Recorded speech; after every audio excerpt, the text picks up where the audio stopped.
On New Year's Eve, a girl named Xia Xianwan sat alone in her cold little room. She looked up at the dark sky and sighed again and again. When her mother was alive, she often said that if someone could go through a whole year without telling a single lie, they could make a wish to the heavens on New Year's Eve. Then, they would see the southern heavenly gate open, and if they entered it, all their wishes would come true. Now, for 3 years in a row, Xianwan had prayed every New Year's Eve, asking the heavens to let her see the gate open and to let her go inside to get some food, because she was so hungry. Even though it was the new year, her second uncle and aunt still wouldn't let her sit at the table. They only gave her a bowl of dumpling soup as her dinner. She had looked at her grandmother with pleading eyes, hoping she would say something. Just one dumpling would be enough. When her parents were alive, she used to eat dumplings, and they were so delicious. But her grandmother ignored her completely, eating at the table as if Xianwan didn't exist. Her aunt shouted at her harshly, "You little troublemaker. We're eating. Why are you standing here? Get out." Xianwan knew there was no hope. She didn't dare to stay, so she carried her bowl back to her small room and drank the dumpling soup in the dark. In the main room, the family ate and drank until they were full, then cracked sunflower seeds and finally each had a bowl of sweet water before going to bed. Xianwan's stomach burned with hunger, and she felt miserable. Sitting alone in the darkness, she looked up at the sky and prayed again and again for the heavens to give her something to eat. She felt as if she might faint from hunger. Suddenly, she noticed a faint light in the sky ahead of her. She opened her eyes wide in surprise, afraid to even blink. The light grew brighter and brighter until two huge doors suddenly opened in the sky. Golden light poured out from within, dazzling and beautiful. Then, a giant golden ladder slowly extended from the doors, sliding down from the sky toward the ground. It came closer and closer until it passed through her window and stopped right in front of her. Xianwan couldn't help but stand up, her heart pounding as she whispered to herself, "Is this the heavenly ladder Mother talked about? Are those the southern heavenly gates she told me about? If that's true, can I go in now? There must be food inside the heavenly gate. If I find something to eat, I won't be hungry anymore, right?" Thinking this, she stood up without realizing it and began to climb the ladder. As soon as she started, she kept going up, step by step. She didn't feel afraid at all. She only wanted to get inside quickly to see if there was any food. When she stepped onto the last rung and crossed through the gate, she couldn't help but exclaim, "Wow, it's so beautiful here." Inside, everything shone with golden light. Countless piles of gold, silver, and jewels were stacked as high as mountains, sparkling brightly and looking stunning. Xianwan glanced at the treasures, but didn't stop. She was eager to find something to eat because she was truly starving. Suddenly, she noticed a table with 2 plates on it. Each plate held a round, glowing fruit. Her heart leapt with joy, and she quickly ran over. When she reached the table, she picked up the fruit from the first plate and put it into her mouth. A wonderful sweetness spread through her mouth, followed by a warm feeling that slid down into her stomach. It felt amazing. Soon, she picked up the second fruit and ate it too. It was just as sweet and delicious, and she couldn't get enough of a taste. She didn't even want to swallow, hoping the flavor would stay a little longer. But the fruits melted quickly, and after a few bites, they slid down her throat. Although she wished for more, after eating the 2 fruits, she no longer felt hungry and felt very comfortable. Only then did she notice that there were words written at the bottom of each plate. Xianwan could read a few words because before her father passed away, he had worked for a teacher at a private school. Her father had learned to read and had taught her some characters too. She saw that the plates were labeled Strength Pill and Rebirth Pill. She didn't think much about what those words meant. She was eager to look around more. She quickly walked to a mountain of gold, wanting to fill her pockets with it. But her cotton jacket was too old and torn. The pockets had been removed last year by her grandmother to patch her cousin Xiaoju's pants. Now her worn-out jacket had no pockets at all. Where could she put the gold? After thinking for a moment, she took off her jacket, wrapped it full of gold, and carried it in her arms as she walked out. At that moment, she suddenly remembered what her mother had once said. Her mother told her that long ago, someone had been very lucky to enter the southern heavenly gate. But because of greed, that person took too much gold. Inside the gate, it didn't feel heavy, but once outside, the gold became unbearably heavy. Halfway down the heavenly ladder, the person fell because of the weight, and a good thing turned into a disaster. Thinking of this, she took all the gold from her cotton jacket and put it back. Then she put the jacket on again, thought for a moment, and picked up the smallest piece of gold, holding it tightly in her hand. As she walked out, she thought that even this small piece of gold could buy a lot of food. Just as she was about to step out of the gate, she noticed a shelf full of books by the door. Her heart leapt with joy. She remembered that her father had loved reading, though she never knew what was written in those books. Now that there were so many books here, could she take a few home to read? As she reached out, 2 books suddenly fell into her hands. Startled, she looked at the covers. One was Secrets of Heaven and Earth, the other the world's greatest sword. She was overjoyed and hugged the books, ready to leave, but then stopped. Where could she keep them? Her younger cousin, Xia Xiaohu, would surely snatch them away. Her older cousin, Xiaojiu, often bullied her and took anything she liked. And her cousin Xia Xiaolong, who studied in the city, already looked down on her for being uneducated. If he saw her with books, wouldn't he mock her for pretending to be a scholar? He might even hit her. Her aunt would also ask where the books came from, and then she might lose the gold as well. Thinking of all this, she felt deeply discouraged. Though she didn't want to part with the books, she decided to put them back. She had no safe place for them. An orphaned girl who couldn't even protect herself. How could she protect 2 books? If she took them home, they would surely be stolen or torn apart, and she would be beaten in the process.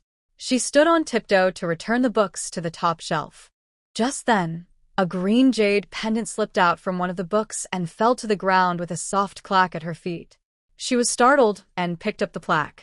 It was entirely green, with a golden circle in the middle containing 4 shining characters. Portable space. The words inside the circle kept moving and glowing with a beautiful light. Xiaonuan couldn't help but feel fascinated. She gently touched the glowing words with her finger. But the moment her finger touched them, the plaque, the book, and the small piece of gold in her hand all disappeared. Xiaonuan was shocked and quickly looked around, but the gold, the book, and the plaque were all gone. Losing the book and the plaque was one thing, but that piece of gold could have bought her plenty of food, maybe enough to last a whole year. It was such a pity that it vanished. Without thinking further, she turned to run back, hoping to grab another piece of gold from the pile. But as soon as she lifted her foot, she saw the southern heavenly gate closing quickly. Frightened, she ran out as fast as she could. Her mother had once told her that long ago, someone entered the gate, got greedy for gold and silver, and forgot the time. The gate closed before he could escape. Still dazed, Xiaonuan followed the heavenly steps back to her small hut and sat again on the cold bed. The steps slowly drew back into the sky and disappeared. When she opened her eyes, it was still dark outside. She was lying on her back, looking at the sky, with tears still on her cheeks from her earlier prayers. Was it all just a dream? But she clearly remembered eating 2 delicious fruits, so good she could never forget them. Thinking about it, she realized she was no longer hungry or cold. Could it be real? Had she truly entered the southern heavenly gate? If it was real, then the gold, the book, and the green plaque were still inside the gate. What a pity she hadn't kept them. As she thought this, Xiaonuan suddenly found herself standing in an incredibly beautiful valley. The entrance to the valley was a green U-shape, with 4 golden characters written above it. Portable space. Inside the valley were flowers, trees, a small stream, and green fields. On a meadow full of blooming flowers stood a small house. She walked over and pushed the door open. The room inside was small, with only a bed, a table, and a chair. On the table lay 2 books and a small piece of gold. Xiaonuan ran over and grabbed the gold. It was the very piece she had lost. She held it tightly, afraid it might disappear again. Then she looked down at the 2 books on the table. One was Secrets of Heaven and Earth, and the other was the world's greatest sword. the same 2 books she had wanted to retrieve from the heavenly gate. The books were here, but what about the green plaque? Thinking of this, she suddenly remembered the green U-shaped entrance to the valley and the golden words portable space. But where exactly was the space? Wasn't she supposed to be in her aunt's small house? As she thought about it, Xiaonuan realized she was still sitting in her own cold room. The chill of the bed reminded her she was home. Then, when she thought again of the valley house, she found herself back inside it. At that moment, Xiaonuan understood what portable space meant. She realized that the space she had gained in the heavenly gate was like her own personal storage. She could enter or leave it whenever she wished. Once she figured it out, she was overjoyed. She went in and out of the space again and again, hardly sleeping all night. When dawn came, she had just fallen asleep when her second aunt called her to get up and start the fire for cooking. Xiaonuan quickly sat up and put on her worn cotton jacket. Usually, she would be shivering at this hour, but today she didn't feel cold at all. She remembered the 2 fruits she had eaten the night before. After eating them, she hadn't felt thirsty, hungry, cold, or hot, just perfectly comfortable. The thought made her very happy. Xiaonuan helped her aunt start the fire while her aunt cooked. Normally, she couldn't break the thicker branches for firewood, and her aunt wouldn't let her put them in whole, saying it wasted wood. So she often had to step on the branches and use all her strength to snap them, which made her hands ache badly. But today, she found that every branch she touched broke easily in her hands. She quietly tried several times, and it was always the same. She had suddenly become incredibly strong. This made her even happier. The bright firelight reflected on her smooth face, making it glow beautifully red. After finishing with the fire, she lit another stove to heat water for the family to wash their faces. While the others washed and ate, she quickly fed the pigs, chickens, and ducks. When everything was done, she went into the kitchen and used the leftover water to wash her own face. Although the water was cold and dirty, it still felt better than the icy water from the well. After washing, she saw that the people in the main room had almost finished eating. Xiaonuan needed to clear the dishes and take them to the kitchen before she could eat the leftovers there. When she finished eating and cleaning up, she had to take a knife to the mountain to cut firewood. After carrying the wood back home, she would help her second aunt with other chores until bedtime. Since her parents passed away a few years ago, this had been her daily life. She stepped into the room to see if everyone had finished eating, so she could clear the table. Just then, her cousin Xia Xiaoju pointed at her face and said, "Xia Xiaonuan, how dare you? Did you steal my face cream?" Xiaonuan was startled. "Sister Xiaoju, I didn't. I haven't been in your room since I got up this morning." For the first time, her second aunt didn't respond right away. She looked at Xiaoju, thinking her daughter was just upset. "Mom, I'm not lying. Look at her face," Xiaoju shouted. Her aunt turned to look and was surprised. Usually, Xia Xiaonuan shivered every morning from the cold, her face pale and lifeless. But today, her cheeks were rosy and bright. In weather colder than 20 degrees below zero, how could a poorly dressed girl who hadn't eaten breakfast have such a healthy glow? Could she really have used Xiaoju's face cream? But even though Xiaoju used it every day, her face never looked that bright. Her aunt hesitated for a moment, then chose to believe her daughter. "Xia Xiaonuan, after your parents died, we took you in, fed you, and clothed you. How could you steal from your sister? Have you no conscience?" Xia Xiaonuan was so frightened that she kept stepping back and said quickly, "Aunt, I didn't take Sister Zayaj's face cream. Think about it. I've been busy since morning and haven't had a moment to rest. How could I have time to steal anything?" Her aunt frowned. "So you're blaming your uncle and me for asking you to help with chores? Our family isn't rich, and your cousin still needs to study. You should help with some light housework that isn't too tiring. Your parents had you after many years of marriage, so they spoiled you and never let you do any work. Now that they're both gone, you can't live like before. The chores I ask you to do are the easiest ones in the house. We've done our best to take care of you, even better than we treat your sister. You have to admit that, right?" Her uncle sat nearby, smoking his pipe as he spoke. Xiaonuan nodded quickly. Yes, uncle, and I don't mind doing chores, but I really didn't take Sister Zayaj's face cream. Zayaj's younger brother, Xiaohu, was standing closest to Xianwan. He stepped forward and pushed her hard. Big sister, just smell her face. You'll know if she used the cream. Xiaohu pressed his head against Xianwan's waist, pushing her forward. Xianwan instinctively struggled and pushed his hand aside, trying to stop him from pressing against her. She swore she only gave him a light push, but unexpectedly, Xiaohu stumbled back several steps and fell to the ground, crying loudly. That set off trouble. When her aunt saw Xiaohu sitting on the floor crying, she immediately took off a shoe, shouting angrily as she rushed over and swung it at Xianwan. Xianwan didn't dare fight back. She raised her arm to block the blow. The shoe hit her arm, then bounced back unexpectedly and struck her aunt right in the eye. Second aunt cried out in pain, threw off her cotton shoe, and stood on one foot, covering her eye as she shouted to her husband, "Xia Shirtu, Shirtu, look at this child your older brother left behind. We've been feeding and raising her for him, but now she hits and yells at us. Mai feels like it's been hurt badly. You must teach her a lesson. If we don't discipline her, she'll never behave." Before she finished speaking, Xia Shirtu stood up, went to the kitchen, and picked up a thick wooden stick. Without saying a word, he turned back and raised the stick towards Xia Xianwan, striking down without caring where it landed. Seeing her uncle coming at her with a stick, Xia Xianwan trembled in fear. She instinctively raised her arms to protect her head, too scared to run. The stick came down hard with a cracking sound, hitting her arm, but then something strange happened again. The stick bounced back and struck her uncle on the forehead. The blow cut his forehead open, and blood started flowing down his face. Crying out in pain, he stumbled backward, still holding the stick, until he hit the table.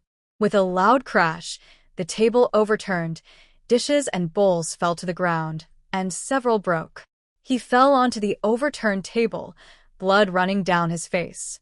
When he wiped it with his hand, his face looked even more frightening. Grandmother, who had been sitting on the heated bed after dinner, saw her son covered in blood and screamed for her grandson. "Xiaolong, go find the village head right now. We can't keep a child who dares to hit her elders. Go call the headman and let him decide what's right." Xiaolong quickly agreed, opened the door, and ran out to find the village head to settle the matter. He also thought that since Xia Xianwan had been living off their family and now dared to fight with her elders, she should be sent away. The village head's name was Zhao Dashan, a man in his 50s known for being fair and honest. In their village, everyone respected him, and whatever he said was final. It was the first day of the new year. After breakfast, Zhao Dashan sat at home, waiting for younger relatives and villagers to come and pay their New Year's respects. Suddenly, the eldest son of the Xia family, Xia Xiaolong, came running in. Panting, he said, "Uncle Lijing, my grandmother asks you to come to our house. This morning, Xia Xianwan hurt my father, my mother, and my younger brother, Xia Xiaohu." Lijing was shocked and found it hard to believe. Xia Xianwan was only a 13-year-old girl. How could she possibly hurt two adults and a child? Everyone in the village knew that Xia Shirtu and his wife often treated Xia Xianwan badly, scolding or hitting her almost every day. Although Lijing disapproved and sometimes tried to stop them, it was still their family matter, and even he couldn't interfere too much. Still, everyone knew how much Xia Xianwan had suffered in that household. But since Xia Xiaolong had come running with such news, Lijing had to go and see for himself. He followed Xia Xiaolong to the Xia family's house. Before entering, he could already hear Dudingxiang, Xia Shida's wife, shouting angrily inside. Mixed with her voice was the sharp tone of the old lady of the Xia family, also scolding Xia Xianwan. When Lijing pushed the door open, he saw Xia Shirtu and Dudingxiang sitting by the bed. Dudingxiang was yelling at Xia Xianwan, and the old lady kept cursing as well.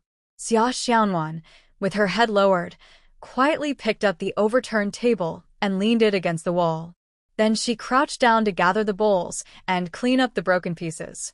"It's the new year. Why are you shouting at the child so early in the morning?" "Please stop," Lijing said as he entered. The old lady quickly moved to the edge of the bed and said, Li Jing, you must help us get justice. This morning, Xia Xianwan secretly used her sister's face cream. When we found out, she refused to admit it. After being scolded, she pushed Xiaohu to the ground, hurt her aunt's eye, and even hit her second uncle on the forehead. Look at all the blood on Shida's face. The old lady kept complaining to Li Jing while still scolding Xia Xianwan. Li Jing didn't believe a word of it. Xia Xianwan had always been so afraid of them that she never dared to fight back. Even if she did, how could a small girl like her possibly overpower two adults? He looked at Xia Xianwan, who was quietly packing her things, and said, Xianwan, you heard what your grandmother said. Now tell your uncle, is it really like she said? Don't be afraid, speak up. I'll stand up for you. Hearing this, Xia Xianwan's eyes filled with tears. Uncle, it's not like that. It's not as Grandma said. Think about it. How could I dare to raise my hand against my uncle or aunt? I wouldn't dare to hit anyone in this family. The reason things turned out this way is because Sister Xiaoju insisted that I stole her face cream. Xia Xianwan spoke clearly and calmly, explaining everything that had happened. After listening, the village head understood that what she said must be the truth. He turned to Xia Shirtu and said, Shirtu, you're the head of the family. Say something. It's the new year, let's end this matter here. Do it for my sake, and for the memory of your late brother and sister-in-law. Even if Xianwan made a mistake, let's not hold it against her. She's still young, and she'll surely be more respectful in the future. What do you think? Before Xia Shirtu could speak, the old lady shouted, No. What are you saying? Just because it's the new year, can she talk back to her elders? Can she steal things? I won't keep such an ungrateful child in my house. She must leave today. The village had tried to persuade her again, but the old lady refused to listen. She wouldn't soften her tone at all. Other than scolding Xia Xianwan, she kept repeating that the girl had to be sent away that very day and could no longer stay in her home. The village head was angry, but when he thought about Xia Xianwan's situation, he forced himself to stay calm. He turned to Xia Shirtu and said, Shirtu, what do you say? Think carefully. Xianwan hasn't been living in your house for nothing. She's worked hard all year round. Take chopping firewood, for example. What other girl goes up the mountain to chop wood? Even if a family runs short, they usually just pick up some branches near the foot of the hill. But Xianwan, with her small frame, goes every day to chop wood, then carries it back bundle by bundle. The reason your house stays so warm is because of her hard work. She's such a capable child. Xia Shirtu knew very well that Xianwan could work hard. The reason he still wanted to drive her away was partly because he, his wife, and their child had all suffered losses because of her, which made him angry. But the main reason was that he was sure no matter what they did, Xianwan wouldn't dare to leave. Other than being more obedient and enduring their scolding, she had no other choice. She had nowhere else to go. So, he decided to scare her a little first. He said, Brother Li Jing, you know my family isn't well off. Ever since Xianwan came, life has become even harder. Now, not only did she take her sister's things and refuse to admit it, but she also hurt me and Dingxiang. In our great Xia kingdom, we value respect for elders above all, so no matter what, she can't stay in our home. Li Jing was furious when he heard this, but he also knew that if they really drove Xianwan out, she would have nowhere to go. In such cold weather, how could she survive? He calmed himself and was about to speak again when Xianwan, who had been quietly working, suddenly said, Uncle Li Jing, please don't try to persuade them anymore. I agree to leave my second uncle's house. Li Jing was shocked. Xianwan, don't speak out of anger. If you leave, where will you go? It's freezing outside, you could freeze to death. Listen to me, go back to work for now. I'll talk to your uncle and aunt again. They'll take you back in. But Xianwan didn't move. She seemed to have made up her mind. Uncle, I've decided. I'll leave today. Don't worry, I won't freeze or starve. I'm strong. I can go to the mountains to cut firewood.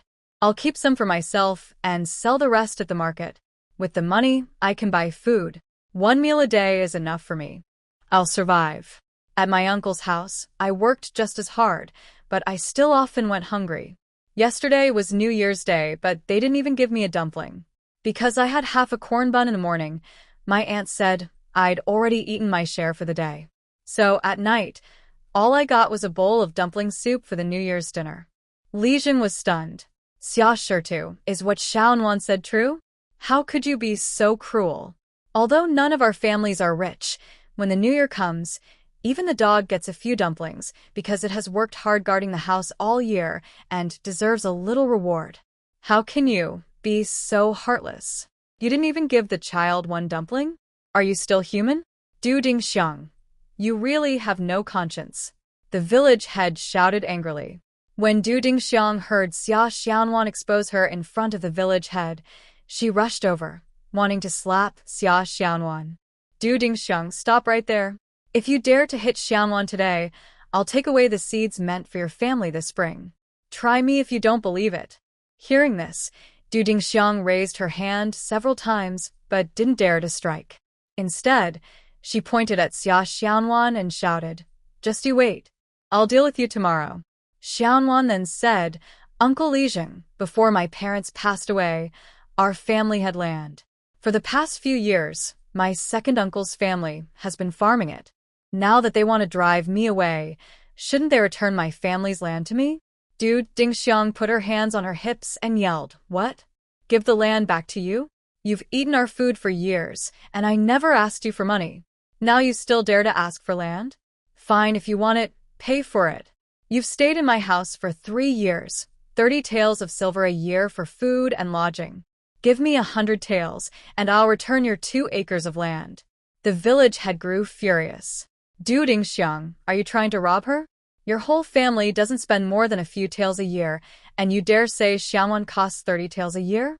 Even if she did, could you afford to spend that much on her? Old Madame Xia, lying on the heated bed, shouted angrily, "What nonsense! Your parents are gone, so the land naturally belongs to me. I'm their mother, so it's mine. How dare you, a little girl, ask your uncle and aunt for land? Why don't you just take my life while you're at it?" As she spoke, the old woman grabbed her cane and swung it at Xia Xianwan. Xianwan quickly dodged, and the blow missed. Old Madame Xia refused to give up. "Xiaolong, hurry and get some paper and a brush. Write a letter of severance. Today, we're not only driving Xianwan out, but we must also cut all ties with her. Our family will never again have anything to do with such a disrespectful person. The village head is here and can be our witness. Xiaolong, hurry and get the paper and brush. Write the letter now," she shouted repeatedly. Xiaolong quickly went to find the writing materials. Xia Shirtu understood what his mother was thinking. She wanted the letter written so that Xiaonan could never come back to claim any land in the future. Once the letter was signed, it would mean they had no connection anymore, and Xiaonan would have no reason to ask for anything again. Besides, even if they cut ties, Xiaonan would probably still stay and work for them, since she had nowhere else to go. Having made up his mind, Xia Shirtu didn't stop his mother. Instead, he agreed, saying, "Since mother said to write the letter, then we must write it. Xiaolong, do as I say and write." The family quickly set up a table, laid out the paper and brush, and began writing the letter of severance. When Xiaonan saw this, she knew the land was lost for sure, and they were really going to drive her out. But she wasn't afraid. In fact, she wanted to leave them too. Xiaolong soon finished writing the letter. Xia Shirtu pressed his fingerprint on it and told Xiaonan to do the same. Without hesitation, Xiaonan stepped forward and pressed her fingerprint as well. At this point, the village head could do nothing but act as a witness. He signed his name and added his fingerprint. Xiaonan took her copy of the letter, folded it carefully, tucked it into her clothes, and walked toward the door. Seeing that there was no turning back, the village head quickly called out, "Xiaonan, wait a moment." She stopped and looked at him. The village head turned to Xia Shirtu and said, "Xia Shirtu, now that you've driven her out, you've gotten what you wanted. But this child has worked for you for a whole year. Now that she's leaving, you should at least give her some food. You can't just send her away with nothing." When Du Dingxiang heard that, she became worried that Xia Shirtu might give Xia Xianwan some food. She quickly picked up half a sack of potatoes from the corner of the room and said, "Here, take these potatoes. There's no more grain left." Xia Xianwan didn't argue. She walked over, lifted the half sack of potatoes onto her back, and started to leave. The village head quickly followed her out. "Xianwan, it's so cold. Where are you going? If you have nowhere to stay, go to your uncle's house for a few days." "No need, uncle," Xia Xianwan replied. "I've already thought about it. The house on the west side of the village, the one Grandma Li used to live in, that's a village house, right? Since she passed away, it's been empty. Could you let me stay there for now? If not, it's fine. I know there's a hidden cave in the mountain. I can stay there." The village had almost cried when he heard that. "A cave is too cold. You wouldn't survive a night there. I can let you stay in Grandma Li's old house, but it's been empty for so long, it might not be livable right away." "It's okay, Uncle," Xia Xianwan said. "I'm strong. I can chop wood and keep a fire going for a couple of days. It'll warm up soon." The village head sighed, seeing no other choice. "All right, let's go. I'll come with you to see if it's still usable." They walked quickly to Grandma Li's old house. When they pushed open the gate, the yard looked fairly clean, except for some leaves piled in the corner. Inside, the house was freezing cold. There was only a brick bed and nothing else. All of Grandma Li's old belongings had been taken by the villagers. Even the mat on the bed was gone. The paper on the windows was torn, and cold wind blew straight in. The village head's heart sank. No one could live here, he thought. But when he turned around, he saw Xia Xianwan set down her half sack of potatoes in the corner. She smiled and said, "Uncle, this place is fine. I can live here. From now on, this will be my home. The room I stayed in at my second uncle's house wasn't any better than this. I'll clean it up little by little." The village head had no other choice. He told her he would go home first and let her tidy up on her own. After the village head left, Xia Xianwan didn't feel sad. Worried that the half bag of potatoes might freeze, she put them into her storage space. Then she walked around the house, thinking about how to tidy it up.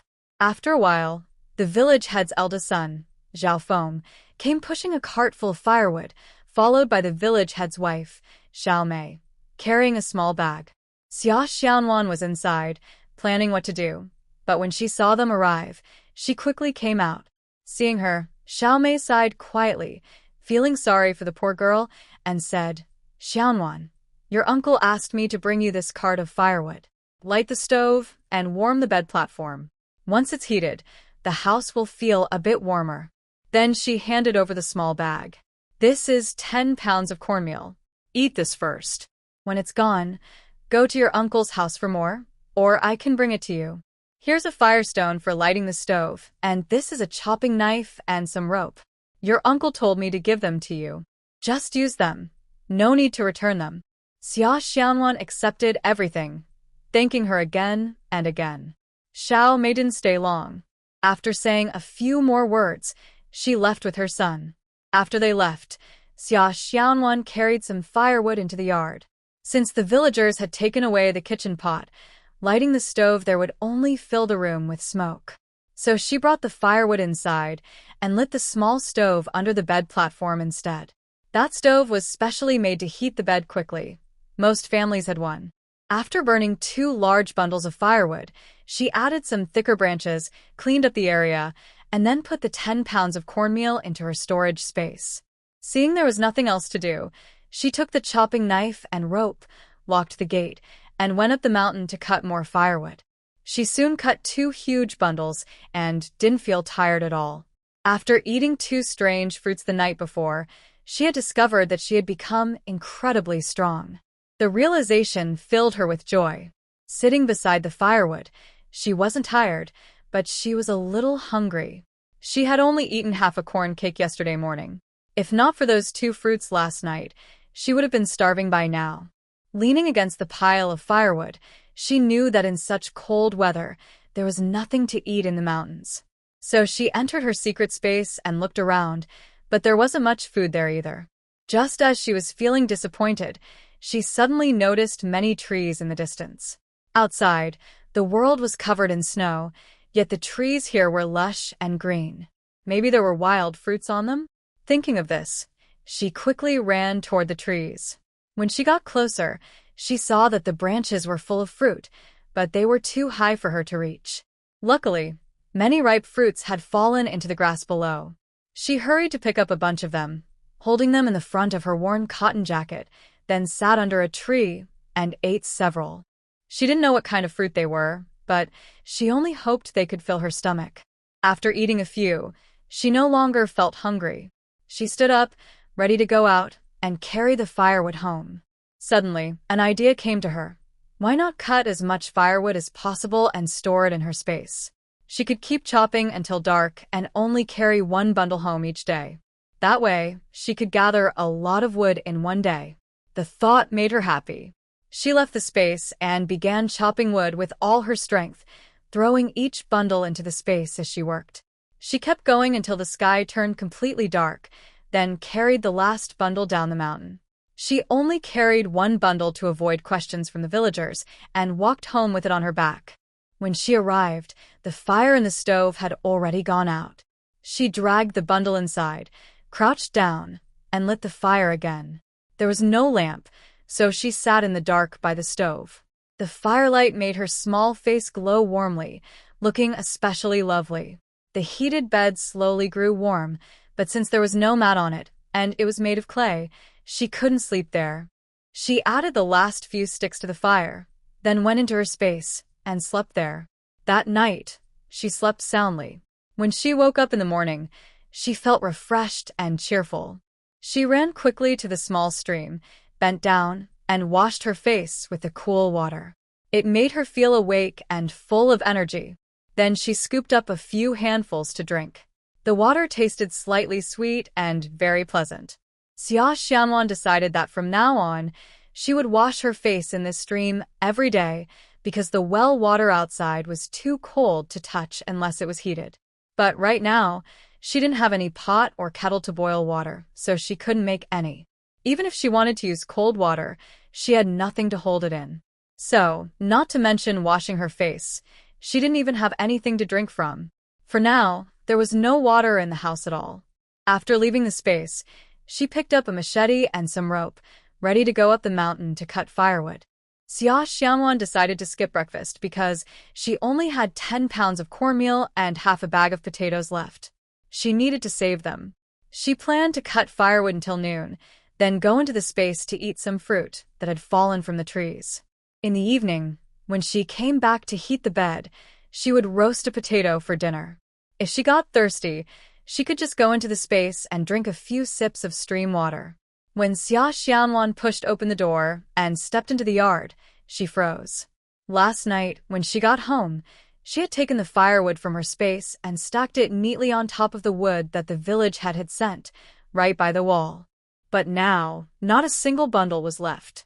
All the firewood was gone. She stood there for a long time, lost in thought. When she finally moved again, she was calm. In her heart, she made up her mind. Since someone was so heartless to steal all my firewood without leaving even a stick, they must want me to freeze to death. If that's the case, no matter who the thief is, I'll make sure they regret it. The next day, Xia Xianwan spent the whole day cutting firewood again.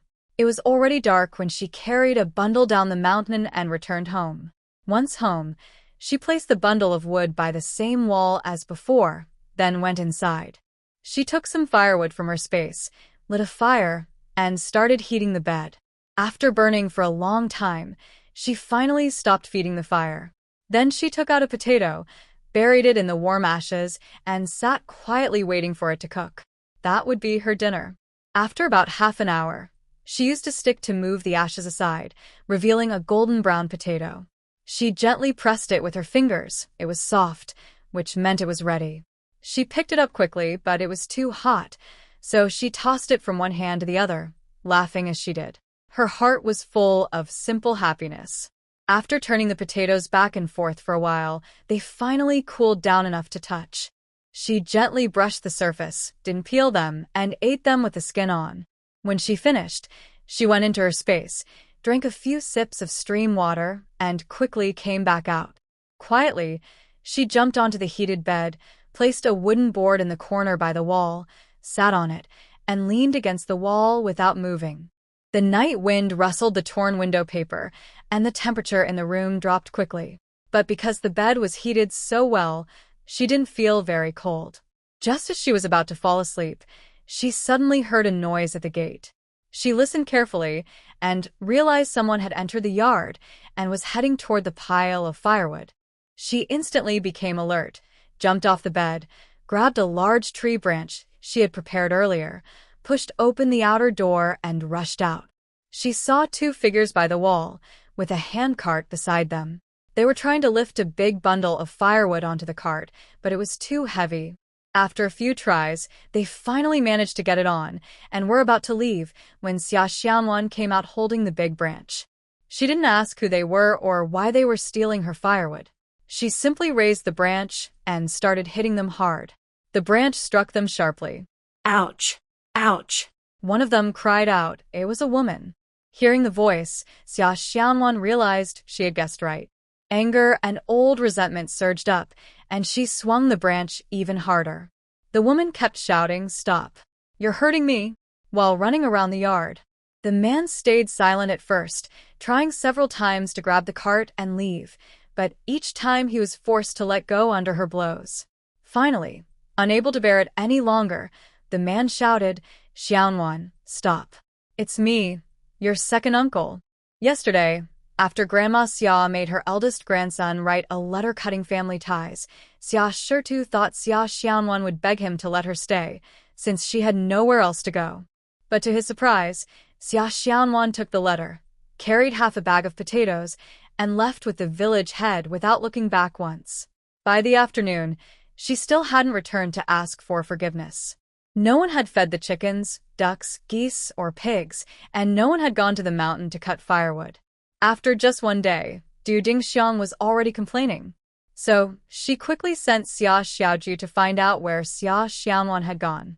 After visiting the village head's house, Xia Xiaoju came back and said that Xia Xianwan had moved into the house at the west end of the village, where Grandma Li used to live.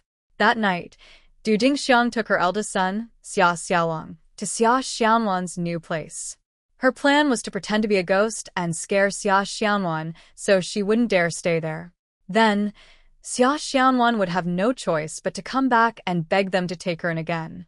That way, she could continue to work for them and wouldn't dare complain anymore. But when they arrived, they stood outside the window for a long time and heard nothing. They looked inside carefully but didn't see Xia Xianwan anywhere. Du Dingxiang thought Xia Xianwan must have been too scared to stay there and had gone somewhere else. Feeling relieved, she believed that in a few days, Xia Xianwan would have to come back and beg her. Feeling pleased with herself, she turned to leave, but noticed a pile of firewood stacked by the wall. Overjoyed, she hurried home to tell Xia Shitu about it. The couple quickly agreed on what to do. That night, they pushed their cart to Xia Xianwan's house and took all her firewood, leaving her nothing. After bringing the firewood home, they finally had a warm bed again. Lying on the heated bed, they decided that until Xia Xianwan came back to beg them, they would sneak over every night to steal her firewood. That evening, as soon as it got dark, Du Dingxiang urged Xia Shitu to get the cart ready so they could go steal more firewood. She didn't want to go too late because she still needed time to heat the bed afterward. Du Dingxiang never expected that Xia Xianwan had also been home last night, only sleeping inside her special space. In the morning, when Xia Xianwan discovered that the firewood was missing, she guessed that Du Dingxiang must have taken it. So that night, Xia Xianwan didn't go into her space but sat on the bed waiting for Du Dingxiang. Unexpectedly, she caught her easily and even gave her a beating. Although Xia Shitu kept shouting, "I'm your second uncle," Xia Xianwan ignored him and continued chasing the two of them around the yard, hitting them with a tree branch. Finally, the neighbors from the east yard heard the noise and hurried out. The neighbor living next to Xia Xianwan was Su Wenbin. His wife was Yang Manhwa, and they had 2 sons and a daughter, a family of 5. Both Su Wenbin and his wife were kind and honest people. The afternoon Xia Xianwan moved into Grandma Li's house, the village head went to Su Wenbin's home and told the couple everything that had happened to the Xia family. He also asked them to look after Xia Xianwan when possible. Being warm-hearted people, the couple immediately agreed and promised to help her as much as they could. That evening, just after dark, Su Wenbin suddenly heard shouting from Xia Xianluan's yard. He listened carefully and recognized Xia Shida's voice. He quickly told his child to fetch the village head while he and his wife went over to check. When the couple entered the yard and saw what was happening, they hurried to pull Xia Xianluan away. Only then did Xia Shitu and Du Dingxiang finally get a chance to stop and catch their breath. They began yelling at Xia Xianluan, accusing her of hitting her elders and being disrespectful. Xia Xianluan didn't stay silent. She sharply questioned them about stealing her firewood, asking if they wanted her to freeze to death. She said that if they called her heartless, then their actions as elders were even worse. In the middle of the argument, the village head arrived quickly, followed by Su Wenbin's eldest son, Su Shan. As soon as Du Dingxiang saw the village head, she hurried to complain first. "Village head, you came just in time. You must stand up for us. Look at how Xia Xianluan beat us. We're covered in bruises. I won't be able to work tomorrow no matter what. Xia Xianluan must come to my house and work for me until I recover." The village head frowned and asked, "Why did Xia Xianluan hit you too? What are you two doing here at her place?" Even in the dark, Xia Shida's face turned red, and Du Dingxiang didn't know what to say. "Uncle Lijing, do you see this cart? Xia Shitu and Du Dingxiang came to steal my firewood. They've already loaded it onto the cart. If I hadn't come out in time, they would have taken it away. And this isn't the first time. They came last night too and stole the firewood you gave me, along with everything I chopped yesterday." Xia Xianluan spoke quickly and clearly, explaining everything to the village head. "Du Dingxiang, is that true? Did you come to steal firewood?" The village head asked. "How could we steal her firewood? We just ran out at home, so I borrowed a few bundles for now. Once we chop more, I'll return them," Du Dingxiang argued stubbornly. "Did you ask Xianluan before taking it? And didn't your family store enough firewood for winter? You just didn't want to use your own because Xianluan left and you wanted a warm bed, right?" The village head didn't spare her feelings and exposed the truth directly. Du Dingxiang opened her mouth to deny it, but the village head grew angry. "You still won't admit it? We caught you with the firewood right here. Do you want me to call the whole village to judge this, or should Xianluan report it to the authorities?" "Village head, we'll do whatever you decide," Xia Shitu said quietly, squatting beside the cart. "Unload the firewood now, then bring back what you took yesterday. Let's end it here. It's the new year, so let's keep things peaceful. I'll speak for Xianluan. She won't make it a big issue." "What? Return the firewood? Then what about her hitting us?" Du Dingxiang protested. "Did she go to your house to hit you? If you're not afraid of embarrassment, go ahead and make a scene," the village head said impatiently. "Fine, we'll do as you say," Xia Shitu replied. He went to the cart and tried to unload the bundle, but it was too heavy. Su Wenbin quickly came over to help, and together they managed to lift it off and put it back where it belonged. At that moment, everyone felt puzzled.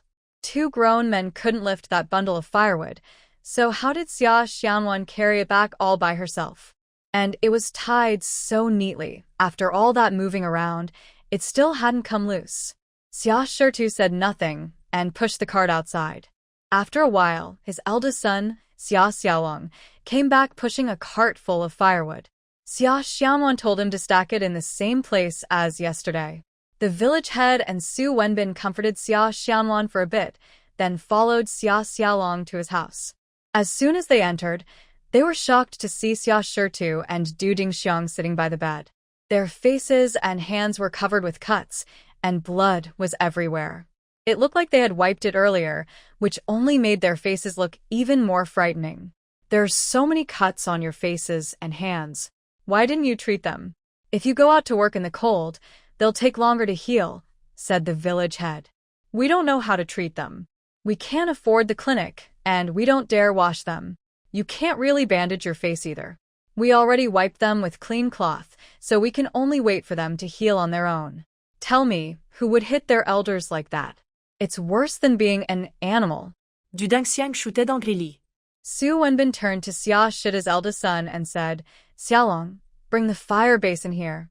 Du Dingxiang, use the ashes from the basin to cover the wounds, and do the same for Shitu." Don't underestimate wood ash. It helps prevent infection and makes wounds heal faster. Xia Xiaolong quickly brought the fire basin his grandmother had used earlier. Xia Shitu and Du Dingxiang each took some ash and gently rubbed it on their faces and hands. Once they did, their faces looked even funnier, covered in gray smudges.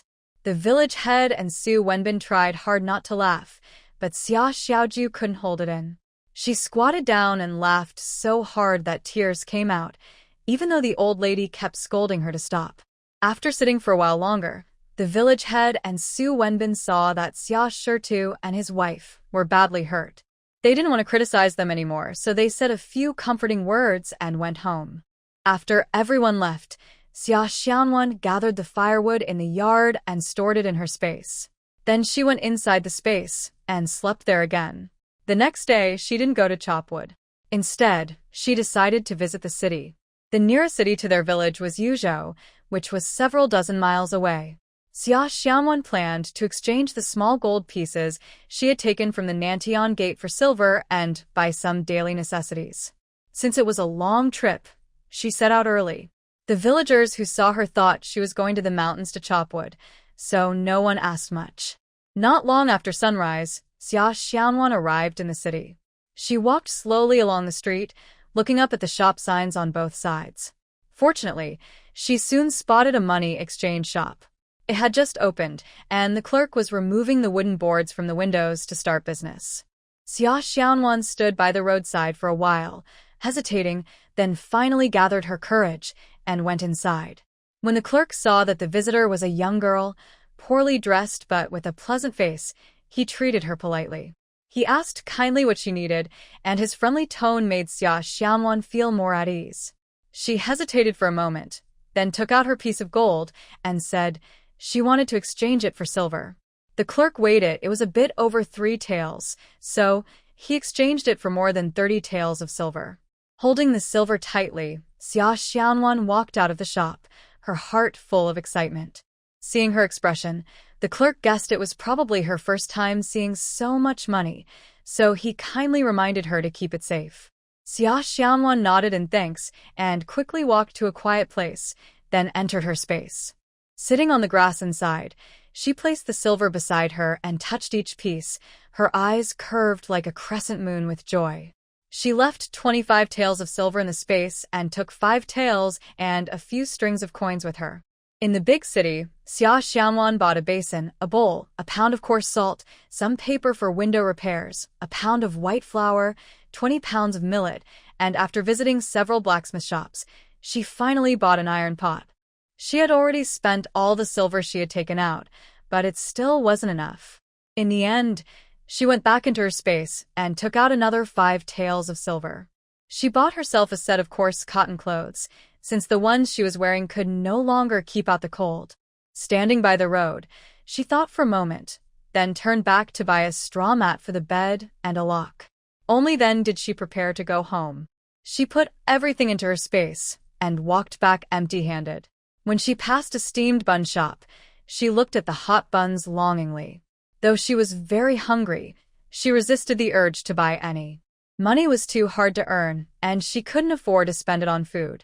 So she walked home with an empty stomach.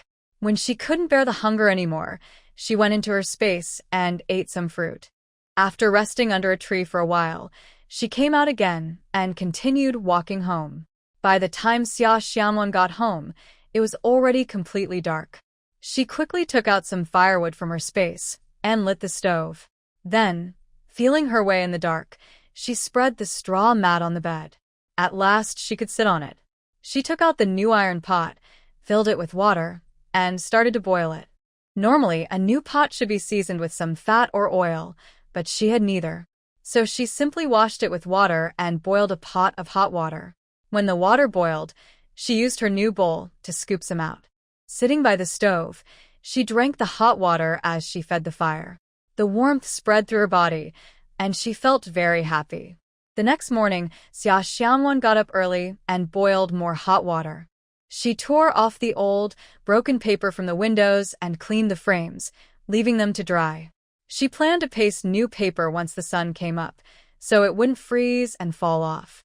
While waiting, She went into her space to wash her face and ate a few fruits for breakfast. When she came out and saw that the window frames were dry, she made some paste and used the new paper to cover all the torn spots. Now the wind could no longer blow in, and the room instantly felt warmer. Standing inside, she looked around her home. The windows were fixed, the bed had a mat, she had new clothes, and there were pots, bowls, and basins. Her home finally looked cozy, and she felt both happy and content.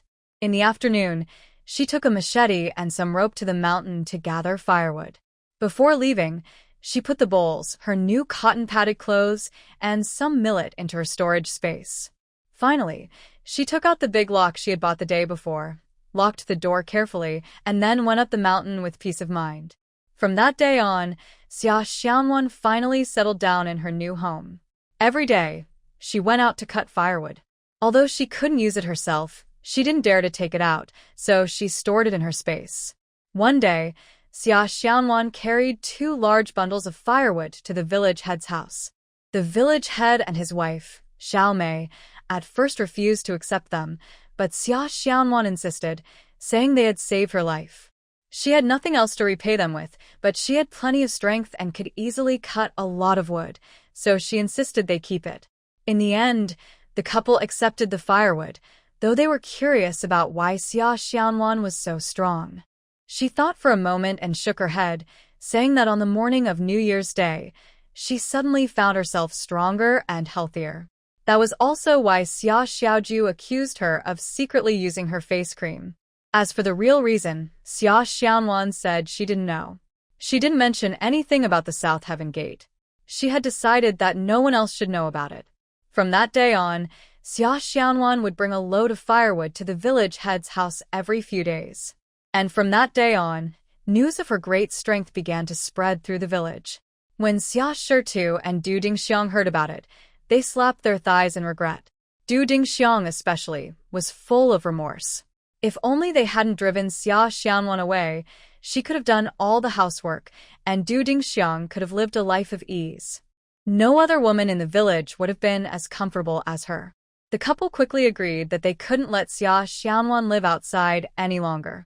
They had to bring her back as soon as possible. The family really needed her. That day, Xia Xianwan quickly finished cutting 2 large bundles of firewood. Sitting on the hillside, she felt a bit bored. Then she suddenly remembered the 2 books in her space and quickly entered it. There was no sun in the space, but it was bright. She pushed open the door of the small house inside and saw the 2 books still lying on the table. She picked up one of them, The Secret of Heaven and Earth, and opened it to see what was written inside. When she opened it, she found that it not only had words but also many pictures. It explained how to meditate and how to breathe properly. The words were simple and easy to understand, and the pictures were vivid, making it seem like a book about inner energy training. Xia Xianwan became deeply absorbed as she sat on the bed and tried to follow the instructions in the book. Without realizing it, she entered a calm state, and when she opened her eyes again, she didn't know how much time had passed. Startled, she quickly left the space and found that it was already completely dark. She hurried to carry the firewood home. The next day, after chopping wood, Xia Xianwan entered the space again. This time, she picked up another book called The World's Greatest Sword and opened it. It was also full of both text and pictures. It turned out to be a swordsmanship manual. Since she didn't have a sword, she found a tree branch and practiced the moves on the grass, following the book's instructions. From that day on, Xia Xianwan would quickly chop some wood each day, then enter the space to study the 2 books until evening, before coming out to carry the firewood home. After some time, she no longer wanted to use an ordinary branch. She cut a branch from a tree in the space, trimmed off the extra twigs, smoothed it with her knife, and made a wooden sword. She didn't really know why she was learning these things. She just found them interesting and enjoyed practicing. She also noticed that after each meditation session, her body felt especially comfortable and warm, as if she no longer feared the cold.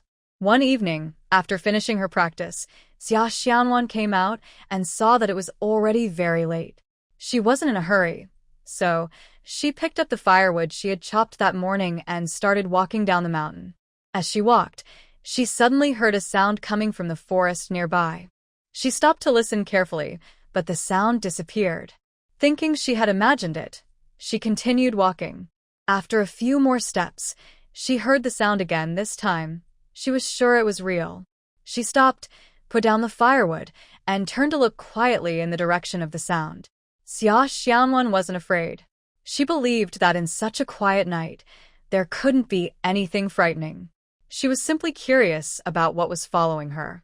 She stood quietly, her eyes focused on the direction of the sound, but after watching for a long time, she still saw nothing.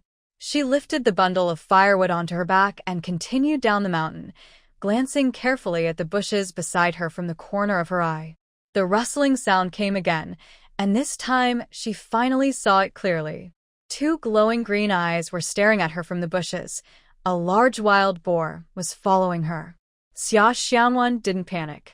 She knew the boar would soon attack. She put down the firewood again and looked at the machete in her hand. It seemed too short to deal with a wild boar. Using a machete, she cut the rope that tied the firewood together, and the branches scattered across the ground.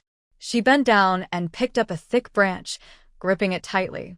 Just then, the wild boar suddenly charged out of the bushes, rushing toward her at great speed. Xia Xianwan raised the wooden stick and struck the boar hard on the head. The stick broke, and the boar seemed dazed. It shook its head, then became even angrier and charged again. Xia Xianwan quickly bent down, grabbed another thick branch, and swung it down on the boar's head once more. The stick broke again. She immediately picked up another one and struck the boar as it charged at her yet again. After she didn't know how many blows, the wild boar finally fell to the ground, grunted a few times, and then went completely still. Xia Xianwan was drenched in sweat and sat heavily on the ground, breathing hard. She knew it was her strength that had saved her. If it had been the old her, she would have been killed instantly. She had thought about hiding in her secret space, but then she remembered the rusty pot at home and her current situation. She decided it was better to take the risk. If she could kill the boar, things would improve a lot. After resting for a short while, she didn't dare to stay seated for long. Wild boars rarely moved alone, and there were likely others nearby. If another one found her, she wasn't afraid, but she didn't want to go through another life-or-death fight. She stood up, grabbed the wild boar by its hind legs, and put it into her storage space. Then she looked at the scattered firewood on the ground. She didn't feel like picking it up, so she went home empty-handed. When she got home, she took the wild boar out of her space and dropped it on the floor. After lighting the stove, she planned to go find the village head, but after walking a few steps, she stopped. Xia Xianwan went to the yard and took out a pile of firewood from her space, stacking it neatly by the wall. She knew she would need to boil water later to clean the boar's hair.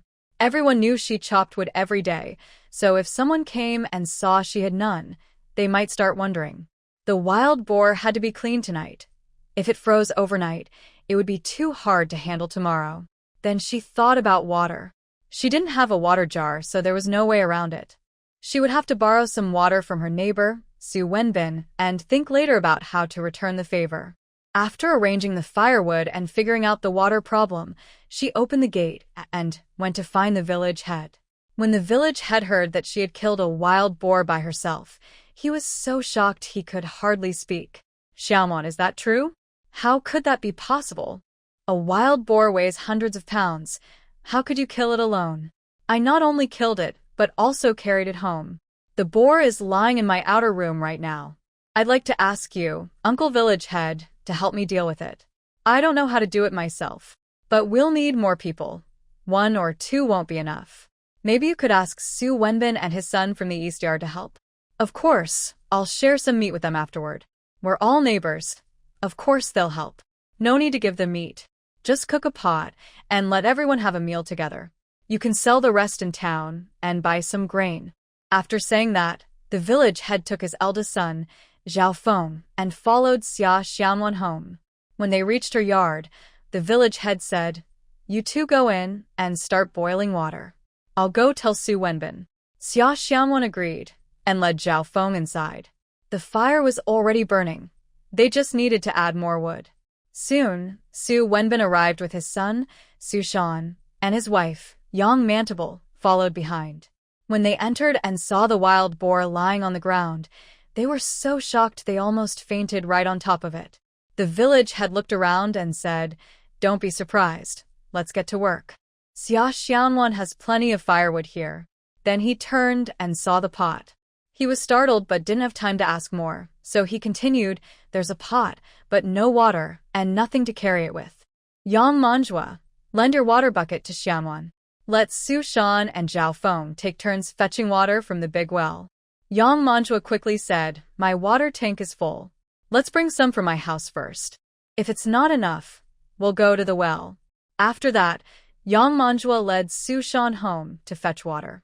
By the time everything was done, it was already late at night. The big pot of meat Xia Xianwan had cooked was ready, but there were no bowls or chopsticks. Yang Manhwa went home again to get some. Xia Xianwan used her only basin to serve a big portion of meat and placed it at the edge of the heated bed. The top of the bed was too hot to sit on. Everyone gathered around the basin, tearing off large pieces of meat and eating heartily. The meal was delicious.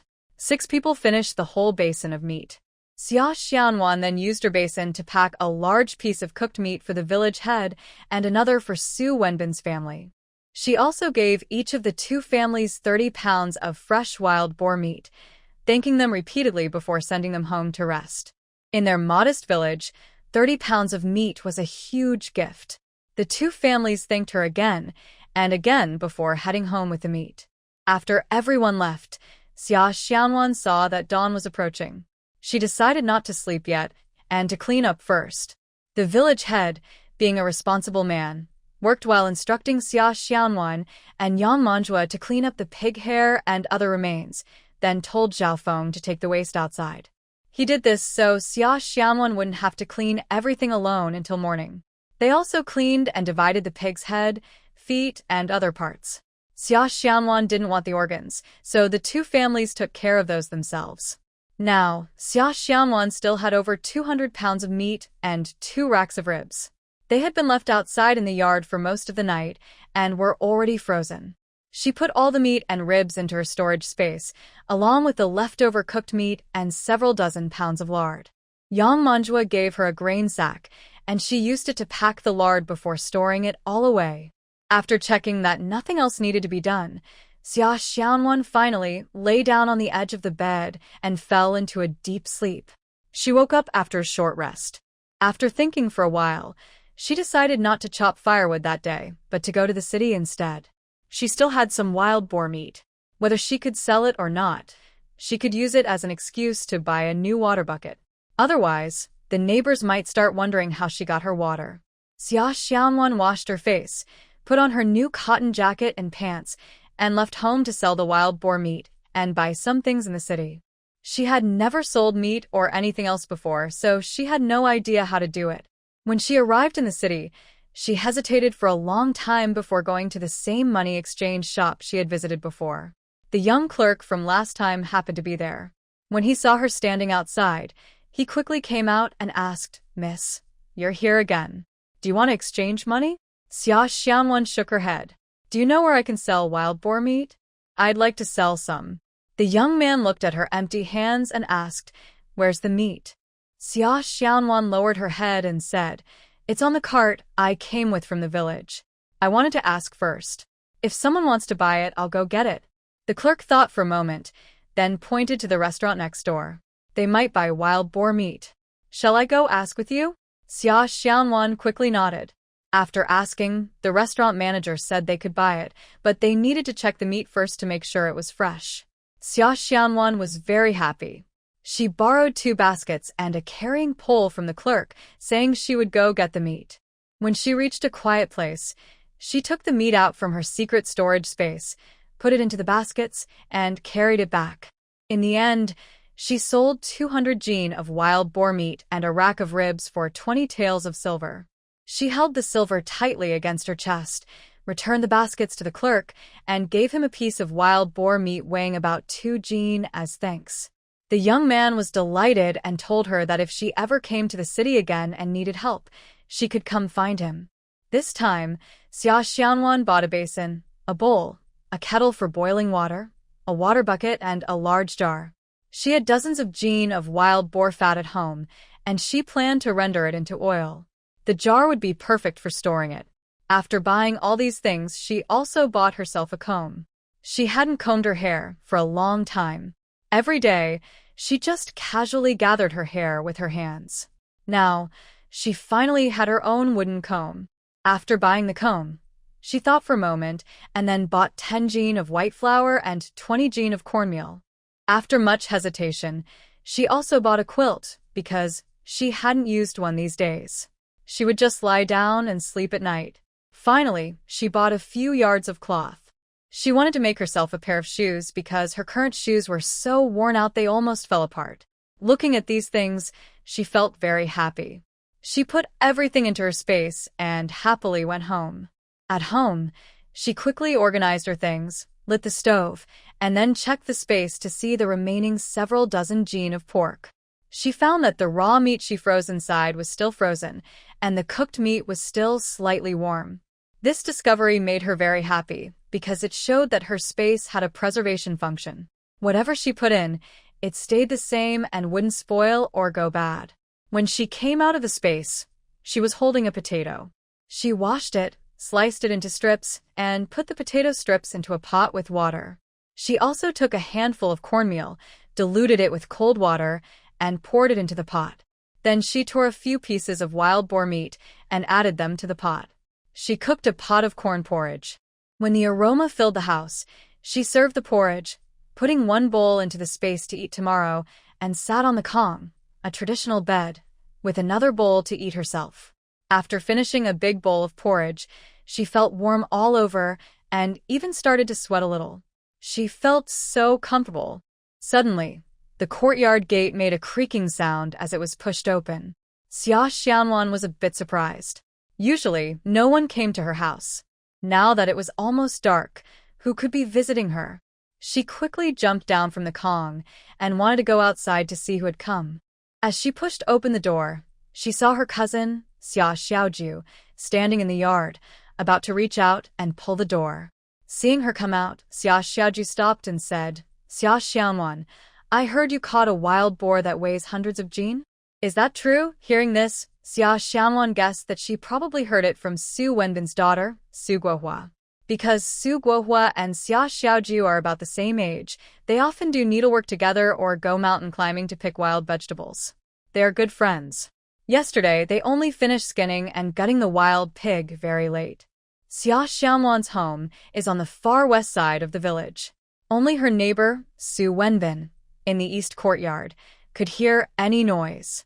Others were too far away to hear anything. Now, Xia Ziyaj knew about this so quickly, probably because Su Guohua told her. But Xia Xianwan was not afraid. She calmly said, "It's true. I did hunt a wild pig yesterday." When Xia Ziyaj saw her admit so openly and noticed she was wearing new clothes, plain dark blue rough fabric, but still new and warm-looking, she got very angry. "Xia Xianwan, how bold you are. If you caught a wild pig, why didn't you bring it home? Who gave you the courage to handle it yourself?" Xia Xianwan responded confidently, "Bring it home." "To whose house? I only have this home. Of course, I brought it here myself. And where I take the pig doesn't concern you. Even if I threw it into the ditch, you wouldn't care, right? Xia Xianwan, don't be ungrateful. Now, quickly take all the wild pig meat in your house to my place. Grandma is waiting to eat," Xia Ziyaj said proudly. "Grandma? Which grandma? Did you forget you wrote me a severance letter? Did you forget you kicked me out on a cold day? Did you forget that old lady was the first to scream and insist I leave? Now, in this world, besides my own life, I have no parents or relatives. Everything I have is none of your business. Why should I give you my wild pig meat? Go tell your dad, mom, and grandma. I need to keep some for myself. If you want it, forget it." Xia Ziyaj, hearing this, raised her hand to hit Xia Xianwan. She was used to hitting easily, and even though Xia Xianwan had cut ties with them, her habit made her raise her hand without thinking. Xia Xianwan tilted her head to dodge, then grabbed Xia Ziyaj's arm. She pulled her to the gate and, with a strong swing, actually threw Xia Ziyaj out from the wall. Xia Ziyaj fell outside the door, struggled to get up, holding her arm, and cried as she went back inside. Xia Xianwan stood in the yard, watching Xia Ju cry as she left. She knew Xia Ju had gone home to complain, and soon someone from her family might come. But she was not afraid at all. Since entering Nantian Gate, she had stopped fearing them. Now, she felt even less scared. In her mind, she thought, "If you dare to bully me again, just see if I dare to fight back." She thought this, then pushed the door open and went inside. She took out a big bundle of firewood and sat in the dark to warm her small stove. She wanted to make her little bed warm, then lie down and cover herself with her new quilt for a good sleep. Before she finished burning the firewood, the yard gate was pushed open again, and several people came in loudly arguing. Xia Xianwan guessed it was Xia Ju bringing reinforcements. She pulled out a burning stick from the stove and came outside to see who had arrived and what they wanted. When she opened the door to the outer room, she saw Xia Shirtu in front and Du Dingxiang behind, both shouting loudly as they pushed into the yard. As soon as they saw her, they rushed over and shouted, "Xia Xianwan, you hunted such a big wild boar. Why didn't you carry it home? Xia Xianwan, such a big boar must have a lot of meat. How dare you keep it all for yourself without sharing any with us? Xia Xianwan, I heard you want to sell meat today. Hurry up and give me the money from selling the meat. And the meat you haven't sold, you also have to give it to me to take home. You can't keep any for yourself, or tonight, we will definitely beat you up." Xia Shirtu and Du Dingxiang shouted loudly, especially Du Dingxiang, who was almost going crazy. Xia Xianwan looked at their scarred faces, like two vampires, and calmly said, "I am no longer connected to you. I don't want to talk to you anymore. Now get out quickly, or don't blame me for being rude. Get out? If you don't give us the money and the boar meat, do you think we will leave? Oh, and you also need to take off that set of clothes you're wearing, or we won't go back. If you make us really angry, the two of us will come together and beat you half to death," Du Dingxiang yelled, hands on her hips. Xia Xianwan asked, "You two will come together and beat me half to death?" "Yes, if you don't hand over everything, we will beat you half to death." Du Dingxiang has completely lost her mind. She is furious over a wild boar weighing several hundred pounds that she didn't catch. That must have been a lot of meat and money. Xia Xianwan suddenly swung her stick and hit Du Dingxiang on the head. Since the stick's tip had sparks, when it hit Du Dingxiang, sparks flew everywhere. "Oh, you little brat, how dare you hit me? Oh my, it hurts so much. Oh my, it hurts so much." Du Dingxiang's angry scolding annoyed Xia Xianwan, who kept hitting her with the stick, making her scream loudly. Seeing this, Xia Shirtu tried to kick Xia Xianwan. With a loud crack, the stick hit his raised leg, and Xia Shirtu yelped and lowered his leg, failing to kick her. Both Xia Shirtu and Du Dingxiang wanted to fight a few more rounds with Xia Xianwan, but the pain from the hits was too much. Finally, they couldn't bear it anymore and ran out, crying out loud, just like when they came in. They were both hurt and in pain, so they didn't think about anything else. They just wanted to run home quickly and figure out what to do next. At home, they panted heavily and looked at the places where they had been hit. Although it hurt a lot and would probably turn purple by tomorrow, there were no serious cuts, so it was okay. They sat on the edge of the Kong, a traditional bed, with Grandma Xia sitting at the head. Neither of them could understand why Xia Xianwan, who was usually timid and shy, suddenly changed. They thought carefully and realized she started changing from the first day of the new year. In the past, no matter how much they scolded or hit her, she wouldn't dare say she wanted to leave home. But from that morning, she became very strong, and now she was even more ruthless and bossy. However, they couldn't give up on the wild boar. That was impossible. Du Dingxiang couldn't help but say again, "That big wild boar, how much meat do you think it was worth? We have no choice but to ask the village chief. Anyway, we are her uncle and aunt, and her grandma is still sitting on the Kong. She hunted such a big pig. She should give us at least 300 jin of meat. The rest she can handle herself," said Xia Shirtu. 300 jin is too little. It should be at least 380 jin. After the Lantern Festival, our eldest son's school will open again. The tuition fee must be paid no matter what, Du Dingxiang said. Xiaolong, go find the village officer, Xia Shitu called out. Xia Xiaolong nodded and went out. The village officer arrived quickly. As soon as he stepped inside, he said, Xia Shitu, can you please behave? It's the new year, and you keep sending children to find me? After the first month, it's time to focus on farming. So, Shitu, take this chance to rest at home while you're not busy. Let me rest too, okay? Village officer, it's not that I don't want you to rest. I really couldn't stand being bullied, so I asked the children to find you to help me, Xia Shitu replied. Bullied? Who bullied you? Tell me. Hearing this, Du Dingxiang couldn't help but jump in. Who else? That's Xia Xianwan. Did you hear? Yesterday, Xia Xianwan hunted a wild pig that weighed several hundred pounds. But she didn't bring it home or share any meat with us. Before dinner, I asked Xia Xiaojun to ask her, but she beat Xia Xiaojun away. Feeling helpless, Xia Shitu and I had to go ourselves. But that girl is so stubborn. Not only did she refuse to give us the wild pig meat, but she also beat us up. Village officer, you have to help us get the meat back. Xia Xianwan must return it. The village officer was very angry. Du Dingxiang, are you shameless? You already broke off relations with Xia Xianwan. That means she has nothing to do with your family anymore. Why should she give you the wild pig she hunted? Xia Xianwan did hunt a wild pig. Last night, Su Wenbin and I processed it. Xia Xianwan said she would sell the meat in town today to buy pots, bowls, and food. She doesn't even have a quilt or a bed cover. She probably slept on branches last night. Can't you see that? Now she finally caught a wild pig. She sold the meat and can buy what she needs. Why are you two so shameless to ask for it? Here's what we did. Last night, Su Wenbin and I helped her. Afterward, Xia Xianwan gave each of us a piece of meat. Now I will go home and cut my piece in half to give to you. You can send Xiaolong with me to get it. Is that okay? No. Before the village chief finished speaking, Du Dingxiang loudly refused. A wild boar, it must weigh 400 or 500 jin, right? If Xia Xianwan sells the meat, she should give us the money, or at least 400 jin of meat. Since Xiaolong is about to go to school, his tuition money must come from Xia Xianwan because she hunted the wild pig.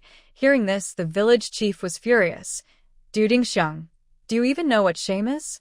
Your family clearly wrote a letter to cut ties, and now you see Xia Xianwan has some things and want to change your mind? And you want 400 jin of meat? Does that wild pig have no head, hooves, internal organs, or fat? Remove those, and can there still be 400 jin of meat? Shashidu, Du Dingxiang, I am the village chief and also the witness that your family and Xia Xianwan have cut ties. Today, I tell you this. If you dare to go to Xia Xianwan's house to ask for meat or money again, I promise to kick you out of this village. If you don't believe it, try me. After saying this, the village chief kicked open the door and walked away. Shashidu saw the village chief, was very angry, and felt a bit scared.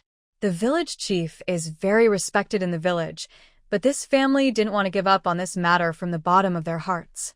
At this moment, Grandma Xia sat on the Kong, moving her legs to the edge. Du Dingxiang, get me my shoes. I'm going to find Xia Xianwan.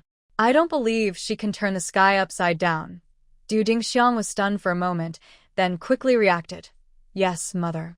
Since you're personally going, Xia Xianwan won't dare to say a word when she sees you.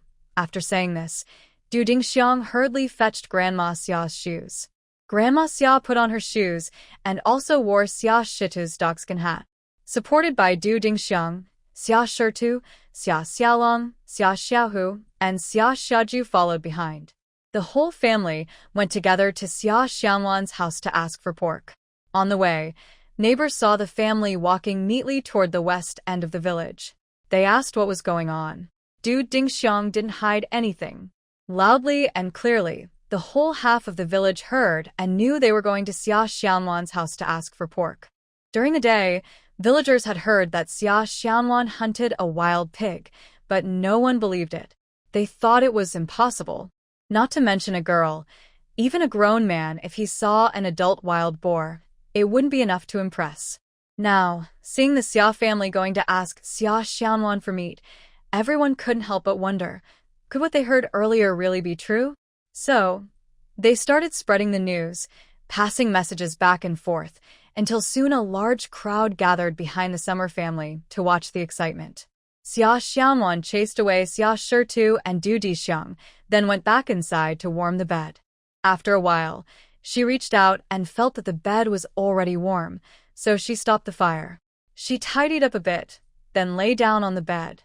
Because she was worried that sleeping on the heated bed might damage her new cotton-padded jacket and pants, she sat up again. She took off her new clothes and put on her old, worn-out clothes. Then she lay down again, covering herself with her new quilt. The warm feeling made her very happy. Before her mother died, she used to sleep on the warm bed. The heated bed was very cozy, and she loved that warm feeling. Since her mother passed away, she could only heat the bed for her second uncle's family. She had to sleep in a cold side room.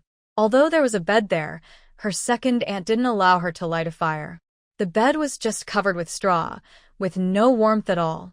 Now, she finally slept on a warm bed again. She sighed happily, thinking of her late mother, and gradually fell asleep without realizing. Just as she dozed off, she suddenly heard the courtyard gate open and someone loudly calling her name. Xia Xianwan was startled awake. She quickly sat up, put on her shoes, and pushed the door open to see who was calling her so loudly.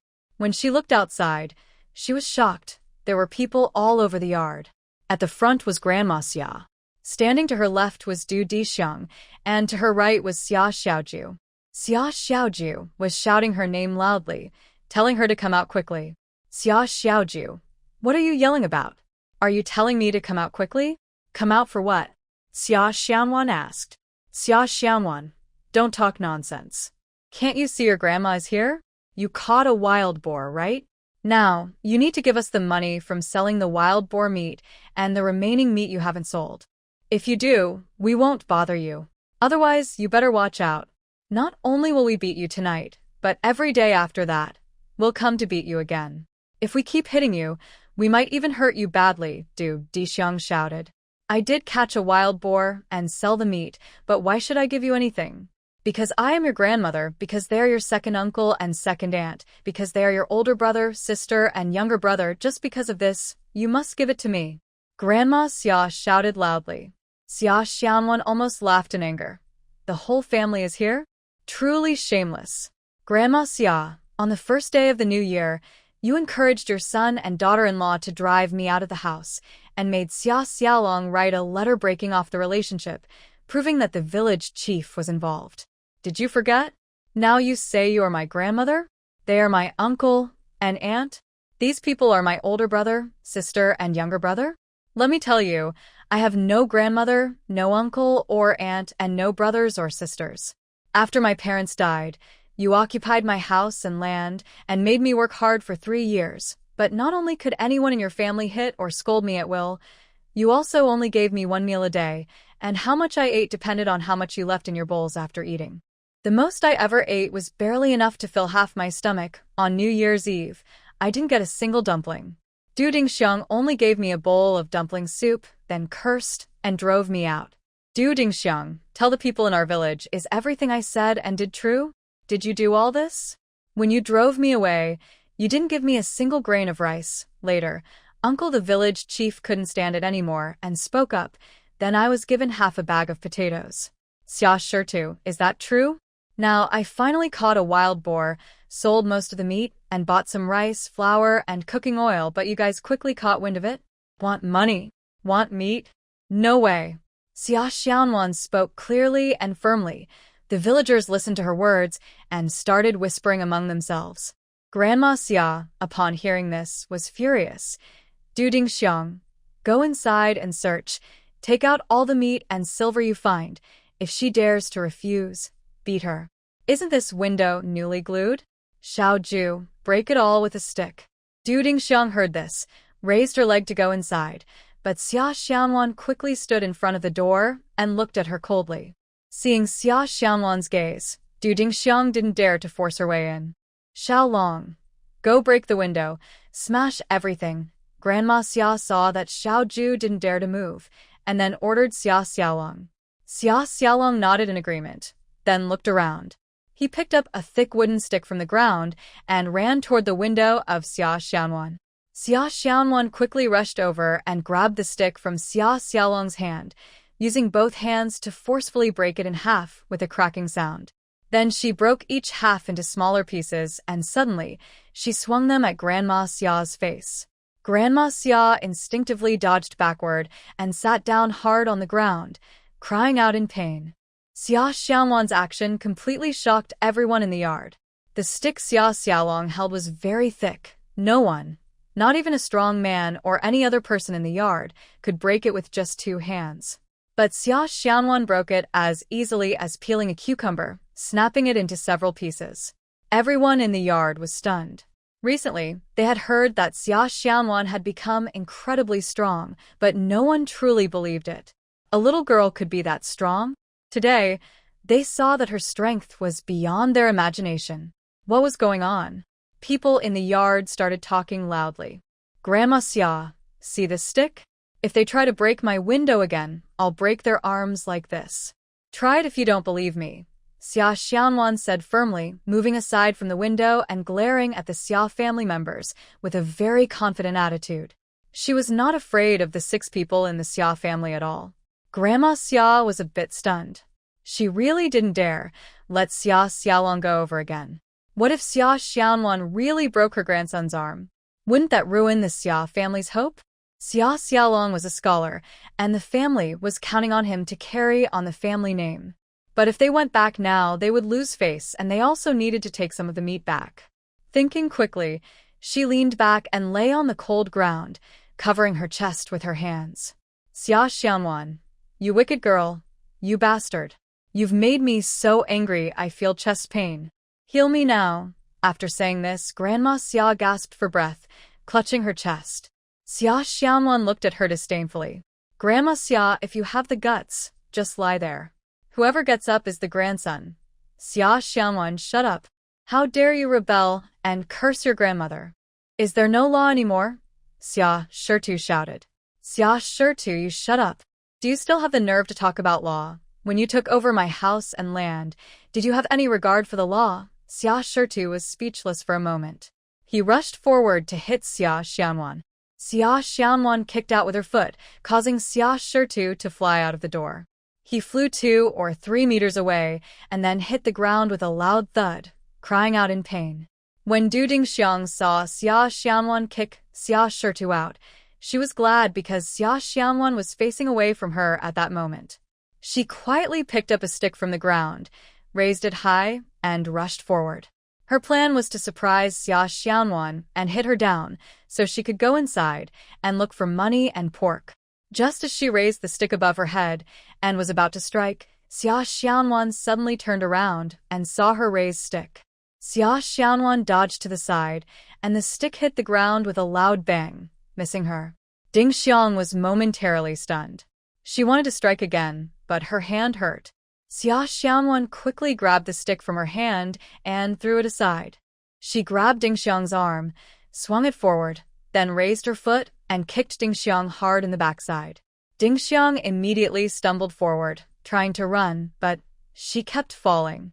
She finally ran out of the door and collapsed on Xia Shirtu, who was still trying to get up. Meanwhile, the village chief received the news and came in. Seeing Grandma Xia lying on the ground, he quickly said, Grandma Xia, you're too unreasonable. Just for a piece of meat, how can you bring everyone here to cause trouble? It's so cold today, and you're lying on the ground. What if you catch a cold? He looked around and saw Xia Shirtu and Dingxiang helping each other to stand up, and also saw Xia Xiaojun and Xia Xiaolong. He pointed at them and said, Quick, come help your grandma up. If you have something to say, come inside. He wanted to say, come inside to talk, but hesitated. So he changed his words and said, Let's talk nicely. What's the point of lying on the ground like this? Summer Xiaolong and Xiaoju listened to the village chief's words and quickly came over to help her up. Grandma Xia was feeling cold on the ground and was too shy to get up herself, so she was in a difficult position. Seeing her grandchildren come to help, she quickly let them support her. She kept scolding the village chief, saying, Village chief, look at Xiaowan. Is she trying to cause trouble? She even dares to hit her grandma. The village chief frowned when he heard this and said, Grandma Xia, you better not claim to be Xiaowan's grandmother. You can't say that because you've already written a letter to cut ties. Now, just tell us why you came here to cause trouble tonight. What do you want to do? Be honest, and I might be able to help solve the problem. Grandma Xia immediately became very aggressive and said, I have two demands. First, Xiaowan must give me the money from selling wild pig meat. Her grandson's tuition fee must be paid with that money. Second, she must take all the remaining unsold pork home with her. Such a big wild pig, and I, as her grandma, haven't even had a bite. That's unacceptable. Grandma Xia, I think asking for money is unlikely because even if Xiaowan sold some, she used it to buy pots and bowls. There's probably no money left to give you. How about this, Xiaowan? Do you still have any unsold wild pig meat? If yes, Uncle Li can decide. He will give Grandma Xia a piece to take home, and we'll forget about this matter. Is that okay? Xiaowan really wanted to say no, but since the village chief had spoken, she decided to follow his words. She said, Uncle Li, I still have some meat, not much. But since you've spoken, I'll give them a big piece. Just to let Grandma Xia satisfy her craving since she's old. But I want to say again, I don't have a grandma or any relatives. While speaking, Xiaowan went inside and took out a piece of meat, placing it in the basket that Xiaoju had prepared earlier. The village chief looked at it and estimated it to be about 12 or 13 jin, around 6 to 7 kilograms. He thought it was good, Xiaowan was capable. But unexpectedly, Grandma Xia saw the piece of meat, grabbed it from the basket, and threw it forcefully onto the ground.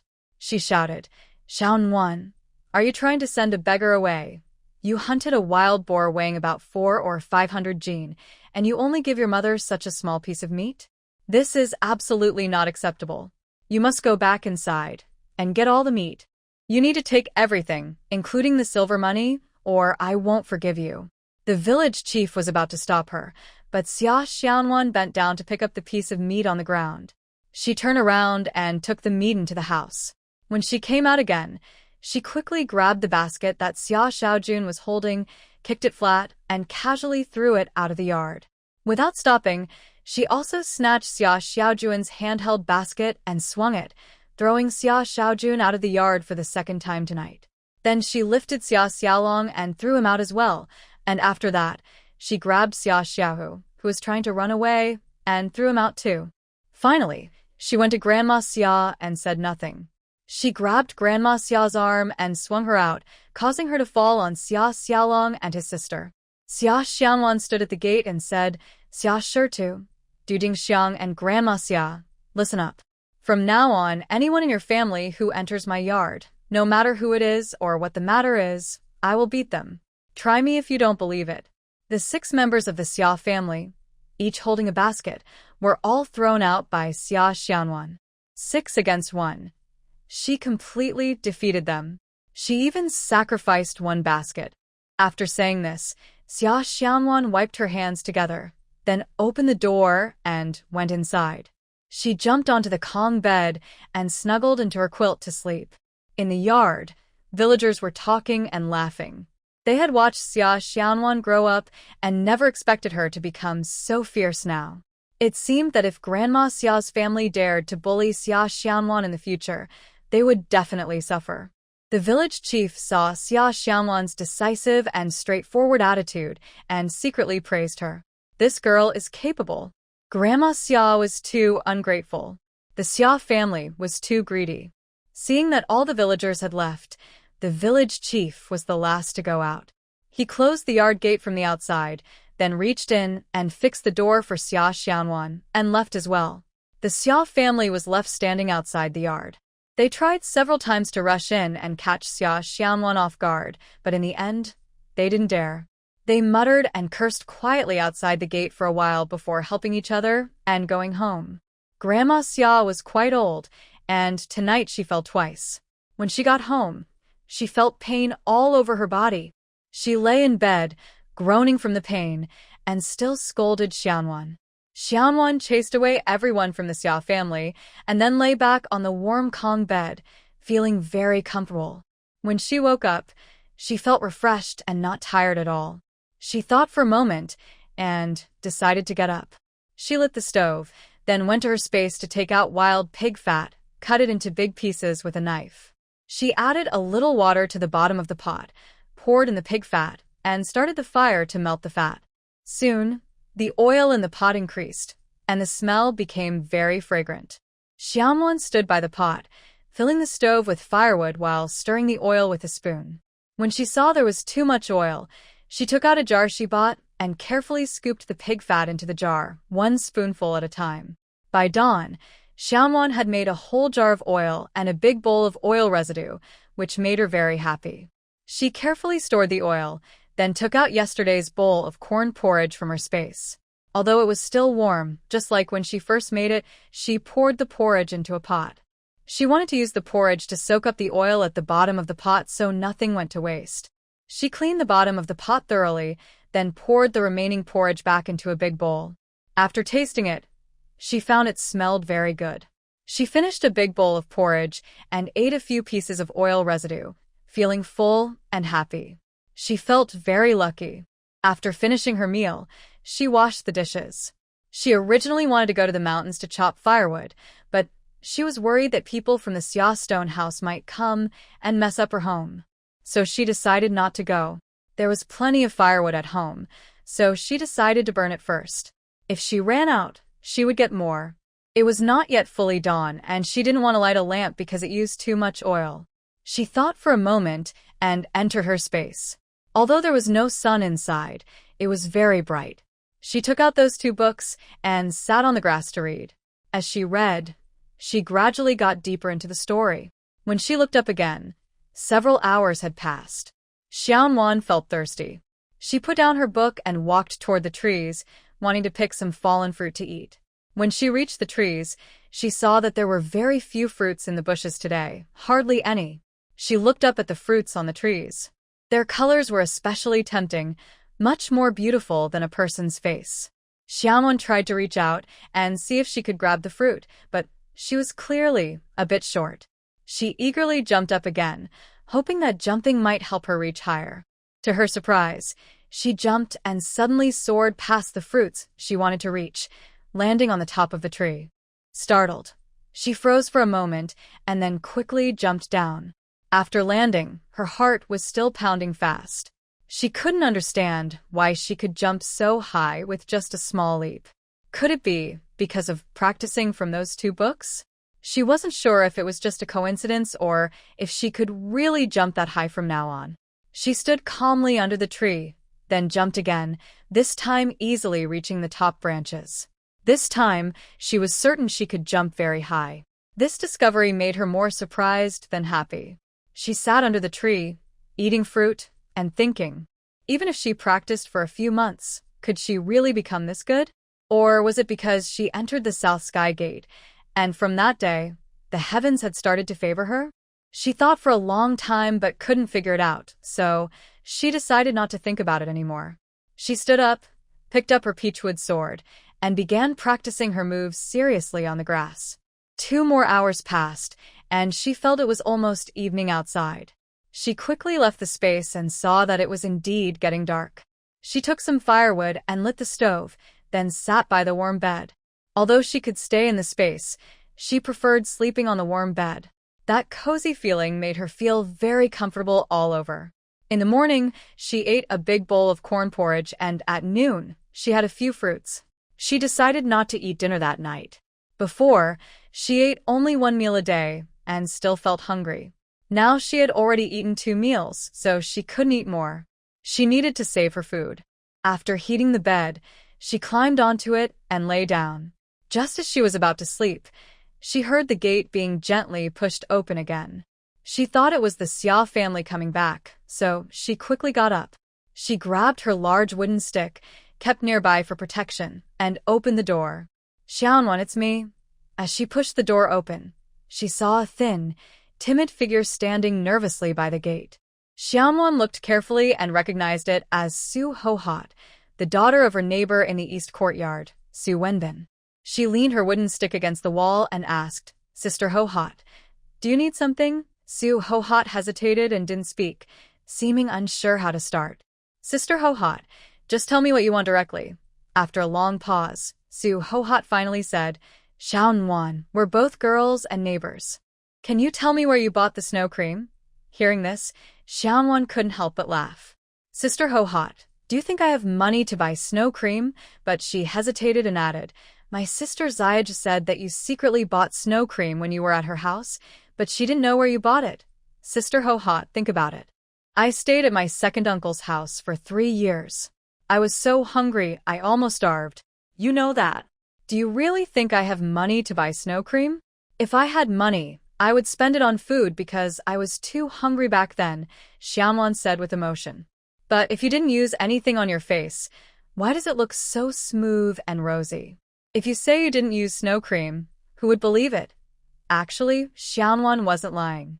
She really didn't use anything on her face, and she didn't even know how her face looked because she didn't have a mirror.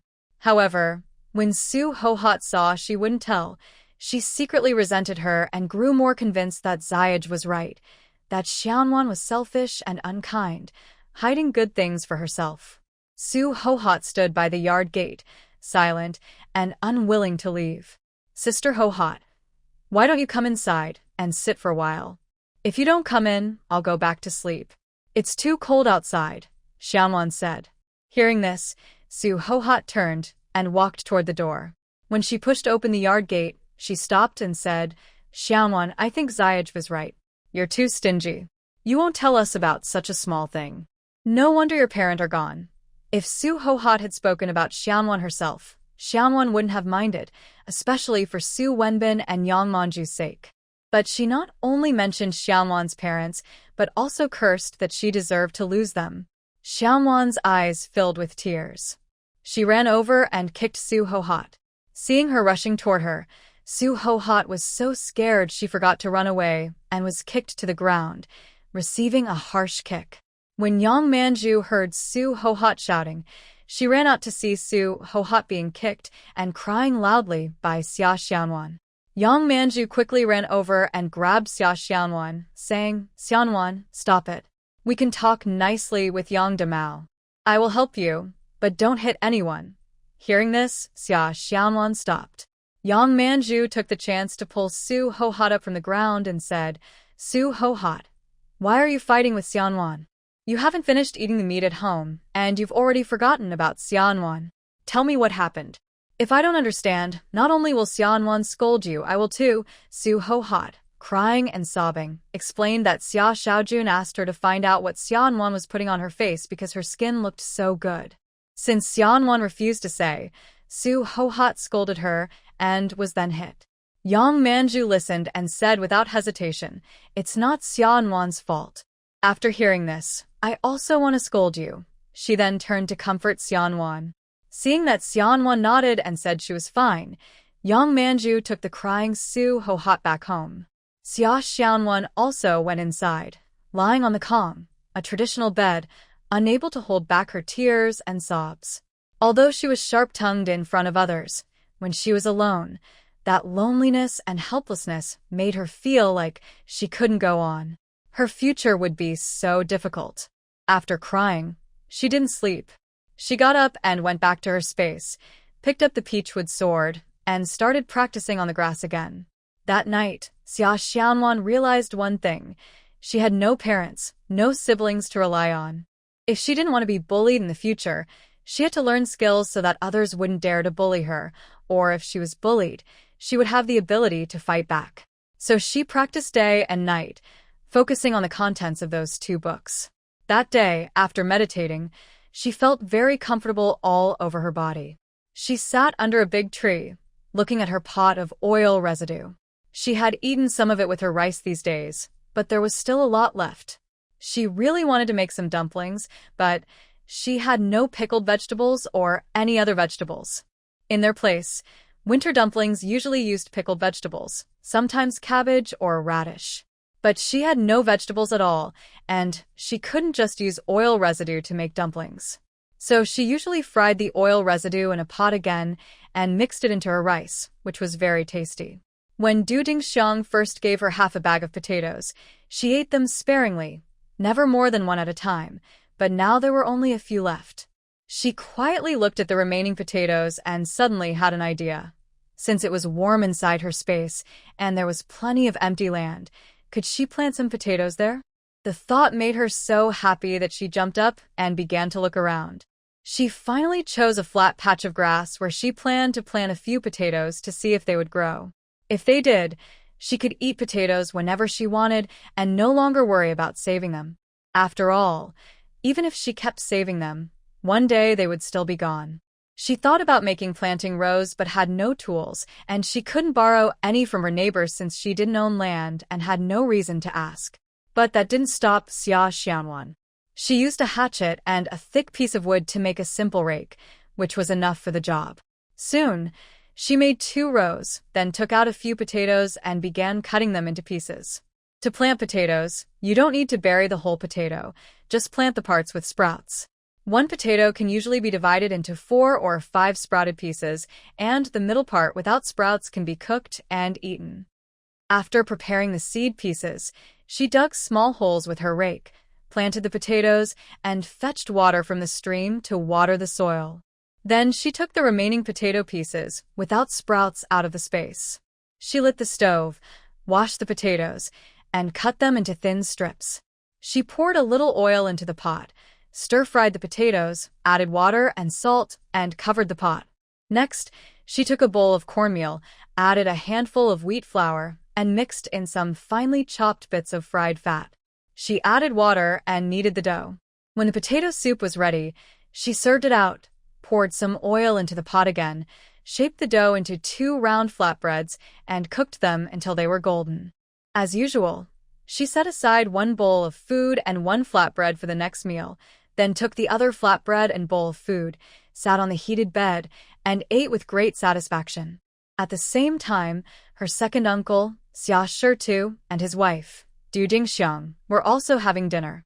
While eating, they were discussing how to make Xia Xianwan return to their home as soon as possible. Especially Du Dingxiang, watching the firewood pile in the yard getting smaller and smaller, and her warm bed growing colder each day, she felt more anxious and angry. Although the spring festival had passed, the weather remained cold. Sleeping without a warm bed at night made her feel very cold to her bones. But there was less and less firewood in the yard, and no one was going up the mountain to chop wood. How could she burn as much as before? Soon it would be time to start planting crops. Without Xia Xianwan at home, they lacked a helpful worker, which made her even more worried. For a long time, they had been thinking about how to bring Xia Xianwan back, but they hadn't found a good plan. Finally, Xia Shitu told Du Dingxiang, "Tomorrow, let Xiaoju go directly to find Xia Xianwan. Say you're sick and that there's too much work at home for me to handle alone. Ask her to come help for a few days. Once she comes, she won't want to leave." Hearing this, Du Dingxiang agreed immediately, secretly thinking, once Xia Xianwan arrives, she will pretend to be sick and stay in bed for a few more days. Xia Xianwan has been working so hard these past few months. Now, she does all the chores herself, then goes to the mountain to chop wood after finishing her work. She doesn't get a break for even a quarter of an hour. The more she thought about it, the happier she became. She was already asleep, but giggled softly. The next morning, Xia Xianwan woke up very early. After folding her quilt, she went into her space. She squatted by the creek to wash her face, planning to practice swordsmanship first, then eat. As she stood up and looked up, she suddenly froze. The 2 rows of potatoes she planted yesterday had not only sprouted, but also started to bloom. Xia Xianwan knew very well that potatoes usually take about 90 days from planting to harvest. How could her potatoes grow so tall and bloom just one day after planting? She stood in front of the 2 rows of potatoes, thinking carefully. Was her space in the sky or on the ground? For the first time, she felt confused about where her space was. Suddenly, she wanted to explore her space. Since she had the space, she had never gone far inside, only stopping under certain trees. Thinking this way, she stepped into her space, passing those trees and turning a few corners. She saw that everything around was still grassland, hillside, and tall trees. There are many plants growing on the hillside, probably herbs. She ran over to look, recognizing only one, Huangxin. Just as she was about to explore further and see if there was anything else, she suddenly heard the gate open. Xia Xianwan can hear noises outside in her space, but she cannot see. When she heard someone entering the yard, she quickly came out of her space and pushed the door open to see who had arrived. Xia Xiaoju looked very nervous, afraid of Xia Xianwan, but still kept a proud expression. Xia Xianwan, my father asked me to find you. My mother is sick and can't get up, so she can't do any work. But there's too much housework, and my father can't handle it alone. He asked you to come help for a while. Xia Xianwan found this amusing. If your father can't handle it, why don't you do it? You're 2 years older than me. If you won't do it, I will. And isn't your grandmother still here? Wasn't she the loudest before? She used to scold and hit me, trying to chase me away. Now you want me to work for your family? How do you think that will go? Besides, we're not related by blood. Why should I help your family? I won't go. Xia Xianwan, if you don't go, it will be considered unfilial and you'll be laughed at, Xia Xiaoju said angrily. I already told you earlier, anyone who enters my house will get a beating. Did I say that or not? Xia Xianwan said angrily. Before I lose my temper, get out now. Get out. Xia Xiaoju stepped back twice, but still refused to leave. Xia Xianwan reached out and pushed her out of the yard, then closed the gate. Xia Xiaoju returned home and told Du Dingtang and Xia Shitu that Xia Xianwan refused to come. Du Dingtang scolded Xia Xianwan loudly and also suggested that Xia Shitu go find the village chief. She believed that Xia Xianwan would listen to the village chief. As long as the village chief persuaded her to help with the work, she would definitely come. Hearing this, Xia Shitu thought it might work, so he put down his broom and went to find the village chief. At the village chief's house, after hearing Xia Shitu's words, the village chief tried to suppress his anger. Xia Shitu, when you wanted to chase Xia Xianwan away, did I remind you? What did you say back then? On the first day of the new year, she already drove Xia Xianwan out. But that's not all. Grandma Xia also insisted on writing a letter to cut ties. How cold-hearted can you be? Now, when I think about working, I remember Xia Xianwan. Honestly, I won't go to talk to her because she might slap me. When Xia Shitu heard this, he knew that persuading the officials wouldn't work. So he stood up to say goodbye and went home to find Du Dixiang to think of other ways. Xia Xianwan chased away Xia Xiaojin. She remembered there wasn't much firewood left in her space, so she decided to go up the mountain to cut some. Back in her house, Xia Xianwan put everything into her space, took her axe and rope, locked the door, and went up the mountain to gather firewood. She thought that since she was out, she might as well cut more so she wouldn't have to come every day. She started from the mountain and worked until dusk without stopping. She chopped wood and put it into her space. After half a day, she probably had enough firewood for about 10 days. The sun had already set and the temperature was dropping quickly. But the moon was big and round, and she could see very well. So Xia Xianwan still wanted to cut a little more before going home. That way, she could stay inside for several days without going out, practicing the skills from those 2 books she had. The surroundings were silent except for the sound of her chopping wood. There was no other noise. After more than an hour, she suddenly heard fighting sounds from afar. In such a quiet night, who would be fighting deep in the mountains? She threw the last bundle of firewood into her space, then carried her axe and walked toward the noise. Under the moonlight, 8 men in black surrounded a young man in the middle. The man was tall, wearing a moon-white robe, with a wide belt around his waist. He was handsome, but looked cold and distant. His right hand hung down, blood dripping from his arm onto the ground. But he looked calm and unconcerned. He held a sword in his left hand, pointed it at the 8 men around him, and said, "If you want to live, get out of here now. I know who sent you. Today, killing me won't be so easy. Even if you do kill me, I promise you'll all have to stay here as my funeral. Losing one of you isn't acceptable. A man in black shouted loudly, "Stop talking nonsense. You're already hurt this badly, and you still talk big. Tonight, you will leave your life here." As he spoke, he swung his sword and attacked first. The man in the middle smiled coldly and said, "If you don't want to die, I'll be the first to kill you." After saying that, he swung his sword at the rushing attacker. The other black-clad men saw this and didn't hesitate to rush forward with their blades, fighting 8 against 1. But the man in the middle, fighting alone against 8, was fearless. He moved his sword skillfully, advancing and retreating easily, blocking their attacks. For a moment, the 8 men couldn't defeat him. The leader of the black-clad group grew anxious. He swung his sword desperately to attack, but just as he thrust halfway, his sword clattered to the ground. Miraculously, the opponent's sword pierced through his chest, and blood soaked his clothes immediately. His front was stained with a large red patch. He looked down in disbelief at his chest, then suddenly collapsed straight down, coughing up blood. It was clear he wouldn't survive. While everyone was stunned, the man in white, whose sword was still dripping blood, quickly killed 2 more people. Then he suddenly leapt into the air, soaring like a bird flying to the treetops, disappearing from sight. Seeing that pursuit was hopeless, the remaining 5 paused to check on the 3 who had been stabbed, hoping to save them. But after examining them, they gave up because all 3 were already dead. Xia Xianwan's face turned pale with fear. She had never seen such a scene before. 3 people had fallen dead in an instant. This was too terrifying. She quietly took a step back. Unexpectedly, just that one step was heard by a black-clad man. He looked up and saw her, quickly saying, "Someone over there." The 5 men worked together very smoothly. With that one word, they rushed towards Xia Xianwan at the same time. Xia Xianwan was so frightened she froze. She forgot she could enter her space to hide. She just stood there, staring blankly at the approaching men. The 5 surrounded her like they had earlier with the young man.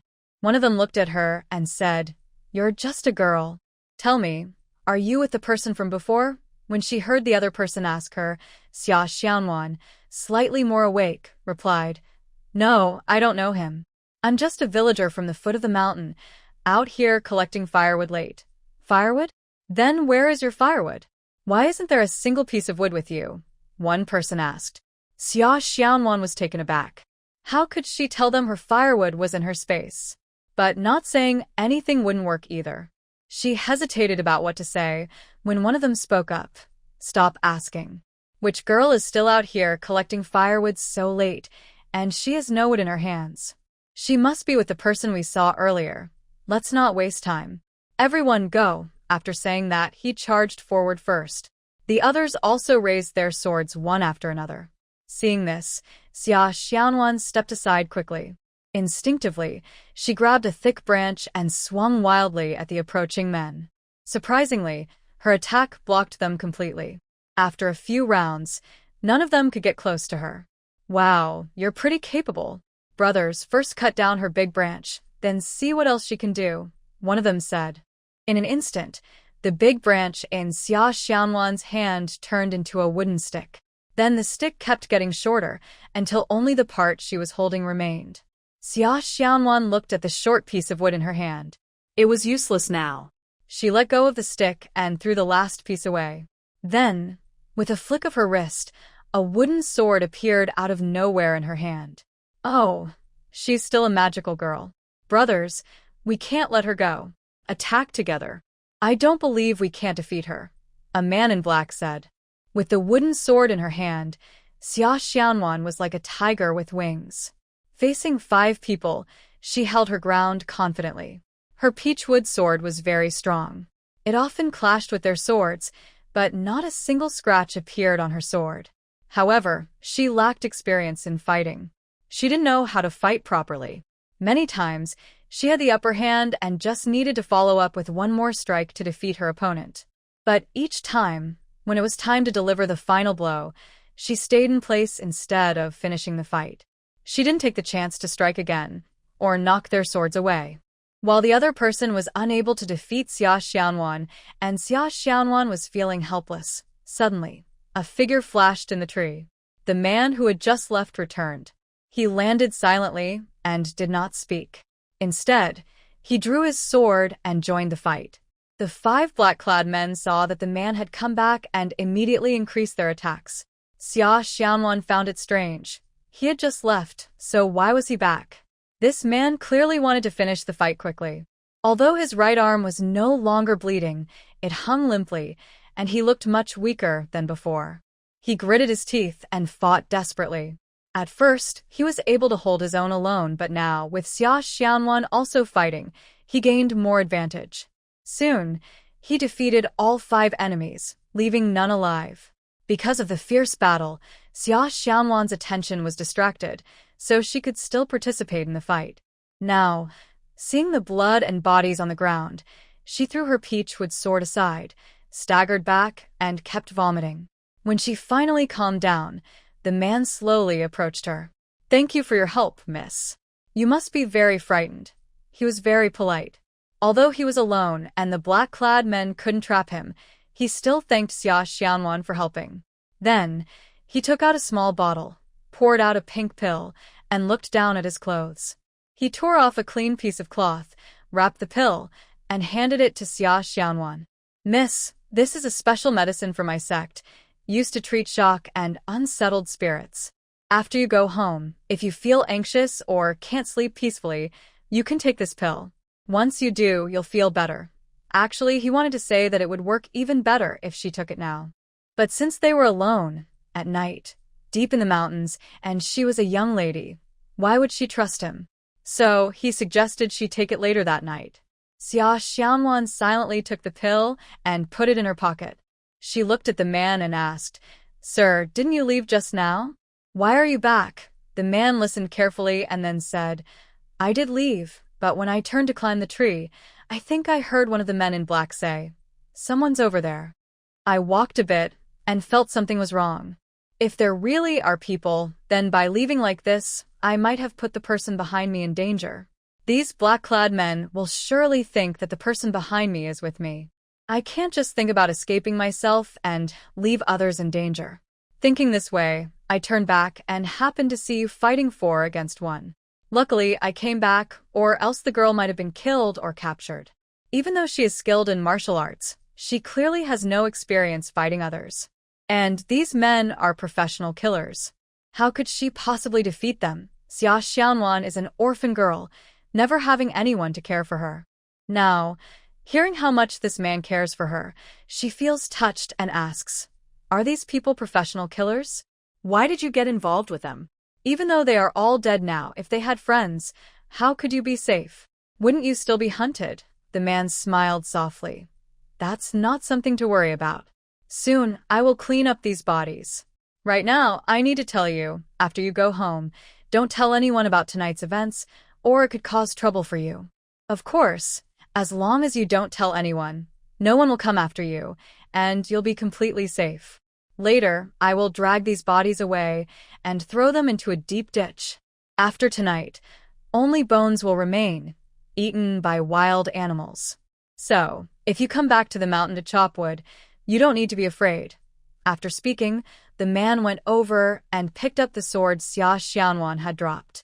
He looked at it and was surprised to see it was a wooden sword, not perfectly shaped. He was shocked. "Girl, did you just fight those killers with a wooden sword?" Xia Xianwan nodded. "Does this wooden sword have any special story?" the man asked, clearly quite surprised. "There is no special background. This is a piece of peach wood I cut myself. I carved a sword out of it bit by bit using a small knife. The wood is very hard, so the carving isn't perfect, but it roughly looks like a sword. It should be enough for self-defense." Xia Xianwan said this with a slight blush on her face. She knew she was very poor and couldn't afford to buy or make a real sword. "What family do you have?" the man asked, noticing Xia Xianwan's awkwardness. "My parents are both gone. It's just me," Xia Xianwan replied softly. No wonder she was out chopping wood so late, and no wonder she was carving a peachwood sword. Where would a girl get money to buy a real one? The man suddenly pulled out a small knife from somewhere on his body. "Miss, I only have this small knife with me. I don't have anything else. But this knife cuts through iron easily. If you don't mind, Keep it for self-defense, he said. Xia Xianwan looked at the knife in his hand, feeling happy inside, but she still refused. I stay at home most of the time, so I usually don't face much danger. You, young master, are out and about. You should keep it for yourself, she said sincerely. The man smiled and handed the knife back to her. Please take it, miss. I don't need it, so you can use it. Seeing his kindness, Xia Xianwan no longer refused. She took the small knife with both hands. Thank you very much, young master, she said. No need to thank me. I'll escort you home now. When you get there, I'll come back to deal with these bodies, he replied. Xia Xianwan immediately refused. I'm used to being alone. I'm strong and know a little martial arts, so I'm not afraid of bad people. You should handle these bodies quickly. It's almost dawn, she said. Usually, I wouldn't interfere with a girl alone, but today I met you, and this happened. For both reasons, I can't let you go back alone. I'll walk you home, he insisted. Seeing that he was determined, Xia Xianwan gave in. She was indeed very scared tonight. She had only said that to avoid bothering him earlier. The two walked one behind the other, chatting casually as they reached the village entrance. Xia Xianwan stopped and said, I'm about to enter the village, so you don't need to see me off, young master. The man also stopped, hesitated for a moment, and said, My name is Shin Jifeng. If you don't mind, may I know your name? Xia Xianwan was not shy and replied, Xia Xianwan. That's a nice name. I will remember it, the man said again. Then he added, Miss Xia, go back quickly. Don't keep thinking about tonight's matter when you sleep. If you're feeling uneasy, just take that pill I gave you. Remember, don't tell anyone about tonight's events. You're safe. Seeing her nod in agreement, the man waved his hand and turned to leave into the night. After returning home, Xia Xianwan closed and checked all the doors and windows carefully, then entered her space. It was already late, and she couldn't light the firebed anymore. By the time it warmed up, it would be dawn. Besides, she was a bit scared. Lying in her space, she felt very tired but couldn't fall asleep. Every time she closed her eyes, she saw the bloody scene in the forest. She felt more and more scared and anxious. Finally, she got up, took out the pill Shin Jifeng had given her, and ate it without much thought. Many years later, Xia Xianwan would recall this moment and say she was very naive or even foolish because she didn't consider whether the pill was for calming nerves or not.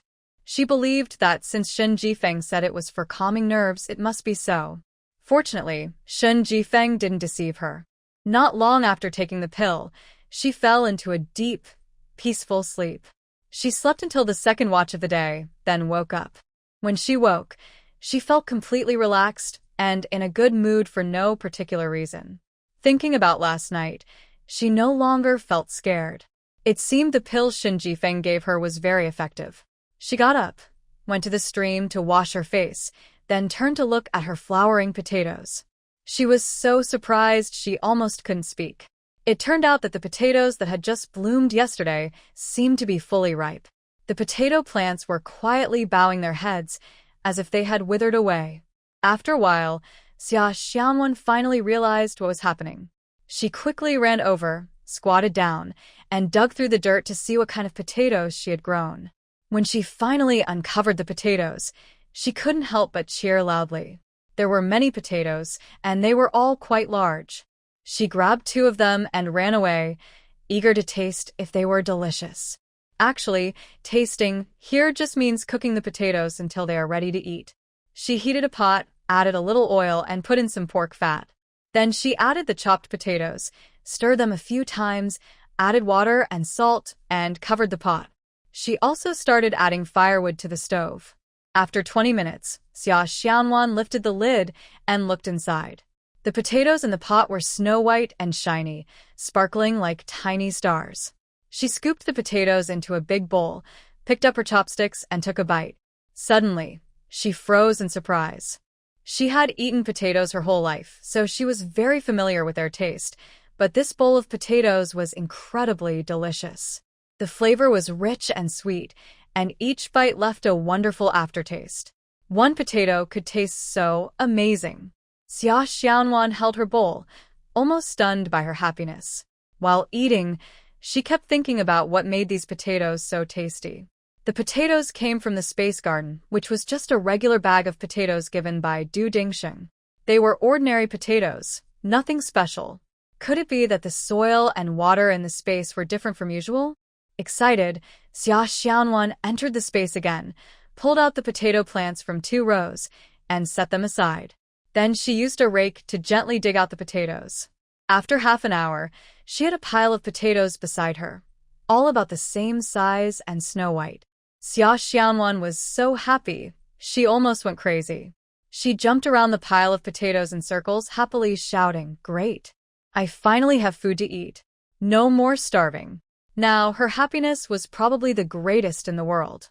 Even the emperor, who had rare treasures, wouldn't be as happy as she was. The emperor's happiness was just having a new treasure, which he could enjoy or give to others. Seeing others grateful and respectful made him feel proud. But her happiness was real and pure, just from the joy of having grown her own food. But Xiaowan's happiness came from having food now. She no longer worried about not being full or about where her next meal would come from. She was very happy alone for a long time, and then she finally stopped. She carefully placed the potatoes aside, rebuilt the ridges in her field, and even made a few more ridges this time. She first planted 2 more rows of potatoes, watered them thoroughly with creek water, and then went to visit her neighbor, Su Wenbin, in the east yard. Although she had scolded Su Guohua earlier, Su Wenbin and his wife came to apologize afterward, so she didn't pursue the matter further. Yang Manju was inside sewing when she saw Xiaowan come in. She quickly put down her sewing and smiled, saying, "Xiaowan is here, come sit with us." "I won't sit, Aunt Yang. I want to ask if you have some tomato seeds." "Do you have any?" Xiaowan asked. Yang Manju was surprised but replied cheerfully, "Yes, I do. These things are usually exchanged and planted." "But Xiaowan, the weather is still cold, and it's not the planting season yet." She paused and added, "Besides, you don't have a place to plant them, do you?" Xiaowan explained, "Aunt Yang, I found a flat spot in the mountains while chopping firewood. I've leveled it out and want to plant some tomatoes to eat. I know it's not the right season now, but I want to prepare early. If you don't have any, I can ask Uncle Zhengdao in the village." Yang Manju said, "I have some. Don't ask anyone else." "But Xiaowan, planting on the mountain probably won't work. You might as well not plant them. When the time is right, I can plant a few more tomatoes for you." Xiaowan insisted, "But I really want to try, Aunt Yang. Please give me a few seeds to try."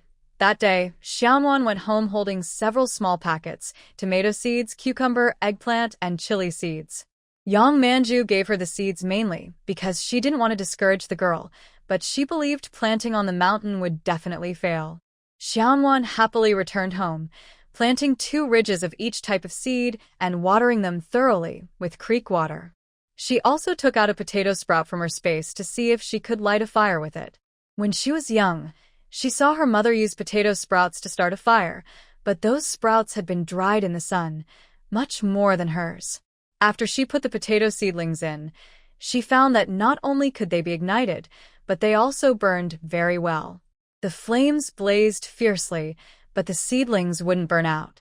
One potato seedling burned for 2 hours before it was completely gone. She was very surprised and happy. With this, she realized she could burn her many potato seedlings for a long time. This meant she wouldn't need to go to the mountain to gather firewood for a while. She was very happy about this discovery. She decided that she could stop going to gather firewood for some time. She also wanted to practice more with the skills from the 2 books she had. Last night's event made her more certain of one idea. If a person wants to avoid being bullied or even survive, they must have the ability, like Shen Jifeng did last night. Thinking of Shen Jifeng, she suddenly felt worried. Last night, he said he would go back to deal with the bodies. She didn't know how he was doing now. Also, his right arm was injured. Could he handle the bodies with just one arm? Thinking about this, she couldn't help but feel anxious. After Shen Jifeng took Xianwan to the village entrance, he quickly ran into the forest. He looked back to make sure no one was around, then jumped onto a tall tree. He hid among the branches and took out a small bottle from his bag. He poured out 2 pills and swallowed them. After a moment, the pain lessened a lot. He then used the tip of his sword to cut open the sleeve of his right arm. The scene was terrible. His arm was cut open with a long wound from his shoulder to his elbow, muscles exposed. Because he hadn't treated it for a long time, the wound was swollen and inflamed. He clenched his teeth and took out another small bottle, pouring all the powder inside onto the wound. The intense pain made him sweat profusely, but he kept silent and didn't cry out. He looked down at his robe, then tore off a piece of the fabric. He ripped it into strips and tightly wrapped the wound on his right arm. After finishing, he took a few deep breaths. Then he jumped down from the tree and returned to the fight scene. He dragged the bodies to a distant place and threw them into a deep ditch. Quickly, he left the area. The day after this event, several men came to the village. They asked the villagers if they had seen a tall man yesterday. They said anyone who saw him could report it. These men had been nearby every day for the past few days. If someone reported correctly, they would be paid 200 taels of silver. For the villagers, this amount was enough to support their families for many years. Soon, villagers started telling each other about it. Within half a day, the whole village and even neighboring villages were alarmed. Many young people took the initiative to search everywhere. Some clever ones even called friends to go up the mountain, claiming they were gathering firewood, but their real goal was to find the tall man. Xia Xianwan already guessed who this tall man might be, but she could not say it out loud. She was not just worried about causing trouble. She genuinely did not want to speak. She believed that Shun Jifeng was not a bad person. Would a bad person really run away successfully and then come back out of fear of causing trouble for others? In the past few days, her potatoes had grown a new crop. Tomatoes, eggplants, and peppers were also ripe. She tasted each one, and like the potatoes, they were all very delicious. These vegetables seemed different from the ones she knew. They looked the same on the outside, but tasted much better. The vegetables grown in her space were incredibly tasty. She really wanted to give some to Su Wenbin and the village head's family, but she was afraid to. The weather was still cold, not the right season for planting. She couldn't explain where these vegetables came from, so even if she couldn't eat them, she just left them be. Luckily, nothing in her space rotted, or she would have been heartbroken. That night, Xia Xianwan felt a little sleepy and went to bed early. In her dreams, she vaguely heard chirping sounds outside the window. Then, she heard light scratching noises, like claws on glass. The sounds were soft but came from different places, sometimes from the window near her bed, sometimes from the window at the foot of her bed. Xia Xianwan immediately woke up. She remembered the men who had been killed.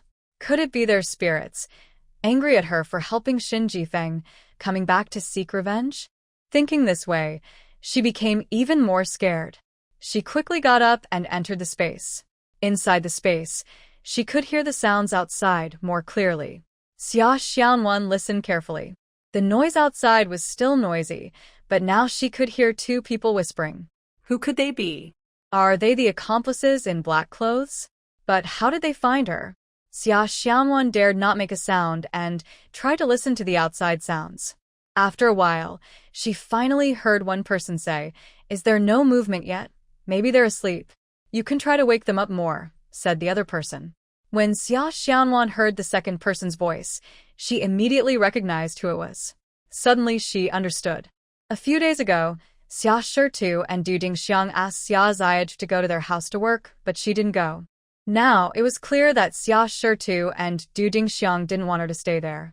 They came at night to scare her, hoping she would be afraid and agree to help them at their house. Otherwise, she would have nowhere to stay. Once she understood this, she was furious. She thought about how she had called them uncle and aunt and had worked for them for 3 years. Even as neighbors, they shouldn't have done this. It was too cruel. There's a saying, people scare people to death. They weren't afraid she would be scared to death. Xia Xianwan casually picked up a wooden stick, came out of the space, and jumped onto the bed. She listened carefully for a while. Everyone has a habit. When you don't know who is outside, you can't tell right away. But once you know who it is, you can quickly distinguish their voices. After listening for a while, Xia Xianwan quickly figured out where Du Dingxiang was. She was near the window on the other side of the bed. She hated Du Dingxiang even more than Xia Shitu. For 3 years, Du Dingxiang had been talking nonstop at her, scolding and hitting her, not giving her food, and making her work constantly. Now that she had left, Du Dingxiang still wanted to trap her and plot against her. It was just too cruel. She quietly moved closer, adjusted her position, and then raised the stick. She swung the stick hard at the hand that was scaring her by scratching the window paper. With a loud crack, the stick broke the window frame and hit Du Dingxiang's hand precisely. Du Dingxiang's wrist snapped with a cracking sound. Her right hand hung limply, with bones sticking out. Dingxiang Du let out a loud scream, "Oh my goodness," then held her right wrist with her left hand, crying out like a pig being slaughtered. In the deep countryside at night, her screams echoed far and sounded very frightening. Su Wenbin's house quickly lit up, and he came out holding a wooden stick. His eldest son, Su Shan, also came out carrying a fire poker. The father and son stood by the shared wall between their house and Xia Xianwan's house, listening for a while. "Dad, it seems to be Xia Shitu and his wife, Su Shan, who has sharp ears," said after listening. "Let's go and see what's happening," Su Wenbin decided, leading his son over. They entered Xia Xianwan's yard. Although it was night, everyone in the village was usually familiar with each other. Su Wenbin quickly recognized that the two people were indeed Xia Shitu and Du Dingxiang. At this moment, Du Dingxiang was clutching her wrist and crying loudly. Xia Shitu looked very panicked, scolding Xia Xianwan while constantly turning his head to look at Du Dingxiang. "Du Dingxiang, why are you out here yelling in the middle of the night? Aren't you supposed to be sleeping at home?" Su Wenbin shouted. Hearing the voice, Xia Shitu knew it was Su Wenbin. "Su Wenbin, just in time. Tell me, how could Xia Xianwan, that brat, break her second aunt's wrist with a stick? Now, she has to pay for it. She should work at my place until her second aunt is fully recovered," Xia Shitu yelled. "Did Xia Xianwan really break Du Dingxiang's wrist?" Su Wenbin asked. "It's late at night. What are you two doing outside Xia Xianwan's window? Does she think you're thieves?" Su Shan also asked. Hearing Su Shan, Xia Xianwan responded, "Big Uncle Su, I was sleeping peacefully but Xia Shitu and Du Dingxiang were scratching at my window paper. I thought there was a burglar, so I hit the scratching claws with a stick." Then Du Dingxiang started crying. "Xia Shitu, don't rush to say other things. First, take Du Dingxiang to the clinic," Su Wenbin said. Xia Shitu understood and, with Su Wenbin and his son helping, took Du Dingxiang to get medical treatment. Su Wenbin took 2 steps back and said, "Su Shan, Xianwan's window frame is broken. The weather is so cold, she can't stay here anymore. Take her home and tell your mother to let her squeeze in with Guahua for the night." Su Shan agreed and asked Xianwan to stay at his house for the night. He also promised that tomorrow he would ask the village carpenter, Chun, to help Xianwan fix the window. Xianwan thanked Su Shan and told him she had money from selling wild boar meat. Su Shan only needed to help her find the carpenter, and she would pay him. However, Xianwan refused to stay at Su Shan's house for the night. She said, "Su Shan, thank you, Uncle Su. But after the scare, I can't sleep anymore. I will light the stove and burn some firewood. Even though the house has no window, I can manage with more firewood. I've slept in colder houses at Xia Shita's before." Seeing she was determined not to go, Su Shan decided to go home. Xia Shitu and Su Wenbin, each holding Du Dingtang, knocked on village Dr. Zhang's door. When Dr. Zhang saw Du Dingtang's injuries, he clearly told them he couldn't treat her and advised them to go to the town clinic for help. The town was over 10 miles away, and Du Dingtang was in no condition to walk. So, Xia Shitu stayed with her at the clinic, while Su Wenbin went to find the village head to see if they could use the village's ox cart. Su Wenbin knocked loudly on the village head's door. When he opened it, Su Wenbin briefly explained his purpose. The village head, after a moment of thought, guessed why Xia Shitu and Du Dingtang wanted to fix Xianwan's window. He scolded them for being ungrateful and then arranged for the ox cart. Du Dingtang cried out all night and finally couldn't cry anymore. The severe pain made her tremble all over, and her face turned pale. The village doctor gave her pain medicine, which didn't completely stop the pain but made her feel a little better. Then, Xia Shitu and Su Wenbin helped her to the town clinic for treatment. At dawn, the village head went to Xianwan's house. He pushed open the courtyard gate and entered. He looked at the broken window. Inside, Xianwan sat on the kong, a traditional bed, hugging her knees, with her head resting on her legs, seemingly asleep. In the stove pit, a thick log was burning fiercely, occasionally crackling. The village chief looked at the poor girl with great sympathy. At this moment, he was a bit worried and unsure how much more hardship she would have to face in the future.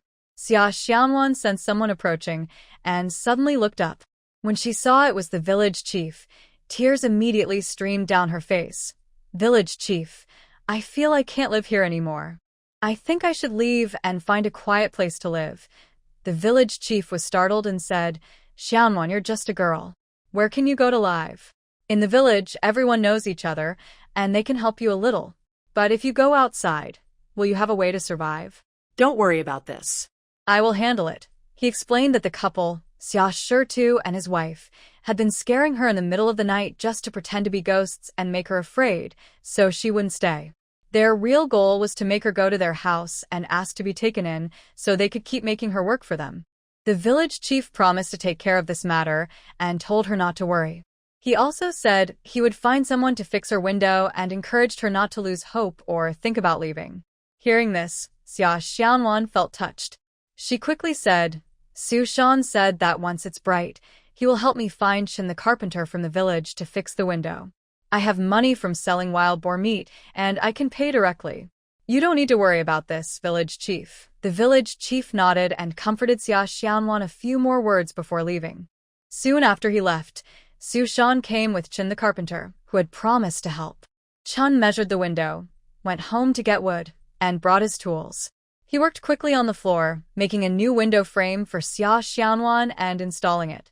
However, they still needed to buy window paper to finish the job completely. Xia Xianwan took out her money to pay Chin the carpenter.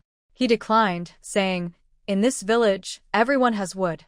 Making a window frame doesn't cost much. We don't usually ask for payment. If anything breaks in the future, just come to my house and call me. I have a daughter about your age, and she's like my own. Just keep the money. I won't take it." Summer Xiao Nuan felt even more grateful when Qin Mujiang sincerely refused to accept the gift. She quickly took out a large piece of wild boar meat. "This meat is from a wild boar. It's a bit tougher than farmed meat, but still quite tasty. Please take it home and make some dumplings. You really must accept this. If I don't, I'll feel bad." Qin Mujiang saw how sincere Xiao Nuan was and accepted the meat happily, then went home excitedly to make dumplings. Dol Dingxiang was finally treated by the town doctor, who fixed her broken wrist and gave her some herbal medicine. After that, she sat in a carriage to rest at home. She really couldn't work anymore, and there was no need to pretend to be sick. Summerstone went to see the village head, hoping he could help decide. He had two requests. First, Xiaonuan would work at his house until Dol Dingxiang fully recovered. Second, Xiaonuan would pay for her medical expenses. The village head looked at him and said, "Summerstone, I'll ask you a few questions. Answer them first, then you can say more. First, why did you and Dol Dingxiang go to Xiaonuan's house late at night? What were you doing standing by the window and scratching the paper on the window? Second, if someone came to your house at night like that, would you hit them? Why are you and Dol Dingxiang scaring a young girl? What is your real intention? Let me tell you, with me here, Xiaonuan won't work at your house, and she won't pay for your medical bills. If you're not happy with that, you can report to the authorities. Just see what the officials say." Hearing this, Summerstone's heart pounded wildly. He knew very well what was going on with him and Dol Dingxiang. How could he dare report to the authorities? Because of the village head's opposition and his sense of guilt, Summerstone finally didn't pursue the matter with Xiaonuan. He could only accept his bad luck and stay silent. But now, he truly couldn't do any work at home anymore, and Dol Dingxiang's wish to sleep on a warm bed was completely shattered. On a sunny afternoon when Qin Mujiang had finished fixing the window, Xiaonuan went to town. She wanted to buy some paper to cover the windows. Their village has a pretty name, Peach Blossom Village. The nearest city to Peach Blossom Village is Yuzhou City. The places where Xiao Nuan exchanged gold and sold wild boar meat before were in Yuzhou City. There is a small town called Peach Blossom Town between Peach Blossom Village and Yuzhou City. Usually, villagers only go to Yuzhou City when they need to buy something expensive or sell game. For everyday items, they usually go to the town. Xia Xianwan quickly bought some window paper and then decided to buy a pound of coarse salt. Her family already had some, but since she was there, she thought it was worth buying a little more to store at home. After buying the salt and just a few steps away, a group of people chased after her, calling out, "Miss, please wait." Xia Xianwan looked back and saw 3 young men approaching her with smiles on their faces. She frowned slightly and asked calmly, "Are you gentlemen calling me?" "Of course." "Do you think those country folks are fit to talk to us?" said the chubby, ugly young man in the middle. Hearing this, Xia Xianwan felt annoyed. "I don't know any young master," she said and turned to leave. "Stop right there," called the man on the left, with slicked back hair and makeup. "Let me introduce you to them so you know who they are," he smiled and said. Then he pointed to the chubby young man and said, "This is young Master Yang Biao, the son of Yang Million, the richest man in Peach Blossom Town. Young Master Yang loves making friends, especially with beautiful women like you. He's very kind," he continued. "As for us, it's okay for you to know. The young man next to him is young Master Feng, who also comes from a wealthy family with many businesses. You could say he's very rich. And I am Huang from the Huang Salt Shop, which is the store where you bought the coarse salt," he finished. "Now that we've introduced ourselves, maybe you could tell us your name?" Xia Xianwan replied, "I don't know you, and I have nothing to say. I'm leaving." With that, she turned to walk away. She never expected to encounter such a situation. She didn't realize that although she wore simple cloth clothes, her skin was smooth as jade, and her features were beautiful, truly a natural beauty. Otherwise, her cousin Xia Xiaoji would not have falsely accused Xia Xianwan of stealing her snow cream on the first day of the new year. However, Xia Xianwan usually does not have a mirror, so she doesn't know how much her appearance has changed since entering Nantian Gate. "Stop right there." Young Master Yang approached unsteadily, staggering with each step. "Miss, you are such a delicate beauty, yet you eat simple food and wear rough clothes. It's a bit unfair to you. Why not come with us for a drink? As long as you keep us company, I promise you'll enjoy good food and drinks every day. You'll wear gold and silver, have endless money, and be served by maids. You can enjoy a life of luxury. What do you think? Get out of my way, I want to leave," Xia Xianwan said as she moved forward. Seeing this, Yang Biao spread his arms to block her path. "If you go any further, you'll end up in my arms. Are you trying to throw yourself into my embrace?" Hearing this, the 2 men beside him smirk and nod in agreement. That's right. It seems the young lady is enchanted by young Master Yang's charming looks, and with his wealth, young Master Yang is the richest around, which is why the beautiful lady is willingly throwing herself into his arms. When Xia Xianwan saw Yang Biao blocking her path with his arms, she shifted slightly to the side, trying to go around him. But Yang Biao wouldn't let her pass. He chuckled and moved his steps to follow her. Xia Xianwan's temper started to flare. "Move aside quickly, or don't blame me. Oh, what if I bother you?" Hit me if you want. "Haha, go ahead and hit me, or my skin will stay tough," Yang Biao said with a grin, leaning closer. "Get out of my way." Xia Xianwan pushed him. With that push, Yang Biao stumbled back several steps and finally fell flat on his backside, sitting with his legs in the air, stopping his movement. "Wow, you've got some strength. Try pushing me," said a man surnamed Huang, approaching. He dared to say this because he was skilled in martial arts and was said to practice quite well in his daily training. Seeing him come closer with a shameless grin, Xia Xianwan said, "Go away too," and pushed him aside as well. Surprisingly, young Master Huang took several steps back, stumbling and falling flat on his butt next to Yang Biao, finally stopping when he was face up on the ground. Originally, Yang Biao was angry after being pushed down and felt his dignity was lost. Now, seeing young Master Huang behave the same way, he couldn't help but laugh loudly. "Your girl has good skills and strength. I like that. Yang Biao got up while speaking, but he didn't dare get too close to Xia Xianwan. He kept a little distance, showing his teeth as he said, "Girl, you can leave today if you want, but you must have a drink with us first. After drinking, we will let you go, I promise. If you refuse and want to leave, that's not possible. Girl, what do you choose?" Xia Xianwan didn't say anything more. She simply stepped forward and started to walk away. Yang Biao and the others quickly reached out to stop her. Until now, Xia Xianwan hadn't used her real skills to fight them because she knew that if she caused trouble, no one would help her settle it. She couldn't afford to offend these wealthy people. So, she clenched her teeth and faced them, knowing they wouldn't let her go easily, but they also couldn't do anything to her. They kept arguing, neither side willing to give in. Xia Xianwan couldn't leave, but the others couldn't do anything to her either. After a while, Xia Xianwan didn't feel much about the situation, but Yang Biao and the others grew impatient. They started cursing and tried to forcibly hold her back. Seeing this, Xia Xianwan also clenched her teeth, ready to fight them. She was determined not to go with them, no matter what. She held the short dagger sent to her by Xin Jifeng tightly in her hand, prepared to fight to the end. Just then, a group of people riding horses rode past the town. Leading the group was a man dressed in a moon-white brocade robe, with sharp eyebrows and bright eyes, full of heroic spirit. He rode a tall, powerful juju-bred horse with a flowing mane. His presence was striking, making people want to look again, feeling an indescribable sense of nobility and majesty. The man squinted and glanced at Xia Xianwan and the others, then turned to the person beside him and said, "Handle this." The person next to him, dressed in dark blue brocade, rode a plain black horse and looked very capable. He listened to the command and immediately rode forward. In broad daylight, 3 grown men bullying a girl. Do you still have the law in your eyes? Don't you know shame? Hurry and clear the way. Let this young lady go. If you dare to delay again, be careful with your heads.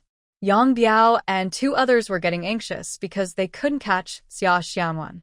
Suddenly, someone spoke up to stop them. The 3 of them were instantly angry. Yang Biao pointed at the man and said, "Who do you think you are, meddling in my business? Are you tired of living? Know your place and get out of here, or else." Oh, before Yang Biao finished, the man on the horse suddenly whipped his whip. The whip wrapped around Yang Biao's waist, and with a flick of his hand, he threw Yang Biao into a ditch by the roadside. Then, he whipped the other 2 men, wrapping the whips around them and tossing them out as well. Both men landed right on Yang Biao, hitting him hard. The 3 men fell together. They scrambled to get up and climb out of the ditch, cursing the man loudly. The man told Xia Xianwan, "Miss, please leave. Don't worry, they won't dare to stop you." Xia Xianwan thanked the man and turned to walk away. At this moment, Yang Biao, who had just climbed up first, reached out to block her. "Stop right there.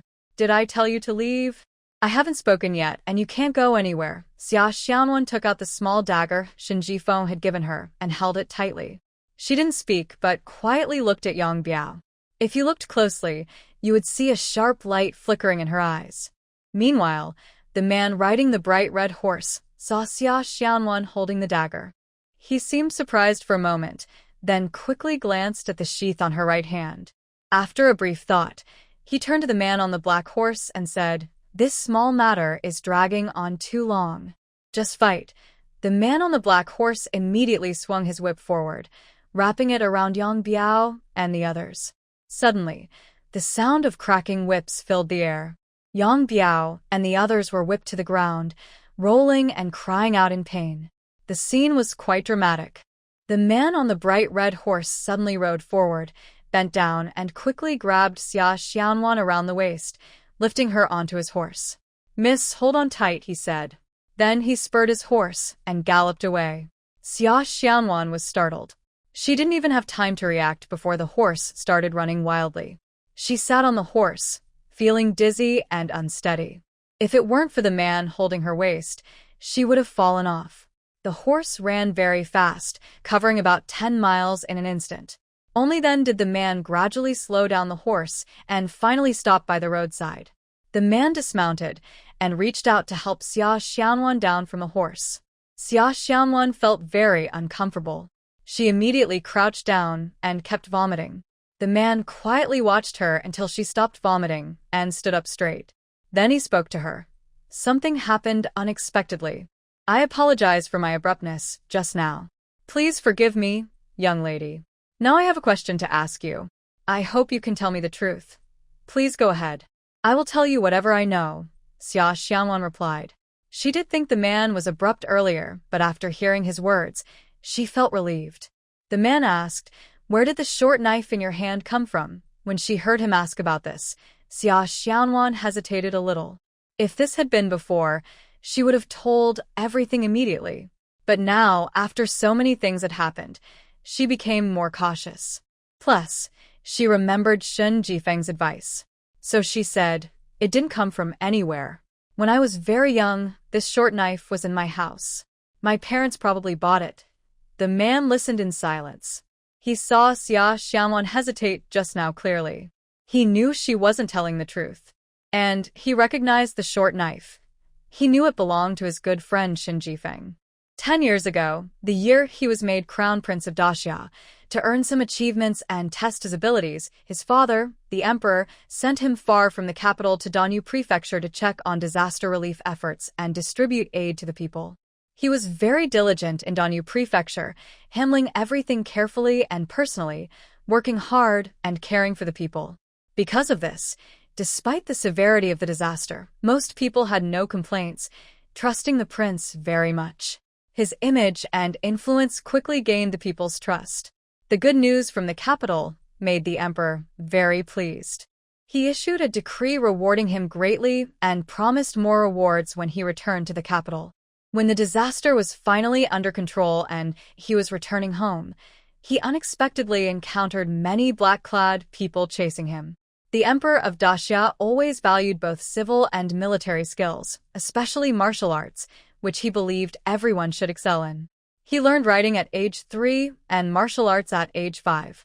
Although he is skilled in many different weapons, he is especially excellent with a long sword, reaching the highest level of mastery. Now, seeing the man in black daring to surround and attack him, he is very angry. He quickly mounts his horse, draws a sword, and leads the fight against the black-clad enemies. When the prince travels, he usually has many guards with him. Plus, there are 10 trusted guards who are all very skilled fighters. These guards fight desperately to protect the prince. As a result, the black-clad enemies are killed in large numbers, and it's hard to count how many have fallen. But the enemies seem endless.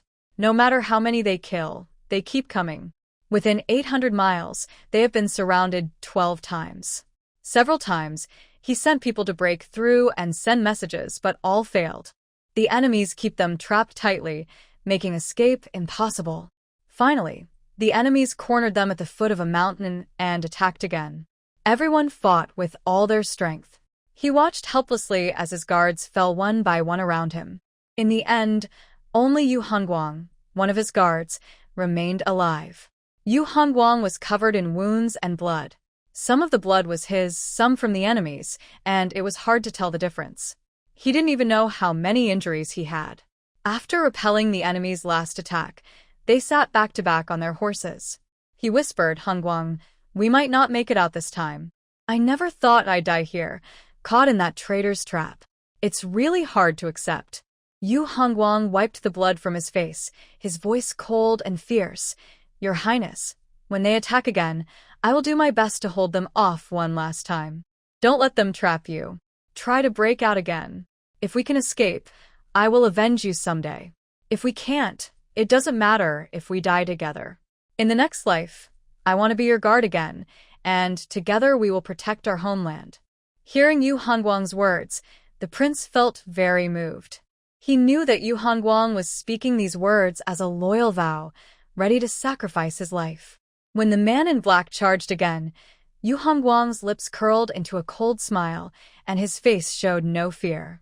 His determined and ruthless gaze made him realize that Yu Hongguang had made up his mind to fight to the death, even if it was a slim chance for survival. He just wanted to fight one last time for a small hope of life. Instead of fighting outward as Yu Hongguang planned, he charged directly at the black-clad man surrounding Yu Hongguang.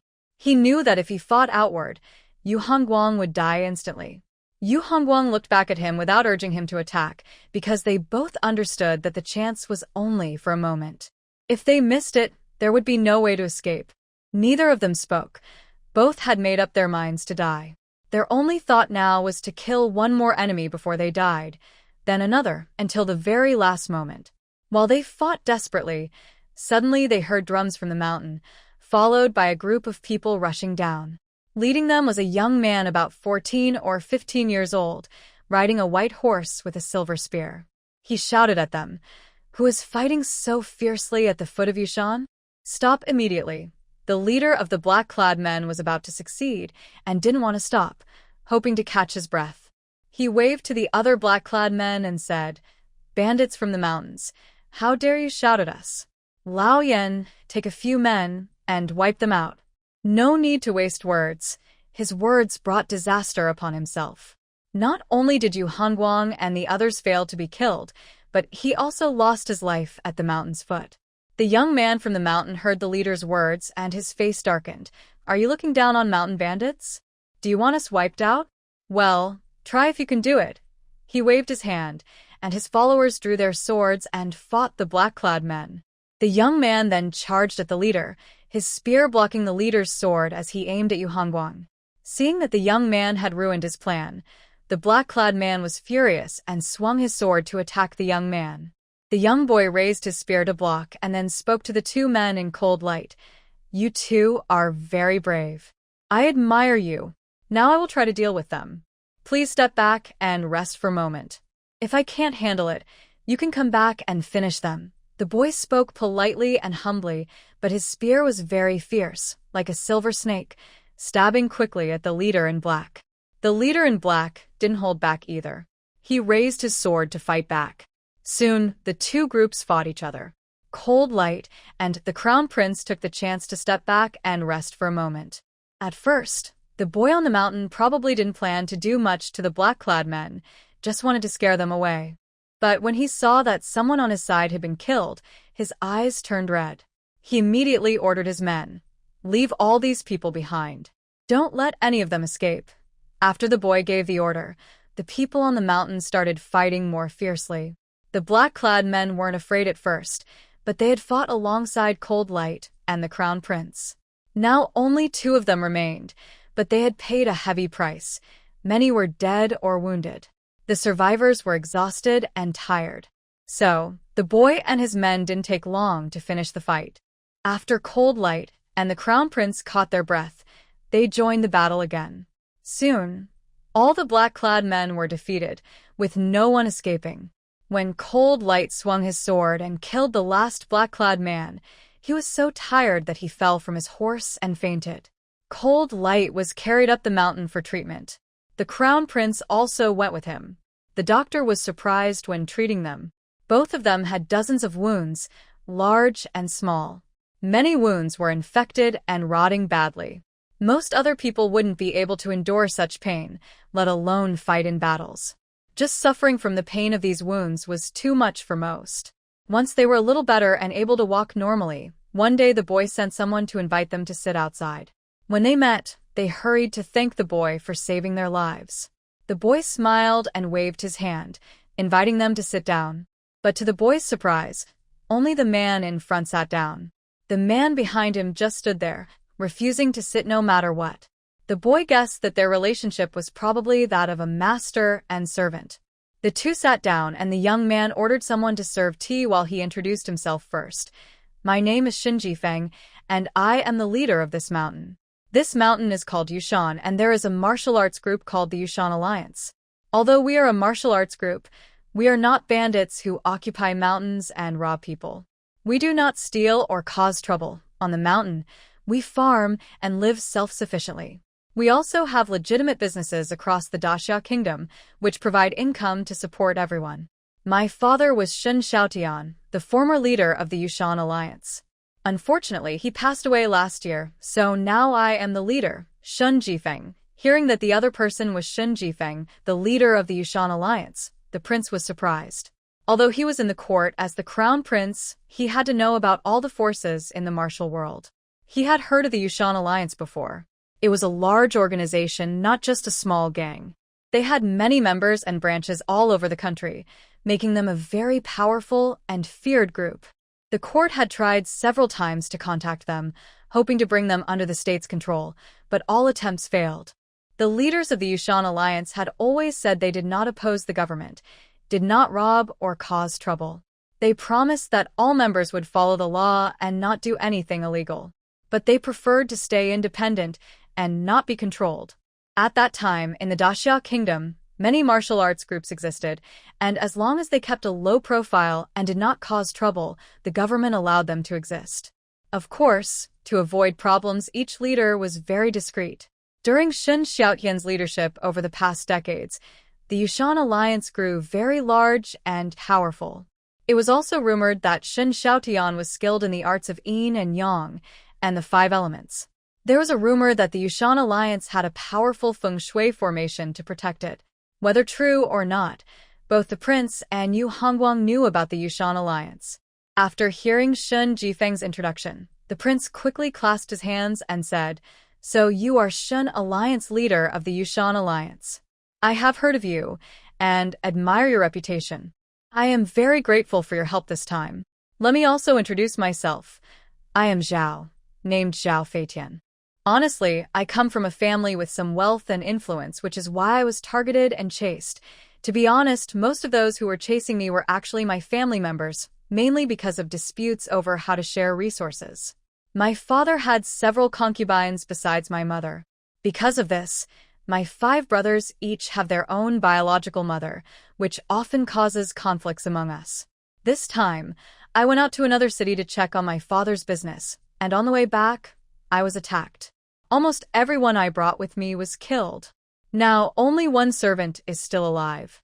Prince Zhao Feitian turned around and pointed to Yu Hongguang behind him, saying, "His name is Yu Hongguang. He is my servant.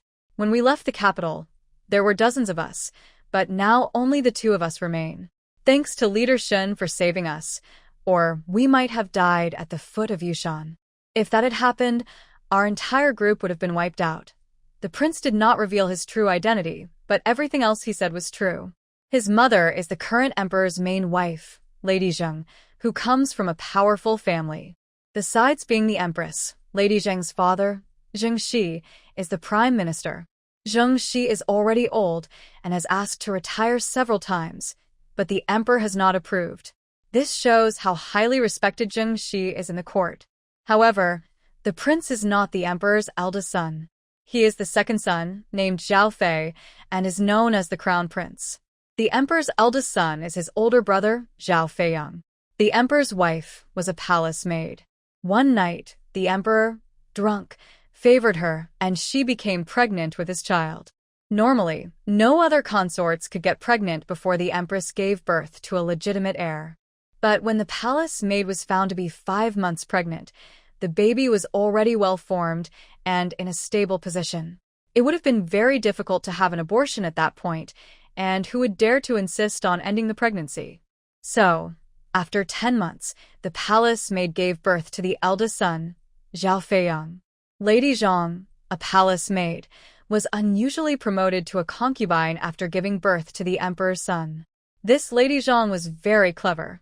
She knew that although she had a son with the emperor, her background meant her son would not become emperor. So, she was very careful to please the empress. She always followed the empress's wishes. If the empress said to go east, she would not go west. Every day, she personally served the empress and was very attentive, more careful than the other maids, always respectful and humble. Gradually, she gained the empress's trust and protection, even becoming a close confidant. Because of this, she established her position among the many noble consorts. Without family support or powerful connections, no one dared to bully her, and her son grew up safely. Since Lady Zhang was friendly with the empress, her son, the crown prince, also had a good relationship with his older brother, the prince. The prince was very caring towards his older brother in many ways. The prince had 3 younger brothers. The third younger brother, Zhao Feishan, was born to the emperor's favorite consort, Lady Zhou. Lady Zhou was not from the Daxia kingdom but from the neighboring Dachan kingdom. That year, Daxia and Dachan went to war. The fighting lasted 3 years. Eventually, Dachan could not continue fighting because their people were almost wiped out. With no choice, Dachan surrendered, signed a treaty, and agreed to pay annual tributes and never invade Daxia again. The year after Dachan signed the surrender, they sent gifts to Daxia, including gold, silver, jewels, and a beautiful woman named Zhou Huanyan. She was said to be the most noble princess of Dachan. To show their friendship, they sent her to the Daxia emperor. Princess Huanyan was more beautiful than the moon. She was talented in singing, dancing, playing musical instruments, chess, calligraphy, and painting. After entering the palace, she quickly gained the emperor's favor. Since meeting her, the emperor began to neglect other consorts. Eventually, the rules about visiting the empress on the 1st and 15th days of each month were no longer followed, and only Huanyan was exempt. At first, the emperor made Princess Huanyan a noble lady, but within a few months, she was promoted to a concubine, a special exception. After Princess Zhou gave birth to the 3rd prince, her rank was once again promoted to noble consort. Although many years have passed, the emperor's favor for noble consort Zhou seems just as strong as before. She remains highly favored and has become more proud and assertive. After the 3rd prince was born, noble consort Zhou used all her efforts to win the emperor's affection. She also taught the 3rd prince to be clever and well-behaved, which made him very loved by the emperor. The only thing that troubled the emperor was that the 3rd prince was a premature baby and often sick, so noble consort Zhou worked very hard to care for him. Because of this, the emperor showed him more love than the other princes. When the 3rd prince was 3 years old, the emperor had 2 more sons, the 4th prince Zhao Feiping and the 5th prince Zhao Feiyue. Their mothers were Lady Yu and Lady Chao, respectively.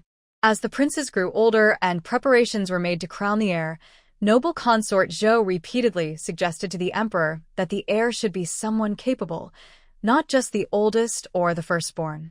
The emperor agreed that her point made sense and began to consider making the 3rd prince the heir.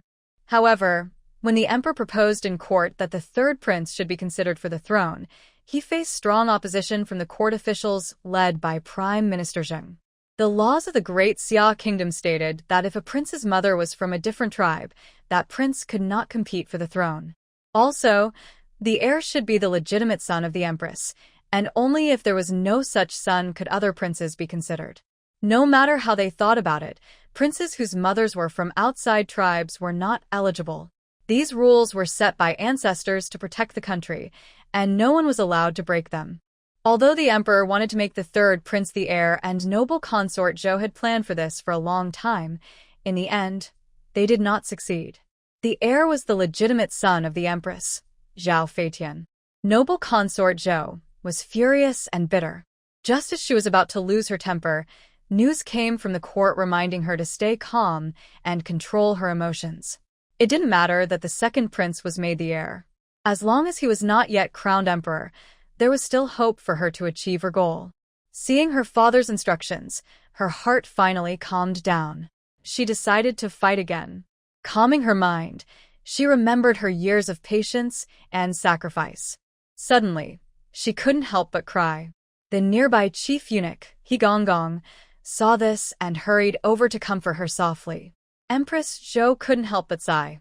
Our lives are over. I don't know if we'll ever reunite back home. He Gonggong's face changed in fear. Your Majesty, be careful with your words. His eyes also turned red. The loyal maid, Kai Zhuang, quickly came over to comfort her. Only then did Empress Zhou start to feel better. She thought for a moment and then sighed again. It's a pity for brother He. For the sake of the country, he became a eunuch. Every time I think of this, my hatred for the Great Xia Empire grows deeper than the sky and the sea. Over these years, you've been by my side. Seeing how much the Emperor of the Great Xia favors me, I wonder how hard that must be for you. Your Majesty, please don't speak like that. We are both children of the Great Qin Empire. For our country, these sacrifices are nothing. Look at the 3rd prince. Aren't you proud? He is the hope of our Great Qin, and he is also our hope. Once the third prince inherits the throne of the great Xia Empire, isn't that just like our great Qin? Please stay hopeful and wait for that day. The year the second prince was made crown prince, there was a famine in Dayu Prefecture. The emperor sent him there to distribute relief supplies. This gave Empress Zhou a perfect chance to assassinate him. To prevent the plan from being exposed, she gathered many people from her own territory, intending to kill the crown prince on his way to deliver aid. But things didn't go as planned. Just when success seemed certain, the plan was foiled because members of the Yushan alliance joined in. The crown prince and Yu Hongguang stayed on Yushan to recover from their injuries. Once they were almost healed, under Xin Jifeng's guidance, they left via a secret passage in the back mountain. Before parting, Xin Jifeng sent people to escort them to the capital and also sent messages for the local branches to secretly support and care for them. Their safe journey to the city was the top priority. The crown prince listened and was very touched. He took a jade pendant from his waist and handed it to Xin Jifeng. Brother Xin, this jade pendant is my personal belonging. Everyone around me knows it. In the future, whenever you go to the capital, you can take this pendant and visit these places to find me. He then mentioned the names of several jewelry shops, tea houses, and other stores, telling Xin Jifeng to remember them. With this pendant, he could find him at any of these locations. Xin Jifeng took the pendant carefully, stored it close to his body, and then drew 2 small knives, saying, "Brother Zhao, these are my lucky knives. I got them during a special chance. There are 2, one male and one female, very sharp, able to cut through iron like mud. I am giving you the male one for self-defense." The crown prince was very happy. He stretched out both hands to accept the knives and carefully kept them. After returning to the capital, the crown prince revealed his identity publicly. The people from the Yushan alliance who escorted him were shocked when they learned this. They remembered the fun times they had shared with the prince along the way, eating, living, joking, and they broke out in sweat. They were truly afraid of being accused of disrespect if the prince decided to punish them. But the prince was very kind to them, treating them well every day with good food and respect. When they prepared to leave and return to the Yushan alliance, the prince rewarded each of the escort members generously. He also gave them several carriages loaded with gold, silver, jewelry, and a whole box of banknotes. He hired a guard escort to send them back and asked them to pass a message to Xin Jifeng that their actions on the mountain were out of necessity, so they didn't dare reveal his identity. He asked Xin Jifeng not to blame him for hiding it and said that no matter what his identity was, they would always be good brothers. After seeing off the Yushan alliance members, the prince told the emperor about the assassination attempts he faced along the way. The emperor was furious and ordered an investigation. How dared anyone attack the prince along the way? Such a crime was punishable by death for the entire family. However, after investigation, no clues were found. All the attackers wore black clothes and pants, with black masks covering their faces, and no other identifying information could be discovered. Time passed quickly, and 10 years went by unnoticed. Today, 10 years later, the emperor was still in good health and had no plans to abdicate the throne to the prince. This also gave the Queen Dowager Zhou enough time and opportunity to plan an assassination. During these 10 years, there were several attempts to kill the prince, but all failed without exception. Over the past 10 years, Crown Prince Taizi and Xin Jifeng have become close friends who trust each other deeply. They talk about everything and meet often. Everyone can see that if someone plots against the crown prince or if something unexpected happens when he ascends the throne, Xin Jifeng and his Yushan alliance will be a strong support for him. This time, Xin Jifeng was invited by the crown prince to a small gathering in the capital. After a while of sightseeing and enjoying themselves, Xin Jifeng said goodbye and returned to the mountains. However, just one day after leaving the city, he was attacked. Countless black-clad people chased him for hundreds of miles. All 4 of his followers were killed, leaving only Xin Jifeng. He then met Xia Xianwan. Together, they fought off the attackers. Afterward, Xin Jifeng gave Xia Xianwan a small dagger. In the capital, when the secret agent told the crown prince about Xin Jifeng's attack, he was very shocked and angry. He immediately ordered his trusted guard, Yu Hongguang, to prepare horses and supplies and leave for the city. Although the crown prince couldn't easily leave the capital, he convinced the emperor. He led his trusted guards to follow the trail and search for Shen Jifeng. They traveled a long way, but didn't find Shen Jifeng or meet the Black Cloud attackers. Instead, they saw Xia Xianwan being bullied by Yang Biao and others in Taohua town. They helped her and saw Shen Jifeng's dagger. The crown prince asked Xia Xianwan about the dagger, but she refused to say where it came from, only saying it belonged to her family. The crown prince knew she wasn't telling the truth, but didn't press her. When Xia Xianwan said she wanted to leave, he allowed her to go. He watched her turn and walk away. Soon after, Yu Hongguang rode up. When he looked around and saw the girl gone, he understood she had left. Since the crown prince didn't say anything, he didn't ask more. As the sun set, the crown prince softly said, "Your Highness, we need to hurry. We must find an inn before dark." "All right, we'll stay at the next town. Then look for that girl." "I saw Shen Jifeng's dagger in her hand earlier," the crown prince replied. Yu Hongguang was surprised and asked, "Your Highness, why didn't we stay behind or ask where Shen Jifeng was hiding?" "I asked, but the girl refused to admit anything, only saying that the short knife belonged to her family.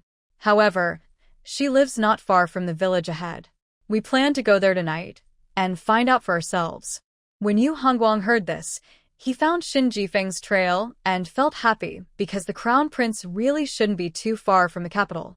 As for Xia Xianwan, she hurried home after saying goodbye to the crown prince. Once home, she quickly lit a fire, prepared some paste, and started pasting the window paper before sunset, as the temperature was dropping. She had to finish quickly.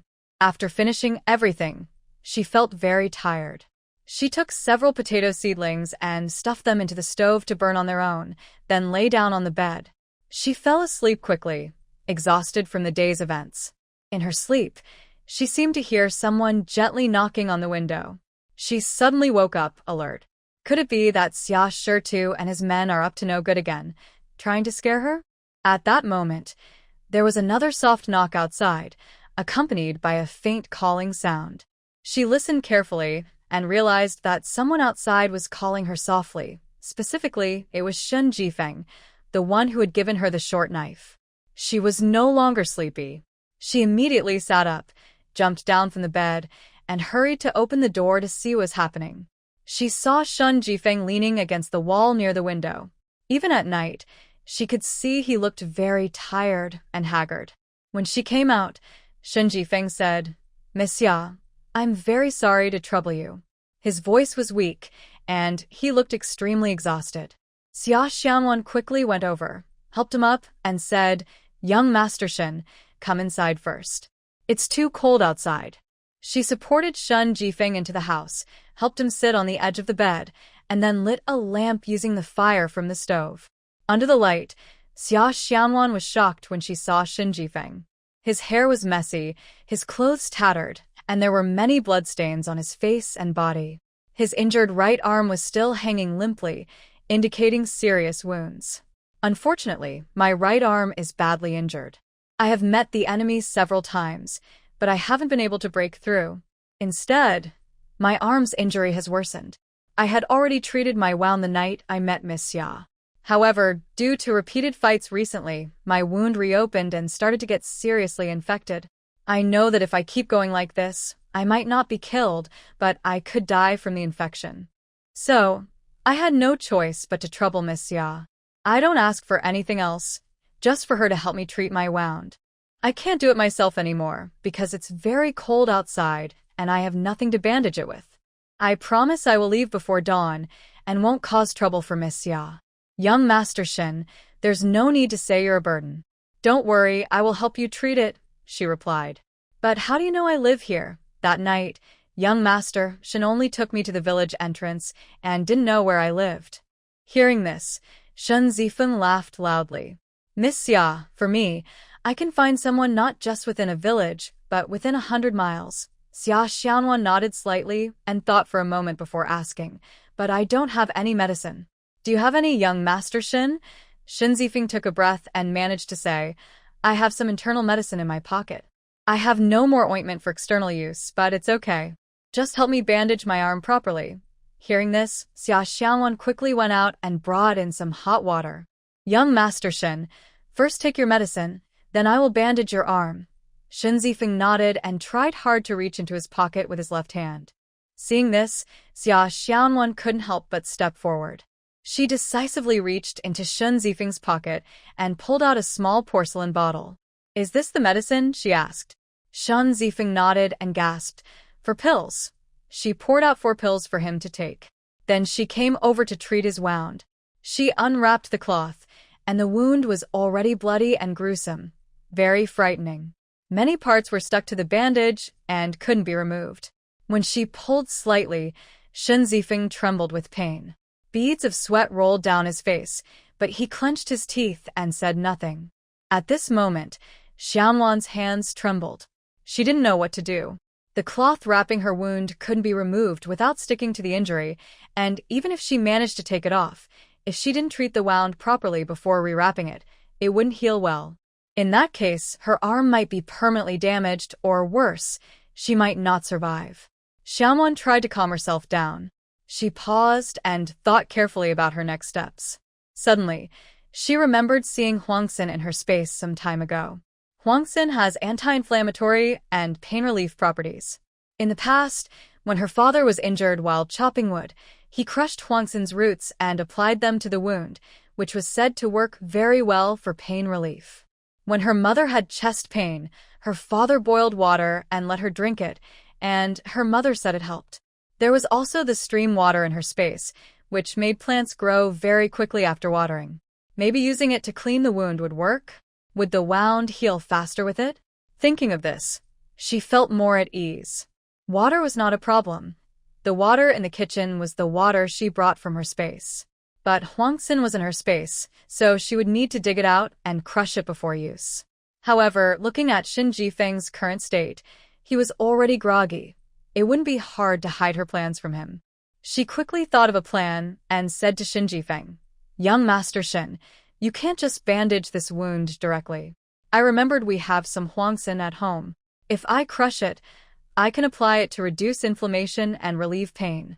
But I don't have any medicine to clean the wound. I plan to boil water from the bucket, let it cool, and use it to rinse your wound. I will soak the cloth on your wound with water to loosen it, then wash away the pus, and finally apply the crushed Huangxin before bandaging you. Is that okay? Shen Zifeng was barely holding on, relying solely on his willpower to find Xianwan. Now he was already on the verge of collapse. He nodded vaguely when she explained how she wanted to bandage him. Seeing this, Xianwan helped him lie down. Young Master Shen, rest for a while. I will go prepare hot water and crush the Huangxin. Once I have everything ready, I will come back to treat your wound. Shen Zifeng remained silent. Seeing his condition was truly frightening, Xianwan reached out and touched his forehead. He was burning hot. Looking at him again, he seemed to be fainting or in a dazed state.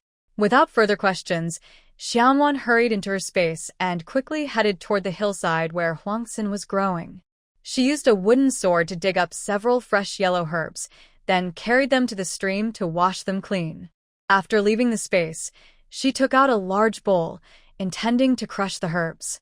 But after looking at the bowl, she didn't dare to press too hard. Instead, she washed her hands and gently pinched the herbs into tiny pieces with her fingers. Only then did she carry the bowl over. She softly called Shen Zifeng twice, but there was no response. He was neither awake nor responsive. Summer Xiao Nuan decided not to try waking Shen Zifeng again. Instead, she rolled up her sleeves and gently used cool water to clean his wound. Shen Zifeng kept humming softly, but he still didn't wake up. She washed for a long time, changing the water several times. Finally, she removed the cloth stuck to the wound, cleaning out the pus. The cleaned wound looked pale, with muscles exposed, and appeared quite frightening. If she tried to treat the rotting flesh around the wound further, she wouldn't dare. So she first used the juice of the herbs to clean the wound again, then evenly applied the crushed herbs on it. When it was time to bandage, she hesitated. There was no torn cloth or anything similar at home. How could she bandage it? In the end, she gritted her teeth and took out the few feet of cloth she had bought for making shoes. She tore it into strips and carefully bandaged Shen Jifeng's wound. After finishing everything, Xiaonan was covered in sweat. She sat there resting for a while before tidying up. Seeing that Shen Jifeng still hadn't woken up, she didn't know when he would wake. At this moment, Xiaonan felt worried. How should she arrange Shen Jifeng? Keeping him at home was an option, but if neighbors found out, it might harm her reputation. After thinking carefully, she decided to move Shen Jifeng into her space. If he woke up and asked, she would tell him that the space was a trick she learned from a mysterious person in the martial world. She would ask him not to walk around freely to prevent the illusion from failing. Having made her decision, she stood up. She wasn't sure if she could bring others into the space. Gently holding Shen Jifeng's hand, she thought to herself, "We go into the space together." In the blink of an eye, both of them entered the space. Shen Jifeng was still sleeping deeply in the small house inside the space. Moreover, Xia Xianwan suddenly realized that her thoughts about telling Shen Jifeng that this was a trick were just her imagination. The space also suddenly changed a bit. Besides the small house, the distant hillside, forest, and the grassland and creek outside the house disappeared. Everything around was just misty and unclear, which made Xia Xianwan very happy again. She learned that this space could change according to her wishes. She didn't know about other aspects and could only explore slowly. Feeling relieved, Xia Xianwan put away her 2 books, sat down heavily on the grass, and looked up at the sky. Unexpectedly, right after she entered the space, the people from Crown Prince Zhao Feitian's group arrived outside her house. They wet the window paper with their tongues, poked a small hole, and looked inside. They didn't see Shen Jifeng's figure or Xia Xianwan at home.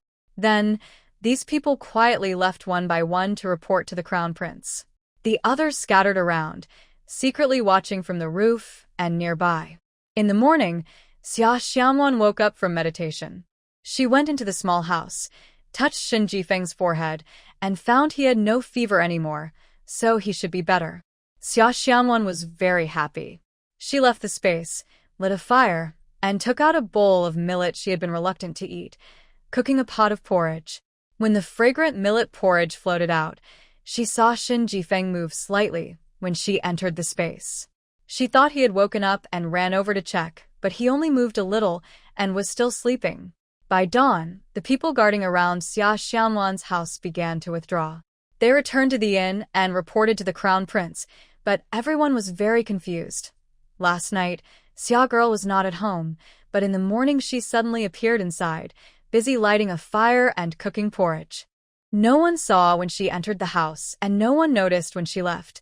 The Crown Prince thought for a moment and said, "Brother Shen must be inside her house," but she hid him very well.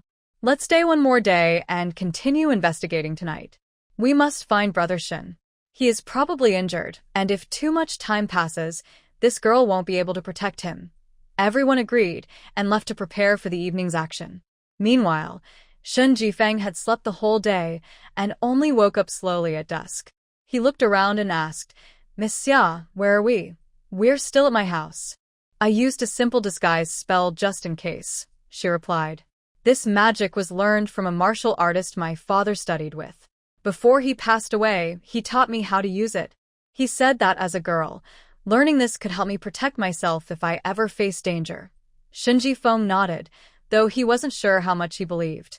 He didn't ask further. Xia Xianwan helped Shen Jifeng sit up and then brought him some millet porridge to drink. As the leader of the Yushan Alliance, Shen Jifeng had tasted many good foods, but this millet porridge was the most delicious he had ever had.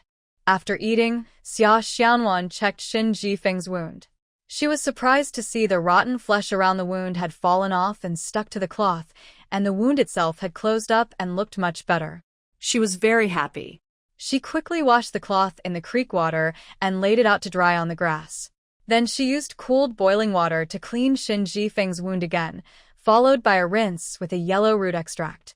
She mashed the yellow root and applied it to the wound, then tore some new cloth to carefully bandage it. Shen Jifeng watched quietly as the girl busily tended to his arm. She was focused and gentle, her long eyelashes fluttering constantly. It was clear she was nervous. Every time she accidentally touched his wound, she would immediately look up at his reaction, worried she might hurt him. A strange feeling grew in Shen Jifeng's heart. He didn't feel any pain, only a sense of happiness. After finishing the bandage, Xia Xianwan sat on a nearby chair. Suddenly, she remembered the small dagger Shen Jifeng had given her. Yesterday, I went to town and met some bad people. I took out the small dagger you gave me to fight them, but I was saved by a few others. One of them asked where I got the dagger from. I told him honestly that I've had it since I can remember, and it's always been in my family. Shen Jifeng was very surprised and quickly asked about the people's features. Xia Xianwan described them one by one. The more Shen Jifeng listened, the happier his expression became. After she finished, he immediately said, "Miss Xia, I have 2 things I want to tell you. The first thing is that I am a few years older than you. From now on, you can call me older brother, Brother Shen. I will simply call you Xianwan. Let's not be so formal anymore. Is that okay?" Xianwan listened and thought it was a good idea, so she smiled and nodded. Seeing her agree, Shen Jifeng was very happy. "The second thing, Xianwan, you mentioned earlier that the person who saved you is my friend. They must have come to find me, knowing I was attacked by others, to rescue me." Xianwan was surprised and asked, "What should we do?" "They have already left. It's okay, they won't leave. You just need to remove this illusion spell. Last night, they probably came by, but they couldn't find me because of your illusion. They will come again tonight." Xianwan listened with some doubt. She held Shen Jifeng's hand and thought to herself, "I and Shen Jifeng leave the space." In the blink of an eye, Shen Jifeng appeared on Xianwan's bed. He was also amazed and said, "Xianwan, while my friends haven't arrived, let me tell you a little about myself. There is a gang called the Jade Mountain Alliance in the martial world. You probably don't know about it, but that's okay. I am the leader of the Jade Mountain Alliance. Our headquarters is on Jade Mountain, and we have branches all over the country. We run legitimate businesses and do not rob or steal. Xianwan, you are very skilled in martial arts. Instead of staying alone in this mountain village, why not join our Jade Mountain Alliance? Of course, I won't force you. Take your time to think about it, and let me know when you're ready." Xianwan felt a moment of temptation, but she quickly dismissed the idea. After all, she had only known Shen Jifeng for a short time. As a girl, following a man like this, what does that mean? So she shook her head, indicating she wouldn't join, at least for now. Shen Jifeng felt a bit disappointed, but from Xianwan's perspective, he thought her decision was correct. Anyway, there is plenty of time. When she learns more about him, he believed she would eventually agree to join the Jade Mountain Alliance and truly become one of them. Seeing that Xia Xianwan was unwilling to agree, Shen Jifeng said, "Xianwan, I understand you don't want to join us. But in the future, whenever you want to find me, I will tell you where I can be found." Besides the Jade Mountain Alliance, Shen Jifeng also told Xia Xianwan several alliance locations and said that if anyone questions her, she can simply show them the short sword he gave her. Xia Xianwan nodded in agreement. The two then chatted casually for a while. Suddenly, Shen Jifeng looked out the window and asked, "Who is outside? Is it guard you?" As soon as he finished speaking, someone appeared inside the house. Xia Xianwan saw that it was the person who had whipped Yang Biao yesterday. Yu Hongguang bowed to Xia Xianwan and said, "Miss, hello." Xia Xianwan slightly bowed in return but did not speak. Yu Hongguang then turned to Shen Jifeng and said, "Leader Shen, you asked us to find you easily. The family head is waiting for you. Let's go now." Shen Jifeng nodded but did not move. Instead, he asked directly, "Guard you, do you have silver on you? If yes, give it all to me." Yu Hongguang was surprised but then realized. He reached into his clothes and took out about 20 silver coins and a few silver notes, handing them over. "I was in a hurry leaving, so that's all I have," he said. Shen Jifeng took the silver and then handed it to Xia Xianwan. "Xianwan, keep this silver for now. I will send more later. For now, don't go chopping wood on the mountain." Xia Xianwan immediately refused, saying she had enough food and didn't need his silver. She declined several times. Seeing Shen Jifeng's insistence and noticing his urgent, caring look, she didn't refuse further. After thanking him, She accepted the silver generously to ease Shun Jifeng's worries. After seeing Shin Jifeng off, Xia Xianwan kept thinking about what he said. He called the man who whipped others into the ditch, "Guard you." Isn't a guard someone from the palace staff? If that's true, then the person pulling her onto the horse is the emperor? But she thought it was unlikely. She didn't know exactly how old the emperor was, but she guessed he was definitely not that young. Since she couldn't understand it, Xia Xianwan stopped trying. She picked up the silver and banknotes left by Shin Jifeng, more than 20 taels, and thought about her own silver in her space. Suddenly, she felt like a very rich young girl. Thinking this way, she couldn't help but feel very happy and excited. Shun Jifeng's matter gradually faded away, and Xia Xianwan returned to her peaceful life. She still practiced sitting meditation and martial arts every day, day and night. The weather gradually warmed up. People started taking off their heavy cotton clothes and wearing lighter ones. It was finally time to start planting crops. Every household became busy, except Xia Xianwan. She didn't have land, so she didn't farm. Although she still had a lot of money and could live comfortably, she often chopped firewood and carried it to Yuzhou City to sell, so the villagers wouldn't think her life was unusual. Since her last encounter with Yang Biao and others, Xia Xianwan stopped going to the town. For buying or selling, she preferred to go to the farther Yuzhou City. Only she knew that the dozens of miles were just a short trip for her now. One day, after selling firewood, Xia Xianwan took her silver from her space and combined it with the money from selling firewood. She bought a very light green dress and then, after some thought, bought a light pink one. The kind shopkeeper also gave her a silk handkerchief. Xia Xianwan was very happy and thanked the shopkeeper many times. She happily left the clothing store. Her clothes were too thick before, but now she finally had a lighter one. She carried a bamboo basket containing her old cotton clothes and, underneath, her new light pink dress. Since her mother passed away 3 years ago, Xia Xianwan had never worn new clothes. The dresses her mother made for her were taken by her second uncle's wife to be altered for her younger sister, Xiao Ju. She had to wear her second aunt's tattered clothes, which were so worn out they couldn't be repaired. She wore them for 3 years. At first, her grandmother tried to patch them, but when they became too torn, she stopped repairing them, and Xia Xianwan had to wear them as they were. Until this summer, after her family cut ties with her, she hunted a wild boar herself and bought a set of rough cotton clothes. Now she has suddenly bought 2 beautiful colored dresses. Her happiness makes her face full of smiles, her eyes and brows curved like a blooming peach blossom, so beautiful it's enchanting. Xia Xianwan carries a bamboo basket and walks through the streets and alleys of Yuzhou City. She knows she doesn't need anything else, but she just wants to walk and see the bustling city. She feels a strange happiness when she looks at the wide streets, tall buildings on both sides, and the busy crowds.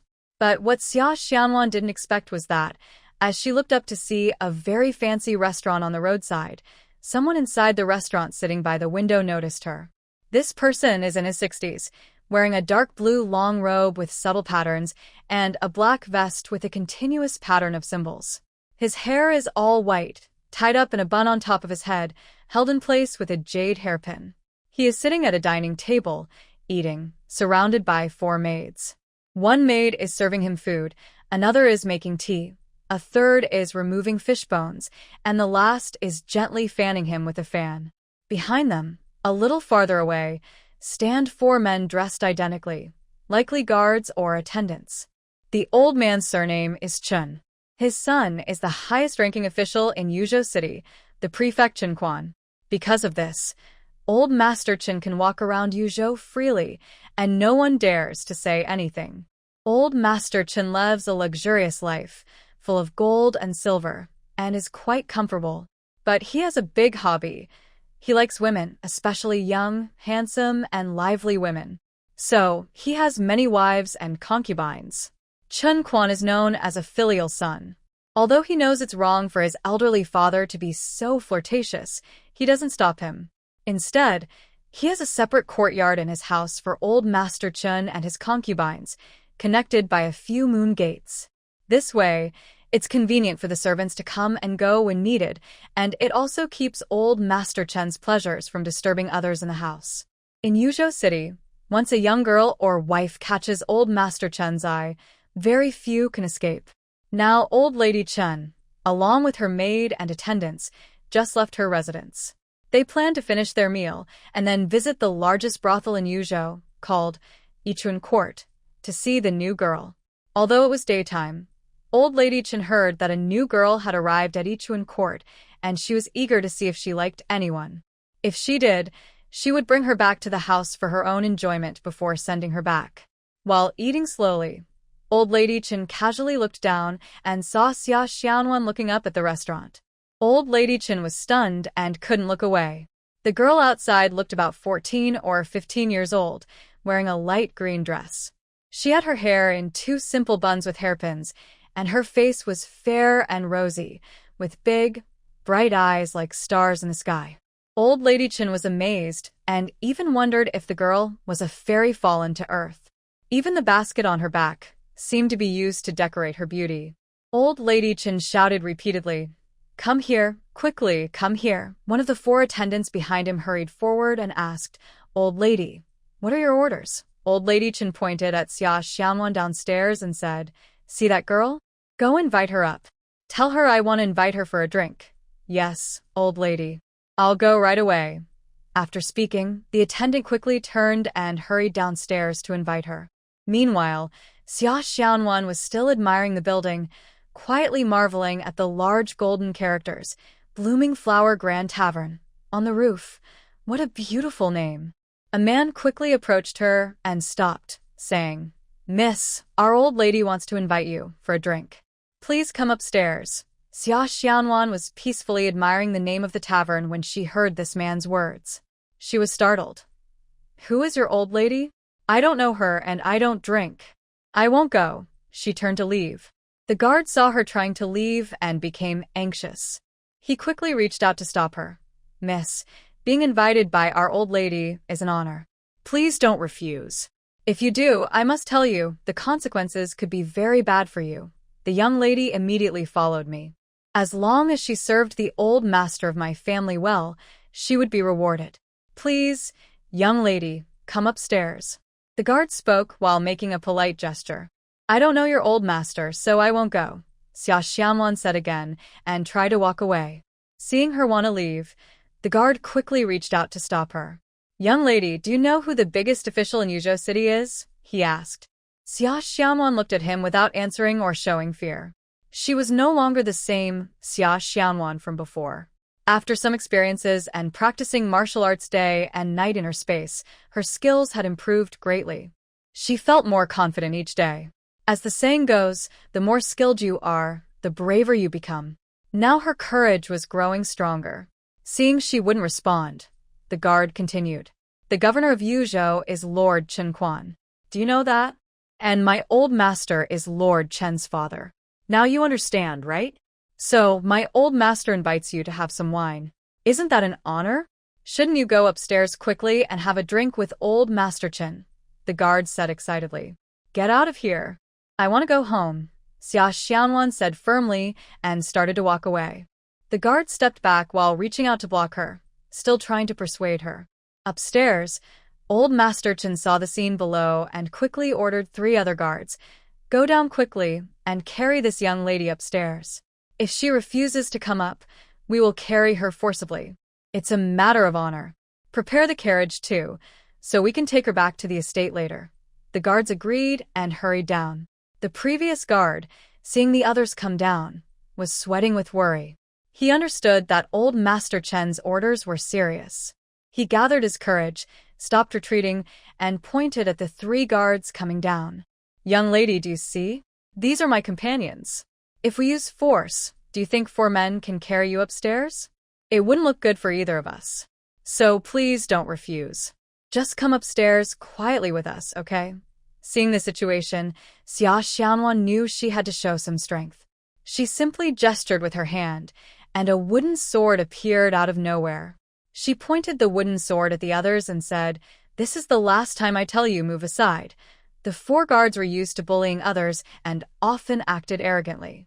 Today, after trying to persuade her kindly for a long time, they saw that Xianwan not only refused to listen but also took out a wooden sword and pointed it at them. They became very angry. One guard then said, "Miss, you're refusing to cooperate. Don't blame us for being rude. Our master ordered us to carry you up. Brothers, attack." As he spoke, he stepped forward first and reached out to grab Xianwan. He ignored the wooden sword in her hand, not believing it could be truly useful. He thought scaring them with a wooden sword was funny. Xianwan didn't dodge or speak. She looked at the hand reaching for her and casually swung her wooden sword at his wrist. There was a loud crack, and the guard's wrist immediately broke. His hand hung down to the ground, only held by skin and flesh. He let out a loud scream, clutching his broken wrist and crying out in pain. The other 3 guards saw someone was hurt and quickly drew their swords, surrounding Xianwan and preparing to fight.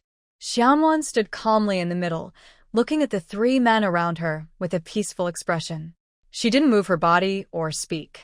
She just held her wooden sword quietly, watching them. The first guard to attack was quick-witted. He quietly moved behind Xianwan and then rushed forward, raising his sword to strike her. Xianwan didn't turn around. Instead, she swung her wooden sword backward. The guard's sword clanged to the ground, and he cried out in pain, clutching his wrist. The other 2 saw that his wrist was broken too. They were shocked and tightly gripped their swords, moving closer to Xianwan one after the other.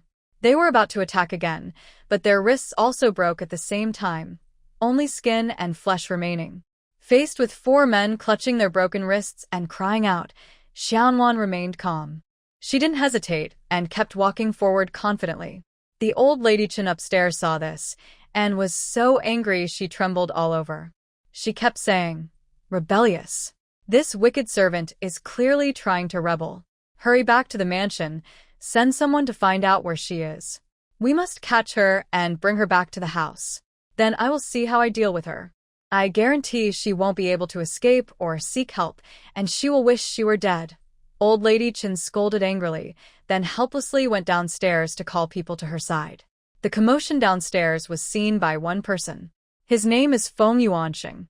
His official role is the head of a busy restaurant, but he has a more important identity. He is also the leader of the Yushan Alliance's Yuzhou branch. His restaurant is part of the Yushan Alliance's business, managed by him. After Xin Jifeng was rescued by the Crown Prince, he quickly sent a message to Feng, the leader of the Yuzhou branch. He asked Feng to pay close attention to Miss Xia Xianwan from Taohua village. Under no circumstances should she be harmed or harmed herself. Feng received the order and immediately started planning. Soon, a large, impressive new restaurant opened in Taohua town. It looked very grand, and it seemed the owner had a strong background. Since opening, the restaurant has been busy with many customers, lively and bustling. At the same time, a middle-aged couple arrived in Taohua village. The man is named Tang Jianjun. He looks honest and straightforward, speaks little, and seems a bit dull. The woman appears more lively, especially with her big eyes that keep moving and talking. She looks very clever. The couple was directly found by the town's mayor and introduced to the village chief. They said the old couple came from the distant south, looking for relatives in Taohua town but couldn't find them, as their relatives had moved away. So, after some searching, they decided to settle in Taohua village. One reason was to wait for news of their relatives.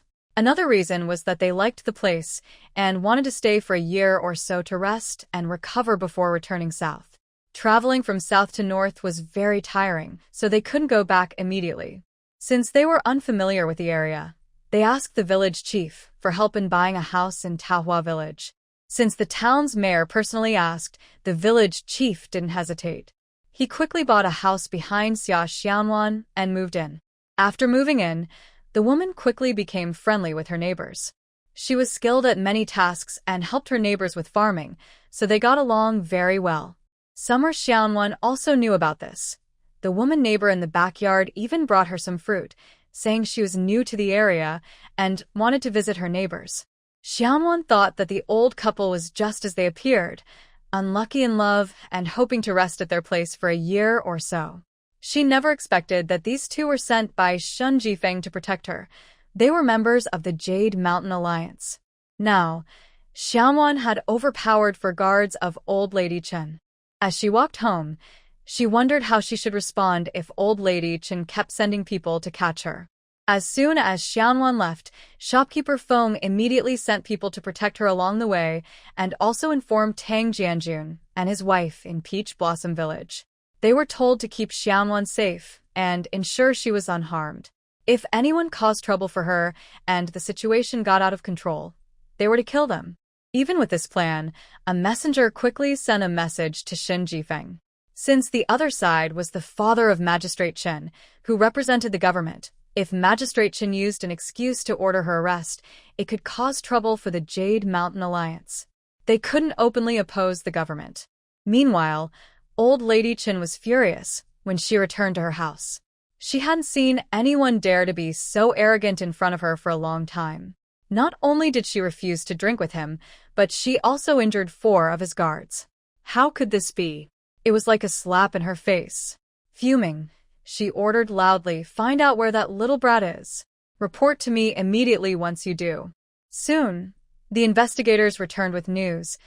"Old lady, the girl's name is Xia Xiaowan. She lives in a village called Peach Blossom Village. Her parents have passed away.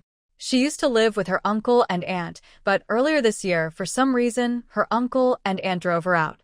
Now, she lives alone in a courtyard on the west side of the village."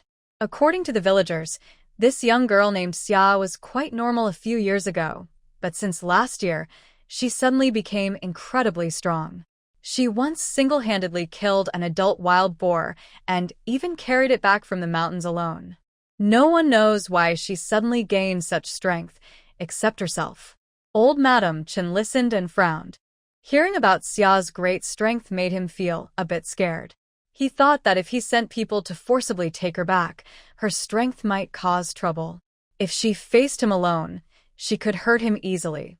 To be safe, he decided to be cautious and wanted Xia to come to his house willingly. He called the housekeeper of the Chen family and told him to go to Peach Blossom Village. He wanted the housekeeper to bring Xia's uncle and aunt by carriage and to tell them that he wanted to take Xia as a concubine. Whether he would actually do so depended on if Xia could serve him well enough to satisfy him. The housekeeper, Mr. Jean, was skilled at handling affairs and knew how to deal with important people. Seeing that old Master Chen was so serious, he understood that Xia was probably the girl who had made the old man very interested, but also quite nervous. Without delay, he left the old master's courtyard, took a carriage, and rode a tall horse with 4 guards straight to Peach Blossom Village. Mr. Jean easily found Xia's house. Coincidentally, Xia Shitu and Du Dingtang were at home. Suddenly, they saw several people riding tall horses approaching their yard, followed by a carriage. Judging by their clothes and appearance, they were not ordinary people. Xia Shitu and Du Dingtang watched as these people dismounted. The leader pushed open the gate and entered. Xia Xiaoju and Xia Xiaohu had never seen such a scene before and were so frightened that they ran back into the house, climbed onto the Kong bed, and hid behind Grandma Xia, not daring to make a sound. Xia Shitu was also at a loss. He stood awkwardly and stammered, asking the visitors, "Who are you looking for?" Seeing his nervous state, Mr. Jean didn't want to scare him and asked calmly, "You don't need to be afraid. Tell me, are you Xia Shitu?" Xia Shitu nodded blankly, indicating he was the person they asked for. Then Mr. Jean pointed to a sturdy woman beside him and asked, "Is she Du Dingtang?" Summerstone nodded again. "Don't be afraid, you two. I have something very good to tell you. Look at that carriage outside the yard. It's here to take you. Come with me now and go to Yuzhou City. Someone important will give your family a great blessing." "Hurry up." Summerstone looked nervously at Du Dingtang. Although she was usually proud and loud, she looked very scared now, her face pale, not knowing what to say. "You two don't need to be afraid. Let's go," the butler urged again. Summerstone and Du Dingtang couldn't help but follow this person, trembling as they got into the carriage. Once inside, the coachman waved his whip, and the horses started trotting. They sat inside the carriage, feeling anxious. Neither of them spoke, just sitting quietly as the carriage moved forward. After about half an hour, the carriage stopped. The person outside said, "We've arrived. You two can get off now." Summer Stone first moved to the side of the carriage and got out, then turned back to help Do Ding Ding down. They stood beside the carriage and looked at a tall, grand courtyard. The courtyard was very large, with long, beautiful corridors. It seemed to have many sections, but they didn't dare look around much. They just kept their heads down. They saw many maids and servants, all dressed in gold and silver jewelry, but all silent. Everyone lowered their heads, acting very careful and respectful. Summer Stone and Du Ding Tong's legs were trembling. Why was this place so beautiful and luxurious? It was even more beautiful than the places where immortals live in the stories.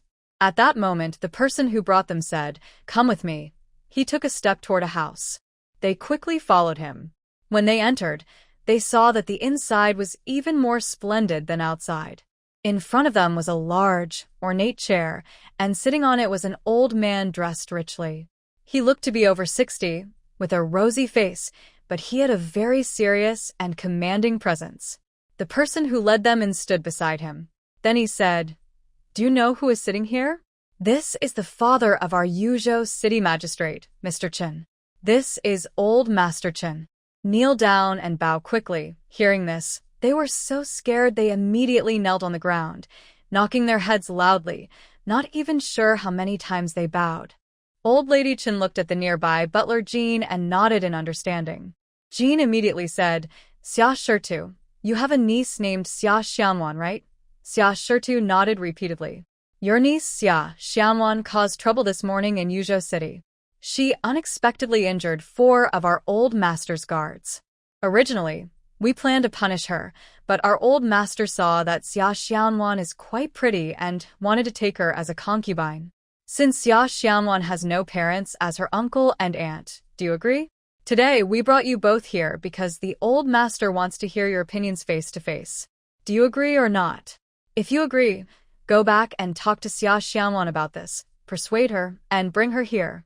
If you disagree or Xia Xianwan refuses, then send her to the government office for punishment according to the law. As her relatives, you also have to face the consequences.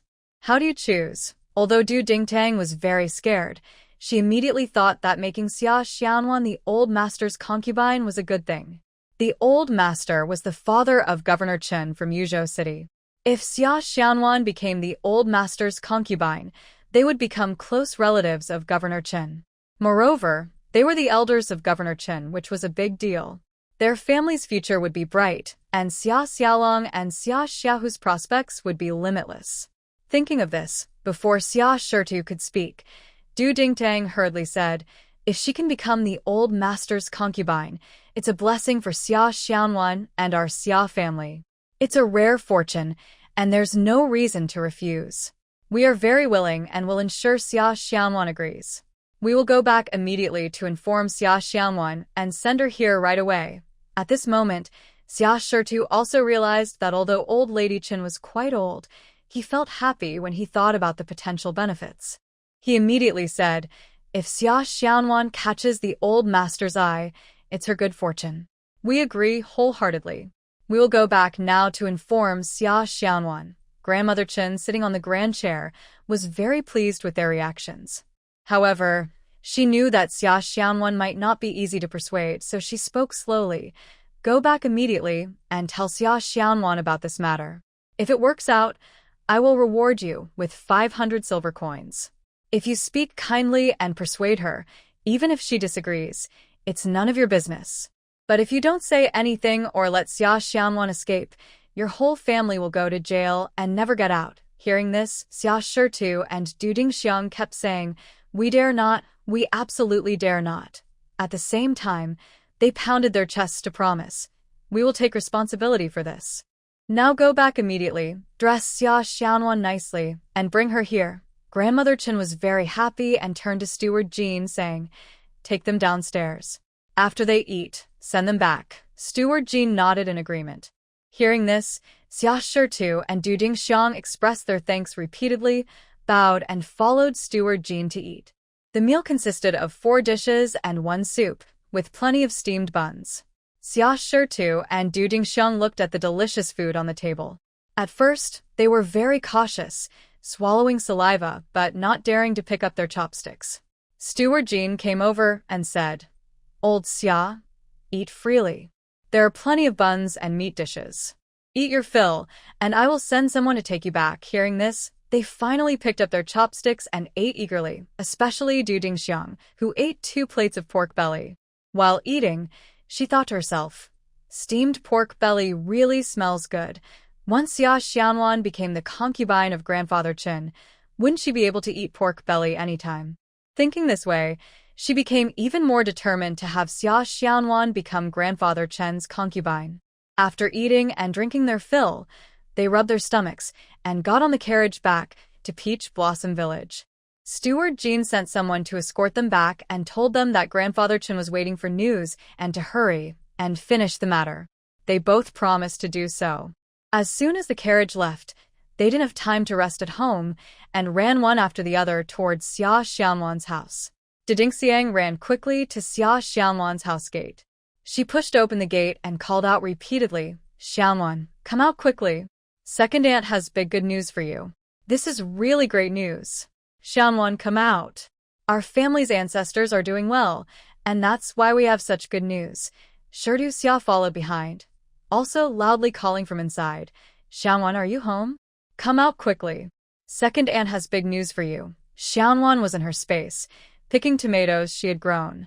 She loved holding each tomato in her hand. These tomatoes looked beautiful and tasted sweet and sour. She couldn't finish eating them all and didn't dare give them away. If she sold these tomatoes and other vegetables, she could make good money. While thinking about selling her tomatoes, she suddenly heard loud shouting outside. She listened carefully and realized it was Dingxiang loudly calling out that her family had good news. There was also the sound of Shirtu Xia's voice mixed in. Xianwan quickly came out of her space, pushed open her door, and went to the yard.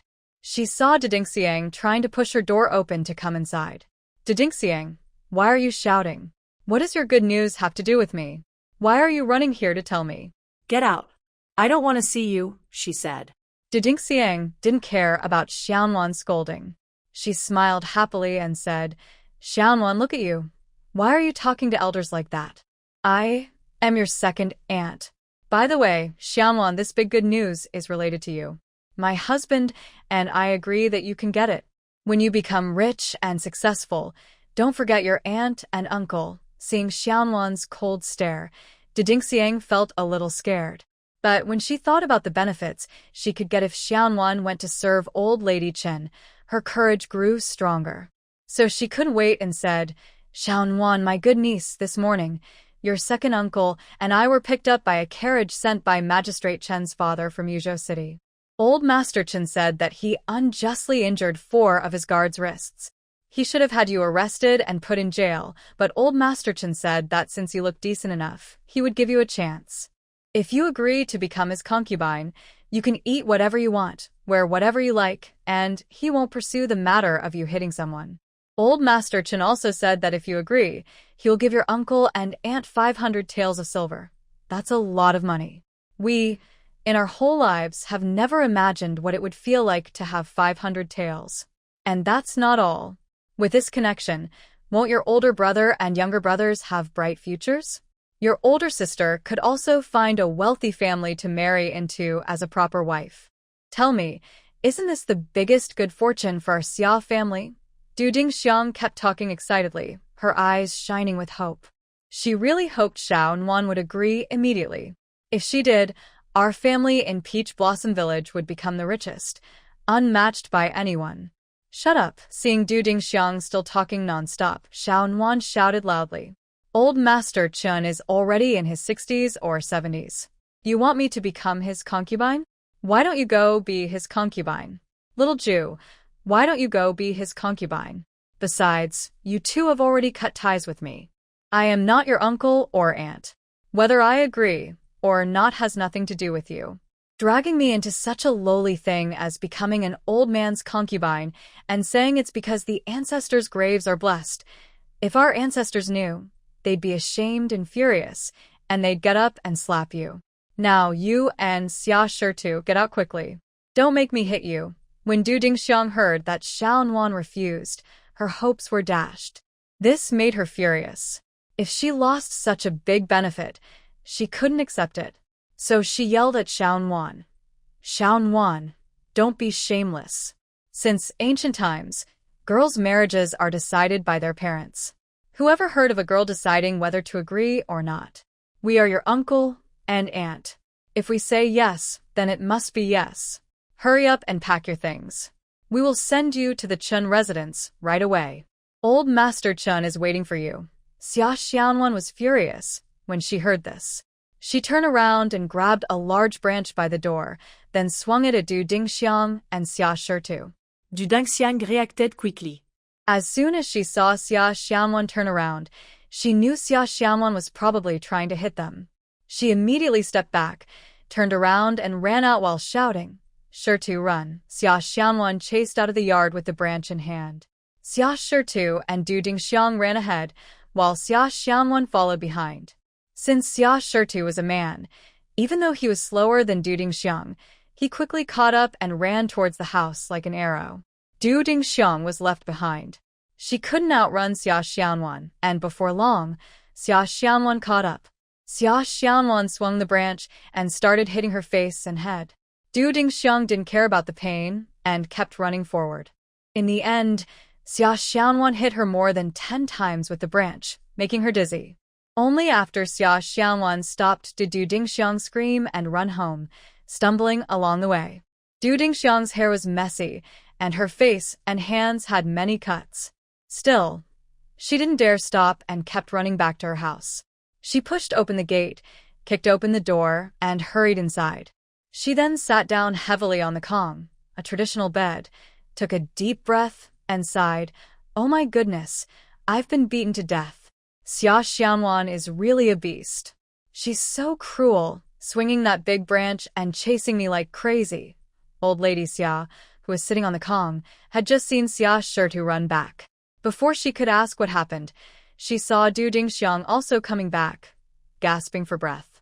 She hurriedly asked, "What's going on? Why are you running? Are there wild dogs chasing you?" Du Dingxiang took a moment to catch her breath, then reached up to fix her messy hair and said, "Wild dogs? They're nothing compared to what Xia Xianwan did. She was chasing us with a branch, hitting me and Shitu from behind." She then explained everything clearly. Hearing this, Old Lady Xia was very happy.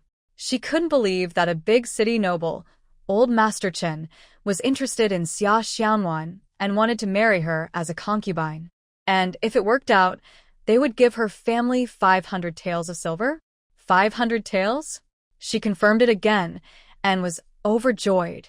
Wasn't this a huge blessing falling into her family's lap? But Xia Xianwan didn't want to. Surely, she is just as ungrateful as her late mother. So I quickly said, "Dingxiang, bring me my shoes. I will go talk to that little troublemaker. If she dares to ignore me or hit me, her reputation as an unfilial daughter will be ruined. No one will want to marry her in the future." When Du Dingxiang heard that Grandma Xia was going to see Xia Xianwan herself, she immediately became more energetic. She didn't care about her own injuries and quickly handed Grandma her shoes, helping her put them on. She supported her as she got off the bed and kept shouting, "Shitu, come help Mom. We're going to see Xia Xianwan and tell her the good news. Even if she throws a tantrum or acts crazy, she won't dare to hit her grandma. Shitu, hold Mom's arm on this side. I'll hold her on the other side. We'll go together." The three of them hurriedly headed to Xia Xianwan's house, arguing along the way. Earlier, when Xia Shitu and Du Dingxiang were chased by Xia Xianwan, many neighbors had already gathered out of curiosity. Now they saw Xia Shitu and Du Dingxiang helping Grandma Xia walk towards the west end of the village. They guessed they were going to Xia Xianwan's house. Last time it was about wild pig meat. This time, they wondered what it was about. Some villagers climbed up the mountain to ask what was happening. Grandma Xia didn't hide anything and told everyone it was a good thing. Hearing this, some villagers followed behind, eager to see how Grandma Xia would handle Xia Xianwan. Xia Xianwan chased away Du Dingxiang and sat inside her house, feeling upset. She wasn't afraid of Grandpa Chen coming to scold her. As the saying goes, when trouble comes, you face it. If she didn't want to do something, she wouldn't be forced. Even if her guards hurt their arms trying to drag her upstairs, she believed they were just trying to force her to go. Should a young girl like her just accept it without resisting? But then she remembered Du Dingxiang saying that Grandpa Chen had taken her and her sister to the Qin family's house. Xia Xianwan realized this matter wouldn't be easily settled. Still, she wasn't afraid. She knew she couldn't beat them, but once she entered her space, she wouldn't come out easily. They wouldn't be able to find her easily. Before she could think about how to handle this, loud noises came from outside the yard. Xia Xianwan was startled and quickly went out to see what was happening. She pushed the door open and saw that Xia Shitu and Du Dingxiang were helping Grandma Xia into the yard.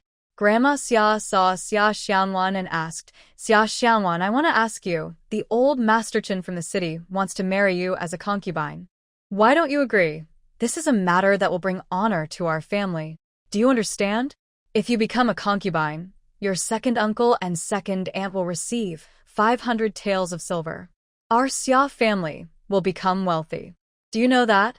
Your second uncle and second aunt came to tell you this happy news, but you even hid them away. Now I am here to tell you myself.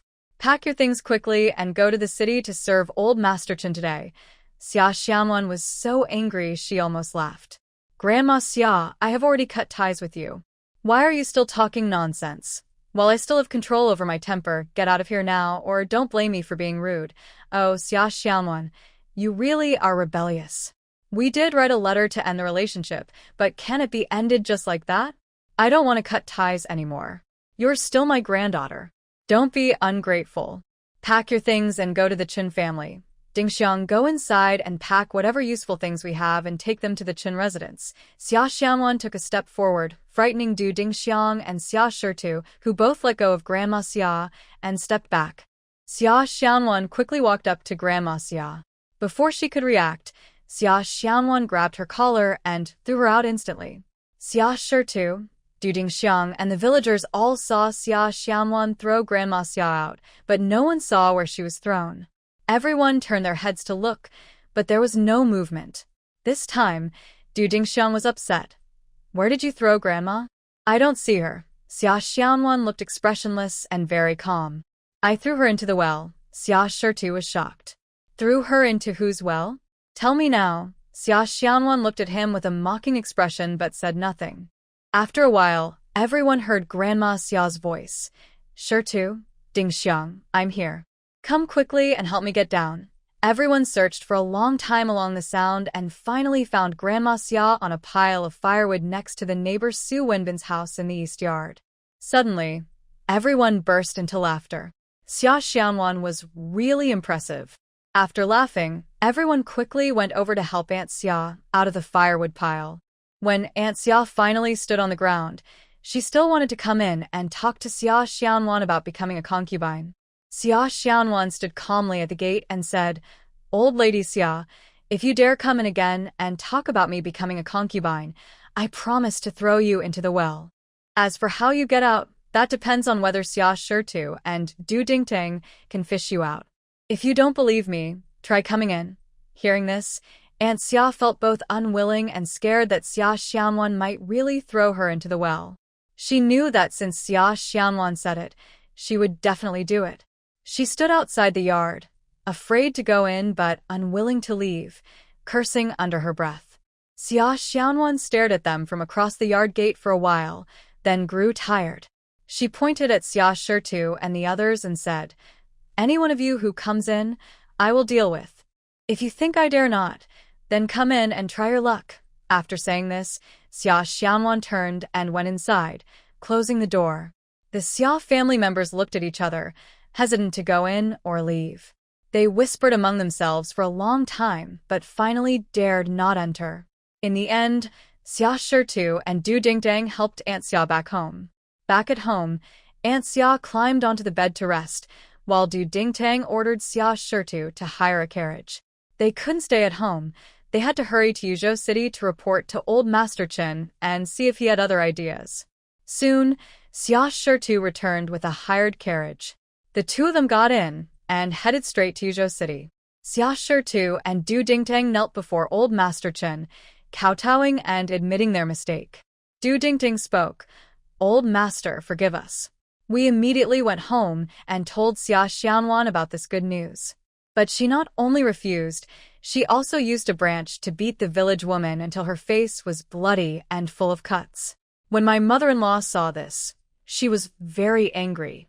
She put on her shoes and went to find Xia Xianwan herself, asking her to agree to the marriage. But Xia Xianwan was very strong. She raised her hand and threw my mother-in-law onto the neighbor's firewood pile. Many villagers saw all this and can testify. The village woman didn't dare to lie. So, Old Master Chen, if you have no other options, then we must give up. Xia Xianwan is not fortunate enough to be chosen." Old Master Chen looked upset and stern, clearly very angry. He stayed silent for a long time, probably thinking of a plan. Suddenly, Du Dingxiang had an idea. She gathered her courage and said, "Old Master Chen, how about this? Since Xia Xianwan is not showing gratitude, it's okay if you give up on her. I have another daughter, Xia Xiao, who is 2 years older than Xia Xianwan. She is fresh and tender like water grass. Maybe you could consider Xia Xiao." Hearing this, Xia Shitu was shocked.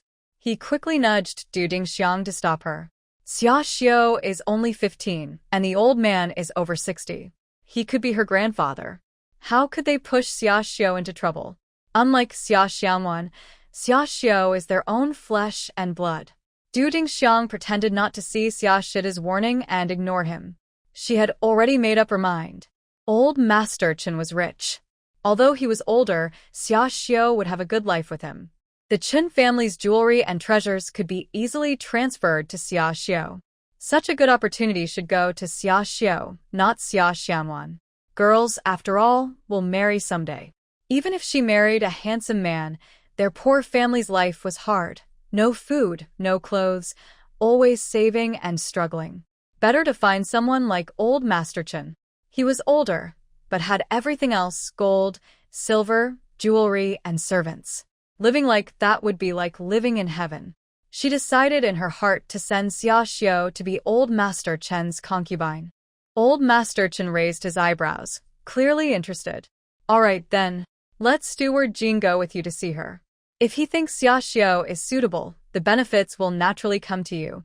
Du Dingxiang was overjoyed and nodded happily.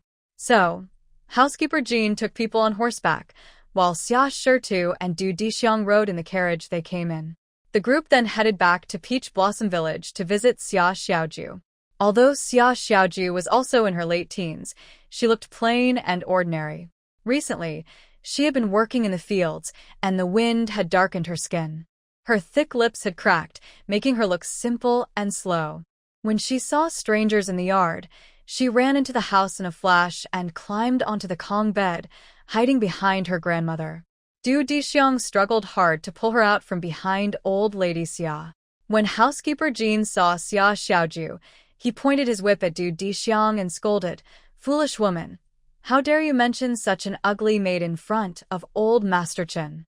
If it weren't for your repeated efforts on this matter, you'd be punished with a whip for sure." He scolded while mounting his horse and immediately led people back to report to the estate. Du Dingxiang, seeing that housekeeper Jin was not interested in Xia Xiaoju, felt disappointed but had no choice. She then started thinking about Xia Xianwan. Back at Chen's estate, housekeeper Jin reported Xia Xiaoju's ugliness to Old Master Chen. Old Master Chen was furious and wanted to order the officials to arrest Xia Xianwan for hurting someone without reason. But housekeeper Jin quickly calmed him down, advising him not to alarm the officials unless absolutely necessary. He explained that the officials could only do so much and asked why they must involve the government officers. Old Master Chen nodded repeatedly after hearing this. The two then discussed plans in secret. Housekeeper Jin went out to make arrangements. Meanwhile, Old Master Chen stayed at home, enjoying himself with many women all night. That day, Xia Xianwan practiced martial arts in her space all afternoon, so she went to bed early. In the middle of the night, she was sleeping soundly when she suddenly heard a faint click from the roof. She was very alert and woke up instantly. After thinking for a moment, She realized the sound was someone stepping on and breaking tiles on the roof. Xia Xianwan was not afraid. She quietly sat up, summoned her wooden sword from her space, and looked quietly at the window. Her guess was correct. There were indeed people on her roof, more than one. There are 5 people on the roof. 4 of them stand at the corners, keeping watch. The remaining person uses his feet to hook onto the rafters and hangs upside down. After listening for a while with no movement, he moistens the window paper with his tongue, then tears it open. He takes out a special incense from his bag, lights it, and stuffs it into the tear in the window paper. Xia Xianwan quietly watches the incense smoke curl in the dark night. A strange scent drifts into her nose. She has never experienced this before and doesn't understand what the other person is doing by lighting the incense. Is he trying to set the house on fire? Xia Xianwan thinks. What is he trying to do with this incense? Is he trying to burn the house? But that wouldn't work just like this. Although Xia Xianwan doesn't know what's happening, on another roof not far from her home, a man watches the scene silently, with a cold smile. The night wind lifts half of his face covering, revealing sharp eyes. If any villagers from Taohua village saw him now, they would be surprised and ask, "Isn't that Tang Jianjun, who's been unlucky in love?" But at this moment, Tang Jianjun looks very different from his usual simple self. He wears dark combat clothes, with narrow sleeves, a belt, and swift boots. His face is covered with a black cloth, and he exudes a cold, capable aura. He observes for a long time, then suddenly sneers like a night bird taking flight. In an instant, he leaps into the air. After a few quick jumps, he reaches the person hanging from the eaves of Xia Xianwan's house. He suddenly strikes the person's neck with his palm. The person makes no sound and immediately faints. He falls from the eaves. Before he hits the ground, Tang Jianjun grabs his arm and pulls him up.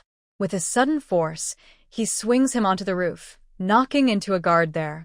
The guard is hit hard and stumbles back several steps. Luckily, a companion rushes over and blocks him, so he doesn't fall off the roof. Seeing the situation change, the 5 men quickly run toward Tang Jianjun with knives. Tang Jianjun sneers and draws a soft sword from his waist, engaging in battle with them. In just a few rounds, all 5 are knocked out cold. Tang Jianjun waved to the darkness a little farther away. A slim figure quickly ran over, and the 2 of them pulled the 5 people down from the roof. In just a few jumps, they disappeared from sight.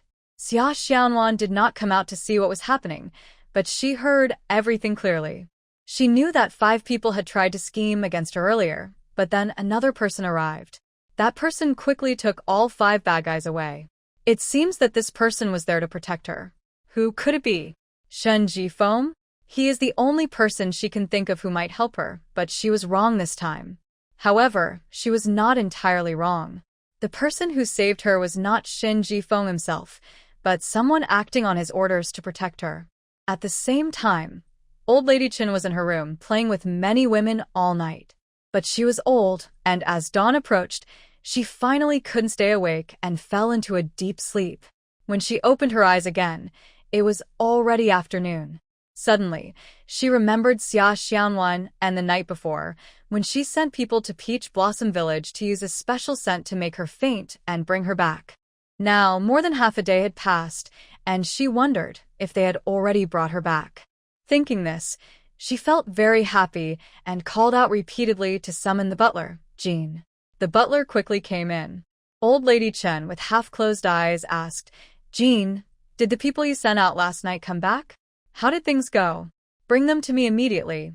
Jean hesitated and replied, "Old lady, something might have gone wrong. Last night I sent 5 skilled guards out, and the women we stole back earlier were also taken by them. I still sent them to Peach Blossom Village last night, but until now, no one has returned. I've sent others to check, but there's no news yet." Old Lady Chen was shocked.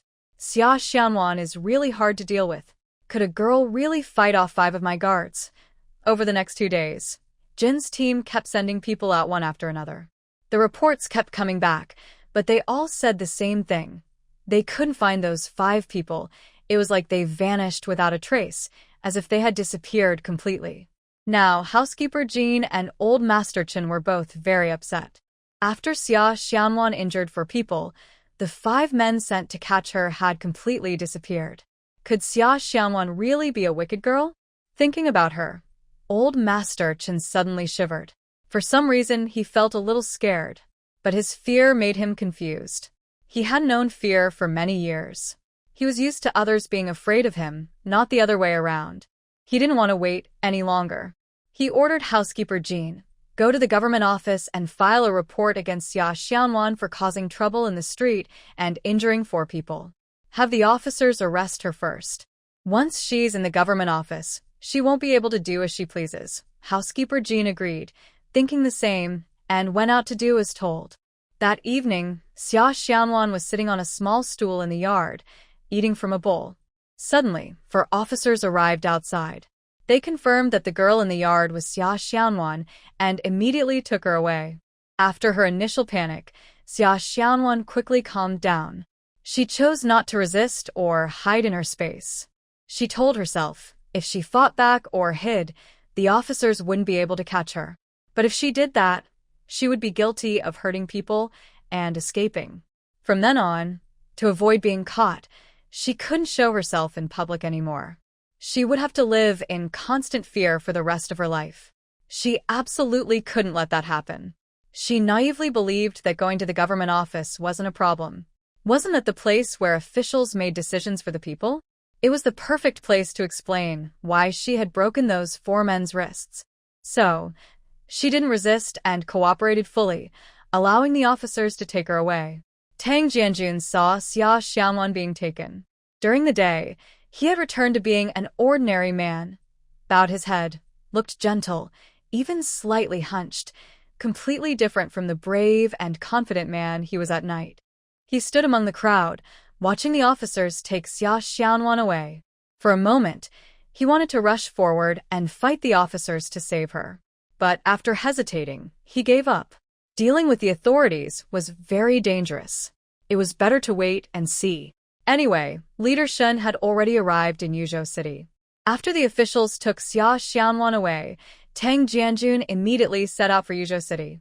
He first went to the flourishing wine hall to explain the situation to the branch leader, Feng Yuanxing. Feng Yuanxing listened, and then took him to the secret hideout of the Yushan Alliance in Yuzhou City, where he met Shen Jifeng. When Shen Jifeng heard that officials had taken Xia Xianwan, his face grew serious. If we forcefully rescue Xia Xianwan, we might be able to do it. But as Tang Jianjun said, unless it's absolutely necessary, we must not oppose the government. That would be like rebelling. Although Xia Xianwan is a girl, she is quite resourceful and knows martial arts. Even if she is taken into the government office, she should be able to protect herself. We should send our people in Yuzhou to find out what the officials say. I am also sending a message to the Crown Prince. It might not seem like a big deal to him, but for me, Shen Jifeng Xia Xianwan must be rescued. Since we can't fight the officials directly, it's better to let the Crown Prince handle it, which might be easier. The news quickly reached the Eastern Palace. When the Crown Prince saw the details, a faint, restrained smile appeared on his face. That night, he summoned his trusted advisors to discuss the matter. The lamp in his study stayed lit all night. A long-planned plan to target Governor Chen Quan of Yuzhou officially began at dawn. Chen Quan, a close confidant of the Third Prince, was also the financial supporter of the Third Prince and Consort Zhou. He relied on the support of the consort and the Third Prince, and had businesses in Yuzhou and many other towns. Governor Chen Quan did not run these businesses himself.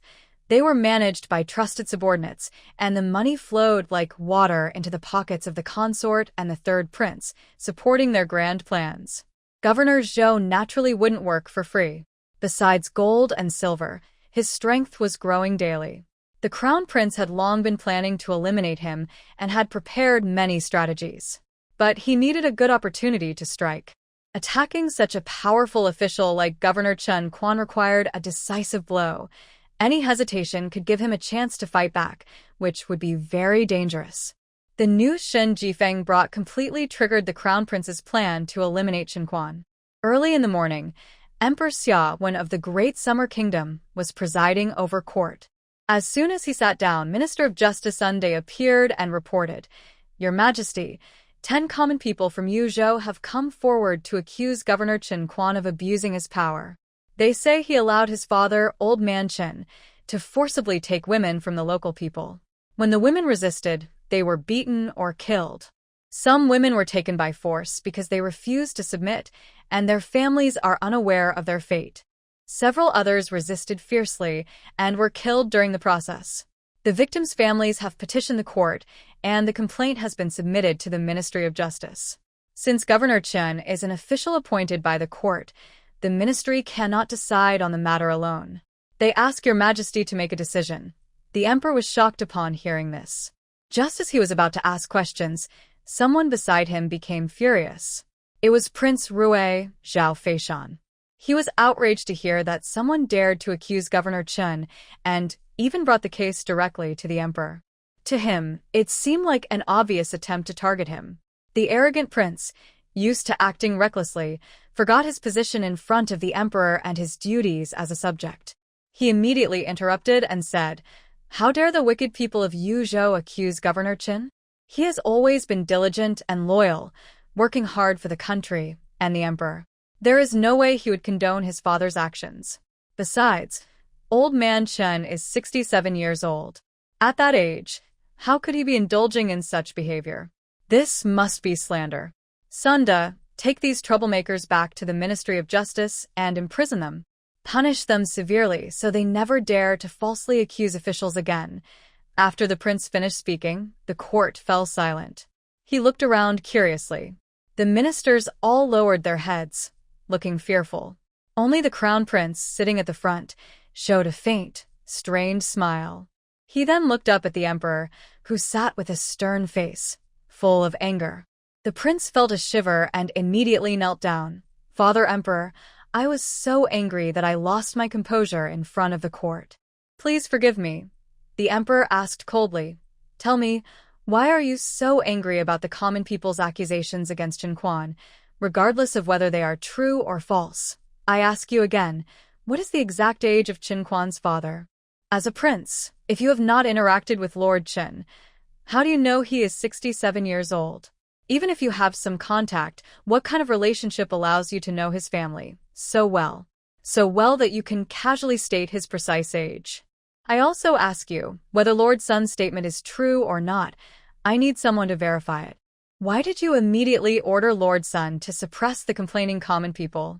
I didn't realize that the court of Daxia was already under the control of the third prince. Have I been ignored?" The emperor grew angrier and angrier, his face turning pale with rage, on the verge of losing control. Prince Zhao Feishan knelt and knocked his head repeatedly, unable to defend himself, only begging for mercy. "Your son has overstepped, guilty of great sin. I beg the emperor to forgive me. You truly deserve death," the emperor said coldly. "Someone, arrest the third prince for speaking out of turn, losing composure in front of the court, offending the emperor. He is to be fined a year's salary and immediately returned to the Rui prince's residence to reflect on his actions. He is not allowed to leave the residence." After punishing the third prince, the emperor's mood seemed to calm down a little. However, everyone in the court knew that the emperor was still favoring the third prince. What angered the emperor most was not the third prince's disrespect in court, but his statement about Qin Quan's father being 67 years old. Imagine, if the third prince had no private contact with Lord Qin, how could he know his father's exact age so clearly? As a prince, if he secretly befriends officials in the court and the emperor investigates, he would face serious consequences. Therefore, in the end, the emperor only punished him for losing his composure in court, without mentioning Qin Quan's father's age. Whether he was sent back to reflect on his actions or fined a year's salary, the punishment was too light for his mistake. After sending the third prince back to his residence, the emperor carefully inquired about Lord Sun's complaint from the common people. Finally, it was decided that Crown Prince Zhao Feitian would personally go to Yuzhou to investigate and handle the case. The Crown Prince received the imperial decree, packed his belongings immediately, and set out for Yuzhou overnight to help ease the emperor's worries.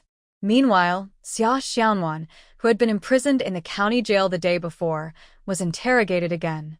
The magistrate did not personally question her. Instead, a deputy magistrate named Yang conducted the interrogation. All the questions and goals had already been explained to Yang by Steward Jean. The interrogation of Xia Xianwan focused on two main issues. The first was to use her assault on Elder Chen's 4 guards as leverage to force her to cooperate, specifically to serve Elder Chen at his residence. Otherwise, she would face serious consequences, including imprisonment and never being able to leave. The second issue was about the whereabouts of the 5 men who were taken from her home a few nights ago, whether Xia Xianwan had killed them. Regarding the first issue, Xia Xianwan admitted she had injured the 4 guards. She explained her reasons, but Deputy Magistrate Yang didn't seem to care much about her explanation. He repeatedly emphasized that killing and debt repayment are natural duties. Since she had hurt someone, she must take responsibility. Unless she agreed to serve Elder Chen, she would stay in jail. Xia Xianwan was furious and finally understood that no matter how reasonable her arguments or appeals, Deputy Magistrate Yang would not judge fairly. He was just a subordinate of Magistrate Chen and an accomplice to Elder Chen. For the second issue, about the 5 men taken from her home, Xia Xianwan insisted she had never seen them and didn't know where they had gone. Because Xia Xianwan was someone Elder Chen wanted, Yang initially didn't make things difficult for her or use torture. He simply asked questions and then returned her to her cell. When news of this quickly spread to Yuzhou, Magistrate Chen panicked. Yang then questioned Xia Xianwan again. This time, Yang's attitude changed completely. He was very stern and clearly told Xia Xianwan that if she didn't confess, she would be tortured. Especially about the 5 men, she must admit she killed them and disposed of their bodies. Now, she needed to tell where she threw the bodies to avoid further pain. Xia Xianwan realized they were trying to frame her. She refused to admit she had killed anyone or seen those men. However, she did not immediately disappear. She wanted to see what they really intended to do to her. Why must she admit to killing 5 people? Before Judge Yang arrived, he had already received orders from Lord Chen to force her to confess to the murders before the Crown Prince came to Yuzhou. If she refused to confess, she would be punished severely until her confession was obtained. Additionally, the reason for punishing Lord Chen's guards must be that Xia Xianwan, relying on her martial skills, provoked them without cause. There was no mention of Lord Chen asking her to go upstairs to drink. Judge Yang naturally followed Lord Chen's instructions. When he saw that Xia Xianwan refused to confess, he ordered the guards, "Bring out the torture tools. If she doesn't confess, she will be punished. I want to see how tough her bones are." While speaking, some guards approached to arrest Xia Xianwan for punishment. Seeing this, Xia Xianwan knew she could not let herself be harmed. She immediately shouted, "Stop," then waved her hand and said to Judge Yang, "Sir, whether you believe it or not, I truly did not see those 5 people, and I did not kill anyone. The reason I came with the guards was because I thought this was a place where we could talk reasonably. But now I see I was wrong. If I want to leave, no matter how many of you there are, you cannot stop me. The only reason I haven't left yet is to see if you can catch the real culprit in the end. Of course, if I just say I can leave freely, you wouldn't believe me. So, watch carefully. I am about to leave now." After saying this, she suddenly vanished. To Judge Yang and the others, it seemed as if Xia Xianwan had disappeared into thin air. Judge Yang was stunned. She just disappeared right in front of him? How could he explain this to the magistrate? And who would believe such a thing? It was completely unbelievable. While Judge Yang was feeling frustrated, Xia Xianwan suddenly reappeared in front of him. "Sir, if you dare to punish me, I will disappear immediately. Let's see how you handle that." Seeing her reappear, Judge Yang was overjoyed. He dared not punish her again. He was just hoping she wouldn't vanish again, and he kept reciting a prayer in his mind. "All right, I won't punish you, but girl, you shouldn't disappear so easily again. You know, even if you have the skill to escape at any time from now on, you'll be hunted by the officials of Daxia. No matter how talented you are, can you really run away from Daxia's authorities? Even if you never get caught, you'll have to hide and live in fear for your whole life. In the end, you might even be executed on the spot. Think about it, girl." Hearing this, Xianwan suddenly smiled. "Sir, you don't need to say more. As long as you don't hurt me or force me to be punished, I won't run away for now. The reason I haven't run is to clear my name because I haven't killed anyone. As for the 4 people I hit, it was for a reason. Judge Yong nodded and became more polite. Bring the girl back. Then, Xianwan was once again taken back to the cell by 2 guards. As soon as Xianwan was taken away, Judge Yong immediately reported the situation to Magistrate Chen. The magistrate was shocked. What? She can suddenly disappear into thin air and reappear anytime? Isn't that a ghost or a fairy? Judge Yong shook his head and said, it's probably not a ghost or fairy. She must have learned some protective magic from a martial arts expert. Because she is so pure and beautiful. I've seen many beauties in my life, but someone this beautiful is rare. Before I saw her, I couldn't even imagine someone so perfect, like a fairy. She's too beautiful, too perfect. If she meets someone with magic skills, they would surely teach her some small spells to protect herself. Otherwise, she could be robbed or kidnapped at any time. He paused and then said, that's probably why our old master is so enchanted by her. She's truly worth admiring. Although he's picky, there's nothing wrong with her. She's perfect. Judge Yong kept praising Xianwan, secretly thinking, how could such a girl meet that old fool Chen? It's such a pity. If I had found her first, I would definitely marry her and make her my wife. I'd even divorce my current wife to be with her. Governor Chen was thinking about how to get Xia Xianwan to confess. News from inside the capital had spread that someone accused Old Master Chen of abusing boys and women, killing several people, and some had been taken into Chen's residence, their lives unknown. The 3rd prince had been reprimanded by the emperor for defending him. Now, the crown prince was on his way to investigate and handle the case. Governor Chen knew he had to close all loopholes before the crown prince arrived and shift all blame onto others. This way, even if the crown prince wanted to punish him, he couldn't act without limits. After all, he was a government official earning his salary from the emperor, and no one could punish him without a serious reason. However, when Judge Yong kept praising how beautiful Xia Xianwan was, Governor Chen's heart suddenly moved. His biggest hobby was loving wealth, power, and most of all, beautiful women. Perhaps he inherited Old Master Chen's genes. Whenever he saw a beautiful woman, he was instantly attracted. He would then try every way to get her for himself. At this moment, hearing Judge Yong praise a girl so highly, Governor Chen became very curious. Really? Is this girl that beautiful? Even you, Judge Yong, are moved. Honestly, sir, she is extremely beautiful, arguably the most beautiful in the world. Hearing this, Governor Chen couldn't sit still anymore. His heart felt itchy, but he couldn't scratch it. He casually chatted with Judge Yong about other topics, and Judge Yong took his leave to return home. Immediately, Governor Chen summoned steward Jean Ruoxue into the residence. After entering, he whispered to the steward, then the 2 left the residence and went to the cell where Xia Xianwan was held. The guards saw them and quickly saluted. The steward waved them to stop and quietly ordered the guards to stand farther away and not make a sound. The guards dared not disobey and stepped back, waiting for orders.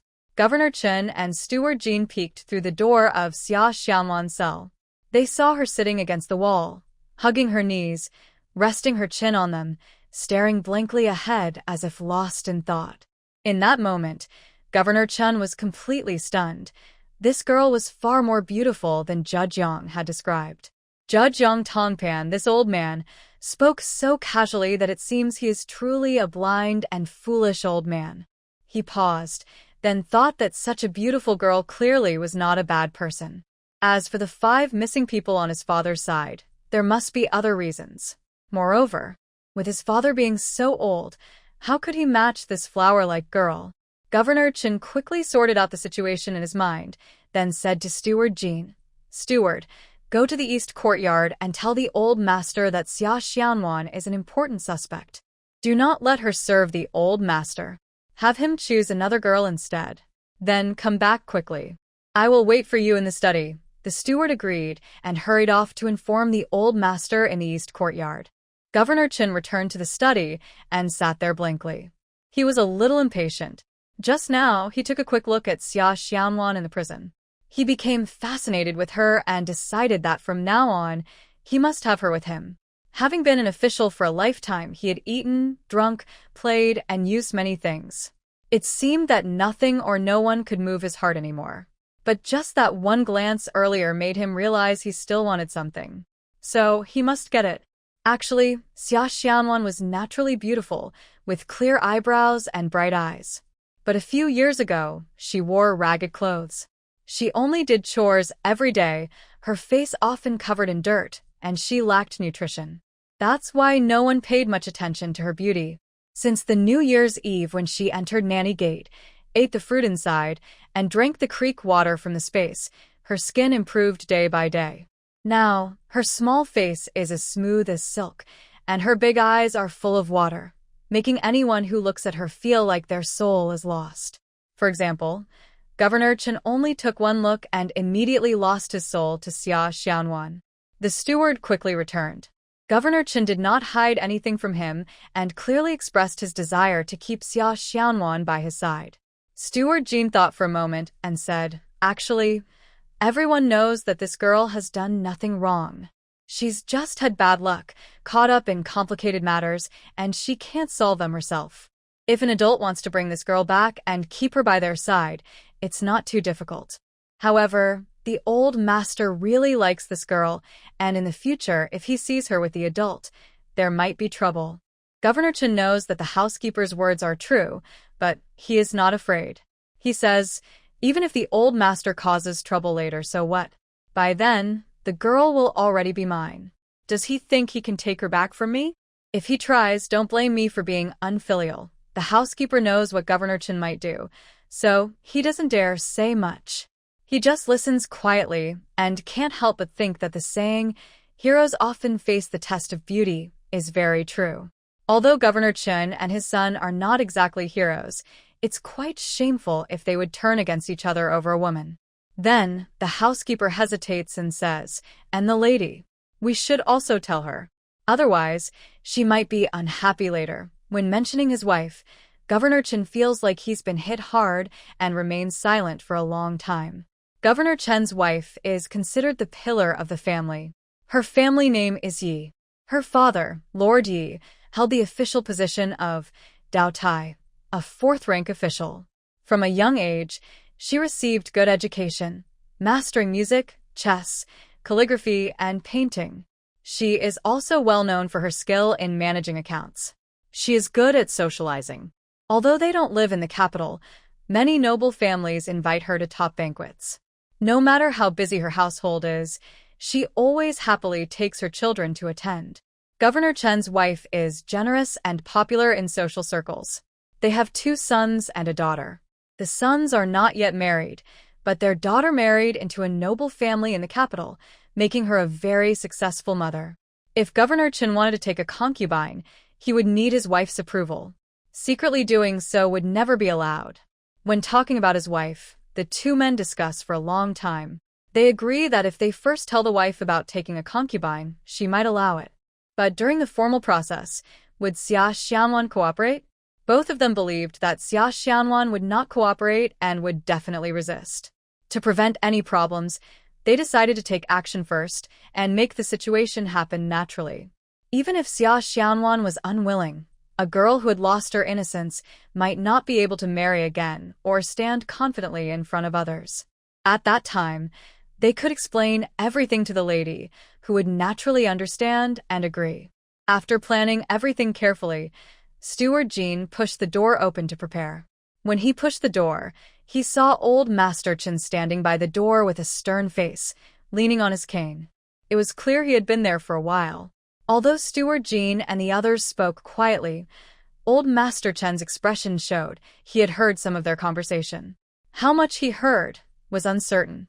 Steward Jean couldn't help but step back and asked nervously, "Old Master, why did you come personally? If you have something to say, just send someone to call me. I didn't expect you to come yourself." Old Master Chen replied angrily, "If I didn't come, how would I know what you and your servant are planning? You've come up with a good plan, huh?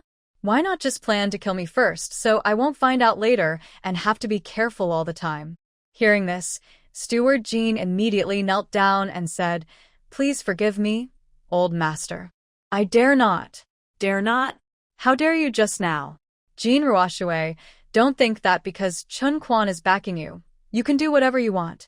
If you make me angry, I will be the first to punish you. Steward Jean kowtowed repeatedly, saying he absolutely dared not. This life is given by the old master. Whether I live or die depends on his orders. If the old master wants me to live, I will live. If he wants me to die, I dare not stay alive. He kept begging and kowtowing. At the seat, Magistrate Chen initially looked a little panicked when he saw old Master Chen, but he quickly calmed down. Now, seeing his father scare the steward so much, he felt quite displeased. He stood up and walked over, bowing to old Master Chen and then speaking, "Father, you are getting old. Please don't get angry so easily. Be careful not to hurt yourself, or you'll feel uncomfortable later, and that will be hard for your son to see. Also, seeing you scare Steward Jean so much, even though he is a servant, he is responsible for managing all the servants in our 2 courtyards. So, he still deserves some respect." While speaking, he turned to Housekeeper Jean and said, "Housekeeper, you get up and go handle the matter. I will stay here and talk with the old master." The housekeeper listened, bowed his head, and then stood up, intending to go handle the task they had just discussed. Unexpectedly, old Master Chen took a step forward and blocked the housekeeper. "Jean Ruoshue, tell me, why are you in such a hurry to leave? Are you trying to find a way for Chen Quan and bring that girl here? Jean Ruoshue, you have such boldness. I think you've had enough of being the steward of the Chen family." The housekeeper remained silent, unsure how to reply to the old master. He didn't like old Master Chen much. He only obeyed because he had to. Seeing that the housekeeper was silent and seemed unafraid, old Master Chen grew angrier. He raised his cane and pointed at Chen Quan, scolding him. "Chen Quan, you unfilial beast. Do you think just because you're an official, you can ignore me, your father?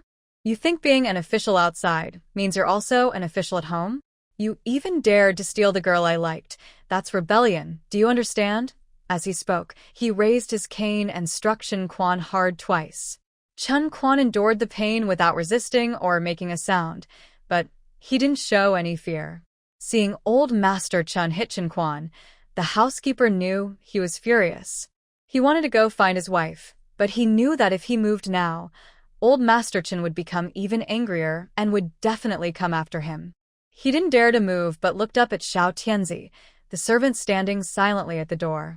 Xiao Tianzi was stunned. After a moment of thought, he understood immediately, but he didn't rush to leave. Instead, he quietly moved to the side of the door, slowly, without drawing attention. Soon, he slipped behind the door, out of old Master Chen's sight, and then ran quickly away. When housekeeper Jean heard Xiao Tianzi run, he finally felt relieved. He was also very glad he had taken a clever apprentice. Xiao Tianzi was smart, and he planned to train him well in the future. The lady arrived quickly, but she did not come inside right away. The door was left slightly open because the butler was going out. She first listened at the door, then signaled her trusted maid, Green Peony. Green Peony's clear voice immediately sounded. "Who's at the door?" "The lady has arrived. Please step back outside the second gate." As she spoke, she gently pushed the door open a bit more, and the lady and her maid entered. Actually, there was no one at the door earlier. Green Peony's words were just a warning for the old master and the master inside. Just then, Xiao Tianzi had already gone to inform the maid at the second gate. The maid quickly told the lady and explained the situation. Madame Chen was very surprised and felt sad inside. The old master was quite old and often indulged in women, doing many shameful things. For the reputation of the Chen family and the unmarried children, Madame Chen had worked hard and tried her best to keep the family's good name. But why was the old master so disrespectful? And the master was even fighting over the same village girl with the old master. If this got out, would the Chen family's reputation survive? Would the unmarried children still be able to marry? Seeing her lady's face turn pale with anger, Green Peony quietly advised her. Madame Chen tried to swallow her anger and act like a proper matriarch of a noble family. She took her maid and went to the old master's study in the front yard. She pushed the door open and saw the butler standing with his hands down, looking very worried. The old master was pointing his cane at Chinjifu, scolding him loudly and nervously, trembling and speaking unclearly. Chinjifu, who had been a government official for a long time, was used to people watching his face and acting accordingly. Although he was being scolded by his father, he still held his head high, showing defiance and dissatisfaction, not admitting fault. When he saw his wife come in, his expression softened a little. "Madam, why are you here?" Chinjifu asked gently, showing concern for her. The lady did not answer immediately. Instead, she bowed to the old master, then turned to Magistrate Chen and said, "I heard from the maid that my father has arrived. I hurried out just now. Father, why did you come personally? If you had any instructions, you could have just called someone over." She ordered the maid to help the old master sit down and personally poured him tea, saying that standing and talking for a long time would make him thirsty, so he should sit and drink to soothe his throat. Seeing his daughter-in-law like this, the old master's face showed a hidden shame. He knew that since his daughter-in-law was present, it would be hard to continue the previous conversation. So he stood up and said, "Chen Quan, today's matter is not finished. If you dare to go against my wishes again in the future, I will hang myself at the gate of the Chen residence. Let's see how you will behave then." After speaking, he shakily left. Madame Chen endured her anger and told the butler, "Butler Jean, quickly send someone to escort the old master to the other residence. He's old, and we must be careful not to let him fall." Butler Jean quickly arranged for the household servants to escort the old master. Then Madame Chen ordered again, "Butler Jean, send a message. If anyone dares to secretly spread what happened today, they will be beaten to death." Magistrate Chen naturally understood why Madame Chen was doing this and felt very ashamed. When Madame Chen advised him to think about the bigger picture, the family's reputation and the children's future, he agreed one by one and promised he would not do anything to shame the family again, so Madame Chen could rest assured. Hearing this, Madame Chen felt a little relieved and comforted him a few more words before leaving with Lu Ping. Once everyone had left, Magistrate Chen and the butler exchanged looks. He gritted his teeth and said to the butler, "Go prepare what we agreed on." The butler naturally replied, "I'll go right now. Given the current situation, we need to act quickly to prevent complications later." After saying this, the butler left. Magistrate Chen sat in his study, feeling a deep sense of helplessness when he thought of his father's disrespectful behavior. But when he remembered Xianwan's beauty, he felt that life's happiness was just beginning. He pondered anxiously for a long time, then finally, exhausted, leaned his head back on the chair and fell asleep. When Xianwan was first brought in, the jailer brought her food on time every day. One meal in the morning and one in the evening, each consisting of a coarse cornbread and cabbage soup. She didn't eat anything. Every time, she quietly poured her food into a bucket in her space and then returned the bowl and utensils. She did this not for any other reason but to be careful not to be secretly poisoned by others. Whenever she was hungry, she would go to her space at midnight to eat some fruit or tomatoes and cucumbers, so she was never truly hungry. That day, the prison guard brought dinner. Xia Xianwan looked at it and saw it was still a bowl of cabbage soup and a coarse cornbread. Like many times before, she took the opportunity when the guard left to pour her food into her space and put the bowl back in its place. Soon, the guard would come to take the bowl, which was necessary to retrieve. But the housekeeper Jean and his men waited in the shadows, just waiting for Xia Xianwan to finish her meal and faint. Then they would come out, carry her away, and hand her over to Magistrate Chen. By the time she woke up the next day, everything that was supposed to happen would have already happened, and she would naturally be under Magistrate Chen's control. At that point, no matter how unwilling she was, there was nothing she could do. However, the housekeeper waited for hours and hours. Each time he sent a guard to check, the guard returned with the same report. Xia Xianwan is still sitting there. Even her posture hasn't changed. Housekeeper Jean was a bit incredulous. The medicine was colorless, tasteless, and very effective. He had originally gotten this medicine from a wandering sorcerer for Old Master Chen. Old Master Chen praised this medicine many times. Why wasn't it working on Xia Xianwan? That night, when housekeeper Jean left, it was already very late.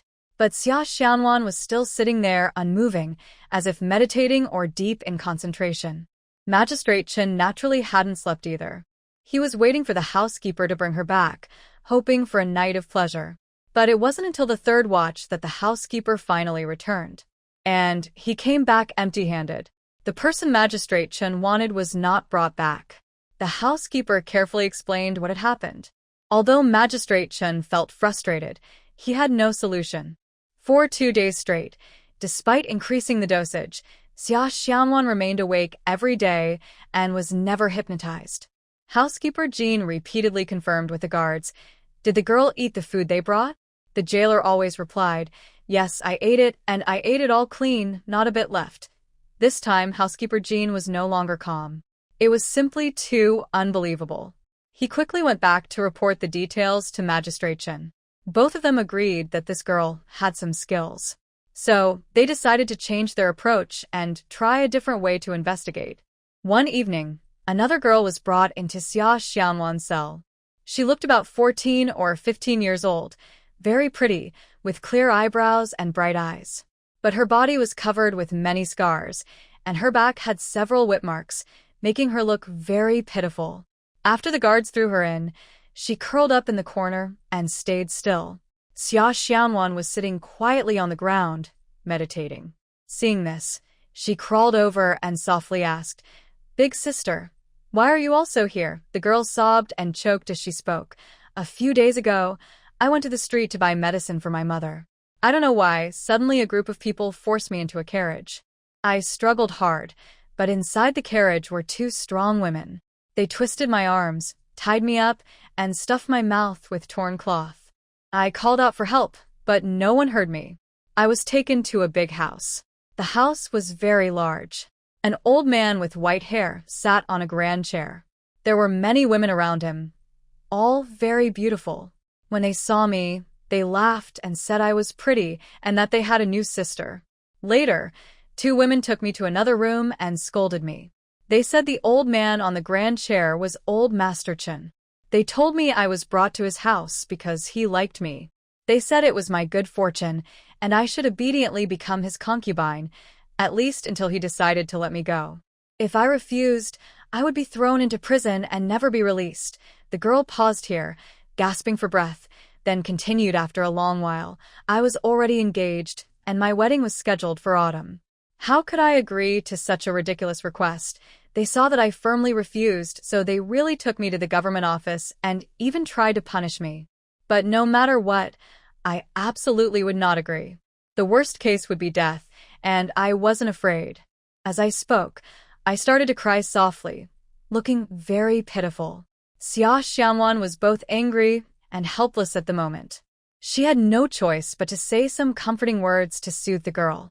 The girl was very sad. She held Xia Xianwan's hand silently, tears falling as she said she didn't know what had happened to her mother. She was taken here, and her mother didn't know where she was. She thought her mother might cry herself blind from worry. Night fell gradually. The girl was in so much pain from being beaten that she couldn't sleep. Xia Xianwan also felt a bit uncomfortable because there was someone else nearby and she couldn't sleep either. So, the 2 sat quietly, talking softly.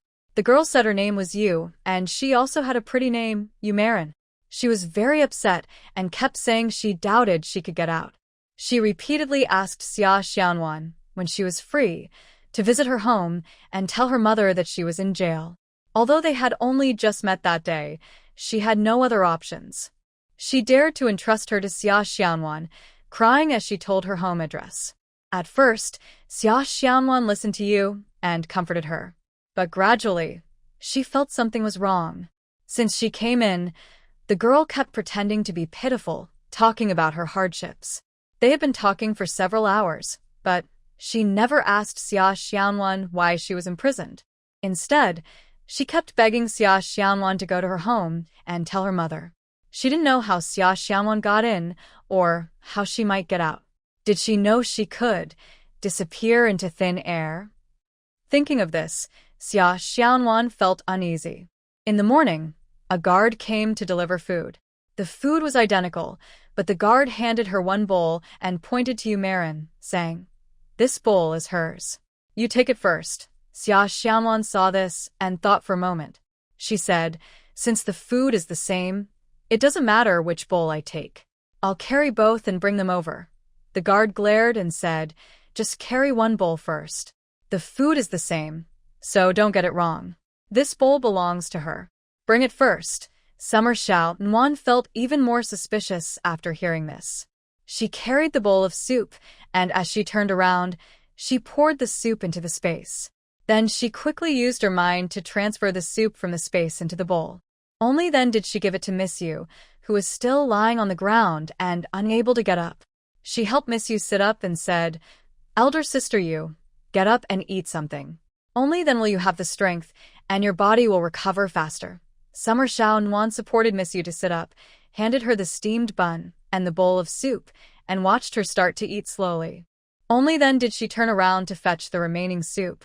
But the bowl was a bit hot, and Summer Xiao Nuan accidentally let go, spilling all the soup on the ground. She felt a little disappointed. She didn't eat the steamed bun either, just gazing absent-mindedly at Miss Yu, who was eating little by little. Her unconsciously furrowed brow made Summer Xiao Nuan realize that Miss Yu was eating with great difficulty. Summer Xiao Nuan held the steamed bun but didn't eat it. She just watched Miss Yu eat slowly. Suddenly, Miss Yu tilted her body and stopped moving. The entire bowl of soup spilled onto her legs, and the steamed bun fell to the ground. Summer Xiao Nuan was startled. She hurried over to see what was wrong. "Elder sister Yu, elder sister Yu." Summer Xiao Nuan kept calling her, but Miss Yu was already asleep and couldn't be awakened no matter how much she called. Summer Xiao Nuan didn't call the guards. She understood completely now either the soup or the steamed bun had been poisoned. It was originally meant for her, but because she swapped it, Miss Yu ate it. What would happen if she had eaten it? Thinking this, she broke out in a cold sweat. But if the other side had such methods, why hadn't they used them on Miss Yu? Why did they have to beat, scold, and imprison her? Could it be that this girl was part of their group? Miss Yu had been sleeping there all day. Summer Xiao Nuan didn't help her lie down. She just let her sleep there. In the evening, Miss Yu finally woke up. She groaned and opened her eyes. She had been sitting crookedly all day, and her neck and waist hurt terribly, making her very uncomfortable. Miss Yu turned her head and looked around for a long time before finally understanding that it was already evening. "Little sister Xia, I slept the whole day." Seeing Summer Xiao Nuan sitting silently beside her, she couldn't help but ask, "How do you know my surname is Xia?" Summer Xiao Nuan replied coldly. Miss Yu was momentarily stunned. She thought for a moment and realized she had never asked for her surname. Her face turned bright red, and she felt a bit nervous. She hesitated and said weakly, "I think I asked before? Maybe my sister also mentioned it." Her words sounded very weak and unconfident, showing she was guilty. "Are you working with old Master Chen and his son? Are you pretending to be kidnapped on purpose, just to find out why I drank the drug soup but wasn't affected, and how I suddenly disappeared? So, since you came in, you kept saying I should send a message to your mother when I leave. Actually, you just want me to disappear with you, right?" "That's not true. Sister, please believe me. Things are not as you say," Miss Yu desperately denied. "What do you mean, then?" Xia Xianwan asked coldly. Yumarin opened her mouth but didn't say anything. Suddenly, Xia Xianwan rushed over and gently patted her chest. "You lied to me. I should have beaten you to death, but I spared your life. However, I've hurt your meridians and channels. This injury won't threaten your life, but you will live in pain every day, and you won't have peace in your life. And this is my special technique. No one else, no matter how skilled or powerful, can undo it. If you don't believe me, you can find someone to treat you." Hearing this, Miss Yu's face changed instantly. She raised her hand to slap Xia Xianwan, cursing, "You wicked servant! How dare you scheme against me?" Xia Xianwan looked at her coldly. "Scheme against you? Who started it first? If you hit me, I'll show you my other methods." After saying that, she ignored her and sat by the wall, lost in thought. Xia Xianwan was actually very worried. She initially thought she could come here, explain everything at the official office, and then leave. But now it didn't seem that simple. Whether she killed someone or not wasn't the main issue. The real problem was that the other side was forcing her to admit she had killed someone. Although they didn't dare to punish her now, she didn't dare leave either. If she left secretly, she would still be a murderer and would have escaped from prison. Wouldn't that make her even more guilty? How could she clear her name and leave clean? She thought hard but was truly unsure of what to do next. Summer Xiaonan was lost in thought when Yu Marin slowly approached her.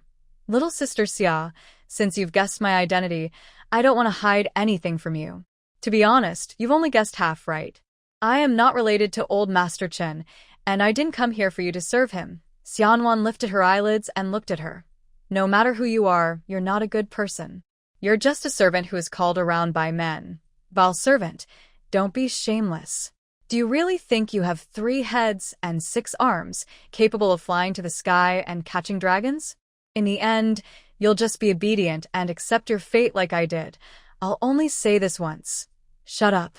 If you say one more word, I will beat you to death, Xianwan said fiercely. Oh, you wicked servant. You really don't know how to repent when you're about to die. Oh. Before Yu Marin could finish her sentence, Xianwan jumped up and slapped her face repeatedly, leaving Yu Marin covered in blood. Xianwan didn't stop. She kept hitting her until the guards came in and dragged Yu Marin away. Only then did Xianwan stop. In the corridor, Yu Marin's face was covered in blood, her features barely recognizable, blurred and unrecognizable. Over the next 2 days, the guards didn't bring Xianwan any food or water, and they didn't appear at all. It was as if she had been forgotten in this prison, and the whole world was silent, with no sound at all. Xianwan showed no reaction. She just meditated and slept. Even after several days without eating, she didn't look weak. Instead, she became more energetic. One morning, Xianwan was sitting and lost in thought when suddenly footsteps sounded in the corridor. Then there was the sound of a lock being opened, and the cell door swung open. Xianwan looked up. A delicate face appeared before her eyes. It was the man she had seen in Peach Blossom Town, riding a bright red horse. Behind him was Shun Jifeng, with a familiar face. Shun Jifeng quickly stepped forward, reaching out to help her up. Xianwan, you've suffered. He led Xianwan to the man and said, This is His Highness the Crown Prince. The Crown Prince has come to save you. Xianwan slightly bowed and saluted. Your Highness, I humbly greet you. Crown Prince Zhao Feitian looked at the girl and secretly admired her. No wonder the secret agents reported that Magistrate Chen and his son almost turned against each other because of her. She was truly a rare beauty. He gently waved his hand and said, No need for formalities. Then he turned to Shin Jifeng and said, Brother Shin, please take Miss Xia home. I'll be busy for a few days, and we'll meet again after that. Shin Jifeng agreed and left with Xia Xiaonan. Once free again, Xia Xiaonan stood on the street. The sun was warm, the breeze was soft, and her close friend smiled beside her. The feeling of happiness filled her heart. When Xia Xiaonan returned to Peach Blossom Village, it was already afternoon. The villagers had finished their work in the fields and were sitting under the trees chatting in small groups. As she entered the village, she met the village head.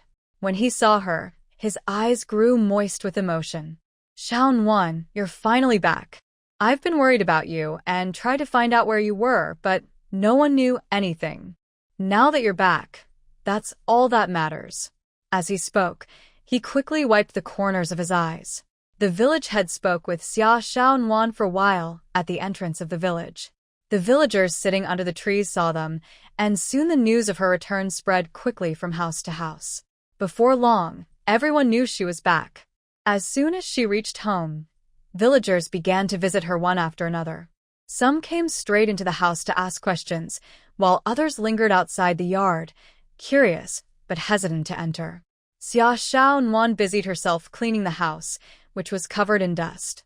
Though there wasn't much of value inside, she still wanted her home to be neat and spotless.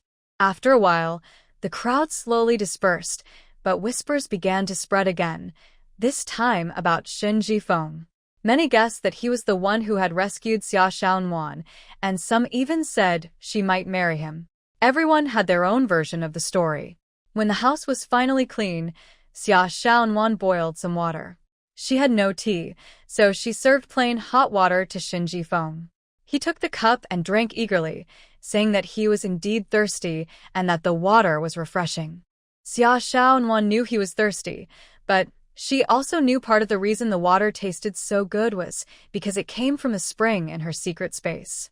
As they were drinking, Du Dingxiang and Xia Shitu pushed open the gate and entered the yard, followed by a group of curious villagers. When Xiaonuan saw the two of them, her mood immediately sank. She quickly went outside to stop them in the yard, not allowing them to enter the house. Xiaonuan looked at them coldly and asked, Du Dingxiang and Shitu, what are you two doing coming to my house again? Oh, look at you all. Who in the world doesn't know proper manners? Calling your uncle and aunt by their first names? What kind of character is that? TSK, just like animals, Du Dingxiang complained. Du Dingxiang, if you don't want to get scolded, hurry up and leave. Don't look for trouble here, Xiaonuan said. Oh wow, such a loud tone. Someone must be backing you up, huh? Is this the wild man you brought home? Du Dingxiang said. But I really came today to find him. Du Dingxiang pointed at Shen Jifeng, who was standing beside Xiaonuan. Shen Jifeng smiled and asked, You came to see me? Do I know you? Seeing Shen Jifeng ask if she knew him, Du Dingxiang sneered and said, It doesn't matter if you don't know me. Once I say it, you'll remember. Du Dingxiang then pointed at Xia Shitu and said, This is Xia Xiaonuan's real second uncle. I am her second aunt. Today, we came to ask you for an explanation. Xiaonuan is such a big girl, and you go in and out together. That's just not proper. As elders of Xiaonuan, we must stop this, or at least make some demands. Hearing this, Xiaonuan opened her mouth to shout at Du Dingxiang, but Shen Jifeng raised his hand to stop her. It's okay, let her speak. I want to hear what demands she has for me. When Du Dingxiang saw Shen Jifeng actually allowed her to speak, she felt she must be right. She felt quite proud. She secretly thought that judging by how this man dressed, he must be very rich, extremely wealthy. His gentle look in Xiaonuan's direction showed he must really like her. As long as he liked Xiaonuan, everything would be fine. So she straightened her posture and, showing some authority, said, My family's girl, Xiaonuan, is not married yet. According to the rules, she shouldn't have contact with strangers, as it could harm her reputation. Of course, if you truly like Xiaonuan, it's not impossible. But if you want to marry her, our family expects a bride price. You need to pay us money. You can give us 1,000 taels of silver, and then you can take her away anytime. We won't owe each other anything. If you don't pay, you must leave Xiaonuan immediately. We will then bring Xiaonuan to our home and find a suitable family for her to marry. When Xiaonuan heard Du Dingxiang's shameless words, she wanted to rush over and hit her. Shen Jifeng held her back and smiled at Du Dingxiang, saying, Last winter, didn't you already break off your relationship with Xiaonuan? The village chief was the witness, right? So, what happens to Xiaonuan is none of your business. As for the bride price, 1,000 taels of silver is too little. If I marry Xiaonuan, the bride price should be at least 1,000,000 taels to be proper. But none of this concerns you too, right? When Du Dingxiang heard that the bride price alone would be at least 1,000,000 taels, she froze in shock.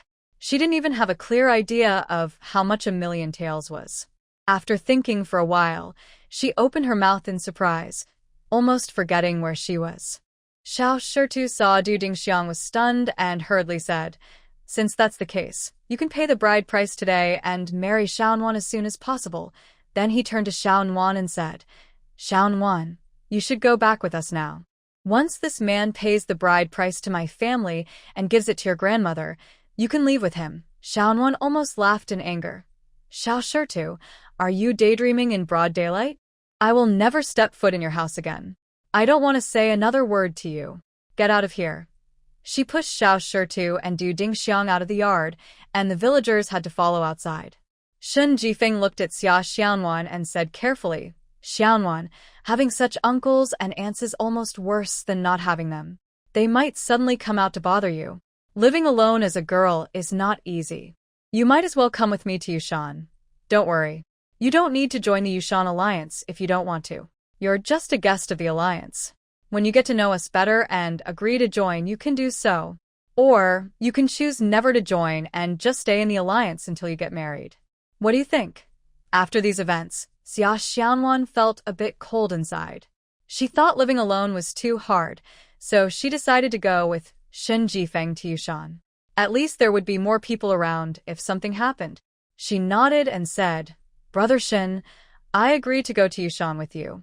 But I need to talk to the village chief first. Since I live here, I need his permission to leave.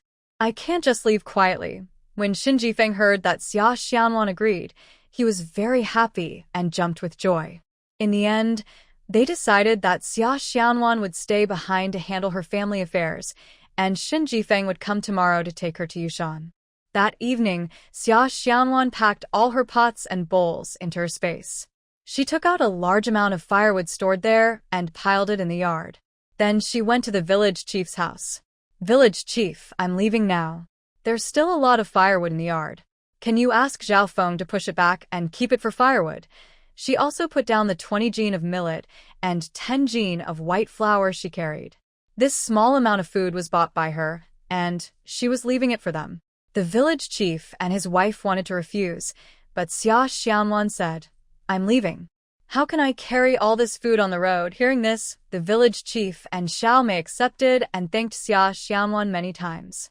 That night, the village chief sent his son to push the firewood back. But when Zhao Feng arrived and saw how much there was, he was almost stunned. It was too much. This little warm girl is really good at chopping firewood. I think we will have enough for this winter. Xia Shitu and Du Dingxiang really are blind. Such a capable girl was driven away. It's a pity. Zhao Feng kept talking as he finished unloading the firewood, then pushed the cart away.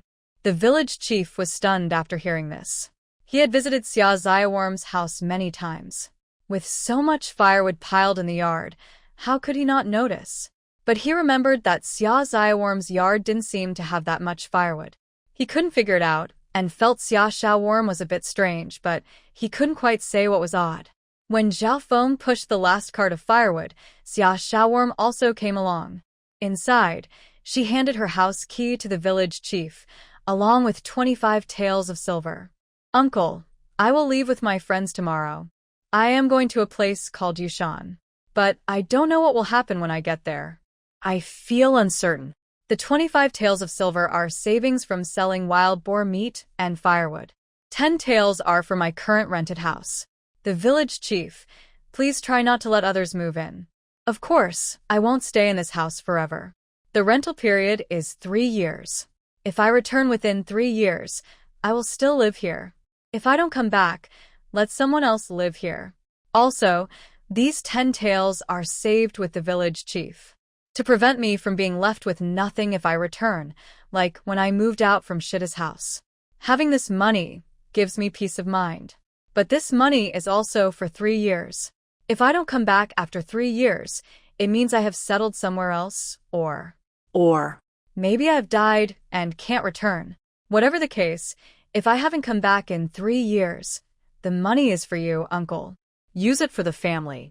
Finally, these 5 taels are for respecting you and aunt. Seeing the village chief and his wife refuse politely, Xia Xiaworm held Xiao Mei's hand and said, "Aunt Xiao, listen to me. The 5 taels I give you are not because uncle is the village chief, but because over the past half year, you and uncle have taken good care of me. Now I am leaving far away, and I have nothing to repay but these 5 taels. If you refuse, I won't feel at ease." The village chief and Xiao Mei looked at Xia Xianwan with mixed feelings, listening as she carefully made her arrangements. Both of them thought at the same time, what a good girl she is, smart, wise, and so well-behaved. Xia Shitu and Du Dingxiang are truly lucky. Seeing Xia Xianwan's big eyes clouded with tears, the village chief ordered Xiao Mei, "Take the money. It's Xianwan's gift."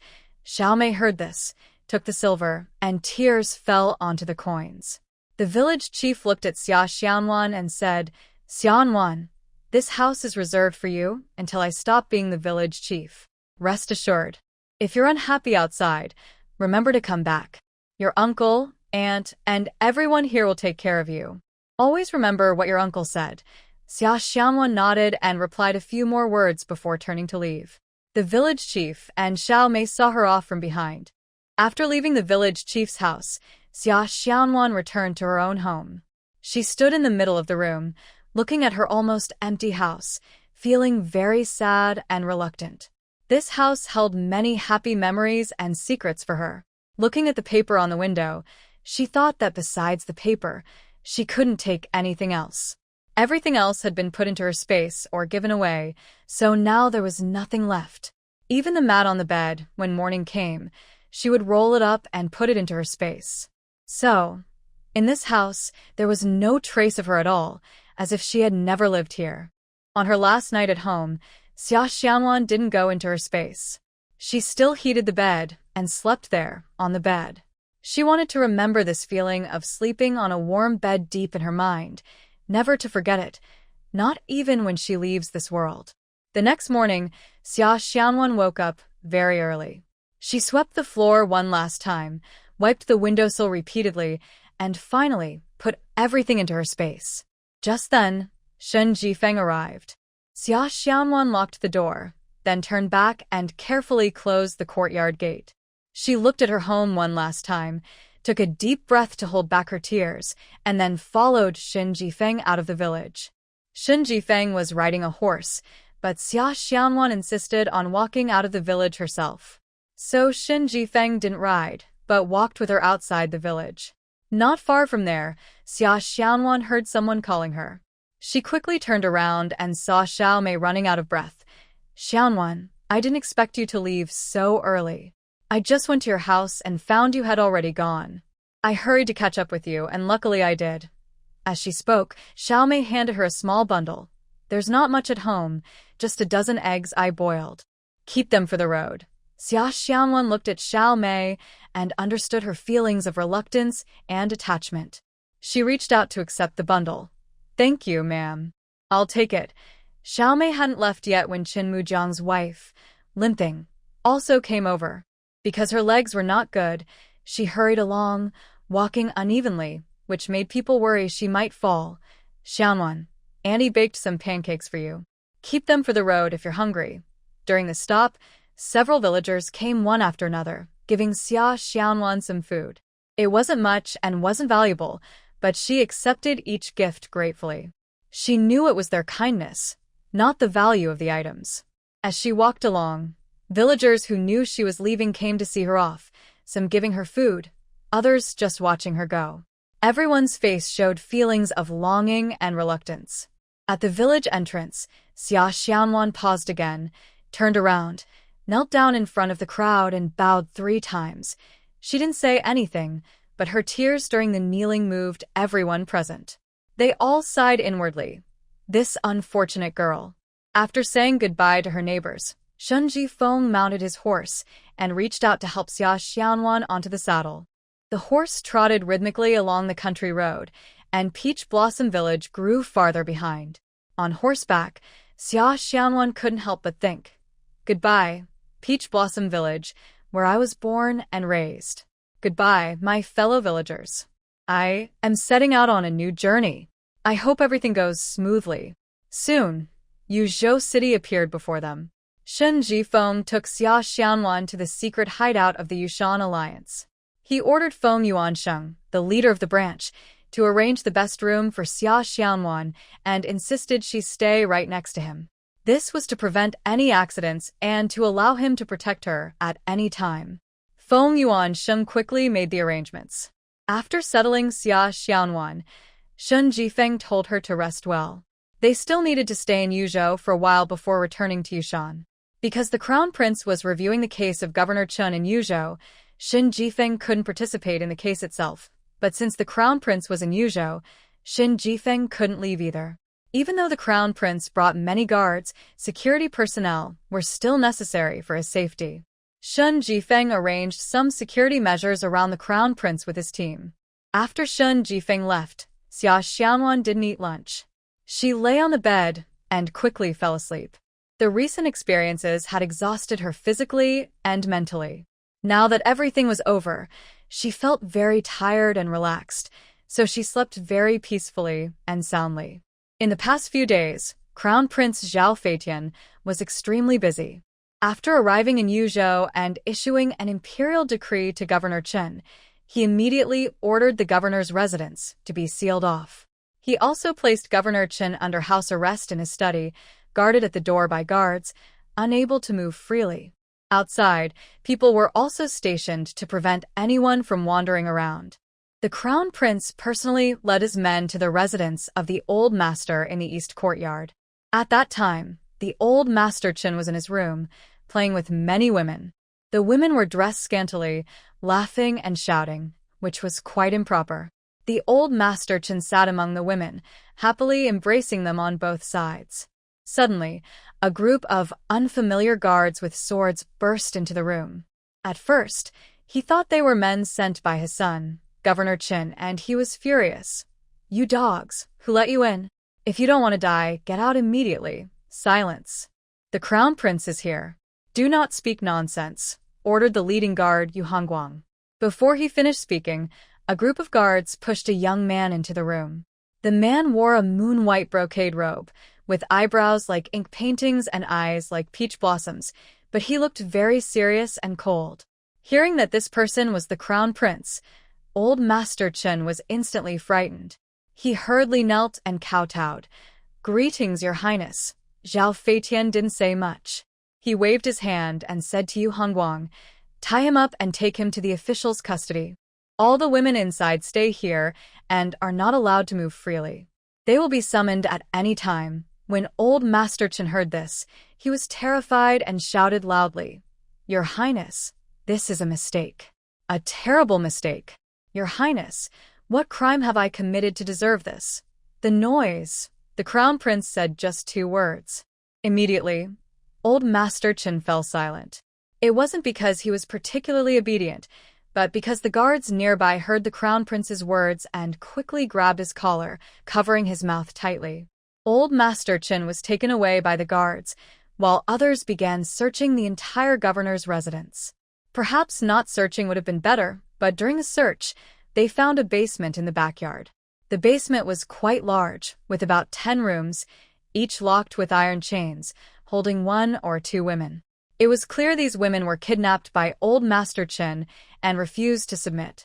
Most shocking was that among the women kept there, one girl saw the rescuers and immediately reported that she had seen another woman who refused to obey old Master Chen and was tortured until she was covered in wounds. She was then thrown into the dry well in the backyard. The governor's steward, trying to scare her, also took her to see the girl being thrown into the well. When the Crown Prince heard this, he ordered her to lead the way to the dry well and sent people to check. The news they brought back stunned many, because the dry well contained not just one girl, but many, all apparently alive when thrown in. The walls of the well were covered with scratches from fingernails. It seemed they had tried to claw their way out by digging at the walls, hoping to find a foothold and climb out, but none succeeded. The exact number of bodies still needs further verification. But with this clue, old Master Chen's hope of turning things around was already gone. When the dry well was discovered, the Crown Prince ordered the entire governor's residence to be sealed. Old Master Chen was taken into custody, and the women in the backyard were confined to a single room, not allowed to move freely. Long before the Crown Prince and his men entered the residence, Madame Chen knew that the Chen family was surely facing a great disaster. She immediately called her trusted maid, Chun Tao, and ordered her to take out her jewelry box. Then she took a stack of silver notes from inside and handed them to Chun Tao, saying, "Chun Tao, sew these silver notes into the lining of your close-fitting clothes. Hurry, and I will tell you more later." Chun Tao listened and obeyed quickly. She found a needle and thread, took off her inner clothes, folded the silver notes, and sewed them inside. Madame Chen then took out a contract of sale and handed it to Chun Tao. "This is your contract. Keep it safe. From now on, you're free." Hearing this, Chun Tao immediately knelt down. "Madam, did I do something wrong? If I did, you can scold or punish me, but please don't send me away. Madam Chen helped her up. Chun Tao, you haven't done anything wrong. Calm down and listen to me. In the front yard, the crown prince has already placed the old master under house arrest. Now, he is checking on the old master in the east courtyard. You know, once the crown prince's people enter the old master's yard, our family will be in great danger. Not to mention, the old master usually supports the third prince and opposes the crown prince. Now that the old master is in the crown prince's hands, things won't look good. The Chen family's property has already been seized, so you should leave quickly. Find a guest house outside, change your clothes, and then go to the capital. Once there, find Miss Yen at her residence and stay with her to take care of her.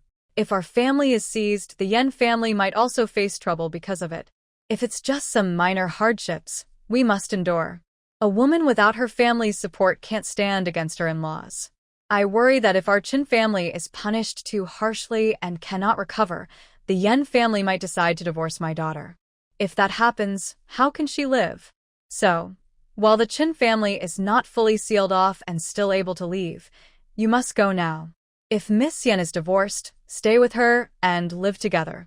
Tell her, I want her to stay alive and live well. The silver notes sewn into your clothes are enough for both of you to live comfortably for a lifetime. There's no time to say more. When you get outside, be brave and cautious. Don't let anyone trick you. After speaking, Madam Chen handed Chun Tao some loose silver coins and urged her to leave quickly. Spring Peach cried as she knelt on the ground to bow to the lady, then turned and ran out quickly. Not long after Spring Peach left, the backyard of the Chen residence was completely sealed off. The women were all gathered in one room and not allowed to leave. During this time, the crown prince was busy questioning old Master Chen every day. Many young women who refused to submit to old Master Chen were exposed.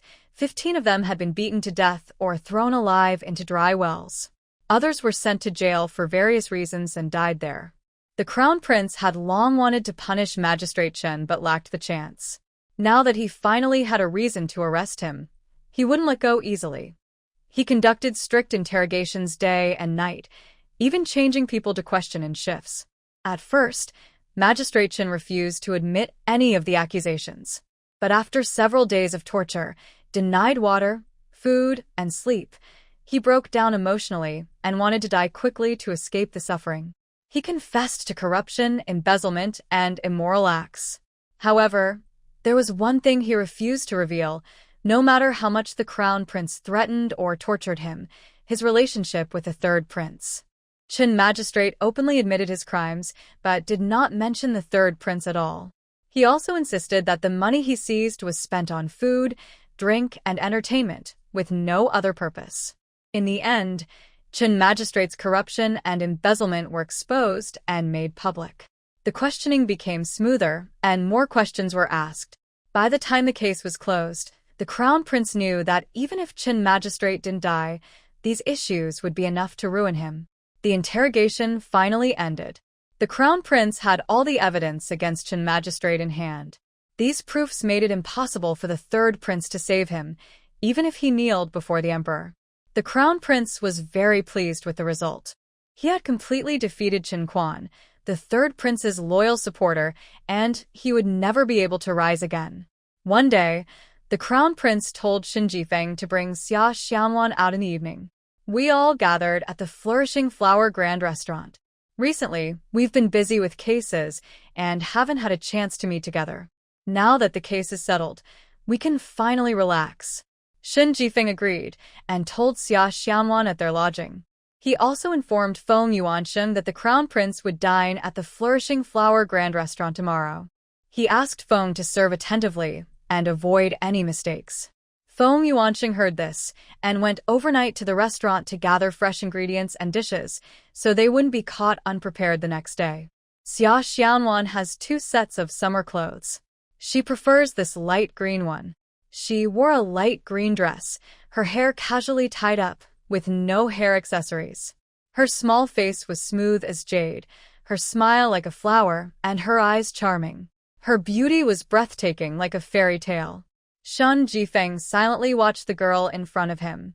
Her beauty fascinated and intoxicated him. He secretly made a firm decision in his heart. In this life, he would marry no one but her. She would be protected and loved by him forever. This promise and love could be witnessed by heaven and earth. The flourishing Flower Grand Restaurant has 3 private rooms not open to the public. Even when empty, they are reserved for distinguished guests. Among these, the Blooming Flower room is the most luxurious. Since the Crown Prince and his group are noble, they naturally sit in the Blooming Flower room. Shin Jifeng and Xia Xianwan arrived at the restaurant first. The manager, Feng Yuansheng, saw them and hurried to greet them. Honored guests, welcome. Do you have a reservation? Which room number? Feng Yuansheng is very clever and smooth in handling things. He speaks fluently and skillfully, knowing how to please people. He treats Shin Jifeng as a distinguished guest of the restaurant, not revealing his allegiance. Shin Jifeng understood Feng's intentions and cooperated. He greeted the manager and told him the name of their private room. When Feng Yuansheng heard they were guests of the Blooming Flower room, he personally led Shin Jifeng upstairs. When the Crown Prince entered, Shin Jifeng and Xia Xianwan were discussing when to leave for Yushan. They planned to depart after the Crown Prince's group escorted Prefect Shin back to the capital. They would leave at the same time to return to Yushan. Shin Jifeng was happily telling Xia Xianwan many interesting stories about Mount Yushan. Manager Feng from the restaurant pushed open the door and stood at the side, gesturing politely for them to come in. The Crown Prince then entered, with Yu Hongguang standing confidently at the door behind him, quietly closing the private room door. Shin Jifeng and Xia Xianwan quickly stood up to greet the Crown Prince. Xia Xianwan had met the Crown Prince a few times before, but every time she saw him, she couldn't help but secretly admire him. The Crown Prince was very handsome and charming, with a unique elegance. His expression was calm and noble, making people want to get closer, but also feel they shouldn't. Compared to the Crown Prince, Shin Jifeng was a different type. His face wasn't stunningly beautiful, but his features were sharp and striking, like a soaring eagle, giving a powerful impression. The Crown Prince waved casually and said, "We are just friends gathering. No need for formalities. Let's talk freely and have more fun." He then sat down, opened a delicate fan with a flick, and began to fan himself, inviting Shin Jifeng and Xia Xianwan to sit. The 3 sat down, each drinking a cup of tea. Soon, the food and wine were served. There were 6 dishes, 1 soup, and a pot of the restaurant's own brewed flower wine. The dishes were not many, but very exquisite. The wine wasn't expensive, but tasted excellent. Shin Jifeng poured wine for the Crown Prince from the jug, then poured some for himself. He smiled at Xia Xianwan and said, "Nuan, do you know how to drink? Maybe I can pour you a glass." Before she could answer, the Crown Prince snatched the wine jug. "Brother Shin, when did you become so cautious? The flower wine from this place isn't strong, and the girls can drink it." He said this while pouring wine into Xia Xianwan's cup. Xia Xianwan was startled and quickly stood up, reaching out to take the cup. "Thank you, Your Highness." It seemed that whether Xia Xianwan could drink or not, she had to drink this glass. The 3 of them enjoyed their drinks and conversations, sharing their thoughts happily. This was Xia Xianwan's first time drinking alcohol. Her cheeks turned pink, like a freshly bloomed peach blossom, so beautiful that she was hard to look away. 3 people were drinking and chatting when suddenly, with a loud bang, the door of the private room was kicked open. The 3 were enjoying their drinks when the door suddenly burst open with a loud bang. Shin Jifeng immediately stood up, but then sat down with a thud. He suddenly felt weak all over and couldn't stand anymore. His face changed quickly as he looked at Xia Xianwan, then at the Crown Prince, thinking silently, "Oh no, I must have been ambushed." He wasn't afraid of who might be behind it, but he worried about Xianwan and the Crown Prince. Xia Xianwan was his life, and he couldn't let anything happen to her. The Crown Prince couldn't afford any mistake either, or the consequences would be very serious. If something happened to the Crown Prince, many others would be dragged down with him. He believed that the Yushan alliance wouldn't be able to stay safe either, so he was secretly anxious, but had no way to help. The moment Shin Jifeng tried to stand and then fell back down, the crown prince immediately understood that he had been attacked secretly. He wanted to stand and fight, but he found he couldn't move either. He knew for sure that someone had tricked him, and Yu Hongguang outside hadn't made a move yet. The crown prince knew very well how skilled Yu Hongguang was. Years ago, when he was chased by black cloud assassins, Yu Hongguang's bravery was so impressive that the enemies were terrified. He had fought off hundreds of miles of pursuers, killing countless black cloud enemies. In the end, he managed to protect both of them and escape safely. Without Yu Hongguang, the crown prince would have fallen in that unprecedented chase. The crown prince trusted Yu Hongguang as much as he trusted himself. That's why he left many guards downstairs and only had Yu Hongguang outside the door, feeling completely at ease. Now it was clear that Yu Hongguang was probably the same. Otherwise, he would have rushed in already. After 3 men in black kicked open the door, they rushed inside. One of them, the leader, was tall and strong. He looked at the 3 people sitting at the table and couldn't help but laugh loudly.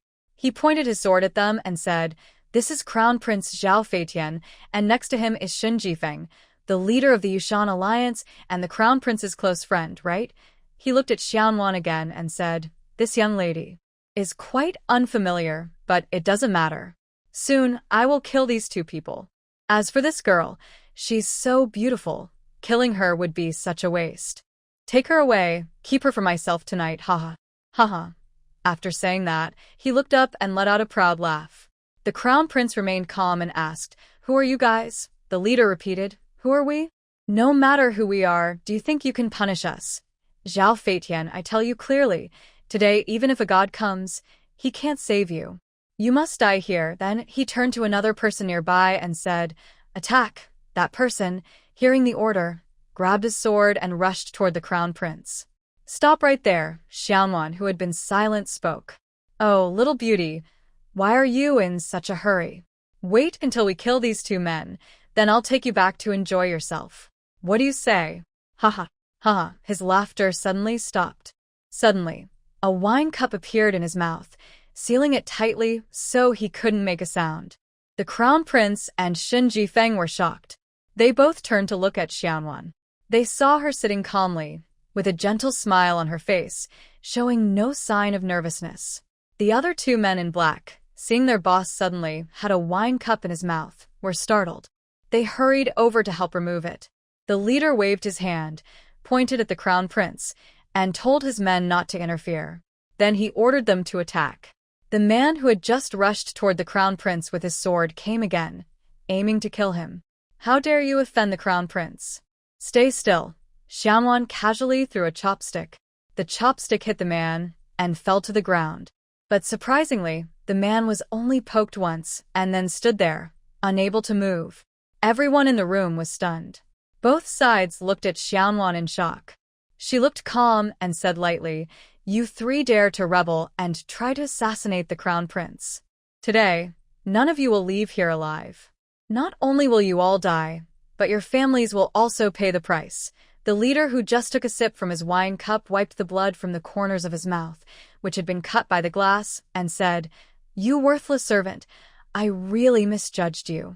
I didn't expect both men to be under my softening powder and unable to move.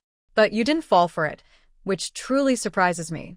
I originally planned to keep you alive so the master could play with you, but now it seems I can't do that."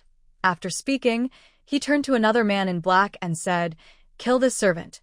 He himself then grabbed his sword and ran toward the prince. Suddenly, Xia Xianwan stood up like a clever little fox, making a big leap. Then she kicked out, hitting the man rushing to kill her right in the chest. The man's sword clanged to the ground, and he was suddenly thrown out of the room.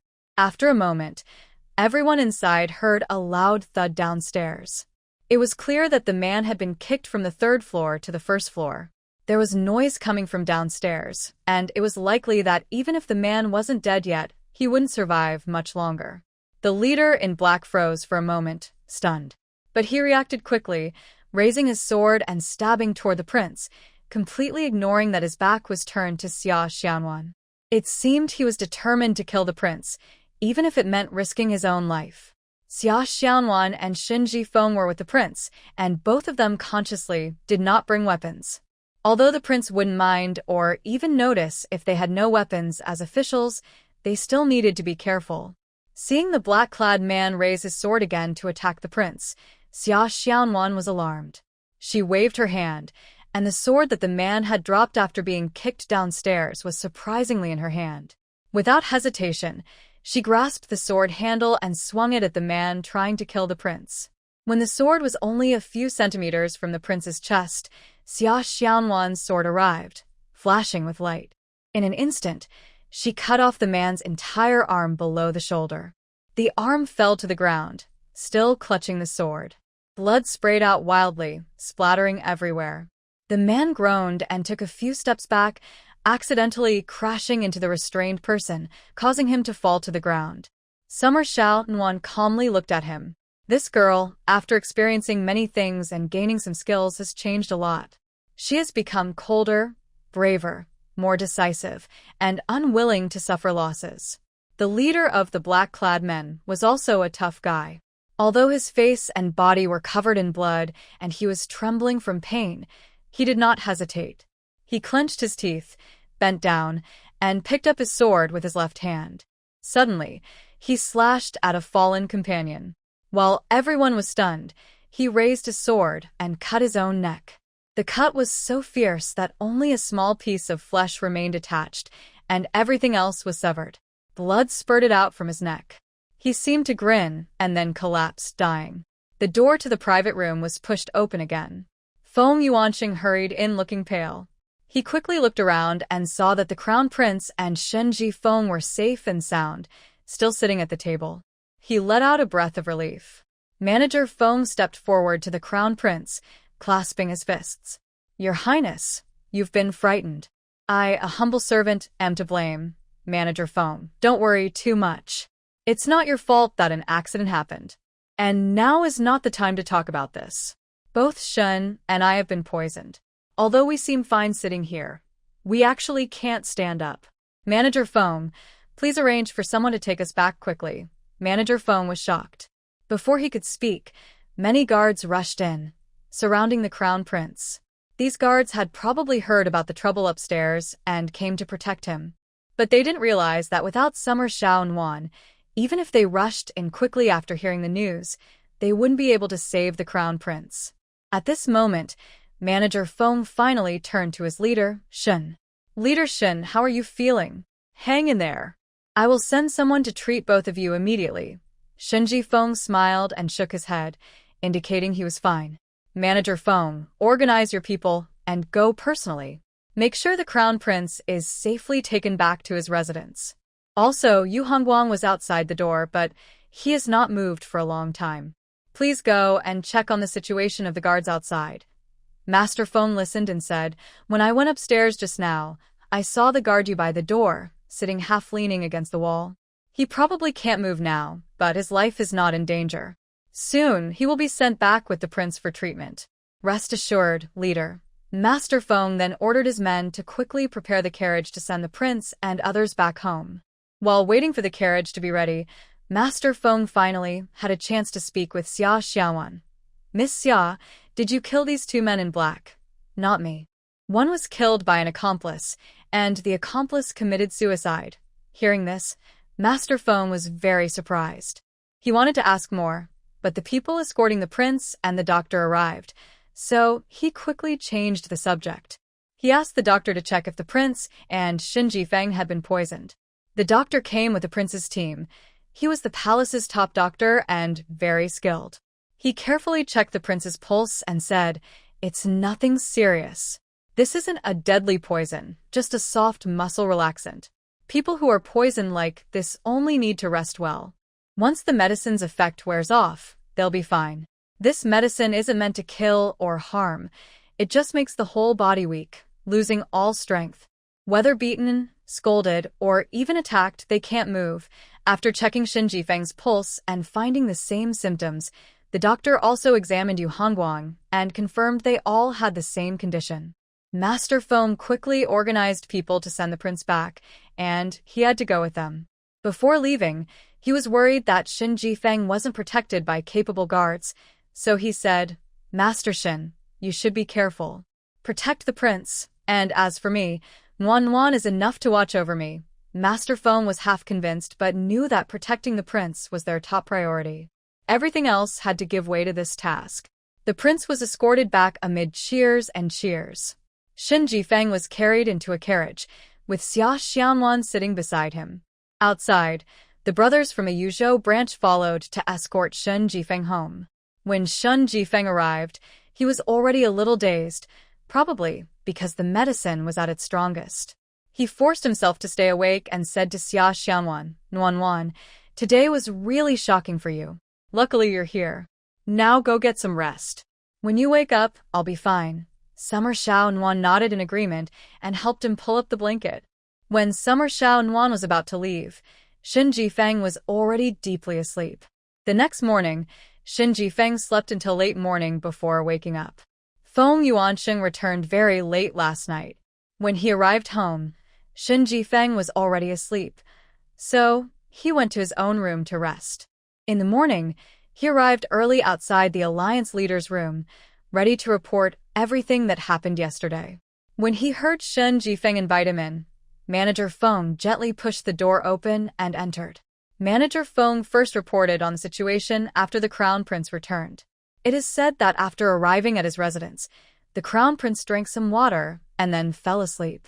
When he left, the Crown Prince was sleeping soundly. Before returning, Feng Yuansheng also checked on Yu Hongguang's room. Yu Hongguang was snoring loudly and sleeping very peacefully. He guessed Yu Hongguang had also slept well through the night. After discussing the Crown Prince, they analyzed the possible identities of the three men in black, or who might be behind them. Manager Feng said, "Leader, please think about this. If the assassination of the Crown Prince succeeds, who benefits?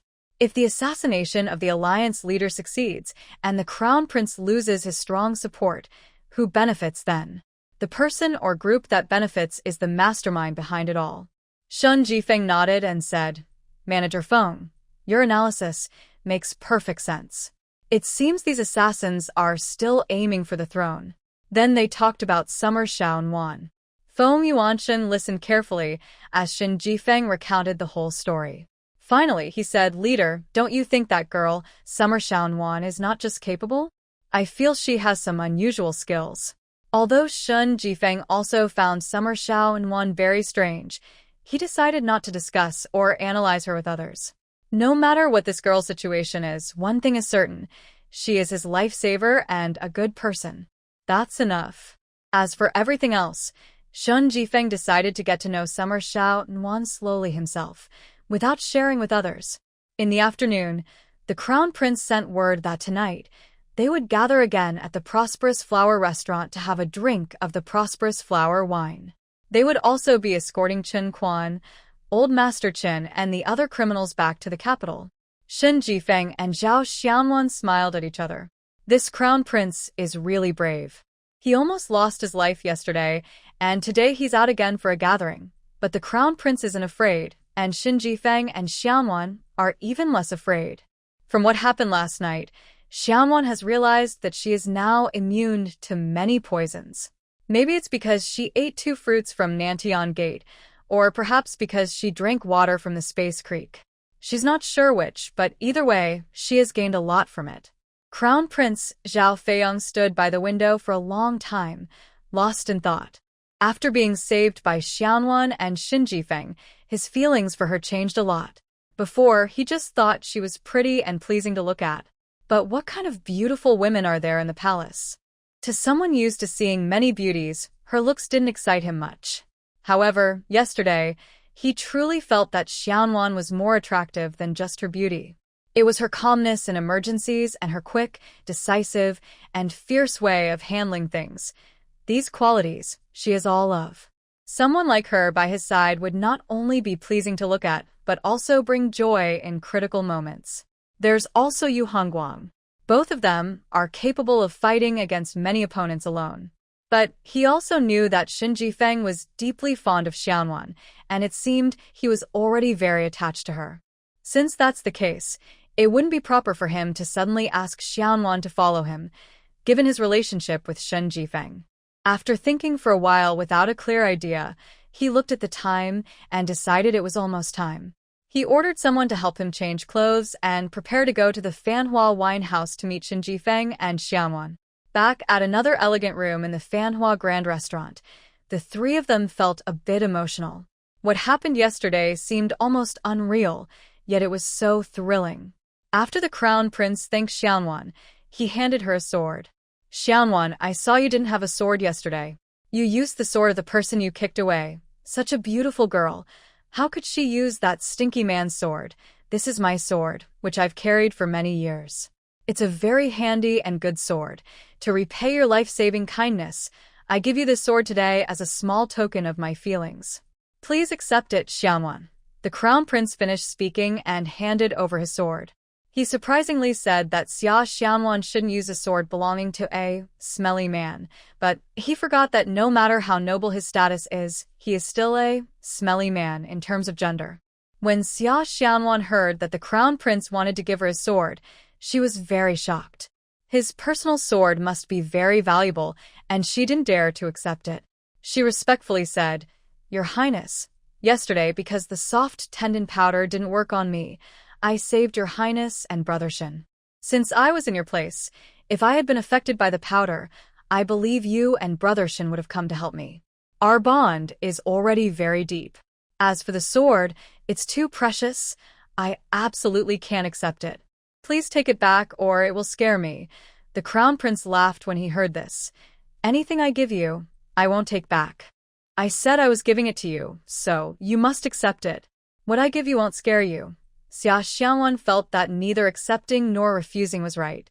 She was unsure what to do, so she looked at Shen Jifeng. Shen Jifeng knew how much the crown prince liked this sword. Now, he was generously giving it to Xia Xianwan, showing how much he valued her. But Shen Jifeng wasn't worried. He knew the crown prince well and wouldn't do anything reckless, like snatching someone away. He trusted Xia Xianwan even more. Even though she was a prince, she might not be interested in him. She would choose who to be with based on her feelings, not on any so-called benefits. Seeing Xia Xianwan turn to look at him, he smiled and said, Xianwan, what the crown prince gives, no matter what it is a gift from the emperor's kindness. There's no reason to refuse. You should accept it and cherish this sword. Hearing this, Xia Xianwan finally extended her hands to take it. She gratefully thanked the crown prince and sat down. The three of them, like yesterday, raised their cups and drank happily, chatting joyfully. They talked about the plan to escort Magistrate Shen and others back to the capital the next day. Shen Jifeng was a bit worried and reminded the crown prince to be careful on the way, to prevent any more attacks. The crown prince listened thoughtfully, then softly said, Brother Shen Xianwan, don't you find something strange? Now is a peaceful and prosperous time, so where do so many assassins come from? If we talk about martial arts gangs, Brother Shen, your Yushan alliance is undoubtedly the strongest in the martial world. But even so, do you really dare to send your followers to assassinate me? What would be the purpose of trying to kill me? If someone hired a martial arts gang to achieve a certain goal, the court's methods and strength over the years haven't once identified which gang was responsible. Clearly, these assassins are not necessarily from martial arts gangs.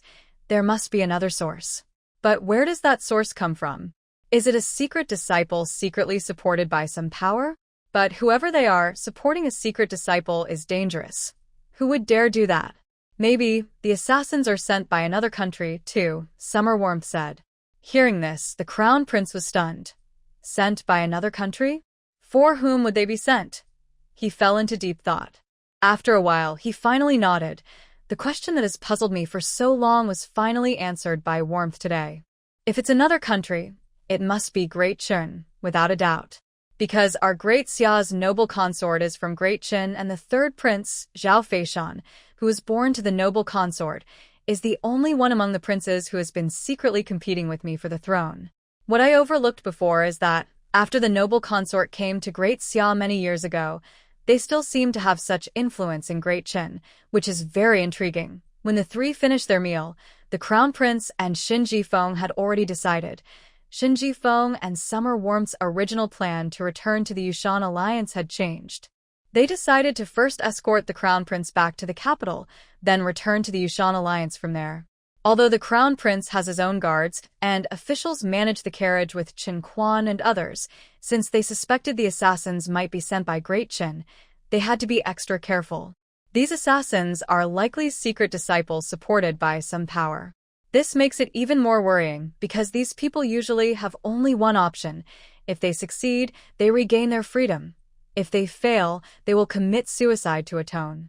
Because their handlers probably hold evidence against them, making it impossible for them to survive if they fail. Regarding the decisions of the Crown Prince and Shin Ji-fong, Xia Xiaonuan naturally did not feel it was appropriate to say much, nor did she want to say anything. She truly didn't care where she was going. Although the world is vast, she currently doesn't know where her home is. Overall, she feels like she is just drifting along. That is her true mindset at the moment. The three of them agreed to meet at the Yuzhou government office at the early hour of Mao, then escort Prefect Chen and others around the city for a tour. After the tour, they would leave through the south gate of Yuzhou and head back to the capital. They made the plan, then left the Flowering Wine Tavern separately to rest and prepare for the journey the next day. Back at her place, Shen Ji-fong still needed to discuss some matters about the Jade Mountain Alliance with his subordinates. So Xia Xiaonuan returned to her room, washed up, and went to sleep. The next morning at the hour of Yin, Shen Ji-fong and Xia Xiaonuan got up. Although they had agreed to meet the Crown Prince at the government office at Mao, as officials, they had to arrive early and wait for him. It's absolutely unacceptable for the Crown Prince to wait for them. After washing up, they had a simple breakfast. At the table, Shen Ji-fong noticed that Xia Xiaonuan was wearing a light pink dress that accentuated her slender waist, looking very graceful. She had a white pearl hairpin in her hair, with no other accessories. She sat across from Shen Ji-fong, sipping small bites of hot porridge. Her beauty was like that of a celestial being descending to earth, enchanting and captivating. Shen Ji-fong was so captivated that he forgot to drink his own porridge. Xia Xiaonuan looked up and saw him staring blankly, feeling puzzled. "Brother Shen, why aren't you eating? Just sitting there? Is the porridge too hot?" Shen Ji-fong secretly chuckled and thought to himself, anyone sitting across from you would find it hard to eat peacefully. The phrase "a feast for the eyes" is exactly about you. Only you don't realize it. He forced himself to speak calmly. It is a bit too hot. I don't like food that burns my mouth. This was originally his excuse, but Feng Duzhu, standing nearby, said, "Alliance leader, why didn't you say so earlier? I'll bring you a bowl of warm porridge." This bowl was served hot right after boiling. Shen Ji-fong secretly scolded Feng Yuansheng for meddling, but had no choice. He silently accepted the bowl of warm porridge he disliked the most and ate it quietly. After finishing their meal, it was already the third watch of the night. The two of them bid farewell to everyone, mounted their horses, and headed to the government office. Xia Xiaonuan had just recently learned to ride, only a few days ago. However, Shen Ji-fong was surprised to find that she rode her horse remarkably well. With more practice, she would surely become a skilled rider. They arrived in front of the government office, dismounted, and waited under a tree for the Crown Prince. The Crown Prince soon arrived with his entourage. After meeting Shen Ji-fong and Xia Xiaonuan, he waved his hand. "Bring out the prisoners, start the parade." The large, bright red gate of the government office slowly opened. The first carriage to come out held Magistrate Chen. Magistrate Chen, who had his official robes removed, was dressed in prisoner's clothes, with a large character prisoner on his back. He looked disheveled, sitting in the carriage with his face dirty. His hands and feet were bound, and he appeared very miserable. As Magistrate Chen's carriage appeared, the crowd's angry shouts grew louder, like waves crashing one after another. The second carriage was old Master Chen. Usually pampered and well-off, he now looked ragged and exhausted. His eyes darted around nervously, watching the crowd. He secretly cursed in his heart, angry that these common folk dared to mock him. Old Master Chen was notorious for his bad reputation. When his carriage appeared, the crowd erupted in fury. They threw rotten vegetables, rotten eggs, and other debris at the carriage, hitting old Master Chen. He had nowhere to hide, and the sticky, foul-smelling eggs and even manure flowed down onto the ground behind the carriage. The carriage moved on, leaving behind a trail of dirt and filth, dripping and splattering. The third carriage carried the chief steward of the magistrate's residence, Jin Guanjia. The steward's usual demeanor was gone. His face was pale, and his clothes were torn and messy, clearly having suffered during interrogation. As his carriage appeared, a strong man with a sturdy build rushed into the crowd, holding a wooden spear. He stabbed the spear into the steward's arm, causing his clothes to turn red instantly. The man cursed loudly, shouting, "Dog servant, return my daughter. It was you who took her away, and it was you who threw her into the dry well alive." It seemed this man had come prepared. Knowing that he couldn't get close with a sword or knife, he had sharpened a wooden spear beforehand. The spear tip was very sharp, and it made the steward scream like a ghost. Finally, the jailer saw that if they continued to beat him, the steward might die. He forcibly pulled the man away so the carriage could keep moving forward. After 3 carriages, 2 more large ones appeared, carrying all the women from the governor's household. Inside both carriages, there were loud cries. The women hugged each other and cried together. Suddenly, Xia Xianwan noticed a lady sitting in the first carriage. Although she was dressed as a prisoner and looked very pale, her hair was neatly styled, and her clothes were clean. She sat quietly by the bars, looking calm and fearless. She didn't cry or try to remove the rotten vegetable leaves on her head. She just sat quietly, watching the scene of shouting and scolding, as if it was someone else's joke and had nothing to do with her. Xia Xianwan was shocked by her calmness. She suddenly felt that the lady's presence was not fitting for the governor's house. She didn't know who she was in the household, but from that moment, Xia Xianwan paid more attention to this special woman. Behind the women's carriage, there were men with their hands tied together with ropes. Many men, but no one knew exactly how many or who they were. They all looked exhausted and very miserable. Xia Xianwan and Shen Jifeng followed the crown prince, always watching the crowd around them. Xia Xianwan wasn't good at protecting others. She only knew that if anyone tried to attack the crown prince or Shen Jifeng, she would step out and stop them. Her idea was simple. Shen Jifeng, however, was different. Though he seemed relaxed, he was actually very alert, watching in all directions because he couldn't let anything happen to the crown prince. After traveling for nearly 2 hours, they reached the southern city gate. They counted the people and then left the city, heading toward the capital. The weather started to get hot. There was no wind, and the air was dry and warm.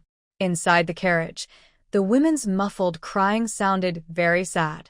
It made people feel heartbroken. Xia Xianwan looked at the woman again. She saw that the woman only slightly adjusted her sitting position but remained silent and still. Her eyes were clear, calm, and fearless, as if she had no more fears in the world. She seemed to care about nothing and was indifferent to everything. Finally, when passing through a wide forest, the crown prince ordered the carriage to stop and rest for an hour, avoiding the hottest part of the day.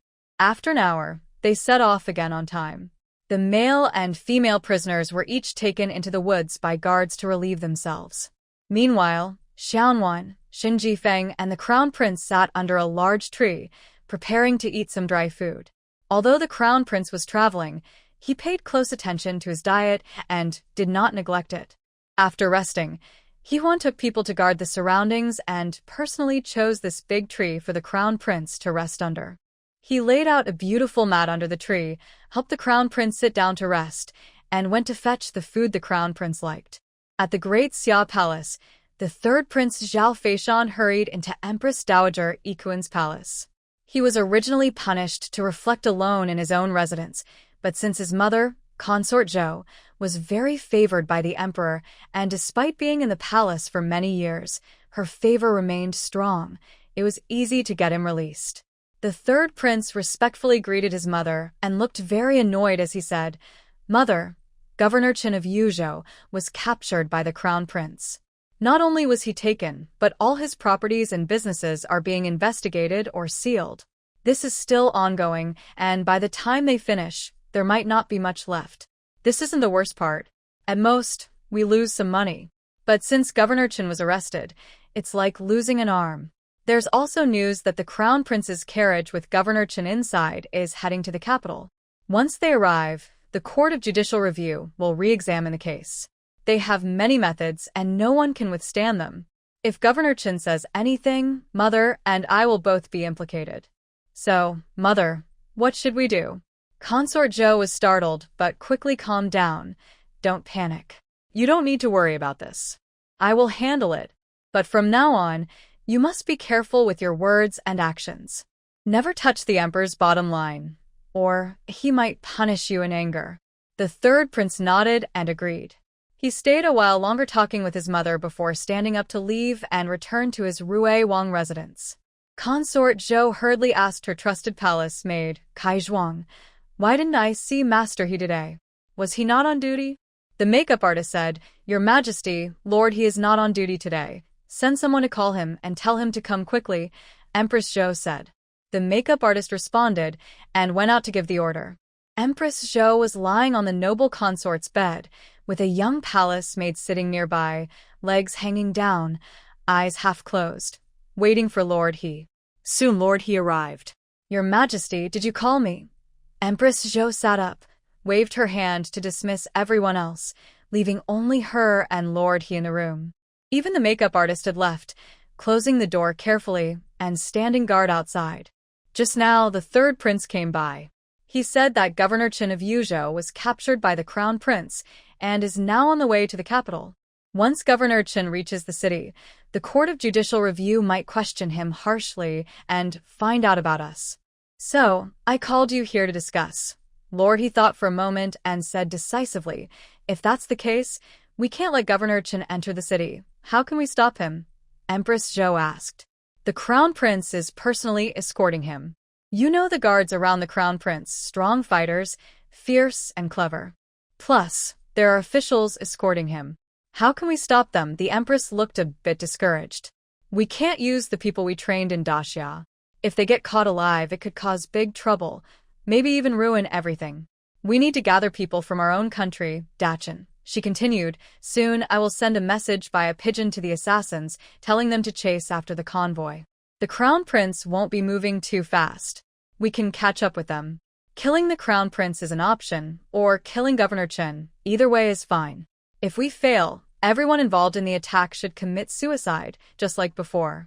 Dead men keep secrets best, no matter what methods are used to get the truth." Lord He nodded firmly. "This time, we must have the Emperor send top experts. Don't make the same mistake as before, where we organized many attempts on the Crown Prince and all failed. It's very discouraging." Empress Zhou thought for a moment. "We must make sure Father sends the best fighters.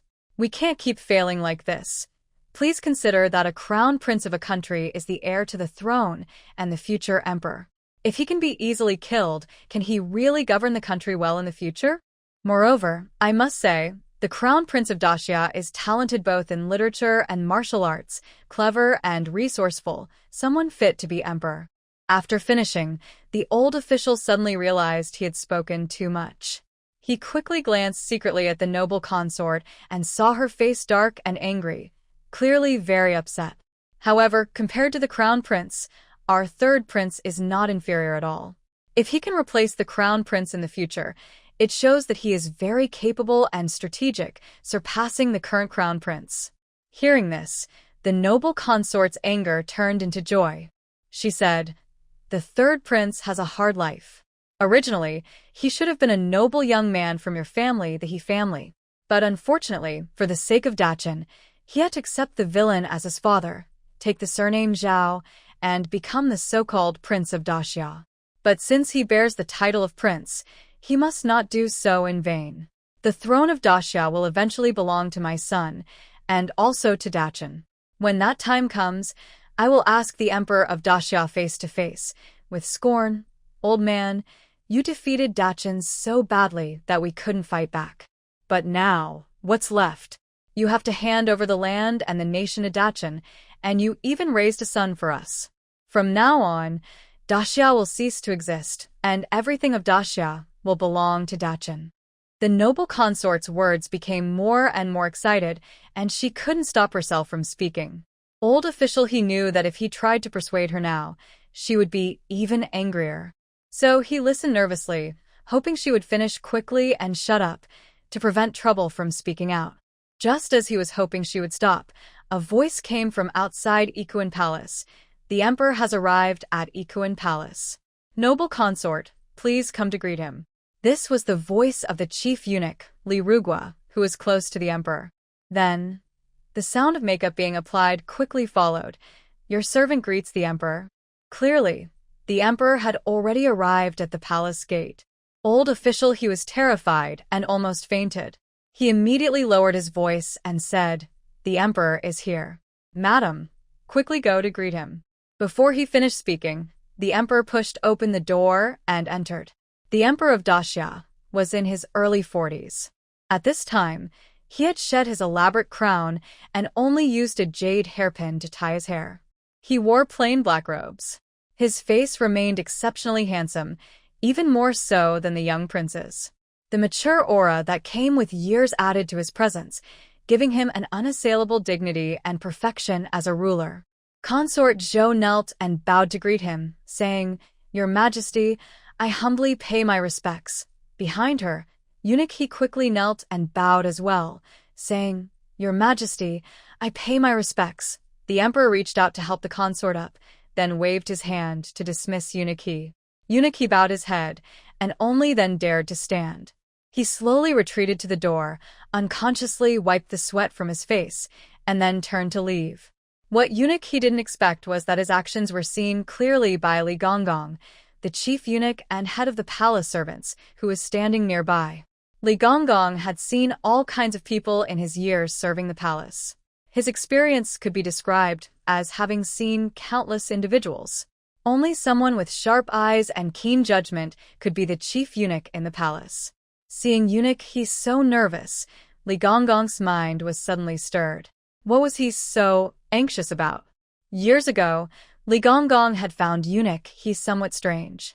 But since eunuch he was close to the consort, it was not easy to investigate him. Also, he hadn't noticed any unusual behavior from eunuch he, so Li Gonggong kept his suspicions to himself, quietly watching him. Until just now, Li Gonggong understood that eunuch he indeed had secrets, and those secrets were definitely related to the consort.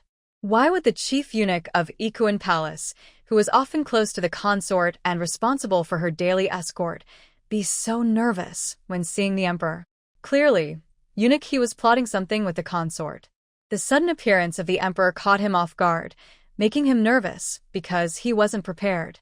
Li Gonggong analyzed eunuch he's behavior silently. He realized that from now on he needed to pay more attention to certain people. Why did you send all the palace maids away, leaving only eunuch he to serve? Why is that? The emperor asked. Of course, he wasn't doubting eunuch he. In the emperor's eyes, a eunuch was unlikely to be suspicious or untrustworthy. He was simply curious about what the consort and a eunuch could be discussing.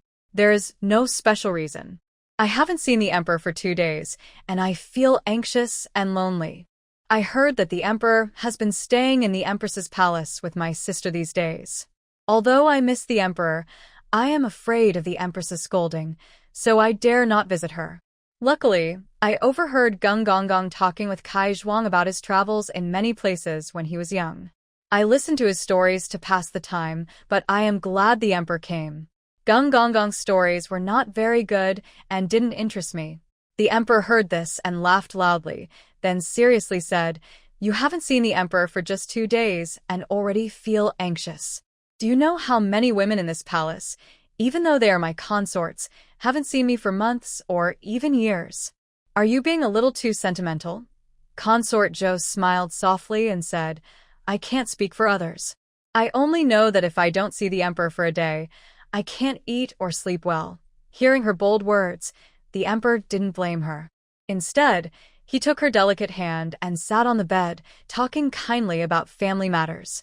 Li Rugua, the old eunuch, watched carefully. Although the consort's face was full of a beautiful smile, her eyes didn't show happiness. It was clear she was pretending to please the emperor.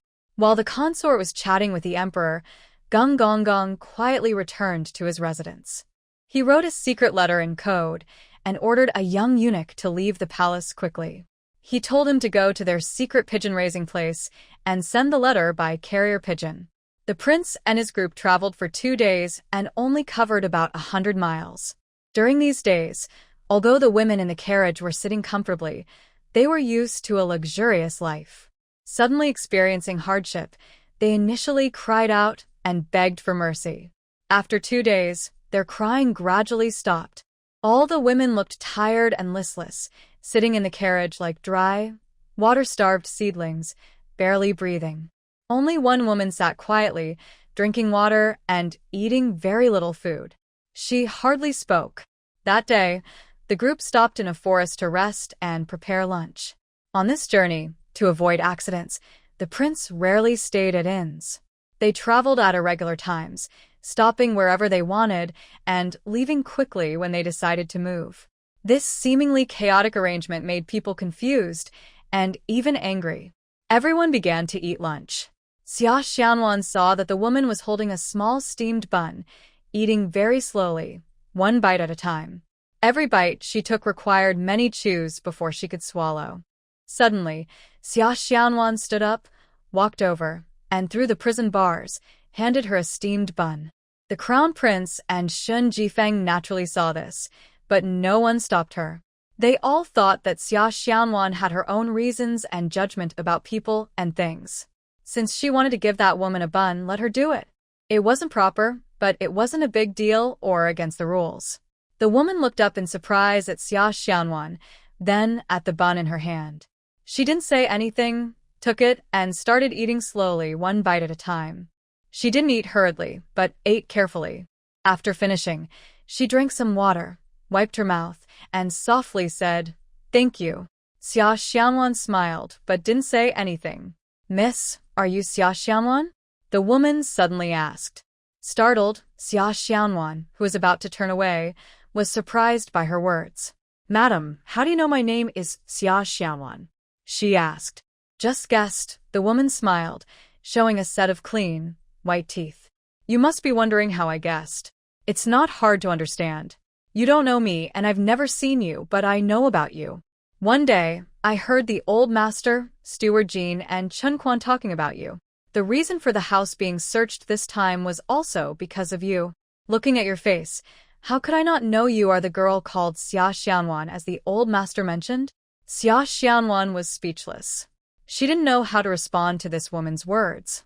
It was true that if Chun Laodai had met Xia Xianwan, their Qin family might not have been searched or accused so quickly. If that's the case, then Xia Xianwan was their enemy. But it's not your fault. Anyone with the ability to resist wouldn't just wait to be taken back, the woman added. This sentence shocked Xia Xianwan. Although it was true, people are often selfish. Many can't see things from the other person's point of view. They think only of themselves. Everything must be in their favor, and their reasoning must always be right. However, this woman was clearly not like that. After saying just a few words, she made Xia Xianwan see her in a new light. Before leaving in the afternoon, Xia Xianwan casually broke some small branches and made a flower crown to wear on her head to block the hot sun. Both Prince Xi and the Crown Prince found it amusing, but at the same time, they thought to themselves that no matter what this girl wore, she always looked so uniquely beautiful. Xia Xianwan leaned under a big tree, made a flower crown, and put it on her head. After thinking for a moment, she made another one, then walked over and handed it to the woman in the prisoner cart. The woman took it, put it on her head, and also looked beautiful in her own way. At dinner, Xia Xianwan gave her 2 steamed buns. She ate one, and the other was snatched away by another woman. She didn't mind and focused on eating her own bun, then took a sip of water and sat quietly, just like every day. Night gradually deepened, and a cool evening breeze blew gently, feeling very comfortable. The prisoners naturally slept peacefully, without worries. But the Crown Prince and the others, besides assigning someone to watch, didn't dare to sleep at the same time as Prince Shi, Xin Jifeng, and Yu Hongguang. They arranged who would sleep first and who would stay on guard. Xia Xianwan also wanted to stay awake, but was opposed by the crown prince. You're just a girl. What are you doing staying up all night? Besides, you have no experience. You probably wouldn't notice an assassin sneaking in, so just go to sleep. After the crown prince finished speaking, he and Shen Jifeng both laughed loudly. Xia Xianwan naturally didn't bother to pay attention to them. Instead, she jumped onto a very tall tree. She sat in the middle of the branches, connecting some twigs, tested it, and found it very stable. Then she lay down on it, and surprisingly, it felt like a hammock, very comfortable. She happily closed her eyes. Below the tree, the two men were completely stunned. Such a tall tree, if they tried hard, they might be able to jump up to the middle of the trunk, but Xia Xianwan just climbed up with one leg? They couldn't believe it and looked up. Unfortunately, the dense leaves hid Xia Xianwan completely, so they couldn't see her at all. Night deepened, and the evening breeze was like a gentle hand, softly caressing those who were sleeping or awake, moving gently and beautifully. Under the tree, Shen Jifeng asked the crown prince to go to sleep first while he stayed awake. But the crown prince said he couldn't sleep and told Shen Jifeng to rest first. Shen Jifeng also wasn't sleepy, so they sat together leaning against a tree, quietly talking. The tree they leaned on was the same one Xiaonan had jumped onto to sleep. At this moment, Xiaonan was the safest because two skilled men were guarding her under the tree, so she felt secure enough to sleep. The night breeze blew through the treetops, but Xiaonan suddenly woke up. She heard breathing sounds carried by the wind. Although the sounds were very soft, Xiaonan had excellent hearing and listened carefully. Sure, she was right. She knew that if the visitor was an assassin, they were already nearby. She quietly sat up, her big eyes scanning around carefully. The tree was very tall, and she was sitting at the very top, even higher up. If you didn't look up carefully, you wouldn't see her. Suddenly, she felt the tree trunk sway slightly. Looking down, she was startled to see someone climbing up from the branches below. The person was crouched on a branch, motionless, seemingly watching the crown prince and Shen Jifeng below. The crown prince and Shen Jifeng also felt the tree shake a little, but they thought it was Xiaonan adjusting her sleeping position, so they paid no attention. Then Xiaonan saw the man take a bow from his arm and pull out an arrow from his quiver on his back, clearly preparing to shoot. Xiaonan became anxious. If he was aiming to shoot at the crown prince or Shen Jifeng, she had to stop him. The man was very strong. He adjusted his stance slightly and drew the bow fully. Xiaonan knew she didn't have much time, so she leapt into the air. Like a big bird, she flew straight down from the treetop, kicking the man in the waist. He was so focused on the arrow he was about to shoot that he didn't expect a girl to be sitting above him. The kick hit him squarely in the waist, causing him to tumble backward and fall from the tree. In that instant, he shot an arrow with his bow, but it missed its target and flew off somewhere else. A person in the tree suddenly fell with a loud thud in front of the crown prince and Shen Jifeng. However, the person reacted quickly. After falling to the ground, he rolled over to try to stand up. He might have been kicked in the waist by Xia Xianwan. As he tried to get up, he let out a cry and fell back down. But he immediately tried to crawl up again. The two people sitting under the tree had already recovered from their surprise. They pointed their long swords at his chest and neck, saying, "Don't move. If you do, we will kill you." Under the faint moonlight, the man on the ground surprisingly smiled, which felt strange. After the smile, he suddenly pushed himself up with force, hitting the swords directly, and immediately died. In just a moment, more than 20 people in black clothes jumped down from the trees around. Without saying a word, the 20 or so split into two groups. One group rushed toward the crown prince, and the other headed for the carriage of Magistrate Chen. The sound of fighting immediately echoed through the forest. The women inside the carriage started crying out loud. "Brother Shen, let's go. We need to attack the carriage of Chen Quan, join with the guards, and prevent these people from splitting us up. We must also stop them from killing Chen Quan." The crown prince was very clever.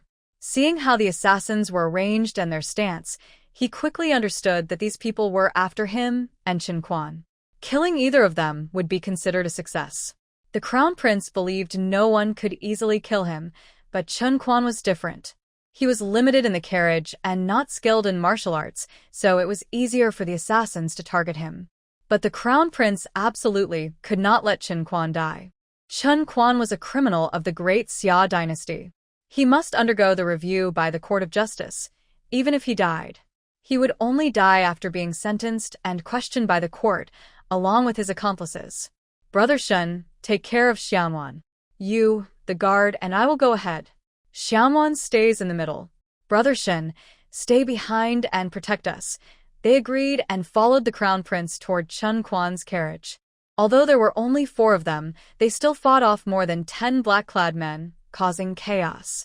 Although Zhao Feitian was the crown prince, he was also a talented scholar and martial artist who had trained hard. He had always been guided by famous teachers, especially in martial arts, where he was outstanding.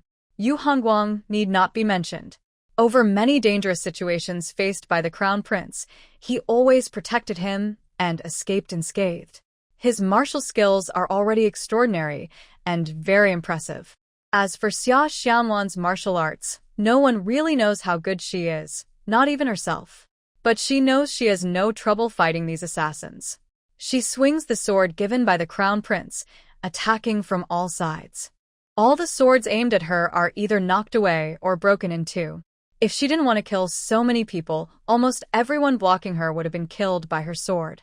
As for Shen Jifeng, words can't describe his skill. His martial arts are rare in the world. He almost never loses in fights. Right now, he is fighting assassins while closely watching Xia Xianwan. He absolutely cannot let her get hurt. Soon, they all gather with the guards and officers protecting Qin Quan's carriage. They form a circle around the carriage, all with their backs facing it, fighting the assassins together. They are determined not to let the assassins cross them to attack Qin Quan. Qin Quan inside the carriage shows no sign of panic. He remains sitting as before, watching the swords coming at him. His expression is cold, and surprisingly, there is a hint of ruthlessness in his eyes. The fight ends before dawn. All 24 black-clad men are dead. Most were killed by the crown prince's side. Some died from injuries and chose to end their lives rather than be captured. Many on the crown prince's side are injured, 5 seriously, but luckily no one has died. It seems like a miracle, but the crown prince knows clearly that without Shen Jifeng and Xia Xianwan, it would be almost impossible to save everyone without any deaths. Just having these 2 made the difference. They blocked countless swords aimed at the guards, which allowed them to win a victory with injuries but no fatalities. The soldiers are cleaning up the battlefield. Yu Hongguang personally inspects each black-clad man carefully, searching inside and out, but finds nothing. The crown prince orders someone to notify the local officials to handle the aftermath. After fighting all night, they will rest for a few hours before setting off with Qin Quan and others back to the capital. After the assassination incident, the woman in the prisoner's cart became even quieter. Even when Xia Xianwan brought her food, she shook her head and refused, eating almost nothing except water. When the guards loudly announced a rest stop, the people in the cart prepared to get off early. While being led to the bathroom, the woman surprisingly waved to Xia Xianwan, signaling her to come over. Miss Xia, can you help me think of a way to talk to the crown prince? When we get off to use the bathroom, could you escort me to a quiet place to talk alone? Or I just have a few words I want to say to Miss Xia, that's all. What do you want to say? Xia Xianwan asked. I want to say a few things I can't say in front of others, the woman replied straightforwardly. I'll ask the crown prince, Xia Xianwan said. You know I can't decide this myself. Of course. We're waiting for Miss Xia's news, the woman replied. Xia Xianwan went to tell the crown prince about the woman's request. The crown prince thought for a long time and then said, There's no real problem, but I'm worried she might use some trick to harm you. That would be bad. Xia Xianwan found this amusing. Your Highness, as long as you allow it, I will go with her. Don't worry, I won't get into any trouble. If that's the case, you can go and see what she wants to say, but be very careful and stay safe, the crown prince said. Xia Xianwan agreed and told the woman she could have a moment alone with her.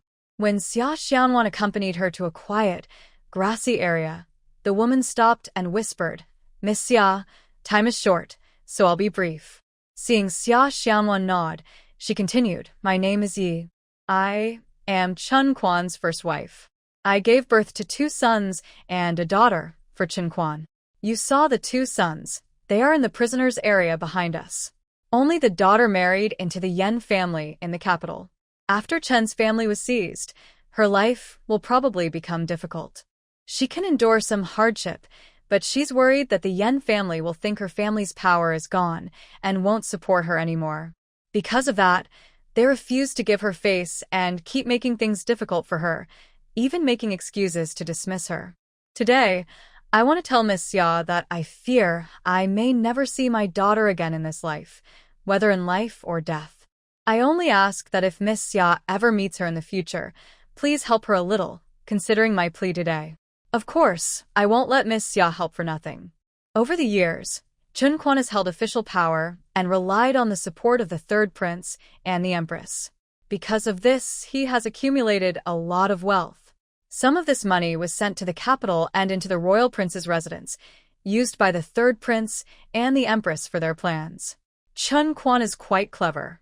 He only sent a small part of the money into the royal prince's residence, while most of it he hid away. Although he is a bad person and can't walk past a woman without stopping, only he and I know the hiding place of this money. No other woman or person knows, and I am very sure of this. The money is hidden in a cave on Mount Longhu outside Yuzhou City. I will tell you the exact location and how to open it. This money now belongs to Miss Xia. You can spend it as you like, even if it's a lot. But do not give it to the crown prince, as he is our enemy. Miss Xia is not. Although Chen's family was raided because of you, it's not your fault. If it were me, spending the same youth and time as a girl, I wouldn't let the old master, a man in his 60s, be taken back to be used for his entertainment. Throughout this journey, I have carefully observed Miss Xia's character. She is a trustworthy and good girl. That's why I told you about this money. Only you, whether you accept it or not. Please do not betray my trust or tell anyone else about it. Of course, I am not just giving you this good fortune for nothing. My only request is for my daughter. If one day Miss Xia meets her, please take care of her and give her some silver to help her live the rest of her life. If my sons are still alive, please do not get involved with them or contact them. Years of pampering have made both of my sons a bit arrogant and reckless. If they find out about the money, it could cause trouble again. If they need money, my daughter will help them. Additionally, when you go back later, the crown prince will naturally ask you what I said. You can show him this bracelet and say I asked you to give it to him, and if there's a chance, to give it to my daughter. The woman said this, then reached into her left sleeve with her right hand and took out a bracelet after a long time, probably hiding it deep inside her arm to prevent it from being taken. She then took the bracelet off her wrist and handed it to Xia Xianwan. This bracelet is worth some money. Show it to the crown prince. He will believe you. If he doesn't agree to give it to my daughter, just hand it over for confiscation. You know my true intention isn't here. Madam, you can wait until you're out to retrieve those silver coins. No need to plan that. You saw for yourself. Though Chen Quan deserves to die, I, as a lady of the house, have no real crime. Do you think those assassins sent to kill Chen Quan will let him live? If they don't let him live, can I stay alive? Maybe other concubines might survive, but as his wife, I would also be killed when they killed Chen Quan. Moreover, I refuse to cling to life in such a miserable state.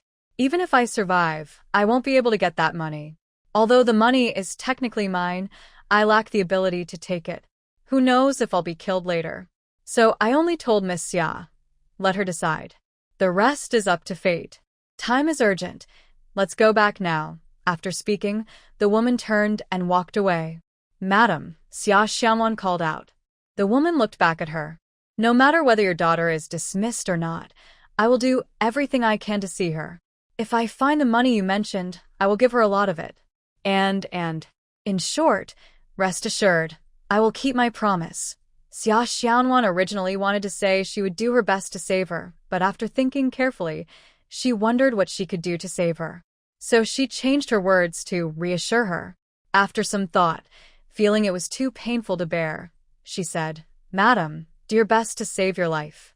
If you can come out alive, and if your daughter is truly dismissed, Perhaps you can find a place where no one knows you both and spend your remaining days together. And if I can help even a little, I will do my best to assist you, madam." The woman's eyes immediately lit up with happiness and tears. Suddenly, she knelt down and bowed to Xia Xianwan. Xia Xianwan quickly said, "Madam, you must not do this," and hurriedly stepped back, refusing to accept her bow. When Xia Xianwan returned, she was holding a bracelet. She handed the bracelet to the crown prince and explained what Madame Chen had told her. She wasn't lying to the crown prince. She simply promised Madame Chen to keep the secret. Since she agreed to keep the matter private, she couldn't tell the crown prince about the money, no matter what she did with it, or even if she chose not to do anything at all. She simply couldn't tell him now. The crown prince took the bracelet from Xia Xianwan and looked at it. He said, "This is a yellow jade bracelet. It's old, finely made, flawless, and has a good water quality. No wonder Madame Chen asked you to find a way to give it to her daughter. This bracelet is very valuable and rare."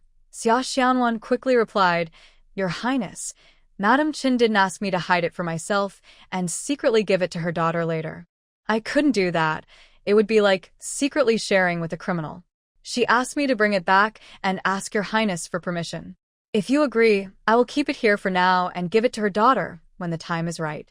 If you don't agree, she said it should be confiscated." When the officials searched the Qin family, they didn't take this bracelet because it was a family heirloom passed down from her ancestors. She risked leaving it behind because it was her family treasure, and she wanted to give it to her daughter. She's been thinking about it and feels she must tell you the truth. If you don't approve, she asks to hand it over to the authorities because she believes she can no longer protect it if it stays with her. The crown prince nodded and said, "She's a sensible person. If she keeps it, she can't protect it." When they arrive in the capital and the guards search her belongings, this beautiful and valuable item will surely be taken by someone. Since she trusts you so much, you should keep it with you for now. After arriving in the capital, do not immediately look for her daughter. You must wait until their case is resolved and everything is settled before finding an opportunity to give her daughter the message. Xia Xianwan was happy to see the crown prince agree. She felt glad for Madame Chen and her daughter, as she had kept a priceless family heirloom. She quickly carefully stored the bracelet, planning to buy a jewelry box in the capital to keep it safe, so it wouldn't accidentally get damaged. The crown prince watched her carefully handle the bracelet. Sometimes she put it down, sometimes she took it out again, seeming unsure where to place it. He found this amusing. When he noticed Xia Xianwan wasn't wearing any jewelry, he sighed to himself. Such a beautiful girl should wear her accessories properly. Back in the capital, it would be good to prepare some headpieces and jewelry for her to wear. One day before reaching the city, in the prisoner's cart, Chancellor Chen suddenly spoke to the crown prince as he got a little closer. "Your Highness, may I speak with you? What about?" "You should wait until you reach the court of justice and speak with the chief judge," the crown prince replied. "Of course I will speak with the chief judge, but what I want to discuss now, I won't say once we arrive." "I am afraid to say it," Chen said. The crown prince raised an eyebrow, becoming interested in Chen Quan's words. "Go ahead. What are your conditions? Since you speak like that, you must have some demands," he said. "Your Highness, you are wise. Actually, my conditions are not difficult for you. I have committed many wrongdoings in my life, and now I am in your hands. I know I will surely die, but who doesn't die eventually? It's just a matter of sooner or later. So even facing death, I am not afraid. That's my honest thought. However, my wife has done nothing wrong. The only person I have ever truly wronged is her. If after arriving in the capital, you could spare her life, I am willing to share my greatest secret with you in exchange for her freedom," Chen said. The crown prince looked at him and asked, "I could easily trick you into revealing that, then throw your wife into prison afterward. Aren't you afraid?" I didn't expect Chen Quan to laugh loudly. "Your Highness, the secret I speak of is earth-shattering, but the traitor's wife is just an ordinary woman. What use is there in the crown prince wanting her dead? The crown prince can have her killed more easily than crushing an ant. He probably wouldn't even bother to step on her. But for me, as a traitor, doing this one thing has finally brought me some peace of mind. Besides that, do you have any other conditions?" the crown prince asked again. Yes, Chun Quan replied unexpectedly, still having demands. The trader's wife was born into a noble family, and all her affairs are managed by maids. If I let her go alone, she probably won't survive. She has two personal maids, named Chun Tao and Lu Ping. If the crown prince is kind enough to let these three leave, he won't need to worry about them. They can fend for themselves. Of course, my secret is worth risking everything for, Your Highness. Deal, the crown prince said. You can tell your secret now. This is very important. Please have the guards move the carriage to a quiet place. Only the crown prince needs to come along. All right, I agree, the crown prince said. Yu Hongguang wanted to warn the crown prince to be careful of a trap, but the crown prince raised his hand to stop him. If a prisoner in the carriage is plotting against me, then what's the point of me still being alive? Have someone move the carriage farther away. You don't need to follow. I'll go alone and see what he has to say.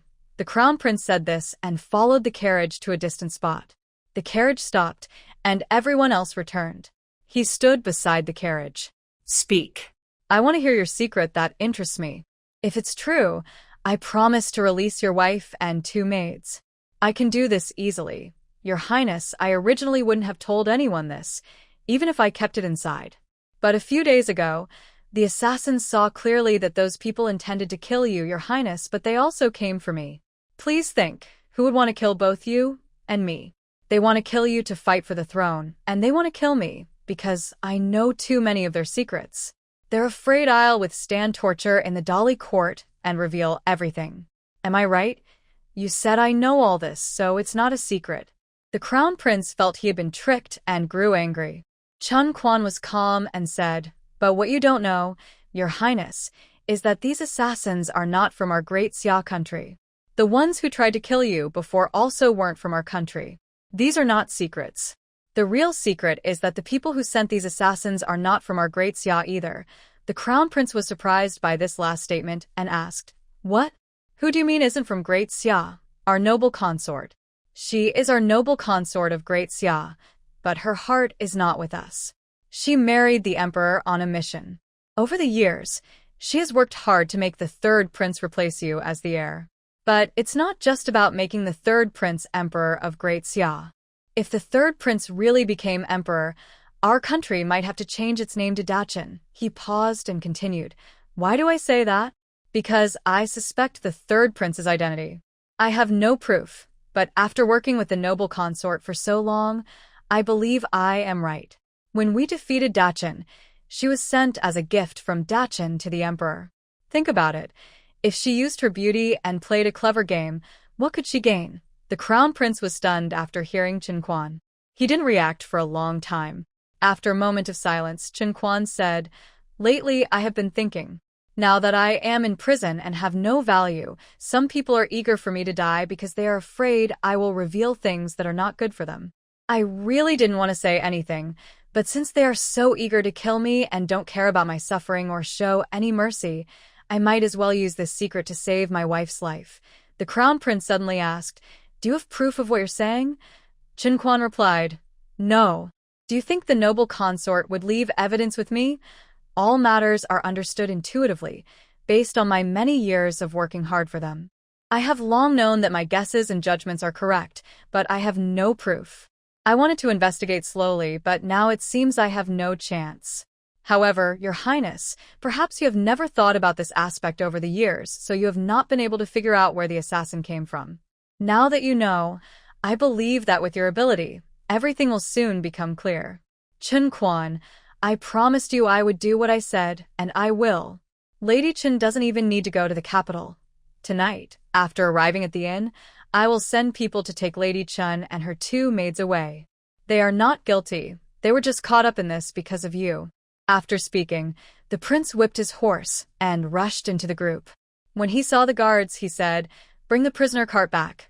Everyone saw the prince's serious face and guessed that Chun Quan had told him something important. But what exactly it was, no one dared ask because the prince wouldn't say. At night, when the group stopped at the inn to rest, the prince sent someone to take Lady Chen out of the cart and bring her to him. Then he ordered someone to bring out green pings and Chun Tao, and the guards went to do so. Lady Chen was surprised but showed no emotion on her face. She knelt respectfully to the prince, saying, "Mistress Chen bows to your highness." "May your highness be safe. Get up and answer," the prince said.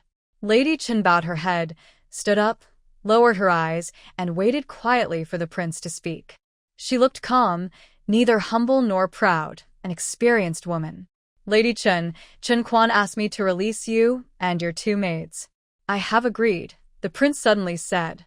"Thank you for sparing my life, your highness," Lady Chen said, her face showing no emotion. After thanking him, she refused to say another word. "Are you not curious why I agreed to let you go, Mistress Chen?" The prince was a bit curious about her calmness. "To let your highness agree to release a guilty woman, Chen Quan must have had some reason that convinced you. But now he is trapped, and the only thing he can offer is a secret in his heart. This is good. Whether his highness agrees to release the guilty woman or not, if Chen Quan can reveal some secrets that matter to his highness, it will be a good deed he has finally done." It is said that when a person is about to die, their words are sincere. Perhaps he has finally realized how wrong he was. Although it is late to regret, he hopes to do one last good deed to feel better. Mrs. Chen spoke softly, clearly expressing her thoughts. The crown prince couldn't help but feel regret in his heart. What a pity for this woman. If a woman like her married into a noble family in the capital, she would be a very capable and supportive wife who could manage the household well. Such a pity. At this moment, a guard brought in a pale, tired young maid.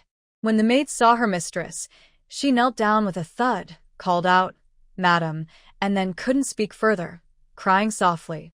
Mrs. Chen helped the maid up. Lu Ping kowed out to the crown prince and thanked him for sparing your life. Lu Ping was confused but quick-witted. She didn't ask questions and immediately knelt before the crown prince. "Your servant Lu Ping thanks the crown prince for sparing my life." The crown prince felt a pang of emotion. Truly, where there is a master, there is a servant. This maid was quite clever. He raised his hand to signal her to stand. Lu Ping stood up and respectfully moved behind Mrs. Chen, standing properly. "Reporting to His Highness, the maid's name is Lu Ping." As for Chun Tao, she couldn't be found. The women in the carriage said Chun Tao probably heard the news before the house was searched and ran away, the guard reported. The crown prince looked at Mrs. Chen with a meaningful expression. Maybe she didn't run away, but went somewhere else. But that doesn't matter. "Mrs. Chen, if you have any reluctance, I allow you to say goodbye to Chen Quan. But do it quickly, because I will send someone to take you away soon." "Is there anywhere you want to go?" "Perhaps your daughter's home," Mrs. Chen replied. "Thank you, your highness. After all, we are husband and wife. Today's farewell may be forever, and the guilty woman really wants to see Chen Quan one last time. As for going to my daughter's house, that's impossible. Given my current condition, I am not suitable to rely on relatives or friends. Your highness, just send me and my servant to nearby Lin County." Seeing the crown prince nod in agreement, Mrs. Chen turned to leave. At this moment, Xia Xianwan called out to her, "Madam, please wait a moment." Xia Xianwan quickly approached, took out a bracelet from her bosom, and said, "Since His Highness has pardoned Madam, this bracelet also belongs to its original owner. Please handle it yourself in the future." She then handed the bracelet over. Madam Chen paused slightly upon seeing it. "Miss Xia, although I am now free, both I and this girl are powerless. We don't know what the future holds for us. If I keep this bracelet, it might be stolen or snatched, small matters. It could even cause trouble, possibly leading to my and Lu Ping's deaths. So, Miss Xia, please keep it. If an opportunity arises later, I will give it to my young lady. If not, you can do whatever you like with it. I am truly helpless now. Please, Miss Xia, do me this favor." After speaking, she bowed deeply. Xia Xianwan felt a bit conflicted. Since Madame Chen was now free, keeping the bracelet might make others think she wanted to claim it. Seeing her hesitation, the crown prince said, "Nuan, since you promised Madam, just do as you agreed before. When the chance comes, give it to Madame Chen's young lady." Hearing the crown prince speak, Xia Xianwan naturally couldn't say anything else. She nodded in agreement. Madame Chen was taken to stand near Chen Quan's prison cart. Because of the crown prince's order, the guards kept a bit of distance, allowing them to say a few words of farewell. Chun Quan was usually clever and ruthless, but now, seeing his wife, his eyes involuntarily reddened. "Madam, I am sorry. I have caused you suffering. I once advised the old master to behave properly, to be loyal to the court, but he didn't listen. Now, talking about it is pointless. My husband has fallen so low, and as his wife, I accept that this is my fate. No wonder others blame me. The crown prince had just summoned me and said he agreed to let me and Lu Ping leave. Where is Chun Tao? Is she not leaving?" Chun Quan asked. "Chun Tao was sent to my daughter's house before the Qin estate was sealed. She was there to speak a few words for me," Madam Qin whispered. Chun Quan naturally understood that his wife was a brave, careful, intelligent, and wise woman. Since his wife said she sent Chun Tao away, she must have made some arrangements. He immediately stopped talking and didn't ask further. Mrs. Chun held the bars of the prison cart and looked at the pale and exhausted Chun Quan. She said, "The crown prince ordered me and Green Apple to leave, so I will keep it short. Just listen, sir. When I go out and settle down, I will try to find old friends to see if they can help rescue our two sons. If the old master is not dead, I will think of some ways to help, at least to send some money. It's best if you don't suffer too much. I still have some silver and money, and there's more elsewhere, as you know. No matter how I work, lack of money won't stop me from doing things. You can rest assured. When you arrive in the capital, you will definitely be judged. The current situation is clear to the old master. The Empress Dowager will not save you and will try her best to kill you quickly. So, you must be very careful. Even if you die, don't die in a helpless way. Do you understand, sir? Once in the Dali Temple, don't try to endure everything alone, because it's not worth it. Say what needs to be said, but don't say things that could cause trouble, especially words that might bring harm. Also, know what to say and what not to say. Prepare yourself mentally in advance to avoid being caught off guard during questioning. Now, I have to go. Take care of yourself, sir. I hope we can meet again someday." Mrs. Chin finished speaking and turned to leave. She walked slowly, but never looked back. Chun Quan silently watched her back. He wanted to call out to her several times, but ultimately didn't. He just watched her figure fade away until she was out of sight. Soon, Mrs. Chun, along with her maid Green Apple, got into the prince's arranged carriage and left quickly. The next day, Chun Quan's prison cart entered the capital. Sitting inside, he no longer cared whether he would survive. His wife had already been released, which made him feel more at ease. As for himself and old Master Chin, whether they could live or not, he no longer cared. The crown prince went to see the emperor to report the case and mention the details of the trial. The emperor was furious after hearing this and ordered the Dali Temple to investigate thoroughly and deliver a strict verdict. The crown prince left the emperor's presence and did not return to the Eastern Palace. Instead, he went directly to the queen's Chongqing Palace to pay his respects. The queen was lying on her bed, half asleep with her eyes closed, while a young palace maid knelt nearby, massaging her legs. The crown prince entered quickly. The queen opened her eyes upon hearing the noise. Seeing her son, she was very happy and stopped trying to sleep. She sat up suddenly and said, "Fei Tian, you finally came back. Mother has been worried about you. Greetings to Mother, may she be safe and well." The crown prince bowed and kowtowed to the queen. The queen hurriedly helped him up. "Fei Tian, you've worked hard. The wind from Yuzhou has darkened your skin a bit, but you look more spirited." She pulled him to sit beside her. Since they hadn't seen each other for many days, they naturally wanted to talk about their feelings. The crown prince briefly explained the case of Chun Quan, then mentioned that the emperor had ordered the Ministry of Justice to investigate thoroughly and sentence Chun Quan strictly. Then he whispered, "Please, Mother, dismiss everyone. I have something important to tell you." The queen knew her son was usually calm, so she understood something serious was happening.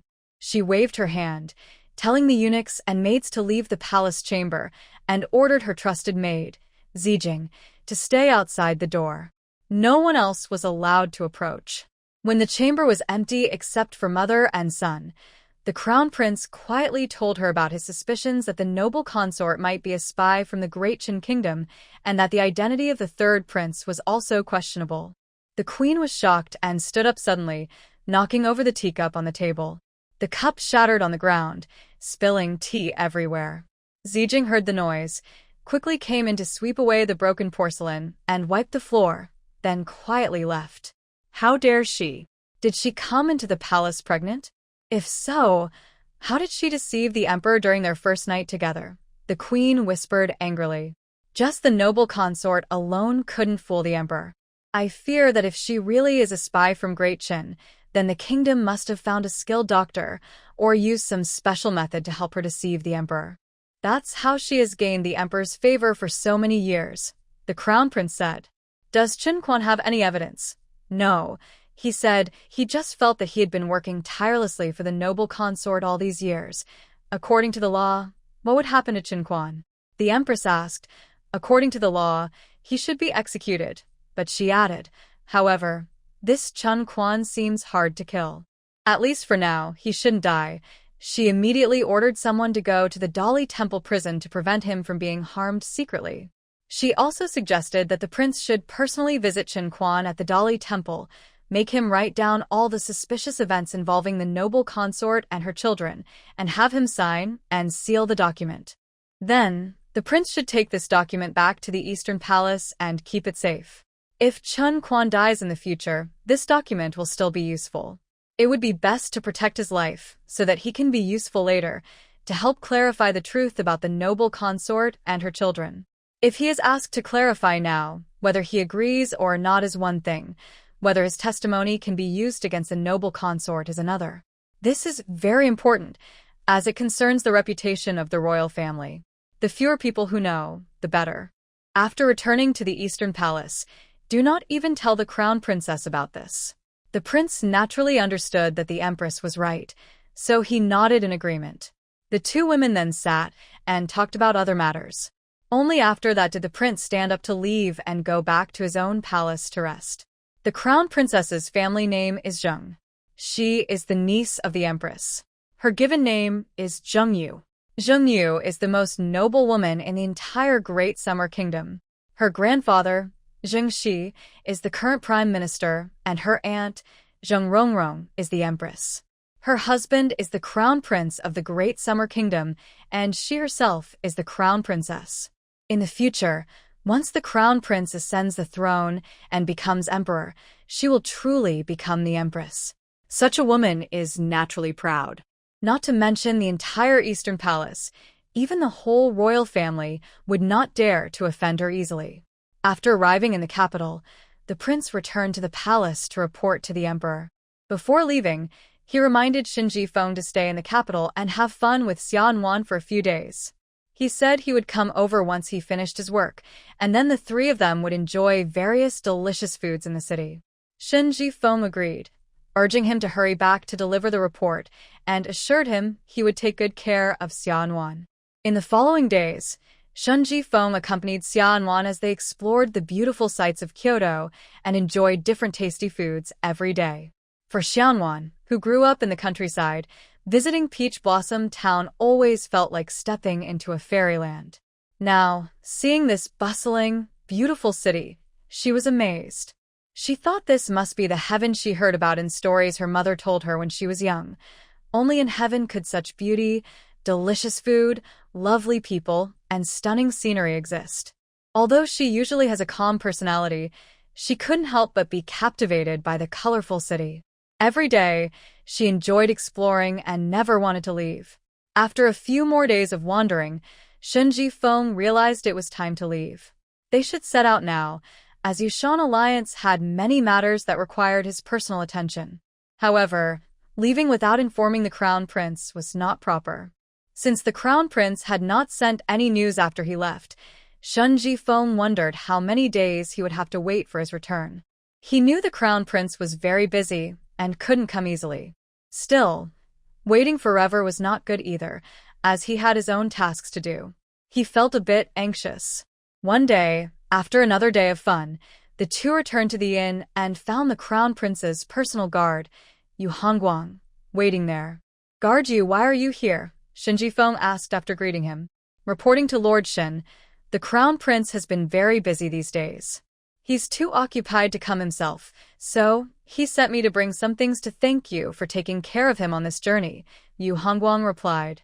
He then took out a sword and handed it to Shin Jifeng. The crown prince said this sword was given to him by a stranger during his travels abroad. It's not as good as Miss Xianwan's sword, but it's close. The crown prince said that since Lord Shun is so skilled, if you use this sword to strengthen your power, you might truly become the best in the world, unbeatable by anyone. Yu Hongguang spoke as he handed the sword with both hands. Shun Jifeng quickly caught the sword with both hands and said, Your Highness, you flatter me. How could I accept such praise from the crown prince? Although Shun Jifeng and the crown prince shared a close friendship, he still maintained proper manners because of their different statuses. He would never allow himself to be impolite. After Hongguang handed the sword to Shin Jifeng, he turned to Xia Xiaonuan and presented her with a very delicate box.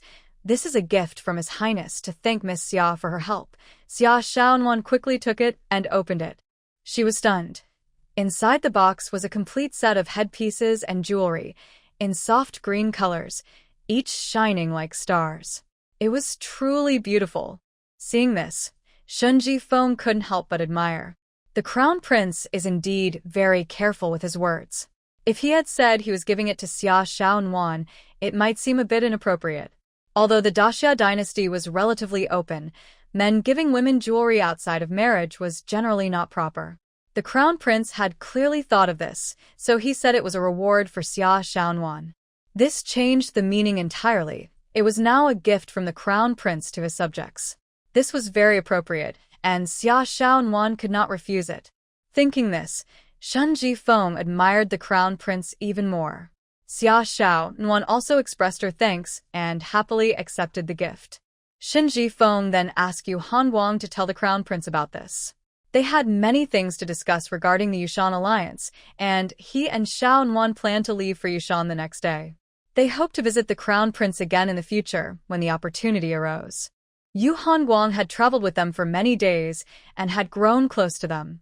Now that they were leaving, he felt very reluctant but understood. After wishing them well, he returned to the Eastern Palace to report.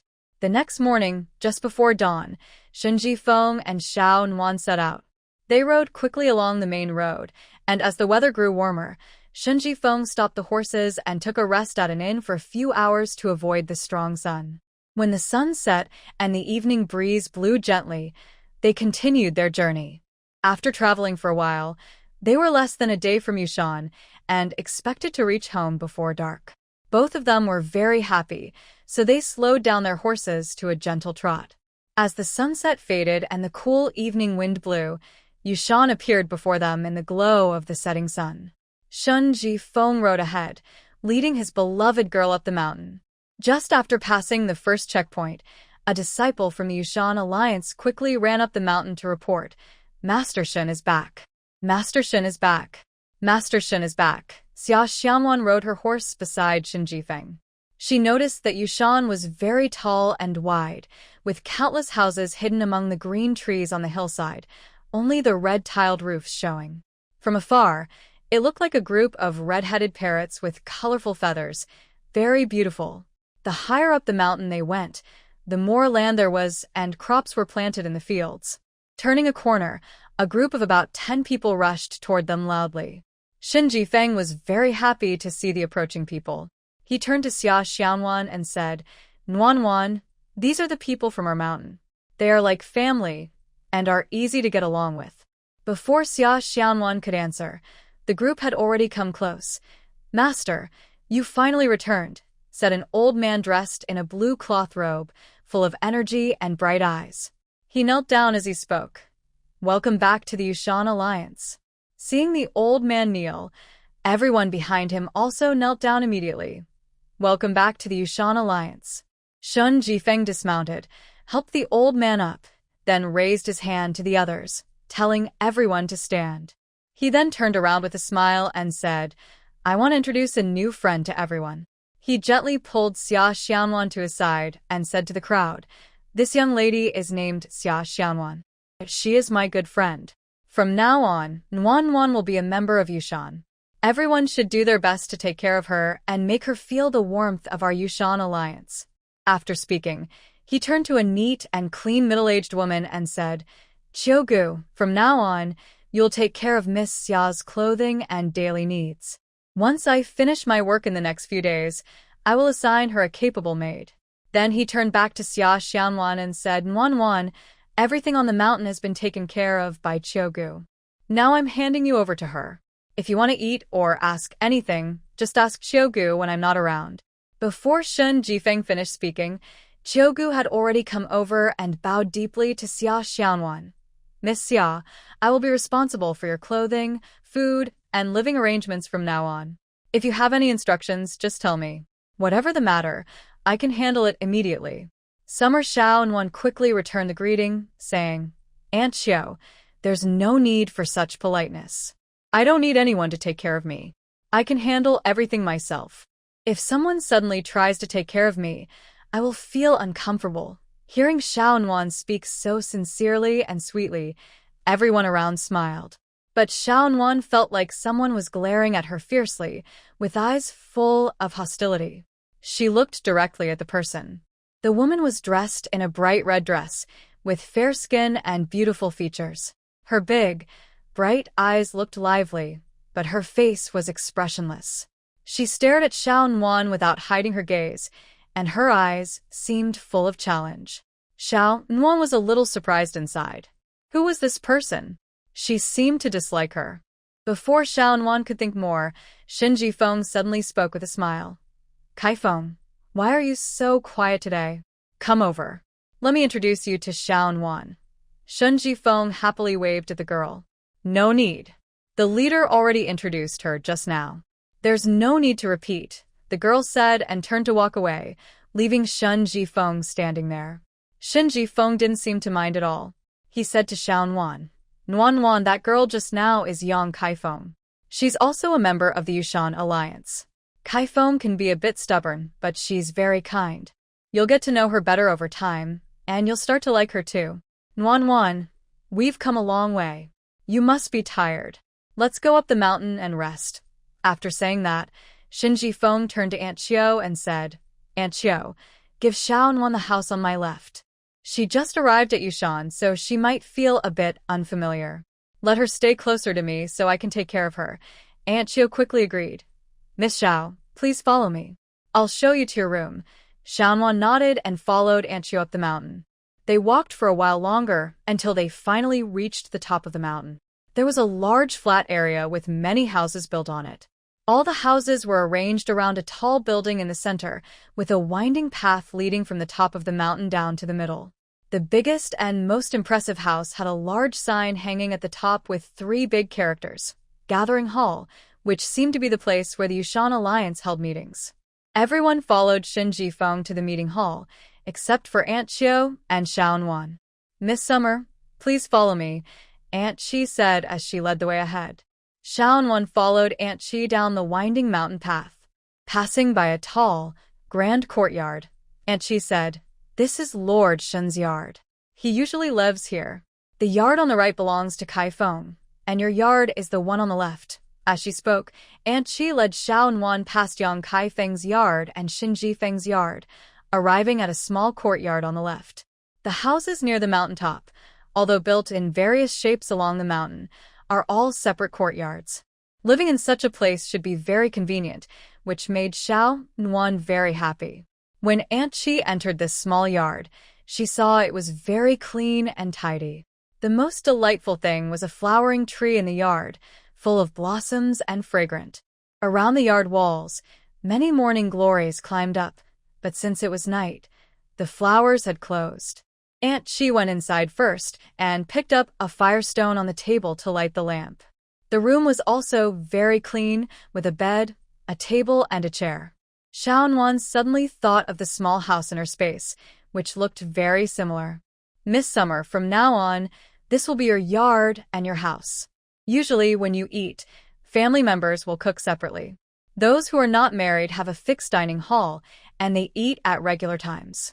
It's very orderly. When there's nothing to do, the disciples of Yushan Alliance mainly practice martial arts and formations. Those not practicing martial arts work in the fields. The land isn't large but enough for everyone on the mountain to eat. Whether practicing martial arts or farming, the alliance distributes money fairly based on work. No one has ever complained. Since you've traveled a long way today and are tired, rest first. Tomorrow, I will come to call you for a meal. If you have any questions, I will explain everything carefully. Xiaonan thanked Aunt Qi. After she left, she immediately lay on the bed.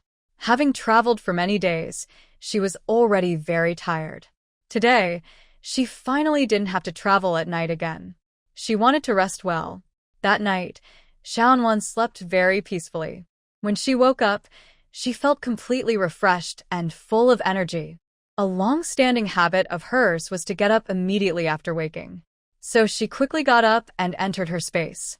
She squatted by the creek to wash her hands and face, then cupped some water to drink, feeling very refreshed.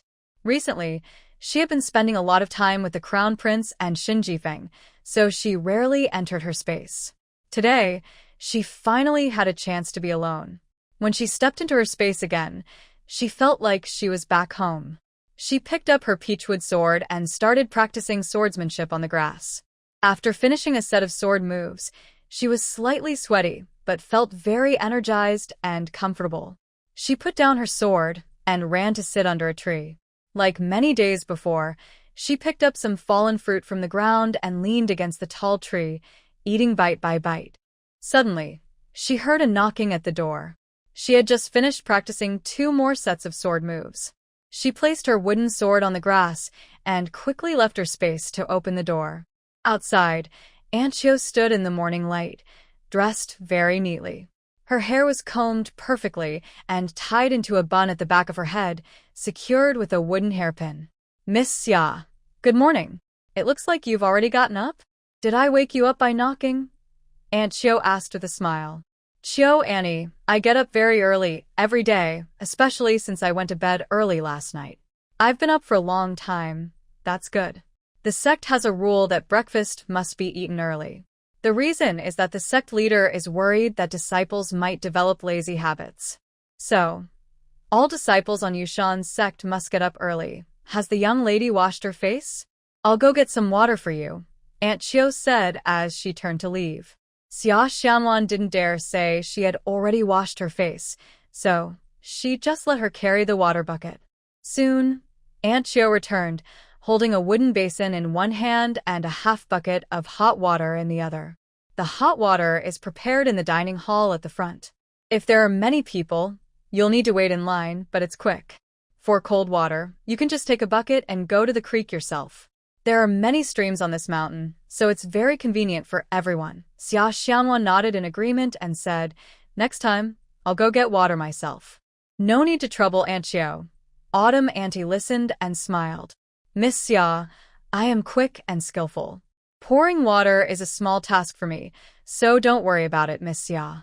Moreover, since the leader asked me to take care of you, caring for you is my duty.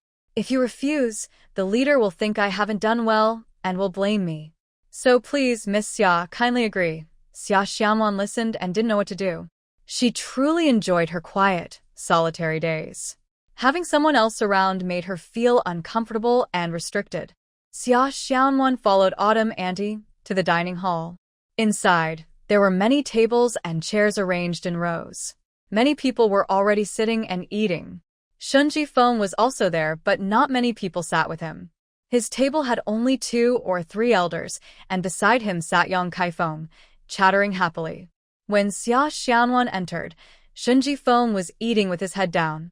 Yang Kaifeng leaned in front of him, tilting her head and talking excitedly. Shun Jifeng turned to reply, but suddenly saw Xia Xianwan.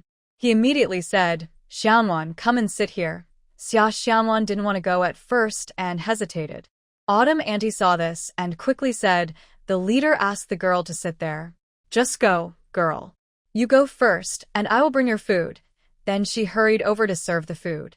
Xia Xianwan slowly approached. Shun Jifeng patted the chair beside him.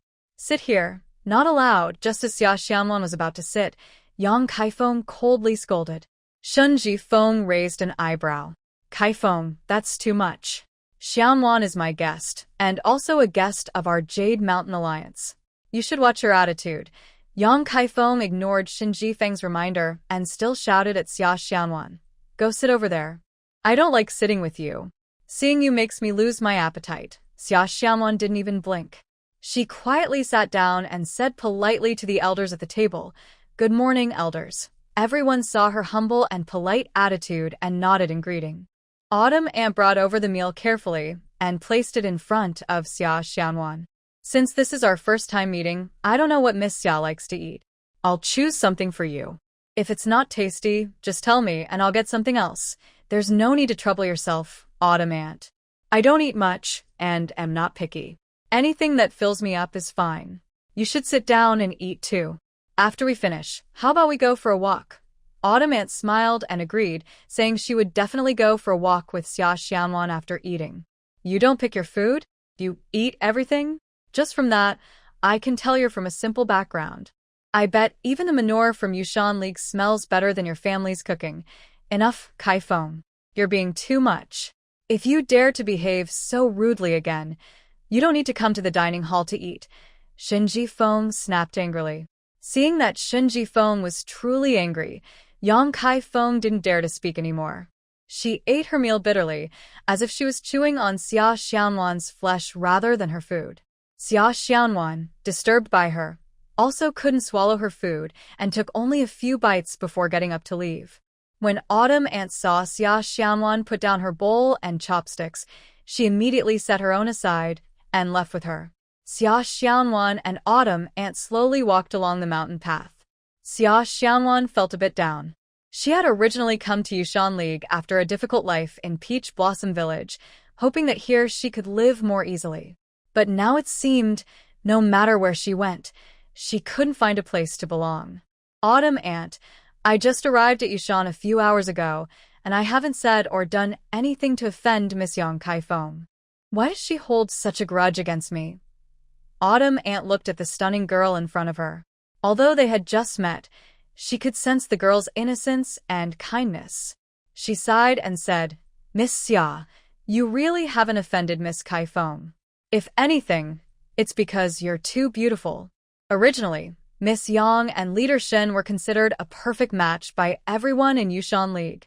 But now that Leader Shen has brought you back and you're so beautiful, Miss Yang Kaifeng feels threatened, so she targets you. Xia Xianwan was stunned. I and Leader Shen aren't that kind of relationship. Autumn Annie smiled and said, Silly girl, you're too naive. You can't see what men are really thinking. But that's okay. There's plenty of time in the future. Just take your time to understand him. The two walked and talked together. Before they knew it, more than an hour had passed, and they turned back to go home. When they arrived, Xia Xianwan said she was tired and wanted to rest, so she wouldn't eat lunch. Autumn Andy saw she was in a bad mood and didn't try to persuade her. She only said she would bring her food in the afternoon if she was hungry and let her eat in her room. Xia Xianwan nodded in agreement. After Autumn Auntie left, she lay on the bed but didn't sleep.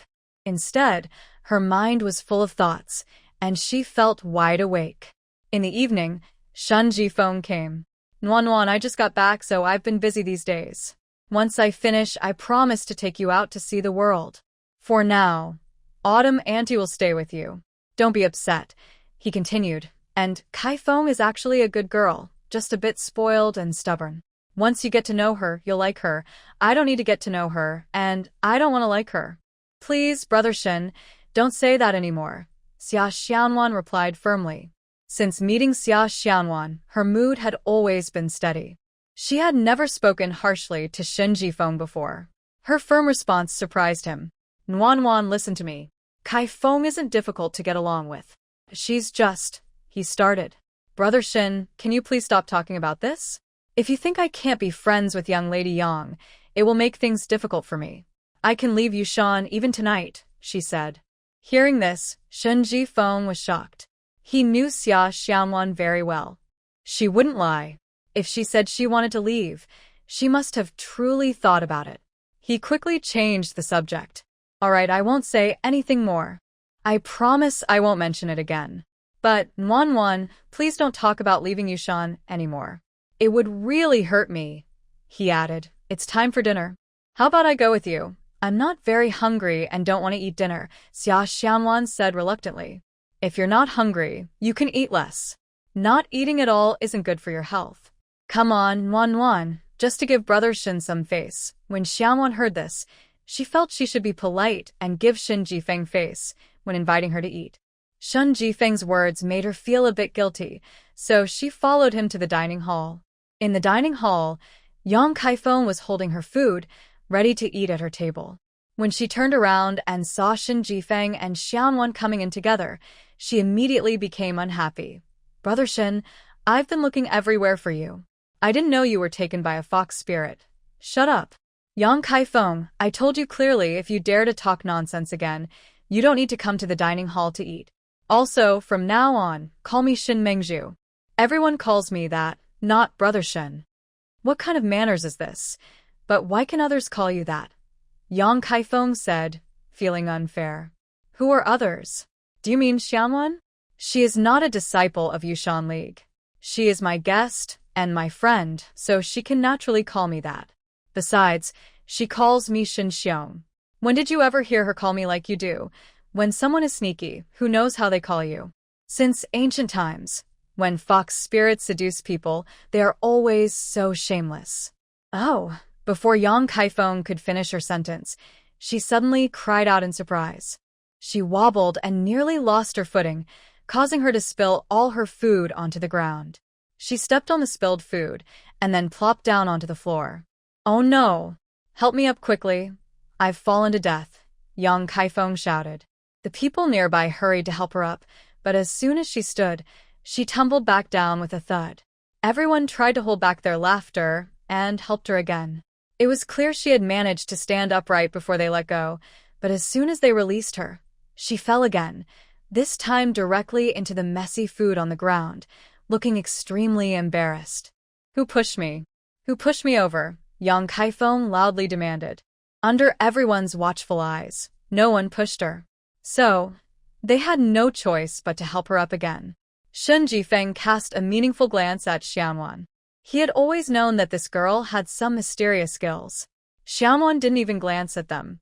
She sat quietly in the corner, eating her meal peacefully with Chiogu. Both of them looked calm and indifferent, as if only the two of them were in the dining hall. After finishing their meal, Xia Xianwan invited Aunt Chio to her place, saying she had some items that were not suitable for her own use, and insisted on giving them to Aunt Chio.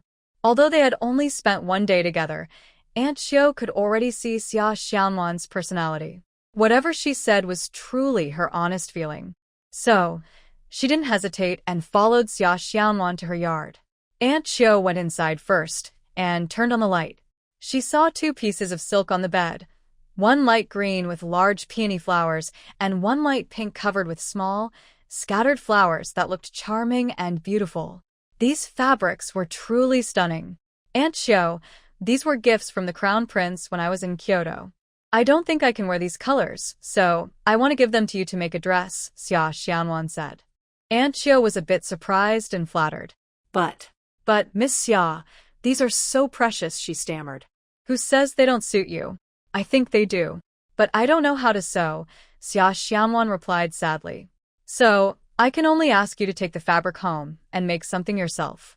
Because she had been at her second uncle's house for 3 years, doing chores and chopping firewood, her second aunt never taught her sewing skills, so her needlework was not very good. "Why would I trouble you to sew a dress for me? But if you want to learn sewing in the future, I can teach you," Aunt Chio said kindly. "Then it's settled." Xia Xianwan agreed happily. The two talked for a while longer. After Aunt Chio gratefully accepted the fabrics, she took them home. A few days later, Aunt Chio came to see Xia Xianwan wearing a dress made from peony-patterned fabric. It was truly beautiful. Aunt Chio's figure was already quite good, and wearing that dress made her look even more stunning. The peony flowers on the dress looked vibrant and fragrant, almost as if they could be smelled up close. Xia Xianwan was surprised and praised her. Aunt Chio was very happy. "Miss Xia, this fabric is truly a gift from the Crown Prince. Even if I had a lot of money, I couldn't buy such material. Wearing this dress, I feel so beautiful myself. Both women were very happy, especially Aunt Xiao. It was the first time in her life she had such an expensive dress. How could she not be pleased? When it was time for dinner, they came out of the house, locked the door, and went to the dining hall. As soon as they entered the dining hall, everyone eating there turned around in surprise. Many asked Aunt Chi where she bought such beautiful fabric. Aunt Chi was really happy. I didn't buy it. Little warm girl gave it to me. Look, everyone, isn't it pretty? Everyone praised her and looked at her with envy. Yang Kaifeng actually felt quite jealous, but her words were even more harsh. Aunt Chi, do you understand the rules? This is the dining hall. What are you, a servant girl, doing showing off like this? It's just a worn-out dress. Is it worth showing off? And look at yourself, full of wrinkles. Even if you dress like a fairy, when people see your pig-like face, they'd still want to vomit. Aunt Chi's face immediately turned red, and she was so angry she couldn't hold back. Miss Kaifeng, I've never known myself to be a servant girl. Whose servant am I? Our Yushan Alliance has clear rules. All members are brothers and sisters, one big family. Who gave you the right to label others? What's this? The rules set by the Alliance leader don't need to be followed anymore? Now, the Yushan Alliance is under your control, and you're setting new rules? I may have wrinkles, but every line on my face is a sign of dignity. Not a single one of those lines was caused by being called shameless or by shamelessly clinging to men.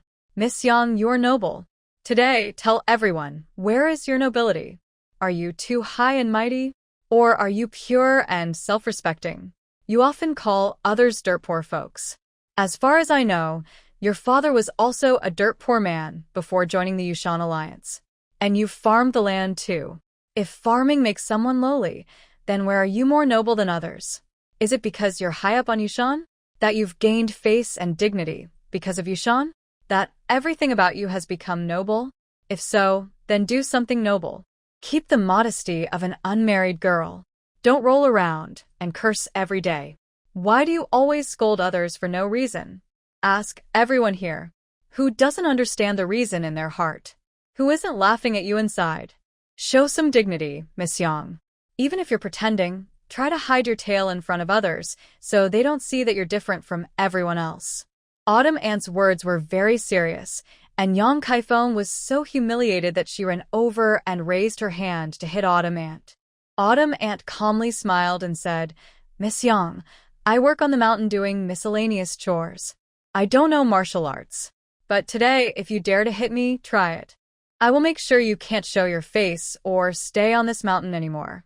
Even if the leader comes, he can't help me because I am telling the truth.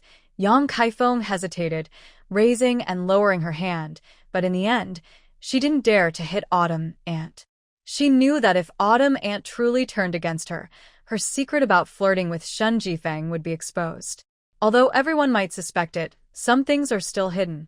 Yang Kaifeng didn't dare to hit Autumn Ant, but she refused to admit defeat. Autumn Ant, just wait. I will tell the leader to punish you and make him take care of you for me. At this moment, Autumn Ant finally lost her patience and burst out. You want to tell the leader? Tell him what? That he should punish me? Do you think he can punish me? Who are you to him? I advise you to be a little more modest and stop dreaming. I also warned you before, try to hide your true self in front of others, so they won't see that you're different. How come you forgot that so quickly? Yang Kaifeng was thoroughly scolded by Autumn Ant, feeling humiliated and unsure whether to stay or leave. At that moment, Xianwan Xia was carrying food and just happened to walk by. Seeing this, Yang Kaifeng completely lost her temper. She was arguing with Autumn Ant, but Xianwan Xia seemed to ignore everything, walking past with a large tray of food. From the amount, it was clear she brought enough for 2 people. It seemed she was waiting for Autumn Ant to finish scolding her so she could eat. She was afraid that Autumn Ant had seen her scheming to seduce Shen Jifeng and was angry about it, so she didn't dare to confront her directly.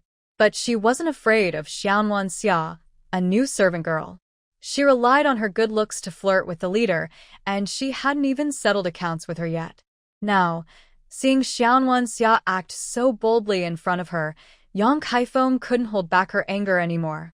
She ran over and kicked out her foot. She kicked the tray Xianwan Xia was holding, sending it flying onto the roof. The food spilled everywhere, splattering on many people. Aunt Chio's new clothes were covered in vegetable leaves, looking very messy. Her face changed, and she was about to rush over to argue with Yang Kaifeng. Xia Xianwan quickly held her back. Aunt Chio, don't go. The clothes can be washed, and it will be fine. I also have some fabric, and we can make new ones. No, I can't accept her bullying us like this. Why does she get away with it? It won't happen again. We don't need to fight. Heaven will punish her. Miss Xia, that's impossible. Aunt Chio couldn't finish her sentence because she didn't know what to say. She felt Xia Wenwen was just comforting herself. Aunt Chio, trust me. Just wait and see. We can't eat the food now, so let's go home. Aunt Chio was unsure but followed Xia Xianwan out. Suddenly, they heard a lot of noise from Yang Saifeng's side. Curious, Aunt Chio peeked over and almost dropped her jaw. She saw Yang Saifeng's leg, which had kicked the plate, still raised in the air. 2 people were holding her on each side, trying to bring her leg down. Another person was trying hard to press her leg to the ground. Yang Kaifeng was screaming loudly, like a pig being slaughtered, and her leg stayed raised in the air. No matter what they did, they couldn't press it down. Touching it made her scream in pain. Aunt Chio was very surprised. She looked at Xia Xianwan, feeling confused and unable to describe her feelings. What's wrong with her? Did she hurt her foot? Xia Xianwan looked innocent. It doesn't seem like she was hurt, but it looks like she's being punished by heaven. Her leg, which kicked the plate, is still in the air and can't be lowered. Xia Xianwan smiled and said, "Let's go back." That night, Xin Jifeng returned very late. When he got home, Aunt Chio came in to apologize. She told him everything clearly. At the end, she said, "Leader, I admit I lost control of my emotions. If I hadn't argued back when young girls said something, maybe things wouldn't have turned out like this. I will accept any punishment without complaint, but Miss Xia is innocent. She was just carrying a plate when Yang Kaifeng saw her." Yang Kaifeng immediately ran over and kicked the plate, spilling vegetables and soup everywhere, all over the place, especially on everyone. It was really terrible. After kicking someone, Yang Kaifeng was punished herself. Her leg, which had kicked the flying disc, was raised in the air and could not be lowered. What did you say? Kaifeng is holding up one leg. What is happening now? Asked Aunt Chio. I don't know. After she was carried back to her room, she hasn't moved, replied Aunt Chio. Let's go see her, said Xin Jifeng. He then lifted his leg and went out. Aunt Chio hesitated but finally followed. When they arrived at Yang Saifeng's courtyard, they heard her crying out in pain from inside the house. They pushed the door open. Yang Kaifeng was lying on her back on the bed, one leg raised in the air, supported by a pile of pillows. She looked messy and funny. Seeing Xin Jifeng, she immediately screamed, "Leader, come save me. It hurts so much." Before she finished speaking, she saw Aunt Chio behind Xin Jifeng. "Servant girl Chio, get out. If it weren't for you, I wouldn't be in this state," she scolded. While cursing Aunt Chio, she ordered her maid Xiao Tao. "Xiao Tao, kick this Aunt Chio out." Xiao Tao was a maid bought by Yang Kaifeng. She had been with her for several years and had learned some martial arts, making her feel superior to other maids. She was usually quite arrogant. When Xiao Tao heard the order, she wanted to go and drive Aunt Chio away. But when she saw Xin Jifeng's expression, she hesitated and didn't act immediately. "Xiao Tao, I told you to kick out this old woman Aunt Chio. Didn't you hear me?" Yang Kaifeng demanded. "Enough. Yang Kaifeng, Aunt Chio was brought here by me. We came to see you." "Why are you being so ungrateful?" Xin Jifeng said. "If you keep acting like this, you might as well leave Yushan. Go down the mountain." Yang Kaifeng finally stopped yelling and, sniffling, whispered, "Leader, please help me check. No matter what, this leg can't go back to normal. It seems fixed in place." Her words made Xin Jifeng think of Xianwan Xia, a girl with some magical skills. He stepped closer to Yang Kaifeng and tried to help her massage her leg to see if a joint was dislocated and causing the problem. But as soon as he touched her leg, Yang Kaifeng let out a loud, pig-like squeal. scaring Shen Jifeng. Does it hurt a lot? Shen Jifeng asked. Yang Kaifeng wiped the sweat from her forehead and nodded. It hurts so much, like my bones were sawed apart. That night, almost all the experts from Yushan and Shen Jifeng's group gathered in Yang Caifeng's small house. Despite trying many methods, they couldn't reset Yang Caifeng's leg. Instead, they caused her to scream in pain again and again. Eventually, her voice became hoarse, but her leg remained raised in the air. Seeing that it was already late at night, Shen Jifeng had no choice but to tell everyone to go back and rest. He returned to his own room but couldn't fall asleep. He was thinking about whether Yang Caifeng's leg had anything to do with Xianwan. He went outside and looked toward Xianwan's courtyard, trying to see if she was asleep. Although his house was close to hers, there was a long distance between them. From his view, he couldn't even tell if her lights were on or if she was sleeping. In the end, he decided not to disturb her and planned to ask her casually tomorrow if she understood what was going on with Yang Caifeng's leg, hoping Xianwan could help solve the problem. While Shen Jifeng was stretching his neck to look into Xianwan's courtyard, Xianwan was actually not asleep. She was reading a book in her space. She flipped to the page about spells and sneered inwardly. Yang Kaifeng, today was the lightest punishment. If you dare to bully me again, I will make you taste even more powerful methods. Before I leave here, I will make sure you behave. Being bullied is a thing of my past. Now, no one can bully me anymore. The next morning, Shen Jifeng didn't see Xianwan at breakfast. When he asked Aunt Xiao, she said Xianwan said she wouldn't come to eat. After breakfast, Shen Jifeng casually walked into Xianwan's courtyard. The flower tree there was in full bloom, and the fragrant scent filled the air, making people feel very comfortable. The morning glories on the wall looked like purple trumpets hanging and showing their beauty. Xianwan was practicing swordsmanship under the flower tree in the yard. Her movements seemed slow and simple, but Shen Jifeng knew that such slow-paced swordplay often looked easy, but was extremely fast in actual combat. Shen Jifeng took the initiative to greet her. Xia Xianwan lowered her sword, withdrew her half-formed attack, and smiled, saying, Brother Shen, why are you so free today? I told you I was just busy, because I just got back. Now that things are almost settled, I came to see you. Since returning to Yushan, I haven't felt as free as I did in Kyoto. Back then, we went out every day, exploring and finding delicious food. We were so happy every day.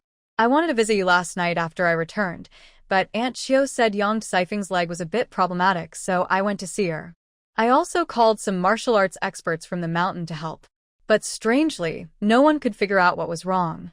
And because Yang Kaifeng kept shouting in pain, no one could examine her carefully or treat her properly. Shen Jifeng paused here, looking at Xia Xianwan, hoping she would continue the conversation. But Xia Xianwan just listened quietly, not interrupting or adding anything. Warm. What do you think is wrong with Yang Caifeng's leg? Is it possible that it will stay like this forever and never return to normal? Shen Jifeng asked casually. Brother Shen and all the experts on the mountain don't know, so how could I, a simple girl from the countryside with little experience, know about this? I've never heard of such a thing before, and it feels very strange. Seeing Xia Xianwan speak like that, Shen Jifeng stopped the topic. Warm. Aunt Xiao said you told her you wouldn't eat breakfast this morning. Why not? Yes, I told her I wouldn't eat. My old habit was to eat only one meal a day, or sometimes skip meals altogether. This made it hard for me to eat 3 meals regularly. After eating, I would feel very uncomfortable. Today, Brother Shen asked about it, and I want to ask for your permission. Warm, Yushan is your home. You can do whatever you want in your own home, without needing anyone's approval, including mine, Shen Jifeng said. Maybe it's better to talk about it. Brother Shen, yesterday I saw that the side room next to my house is actually a kitchen. It has all the cooking tools and supplies. I asked Aunt Xiao and learned that the person who used to live here was a friend of yours, Brother Shen. He cooked for himself and practiced magic alone, not interfering with others. He stayed here for several years before leaving, and many people on the mountain didn't even know him. Hearing this, I was very inspired. I want to ask for your permission to cook for myself. That way, I can eat whenever I am hungry, keep my usual eating habits, and practice martial arts freely. It will also help me avoid meeting young Lady Yang and making her upset. As for food and vegetables, I can go down the mountain to buy them. I plan to borrow Brother Shin's Jade Mountain to stay, but I will take care of my own water and food. This way, I can avoid many troubles and won't be too restricted. Please, Brother Shin, do you think this is okay? Shun Zifeng's face changed color. Xiaowan, Jade Mountain is your home. Your plan isn't proper, and I cannot allow it. Especially with Yang Kaifeng, you two will become good sisters in the future. Why are you avoiding her like this? Kaifeng is a good girl, just a bit stubborn. If you are more tolerant, it will be fine. I'm sorry, Brother Shin. I was rude. Let's forget I ever said anything about this. Let's stop here. Alright, Xiaowan. I accept your apology. I knew you are reasonable. In the future, you should be more considerate of Kaifeng. She will gradually accept you. Brother Shin, I will never intentionally provoke young Lady Yang. Please rest assured. Also, I don't like eating 3 meals a day, so when I don't want to eat, please don't send anyone to call me. Xiaowan, how can you not eat? Your body can't handle it. You must change this habit. That's my request, you have to do it. What? When I arrive at Jade Mountain, I won't have any freedom. Everything depends on what you say, Brother Shin. If that's the case, I will leave immediately. Xiaowan, you're overthinking. I only care about you. Maybe I expressed it poorly, but please don't misunderstand. Before Shin Zifeng could say more, Xiaowan suddenly leapt up from the ground, spinning like a tornado, and jumped onto a tall tree outside the courtyard. In an instant, she disappeared without a trace. Shin Zifeng stood still, feeling both frustrated and determined. He decided he must find a way to tame this stubborn girl. Yang Kaifeng had been holding her legs up for 3 full days. On the evening of the 3rd day, she suddenly fell with a plop. When Shin Zifeng heard that Yang Kaifeng was better, he felt happy. After finishing the matters at Yushan Alliance, he hurried to see Yang Kaifeng. Seeing Shin Zifeng, Yang Zifeng's eyes filled with tears. Alliance leader, you haven't come for several days. I thought you were upset with me and didn't want to see me anymore. Foolish girl, how could I not come to see you? It's just that I've been busy with the Alliance's affairs these days. I'll come as soon as I finish. But Kaifeng, in the future, don't easily provoke Xiaowan. She is a skilled girl, and her temper isn't good. You need to be careful not to upset her. Otherwise, you'll suffer. How? Do you mean I was harmed by Xiaowan? Then I must settle this with her. Yang Kaifeng, I'll tell you honestly today. I understand your feelings. After what happened last time, I've decided I will never ignore you in this life. But Xiaowan is also lonely and has saved my life. I won't abandon her either. So, be generous and get along well with Xiaowan. Only then can the 3 of us become a loving family. Yang Kaifeng was quite happy to hear Shin Zifeng's first words. When he mentioned the last incident, her face turned red. It turned out that from the first time she saw Shin Zifeng, she had made up her mind. She would marry no one but him in this life. However, over the years, although she repeatedly expressed her feelings, Shin Zifeng seemed to ignore her, as if he didn't see her at all. One time, after Shin Zifeng was drunk, she sneaked into his room. She once took off her clothes, intending to become close to him. But Shin Zifeng, though drunk, remained true to his nature. He told her to quickly put her clothes back on, saying a girl shouldn't behave like that, or she'd be looked down upon. Feeling ashamed, she cried while dressing, just as Chogu, who was bringing Shin Zifeng some hangover soup, saw everything. Afterward, neither Shin Zifeng nor Yang Kaifeng dared to ask Chogu how much she saw or heard about that incident. Did she know the full story, or did she think they had finished when she entered, and Yang Kaifeng left after dressing? Now, Yang Kaifeng heard Shin Zifeng say that because of that incident, he couldn't ignore her. Doesn't that clearly mean he would marry her? But before her happy smile could fully appear, she heard Shin Zifeng say that their happiness would include Xiaowan. 3 people loving each other? How could that be possible? However, if she didn't agree, she looked at Shin Zifeng.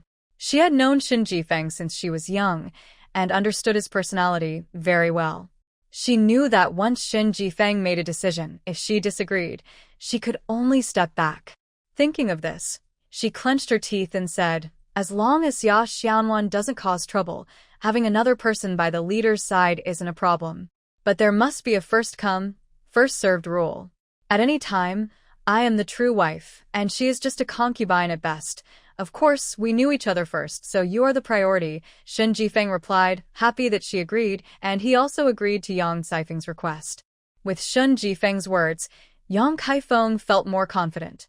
Xia Xianwan is just a lowly woman who serves as a concubine. I believe in 3 or 5 years, I will deal with her easily. That day, Xia Xianwan spent the whole day practicing martial arts in her space. When she was hungry, she ate some fruit. When she was thirsty, she drank a few sips of creek water. She didn't go out to eat all day. In the evening, she heard the door being kicked open.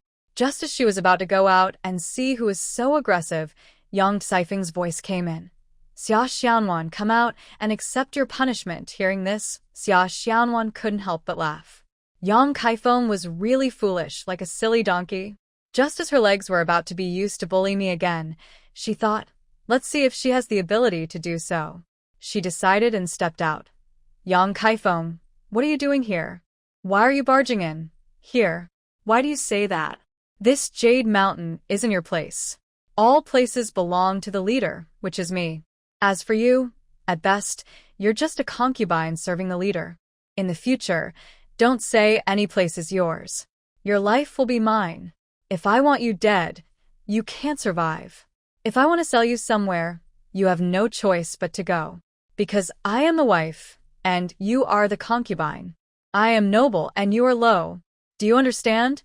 Summer Xiaonuan smiled and said, I should call you Miss Yang, but you really can't handle that respectful title. Then I'll just call you Shameless Yang or Foolish Donkey Yang, she continued. I don't care who you marry or take as a concubine, but listen, I'm not saying I want to be anyone's concubine. And from what I hear, you want to serve one man? Foolish Donkey Yang, don't speak nonsense or you'll be laughed at. She then pulled out a large knife she carried and gestured at Summer Xiaonuan. Stupid donkey, get out of here, and stop embarrassing yourself. It seems like you can't find a husband, always bragging about wanting to marry someone. We're not the same kind of people. Leave. Summer Xiaonuan pushed Yang Caifeng out. Yang Caifeng was obsessed with the idea of becoming Shen Jifeng's official wife. Seeing Summer Xiaonuan disagree, she misunderstood and thought Summer wanted to compete for the main wife position. Angry, she swung her knife at Summer Xiaonuan. At that moment, Summer Xiaonuan was fanning herself with a large leaf. When Yang Caifeng swung her knife, she raised her hand as if to block it. But Yang Caifeng felt nothing hit her blade. Suddenly, her knife flew into the air and disappeared quickly. Yang Caifeng looked around but couldn't see where the knife went. After a while, she became anxious. This knife was a rare treasure, not only sharp as steel but also a family heirloom. She always treasured it, and now it was gone. She shouted and ran after it. Summer Xiaonuan watched her running away, sneering openly. With her intelligence, she was hardly worth even a servant's shoe. She reached out her hand, and suddenly Yang Caifeng's big knife was in her grip. She waved it casually a few times, then flicked her hand, and the knife disappeared into space. Xia Xianwan practiced 2 sets of swordsmanship under the flower tree in the yard before returning to wash up and prepare to sleep. At that moment, there was a knocking at the door. She listened carefully and realized it was the sound of several footsteps. Xia Xianwan sat up again, opened the door, and asked, Who is it? Open the door, you servant. Yang Caifeng's voice came through. Yang Caifeng, have you finished? I haven't done anything to offend you, so why are you still bothering me? Coming during the day, and now at night. Go back quickly, don't make things difficult for yourself. I'm about to sleep, and I won't open the door for you. After saying this, Xia Xianwan turned and went back inside. Xianwan, open the door. It's Shen Jifeng, a voice called. Xia Xianwan sighed. She knew he was here, but she didn't want to see these people. Now that Shen Jifeng had spoken, she had no reason to refuse. She slowly walked to the door, reached out, and opened it. Brother Shen, it's so late. Do you have something to say? Shen Jifeng looked unhappy, and several people followed behind him. Xianwan, did you fight with Caifeng this evening? Shen Jifeng's tone was gentle, but Xia Xianwan could hear the barely contained anger in his voice. Me? Fight with Yang Kaifeng? Where would that happen? I haven't left the yard all day, not even to eat at your place. Hearing this, Shen Jifeng paused for a moment, then forced himself to speak. Earlier this evening, Kaifeng came to see you, right? You told her to leave, and then a fight broke out. Is that correct? Xia Xianwan looked at the man she once respected. Brother Shen, what do you mean exactly? Just say it plainly. All right, I'll be direct. Shen Jifeng's tone was a bit harsh. You had a disagreement with Yang Kaifeng and then you knocked her sword away, right? Brother Shen, that's not the full story, and it's not correct. Where is Yang Kaifeng's sword? Did I just knock her sword away for no reason? Was the sword at her waist or in her hand? Was it in its sheath or raised to attack? Yang Kaifeng, tell everyone how your sword flew away. You came to my yard and spouted nonsense, which doesn't count. Then you suddenly drew your sword and attacked me, right? In the moment you swung your sword at me, you didn't grip it tightly, and it inexplicably flew out of your hand. You told your leader that this is true, isn't it? When you came at me with a sword, did I fight back? Did I touch your sword with anything? Was I holding a leaf and fanning myself at that time? If you have any sense of responsibility, you should honestly tell your leader the truth. When Yang Kaifeng heard Xia Xianwan still dared to ask her, she became very angry. Xia Xianwan, you still dare to bring this up in front of the leader. You really have a lot of guts. At that time you didn't fight back, and I admit I was the one who cut you with a sword. But why I cut you, tell your leader. Do you dare to say it? Yang Kaifeng shouted. I really don't dare to say it. If you dare, then say it yourself. Xia Xianwan mocked her. Just say it. The leader is here too. Let him judge. Shen Jifeng and everyone else watched the two girls exchange words about whether they dared to say it or not. They couldn't help but feel curious, especially Shen Jifeng. He said, Kaifeng, be clear and honest about what happened. Don't beat around the bush. When Yang Kaifeng heard Shen Jifeng ask her to clarify everything, she felt even more proud. Leader, this evening I came to Xia Xianwan to tell her that you have agreed to marry me and take her as a concubine. You promised me this yourself, right? Shen Jifeng never expected Yang Kaifeng to bring this matter up publicly. He didn't want to deny it, he had indeed said so. He couldn't deny it now, and if he did, Yang Kaifeng would surely keep pressing him, asking why he changed his mind. If Shen Jifeng admitted it, it would mean he had secretly discussed marriage with Yang Kaifeng. This would not only damage her reputation but also make his subordinates think he was untrustworthy. But now Yang Kaifeng had said it openly, and judging by her expression, she didn't seem to care about others' opinions. She looked quite proud and self-satisfied. After Yang Kaifeng finished speaking, she didn't seem to notice Shen Jifeng's embarrassment. She continued, I said the alliance leader has agreed to take Xia Xianwan as a concubine. She should be grateful and immediately kneel before me, the main wife. But she not only refused to kneel, she also said she and I are not the same, and she will never be a concubine. She told me to get out. Think about it, the alliance leader. She said she would never be a concubine. Doesn't that mean she wants to be the wife, and I should be the concubine? Xia Xianwan wouldn't dare compete with me for the main wife position, so I only used a knife to threaten her. I've practiced this knife for 10 years. I am very skilled with it. But when I swung at Xia Xianwan, the knife suddenly slipped from my hand and flew out. It seemed like it wasn't listening to me.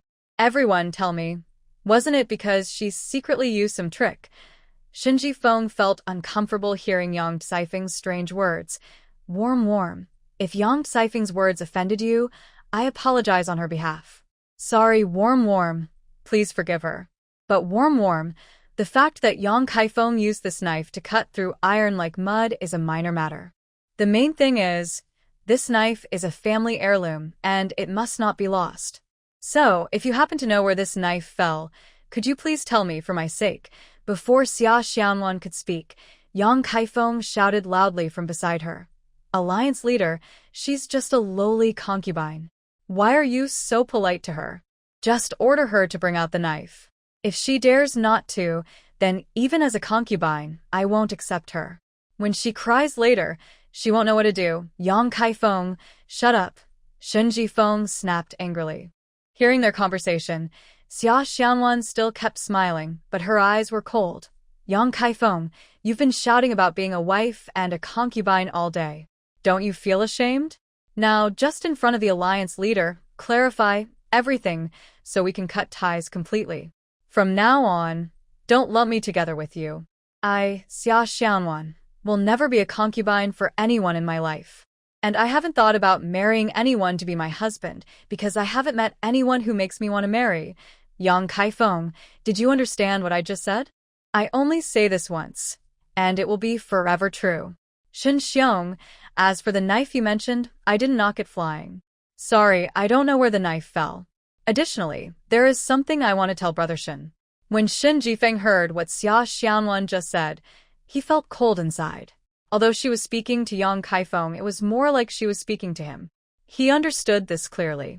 Now that Xia Xianwan said she had something to tell him, he felt happy and quickly said, Nuan, just tell me what you need. Brother Shen promises to help you. It's not that I want to trouble Brother Shen to do anything. I promise Madam Chen to help her with something. The Crown Prince also knows about this. Now that I've been here in Yushan for a while, I want to leave tomorrow to help Madam Chen with her matter. So, I am saying goodbye to Brother Shen. Hearing this, Shen Jifeng's heart sank. He knew that once Xia Xianwan left, she would never come back. He absolutely could not let her leave. He couldn't lose her. Thinking of this, he said, Nuan, I've also heard a little about this matter. Please wait a moment. After I finish my work on the mountain, I will go with you to help Madam Chen. No need. This matter involves Madam Chen's privacy. I promised her I would never mention it to anyone else. I understand your good intentions, Brother Shen, but I won't trouble you anymore. Nuan, how can I be at ease if you go alone?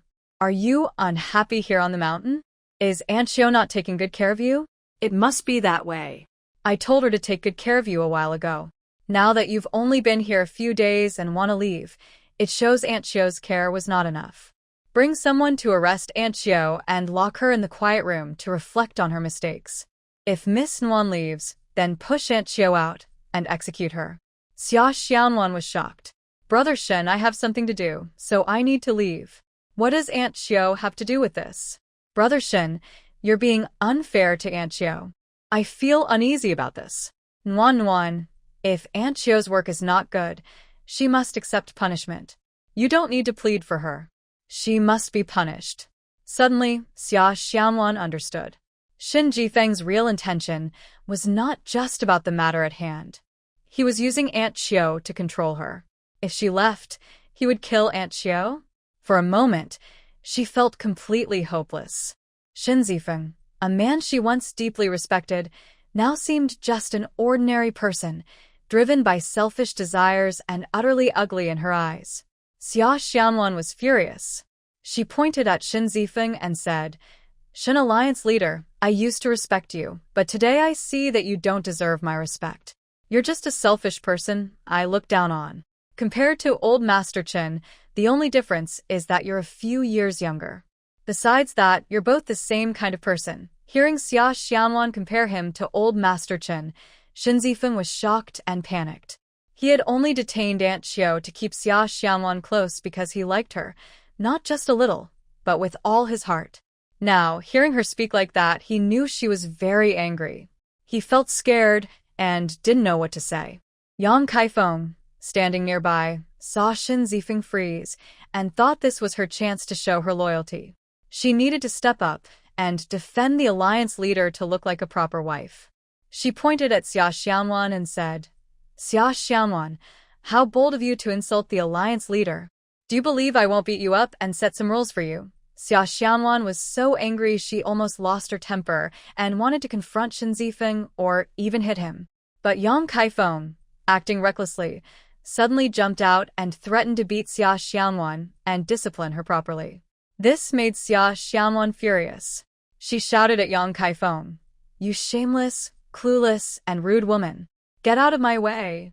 All you talk about is marriage, being a wife, or taking concubines. If you had any shame, you wouldn't say these things so casually. Just hearing them is enough to make a decent girl want to avoid you.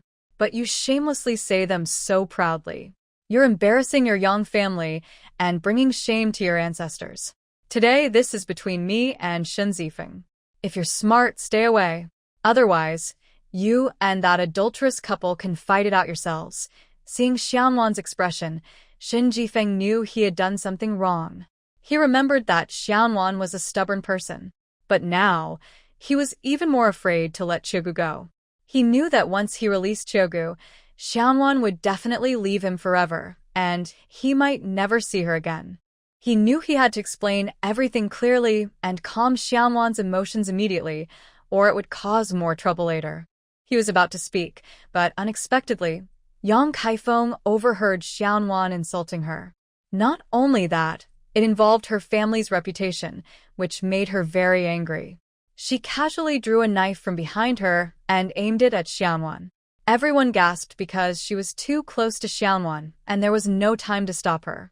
But Xianwan, with empty hands, directly faced the knife coming at her without fear. Then, very quickly, she grabbed Yang Saifeng's wrist, holding the knife with her right hand, preventing her from stabbing again. With her left hand, she snatched the knife from Yang Kaifeng and threw it on the ground. Then she slapped Yang Kaifeng hard across the face. Yang Kaifeng barely managed to cry out "Mom" before a second slap hit her face, followed by a kick that sent Yang Kaifeng flying toward Shen Zifeng. All of this happened so fast that everyone was stunned. Shen Zifeng saw Yang Kaifeng rushing toward him and hesitated. Catching her was risky. If he didn't, she might fall and get hurt. In that moment of hesitation, Yang Feifeng crashed into him with a loud bang. He instinctively caught Yang Kaifeng, but immediately pushed her away, using just enough force to help her stand steadily on the ground. Yang Saifeng's mouth was full of blood, and she spat out several teeth. Xianwan saw this without fear and with a look of disdain said, "You two are just a pair of fools.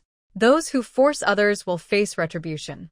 After cursing, she suddenly drew a dagger, just like the short knife Shen Zifeng had given her before.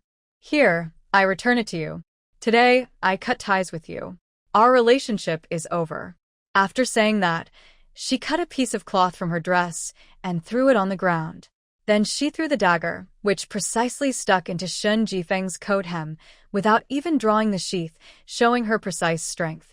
By this time, Shen Zifeng realized that capturing Aunt Xiao was a big mistake. It completely angered Xia Xianwan, causing her to turn against him. However, releasing Aunt Xiao while Xia Xianwan was furious would surely make her leave immediately, and no one could stop her. Reluctantly, Shen Zifeng gritted his teeth and said, "Xianwan, you're too emotional today. Calm down first. When your feelings settle tomorrow, we can talk again. Shen Zifeng, I have nothing more to say to you. You may have caught Aunt Xiao, but you can't hold me. I will find a way to leave, and you'll see that I can handle both." As she spoke, Xia Xianwan reached out and waved her hand. The petals from the flowers on the tree floated magically into her hand. She then leapt into the air and flicked her hand, causing the petals to fall beautifully, like fairy flowers. But when the petals landed on Shen Zifeng and Yang Saifeng's faces, they felt sharp as blades, cutting their faces and leaving scars. Others remained unharmed. While everyone was stunned, Xia Xianwan had already jumped onto a tall tree outside the courtyard and disappeared instantly. Shen Zifeng's face turned pale. He ordered his men to take Aunt Xiao to a quiet room to reflect on her actions, then sent Yang Kaifeng back home, telling her to rest and recover. He also instructed her maid to take her to the doctor to get some calming medicine. Yang Kaifeng actually had parents and 2 brothers, but her family ran a business in the city for the Jade Mountain Alliance. Yang Kaifeng didn't like the big city, mainly because she didn't want to leave Shen Zifeng.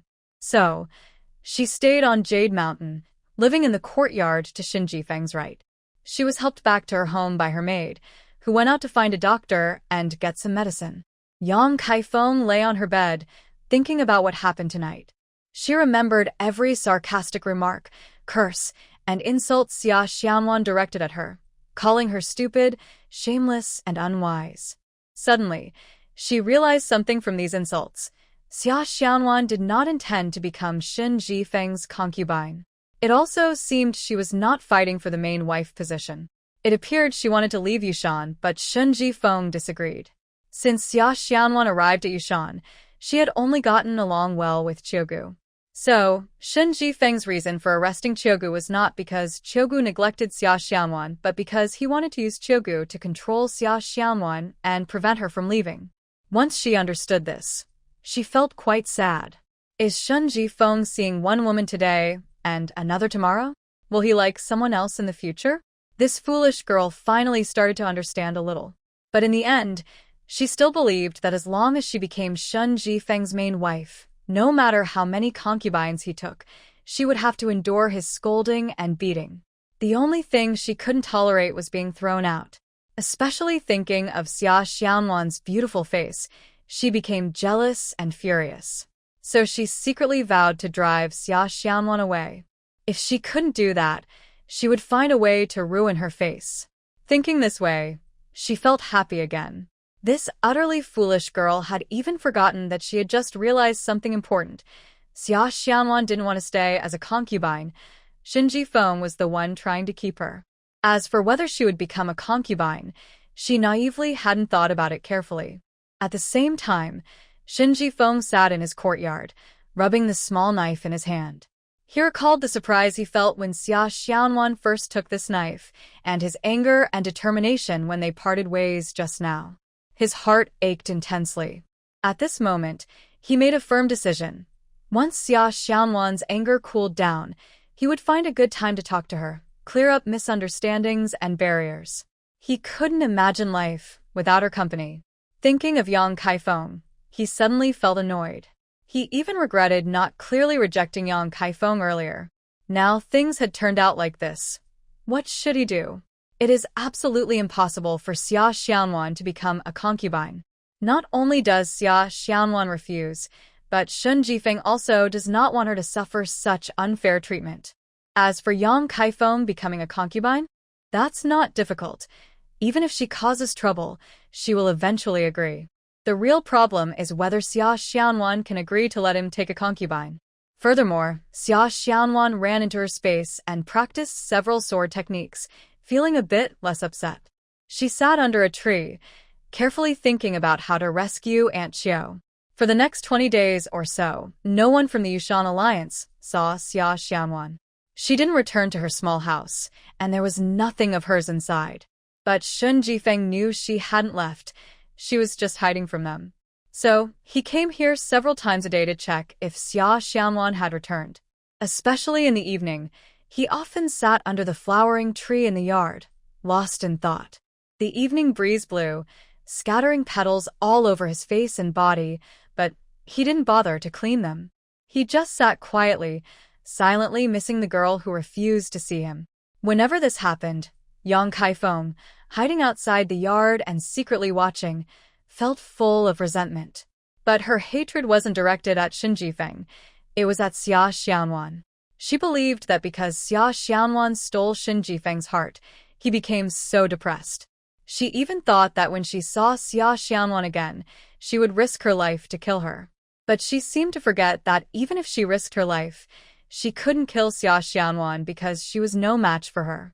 Meanwhile, Xia Xianwan practiced swordsmanship every day in her space, eating fruit and drinking stream water when hungry or thirsty. One day, she suddenly remembered the pots and bowls she was given when she first came to Yushan with Shun Jifeng. She ran into her small house and picked up her big bowl again, as if seeing a long-lost family member, tears streaming down her face. From that day on, Xia Xianwan set up a stove on the grass in her space, cooking stews and braised dishes. She finally ate meals she hadn't tasted in a long time, happily spinning around on the grass. That day, after finishing her last bite of food, Xia Xianwan decided to explore her space further. The space had valleys, green meadows, a small stream, houses, distant mountains, and dense forests. How big was it? Was it in the human world or in the sky? Why did everything she put inside never spoil? With such curiosity, Xia Xianwan decided to go deeper into the valley to see if there was a boundary. So she picked up her peachwood sword and headed into the depths of the space. She quickly reached the hillside where she had previously gathered various medicinal herbs. The huanged thing she dug out to treat Shin Jifeng's arm injury had grown back, seemingly as tall as when she first dug it out. She didn't stay long on this hillside, just paused to look around, then continued walking toward the distance. Turning again into another valley, Xia Xianwan was completely stunned by the scenery. In front of her, a mountain piled high with jewels appeared.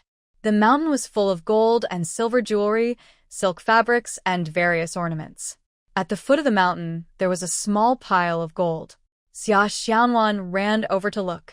This pile of gold was the same as the few pieces she had stuffed into her worn-out cotton coat and then taken out earlier, still in the same shape as when she first dumped it, with no change. Next to the gold mountain, there was a table with 2 plates, but the fruits on the plates had already been eaten. She ran over, picked up the plates, and saw one labeled Rebirth Pill and the other Great Strength Pill. Looking further ahead, in front of the gold mountain, there was a large shelf filled with many books, the same shelf from which Xia Xianwan had taken 2 books earlier. At this point, Xia Xianwan understood that everything she had touched inside the South Sky Gate was here in this space. She was overwhelmed with joy, recalling the days she had desperately prayed for heaven to grant her food. She also felt a little sad, thinking how happy her parents would be if they were alive now. With this discovery, Xia Xianwan lost her desire to explore further. She didn't go deeper into the valley, but sat for a while at the foot of the gold mountain. Seeing many wooden boxes nearby, she pushed open one to look inside. Inside were various sachets, fans, jade pendants, hairpins, and other ornaments, more than she could count. After thinking for a moment, she reached out and took a fan, then closed the box again. Xia Xianwan returned to her usual practice ground for sword training. She started practicing again, but this time, she didn't use her peachwood sword or the sword gifted by the crown prince. Instead, she casually practiced with the peach blossom fan she had just taken from the gold mountain. Because she felt that holding the peach blossom fan in her hand felt very natural, she didn't bother to change it. Instead, she treated the fan as a sword and practiced moves with it. After practicing for a long time, she sat down against a tree, wiped the sweat from her forehead, and thought carefully about what to do next. She remembered how she had followed Shin Jifeng to Yushan without hesitation, and how the villagers of Peach Blossom Village had sent her outside the village. Summer Xianwan couldn't help but cry. She missed home, her small house. It had been a long time since she last visited, and she wondered how her little house was now. When she left, Uncle Zheng said he would keep her small house safe, but now she wasn't sure if she could go back. As she thought about this, tears rolled down her cheeks. Suddenly, she found herself standing in her old courtyard. Xianwan was surprised. She thought she was having a dream because she missed home so much. She looked carefully again and confirmed it was indeed her small courtyard. Although it was nighttime, the sky wasn't very dark because of the moonlight. She hesitated for a moment, then reached into her space to take out the key to her small house. She unlocked the door and went inside. The house was empty now, but the familiar feeling of home suddenly filled her heart, and she felt a little excited. Her small bed and the paper on her windowsill were quietly resting in the night, seeming to come alive because she had returned. Xianwan stood in the middle of the house, feeling happy but a little overwhelmed. She knew her space could store things and that she could hide from danger inside it. But she didn't know that this space had a teleportation function. She could suddenly return from Yushan to her small house. If she wanted to go back to Yushan now, could she do it instantly? Thinking this, she found herself back in the place where she usually practiced swordsmanship in her space. Was she outside Yushan or inside her small house? She looked around and recognized the tall trees. This was Yushan. This discovery made Xianwan feel completely at ease. She went back once more, locked the door of her small house, and then returned to Yushan. But this time, she was determined. She decided to leave with Qiugu, her servant girl. After descending the mountain, she planned to find a suitable place to settle her. Then she would handle the matter entrusted to her by Madame Chen, visit Peach Blossom Village again, and finally go to Kyoto to meet Madame Chen's daughter and give her the bracelet. One evening, Xia Xianwan quietly left her secret space and went to the place where Aunt Qiu was being held. She wanted to rescue Aunt Chiu from the so-called quiet room, take her into the space, and then escape to another place together. Just as she reached the window, she heard voices inside. Listening carefully, she realized it was Shun Jifeng speaking. Xia Xianwan stood silently outside the quiet room, but suddenly heard Shun Jifeng's voice. Aunt Chiu, you've suffered these days, but to make Xianwan stay, I had no choice but to use this plan. Since she ran away that day and hasn't returned, I must ask you to endure a little longer. You've cared for me since I was a child, so you should understand my intentions. Please bear with it for now. I'll make it up to you later. Xia Xianwan was shocked. What? Aunt Chiu and Shin Jifeng are working together to deceive me? Before she could think further, Aunt Chiu's voice came from inside. Master Shin, as long as you can make peace with Miss Xia, I don't mind the hardship. She's a good girl, and I truly hope you two can get along again. If she returns and doesn't mind my clumsiness, I'd gladly stay by her side to help her. Suddenly, a cold voice interrupted. Aunt Chiu, I don't despise you, but after tonight, I've seen your true nature. A shadow flashed, and Xia Xianwan appeared inside the room. Both Aunt Chiu and Shin Jifeng were startled. Even Shun Jifeng hadn't seen how she entered. Aunt Chiu, I stayed in this place, thinking of how to rescue you and leave together. But I accidentally overheard your conversation just now.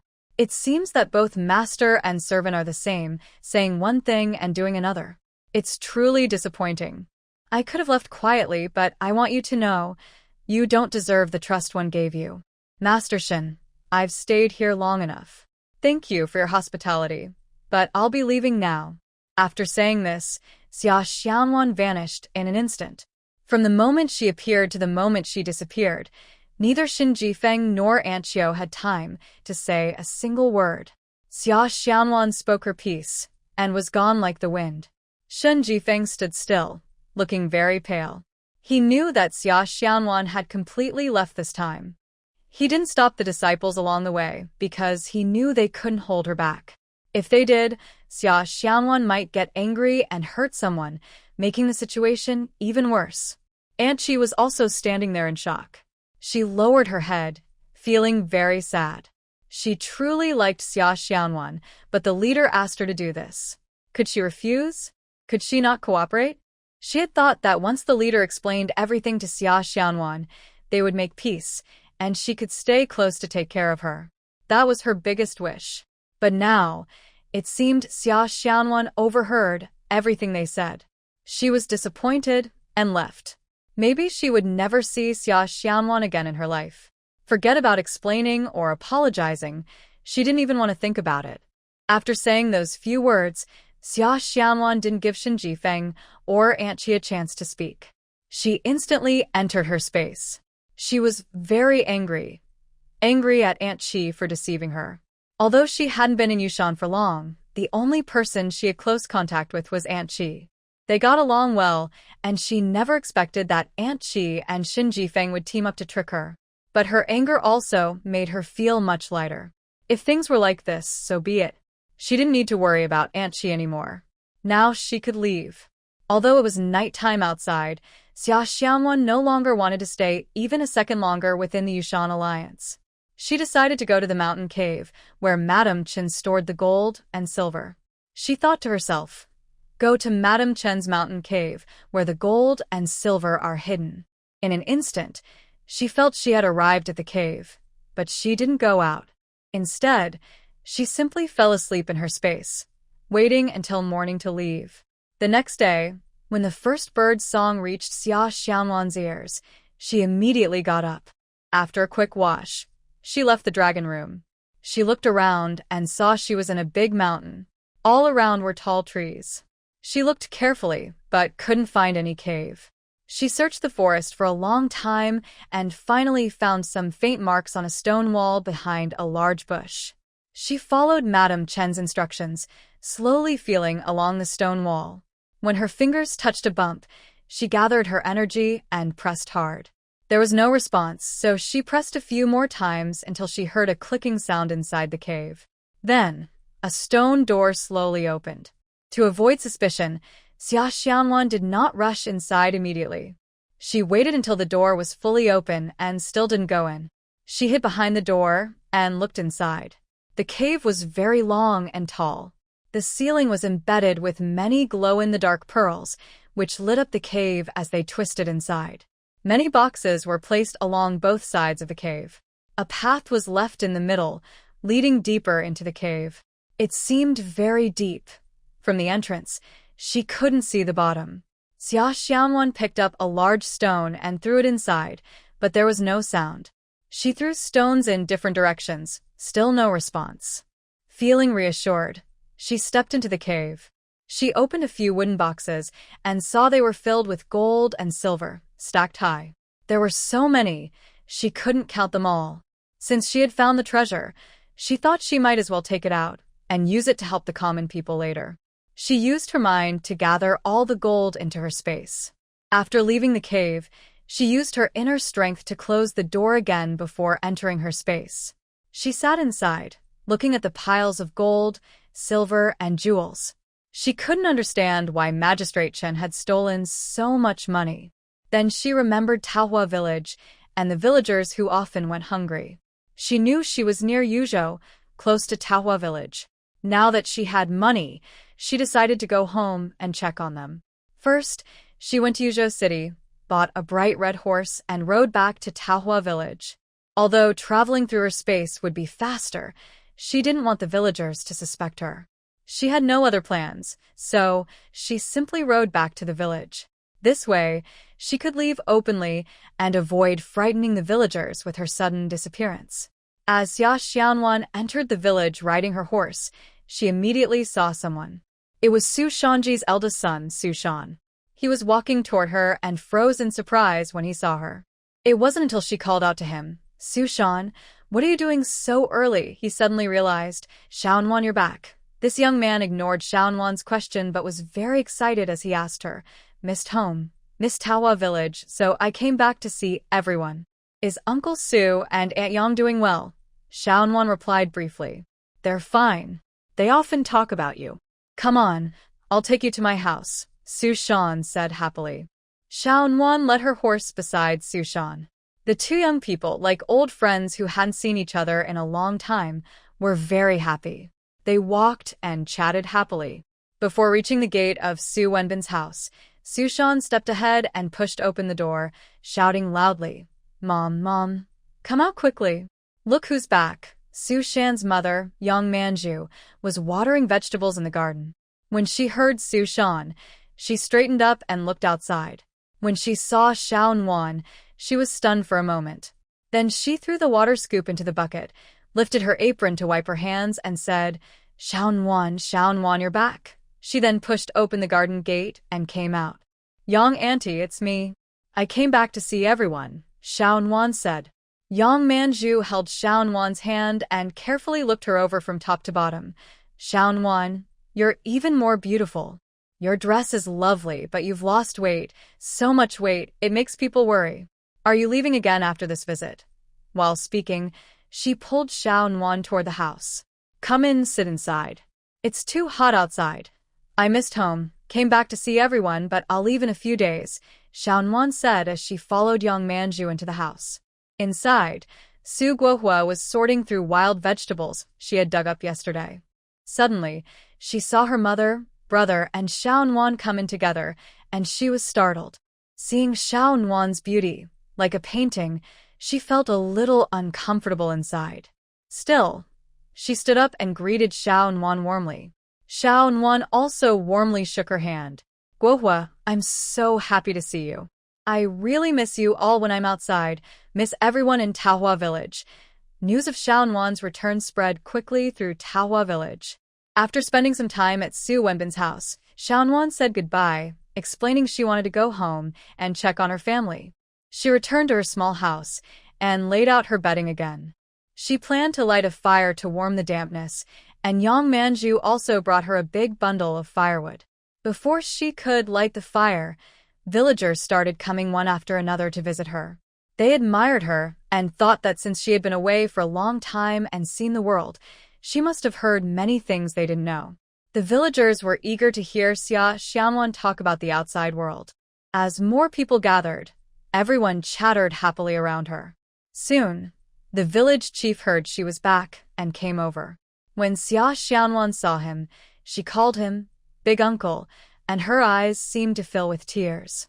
She talked for a while, and gradually everyone left. Seeing that Xia Xianwan's home was empty, the village chief invited her to his house for lunch. She thought for a moment and agreed. Xiaomei had already heard Xia Xianwan was back. She was busy with chores and wanted to visit her quickly. When she saw Xia Xianwan arriving with the village chief, she put down her work and came out to greet her. She took Xia Xianwan's hand and wiped her eyes, saying, "Poor child, wandering alone everywhere." Xiaomei led Xia Xianwan inside, said a few words, then went out to prepare the meal. Xia Xianwan noticed that the village chief looked worried when he talked to her. She thought for a moment and asked, "Big uncle, do you have worries? You seem very stressed." The village chief lowered his head and replied, "Xianwan, after planting in spring, it hasn't rained much, especially in our peach blossom village and nearby areas. It's very dry. Now every family has little food and not enough to eat. We used to go to the mountains to pick wild vegetables to last until autumn, hoping for a harvest. But without rain, there are almost no wild vegetables. I worry about what we will do if there's no harvest by autumn and how everyone will survive this winter." Xia Xianwan was surprised and asked, "Will the officials report to the court?" He nodded. "Yes, they will report to the court, but whether the court will send relief grain is uncertain. Even if they do, it won't be much, and people will still go hungry." Xia Xianwan thought for a moment and said, "Big uncle, I have a way. You don't need to worry anymore." The village chief smiled bitterly and said, "Xianwan, what can you do? There are about 200 households and over 1,000 people in Peach Blossom Village. It's not as simple as you think." "I am telling the truth, uncle," Summer Xiao Nuan said. "This time, I indirectly helped His Highness the Crown Prince, so he rewarded me with a lot of gold and silver. Starting tomorrow, uncle, please count and distribute 100 taels of silver to each household in Peach Blossom Village, so everyone can buy rice and flour." The village chief was stunned when he heard this. He looked at Summer Xiao Nuan in shock. Xiaomei, who was cooking, also ran in and asked, "Nuan, is this true? How is that possible? You know there are over 200 families in Peach Blossom Village. 100 taels per family means more than 20,000 taels of silver." Summer Xiao Nuan looked at the very excited and complicated expressions on the village chief and Xiaomei. "I know I have 20,000 taels. I have this silver now, but I've hidden it in a secret place. Tonight, uncle, you can come to my house with people to get it." The village chief regained some clarity and thought for a moment before speaking. "Nuan, if we give silver to each family, not everyone might use it to buy food. Some might spend it on other things. So, if you trust me, give the silver to uncle. The village will buy food together and distribute it to each household. Even if there's no harvest in autumn, everyone can still survive." Summer Xiao Nuan nodded and agreed. She arranged for the village chief to find someone after dinner to come and get the silver at her house. After returning home, Summer Xiao Nuan immediately took some of the silver from her space cave and kept it aside. She also took out some banknotes, waiting for the village chief to come and collect them. At the hour of the dog, around 9 p.m., the village chief arrived with people, all carrying shovels and tools. They thought Summer Xiao Nuan had hidden the silver somewhere in a cave and that they would have to dig it out. But when they reached her house, they saw many wooden boxes stacked in the yard. Everyone was surprised and asked when she had moved them back. Summer Xiao Nuan smiled but didn't speak. She only told everyone to carry the boxes onto the cart. When they lifted the boxes, everyone was again surprised. The boxes were very heavy, and 2 men struggled to carry each one. Although the villagers knew Summer Xiao Nuan was strong, it was still too heavy for a young girl. They wondered how she managed to bring them back in just one afternoon. Everyone was busy carrying boxes, and Xia Xianwan took out a stack of silver notes to give to the village chief. "Uncle, here are the silver notes. Including these, the total is 20,000 taels. All of it is here. Please take it to buy grain for the villagers and distribute it." When everyone heard this, they were all stunned. The 2 people walking at the back, surprised, forgot to carry their boxes, which clattered to the ground. The box lids were smashed open, and silver spilled everywhere. The village chief hurried over, took off his clothes, wrapped the spilled silver, and put it back into the box. Then, he ordered people to continue lifting the boxes onto the carriage outside the yard. The silver was brought to the village hall and placed in the middle of the room. The village chief sent over 20 young men to surround the boxes and guard them overnight. He also notified every household to send at least one person to a meeting. When everyone arrived, the village chief stood excitedly in front of the boxes and announced this exciting news. Starting tomorrow, the village will send people and carts to Yuzhou City to buy grain and distribute it. Currently, each household in Tahua village will receive 200 jin of millet, 100 jin of white flour, and 100 jin of brown rice. If there is any leftover silver, we will distribute some other things. All this silver was a big help from Miss Xia Xianwan to the crown prince. He rewarded her. Now, I hear that because of the drought, our Tahua village doesn't have enough food. She took out this money, so when we eat the grain, we should remember Xianwan's kindness. And since everyone is here today, I decide that Xianwan's house will officially belong to her from today. It's no longer a borrowed house. It's her house now. Does anyone have any objections? The villagers immediately responded with surprise, like a pot boiling over. Since Xianwan has made such a big contribution to the villagers, her house should belong to her. I agree, and I also agree. The village chief's words were drowned out by the villagers' voices.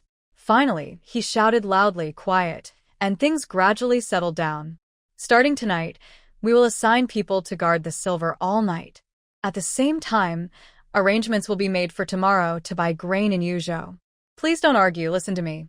From the next day, Tahua village sent carts to Yuzhou City every day to buy grain. A few days later, everyone went door to door distributing grain. People were all happy and joyful. This year, no matter how the harvest turned out, at least they didn't have to worry about starving. Xia Shida's family also received their grain, but he couldn't feel happy at all. He sat quietly beside the bag of millet, staring blankly at it. Du Dingxiang came over and said, "Sure too. I heard that Xia Xianwan received a reward of 20,000 taels of silver from the crown prince. She used all of it to buy grain for the village, and the village officials distributed it to everyone. Don't you think that means they shared our silver with everyone? Xia Xianwan is your niece. Isn't her money your money too? Does the village official have the right to take your money without asking and buy rice and flour to share with the villagers? And that was 20,000 taels. Do you think the things he bought are worth that much? What about the rest of the money? If they keep the rest, it will be enough for us to enjoy good food and drinks." Xia Shirtu looked at Du Dingxiang and said in a dull voice, "I was just thinking about that. If we hadn't driven Xia Xianwan away in the first place, how much silver would we have now? What a pity." When Du Dingxiang saw that Xia Shirtu agreed with her idea, she immediately said, "We should go to the village chief and ask for the money, at least get the rest back, or we can go door to door and take back the grain. We could also sell it in town." The two agreed and stood up, one after the other, heading to the village chief's house. The village chief was happily sitting inside, eating a bowl of millet rice. Since the drought, they had been saving their food, eating even millet porridge. Today, they finally had millet rice. The family ate and talked about thanking Xia Xianwan. "Is the village chief home?" Du Dingxiang asked first. She pushed open the door and entered. She saw that everyone in the village chief's house had a bowl of millet rice and immediately said, "Oh, so you've all eaten millet rice now? That means there's food? You're really making a lot of it. But they say we should remember where our water comes from. Although this grain was bought with Xia Xianwan's money, who does Xia Xianwan belong to? Have you thought about that, village chief?" The village chief understood what they were here for. He had already thought they might cause trouble, but he wasn't afraid of them. He just kept a little watchful. "Who does Xia Xianwan belong to?" "She belongs to herself. Could she belong to you? And didn't you force Xia Xianwan to cut ties with you? I am still her relative. Have you forgotten that? Why don't you ask Xianwan herself if she admits your family?" The village chief said irritably. "Village chief, please don't keep bringing up the matter of us cutting ties with Xianwan. Everyone knows that blood is thicker than water. Can it be cut just like that? Writing a letter to end the relationship doesn't change anything. I am still her second uncle and she is still my second aunt. Today, we came to take back what belongs to us. Xia Shirtu said slowly. What belongs to your family? What kind of things can be kept here that belong to you? The village chief asked. Xia Xianwan is my family, right? So her money is also mine, right? The rice and flour she bought with her money are also mine? Du Dingxiang immediately added. Xia Xianwan is your family? She is at her own home. You too should ask her who she belongs to. I won't argue about this. Is there anything else besides this? Of course there is. Although the village bought some rice and flour, 20,000 taels of silver is a big amount. There should be a lot left unused. Today, we came to take back the remaining money. Hearing this, the village chief got angry. Xia Shirtu, Du Dingxiang has always been a troublemaker. I don't care how she lives her life, but you are a man. Don't you know right from wrong? Xia Xianwan's money was left over, but I said from the start that if there was any left, she would buy other things and distribute them house to house. Why are you the one asking me for money now? Shirtu, I won't give you the money unless Xia Xianwan personally asks for it. If she tells me herself, I will give it to you immediately, no questions asked.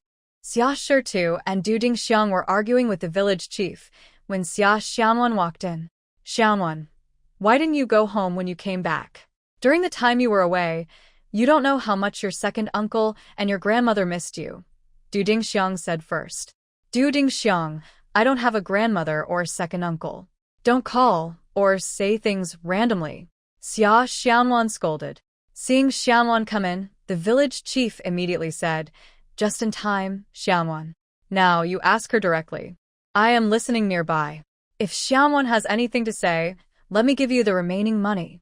I will do it immediately, no fuss. When Xia Xianwan heard this, she was surprised. Big uncle, what do you mean by that? I don't understand. Then the village chief explained to Xia Xianwan the purpose of Xia Shirtu and Du Dingtang's visit.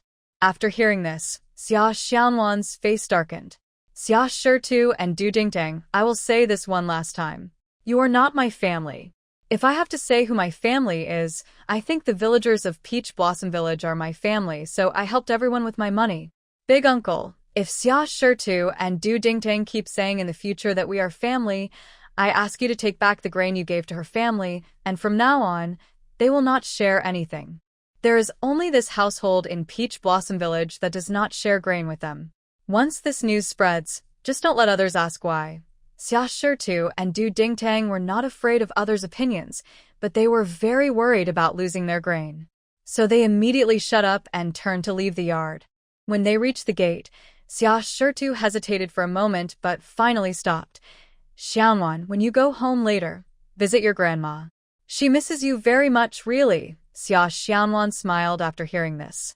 Xia Shirtu, if you say others miss me, I might believe it a little. But you say Grandma Xia misses me? Do you believe that yourself? I've been with you for 3 years, doing endless work, enduring constant scolding and beating. How many times did Grandma Xia see Du Dingtang beating me to death? But she never said a word for me. Never advised Du Dingtang? Now I finally have a chance to leave your house. Do you think she misses me? Even if she does, I won't go. In this life, I, Xia Xianwan, will never step into your house again. Seeing Xia Xianwan speak so firmly, Xia Shirtu finally gave up and turned to leave. When Xia Xianwan saw Xia Shirtu leave, she turned to the village chief and said, Big uncle, I will leave tonight. If I leave during the day, I worry the villagers will send me off, and I will feel very reluctant and sad. So tonight, I will quietly leave at the hour of the pig. This is the spare key to my house. I will leave it with you. You can go in and check on the house when you have free time. The village chief and Xiao Mei were stunned when Xia Xianwan said she was leaving. Although they were reluctant to see her go, they understood everyone has their own dreams. They invited Xia Xianwan to stay for dinner and gave her many words of advice. She agreed politely, finished her meal, and returned home. She lay on her bed, dozing off. As it neared the hour of the pig, she got up briefly to pack her belongings and put her bedding away. Then she went outside, led her red horse out of the yard, and locked the gate behind her. She paused at the door, looked back at her small house with a deep gaze, then mounted her horse and rode away. After a few steps, she suddenly felt like someone was quietly watching her from behind. She turned around and saw a lonely young boy standing in the corner, staring at her departing figure. It was Su Shan, the son of Su Wenbin. When he saw Xia Xianwan look back and notice him, he looked a bit nervous. Xia Xianwan dismounted and asked, "Su Shan, it's so late at night. Why are you standing here?" Gathering courage, Su Shan replied, "This afternoon, my mother told me you might leave tonight. I wanted to see you off. You've been standing here all night?" Xia Xianwan was surprised. Yes. "It's cool tonight and I wasn't sleepy, so I waited here to see you leave." Seeing Su Shan's shy smile, Xia Xianwan felt touched. She said, "Su Shan, it's very late. I'm about to leave now. You should go home and get some rest." Su Shan not dead sopti. "Xianwan, will you come back someday?" "Yes, I will. This is my home, and I will return. Also, Su Shan, if one day I become successful outside and you want to leave Taohua village to live in the city, I will help you achieve that dream." "Xianwan, is that true?" Su Shan asked excitedly. "Of course. Do you believe me?" Xia Xianwan asked. "I believe you. I'm looking forward to that day," he replied. "All right, it's a promise," she said. In the cool night breeze, the two young people shared a quiet conversation about the future. After a few more words, Xia Xianwan mounted her horse again, waved goodbye, and rode away. Su Shan stood quietly in the night. Even though he could no longer see Xia Xianwan's figure, he remained in the same spot for a long time without leaving. Xia Xianwan quickly left Taohua village. She decided to go see Madame Chen first. She roughly knew where Madame Chen had gone. Even if she didn't know the exact location, it didn't matter. She could use her space ability to find Madame Chen. So, she decided to check on how Madame Chen was doing. After seeing Madame Chen, she planned to go to Kyoto to find Madame Chen's daughter and give her the lady's yellow jade bracelet. Xia Xianwan headed toward Madame Chen, while Madame Chen had been busy during this time. On the night they stayed at the inn, Madame Chen and her maid Green Apple sat in the carriage sent by Crown Prince to escort them.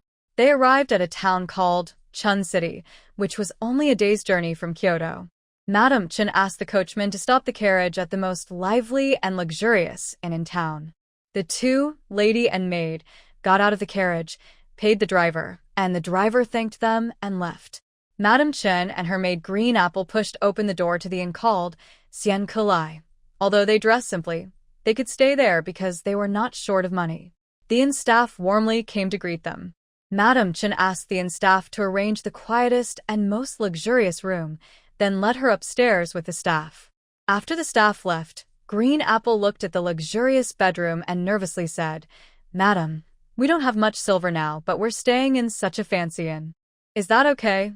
Madame Chen sat at the table drinking tea. Hearing Green Apple's question, she replied calmly, "We are two women. If we don't stay in such a luxurious place, should we stay in a common inn? For us, safety is the most important. Since this inn charges so much, it must also be very safe. As for silver, we won't be short of it. You can rest assured." Green Apple always knew that her mistress was clever, wise, and resourceful. Since Madame Chen said so, there must be no problem, and she felt more at ease. The master and servant had not rested well because they had been in the carriage for several days. Today they traveled all night again and were very tired. After a simple wash, Green Apple took care of the lady and helped her sleep. She then checked the doors and windows to make sure they were locked and secure. Once everything was safe, she quickly went to sleep. In the morning, the master and servant woke up to a bright day. Outside the window, the sky was blue with white clouds, and the flowers and trees downstairs looked very beautiful. Green Apple went out to fetch water. After washing up, Madame Chen asked Green Apple to sit down. She then reached inside her undergarments and took out two bracelets. The bracelets were completely black but shimmered with a gentle, jade-like glow. They looked simple but luxurious. Madame Chen put one bracelet on her wrist, pushed it slightly, and then handed the other to Green Apple. She said, "Put this bracelet on. Remember, until we are completely safe, do not take it off at any time." "No, madam, I don't want to. It's too valuable." Green Apple replied. Although she was a maid, she had been with Madam Chin for a long time and had seen many fine things. She recognized that these bracelets were made of rare ebony and were very precious. She quickly refused. Green Apple, listen to me. Put on this bracelet. There is a switch inside it. If you are in danger, just press the switch with your other hand. The powder inside will spread out immediately, and anyone who smells it will faint right away. Don't worry about yourself fainting. Ebony is the perfect antidote to this poison. As long as you wear the bracelet, you won't be affected by the poison, Madam Chin explained, showing Green Apple the mechanism inside the bracelet. She then carefully put the bracelet on Green Apple's wrist. Remember, don't take it off easily. We are women, and we are weak. If we encounter bad people, we need a way to protect ourselves. For now, this bracelet is the only way to keep yourself safe. But stay low-key, try not to attract attention. Push it inside a little so it doesn't stand out. Green Apple nodded quickly and agreed. She also carefully examined the mechanism inside the bracelet and silently remembered it in her mind. The master and servant did not go to eat, but instead ordered some food to be brought up by the staff downstairs. After dinner, Madam Chin took out some silver and told Green Peony to go to the street and find a ready-made clothing shop to buy some dresses for both of them. She also warned Green Peony not to buy very expensive clothes, but also not too cheap. The prices should be moderate to slightly better than average. Green Peony agreed, carefully kept the silver, and then went out to buy clothes. Time quickly passed, and the two of them stayed at the Sien Kalai Inn for more than 10 days. During these days, Green Peony only went downstairs when she needed to buy something, while Madam Chin never even stepped outside her room. Every day, they ate meals brought by the inn staff. The staff would bring menus, Madam Chin would choose her food, and then the staff would go to the kitchen to prepare it.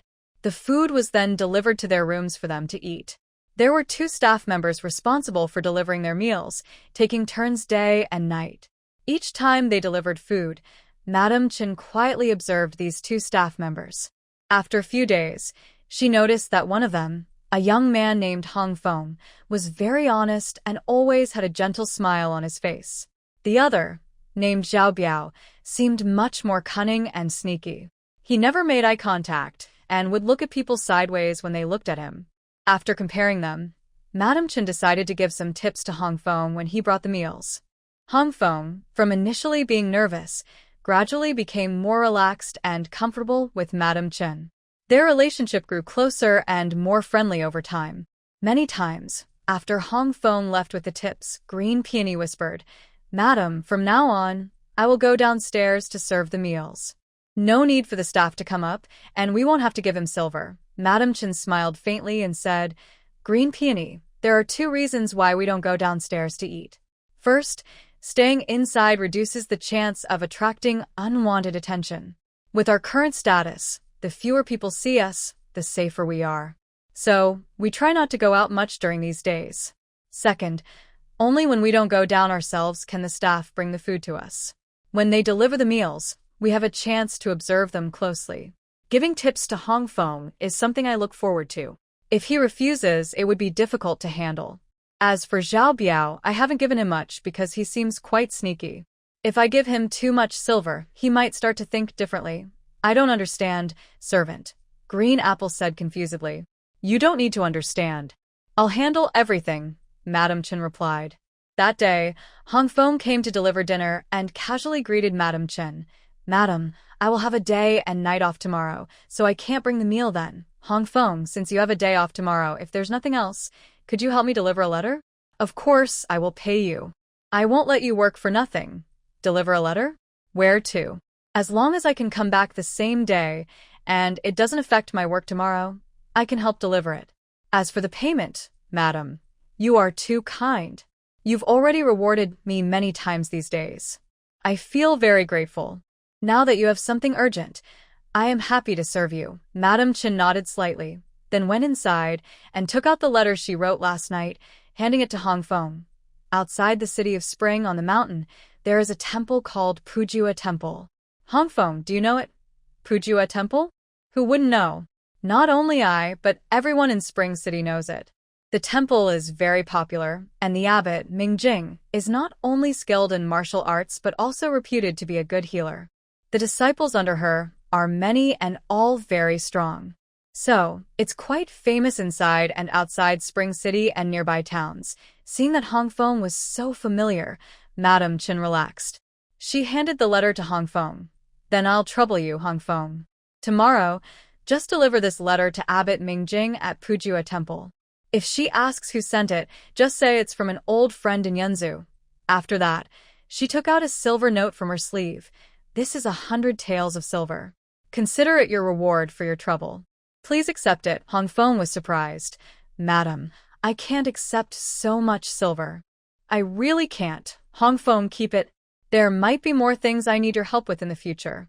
Consider this an advance payment. Hearing this, Hong Feng took the letter and silver note, thanked her profusely, and then left.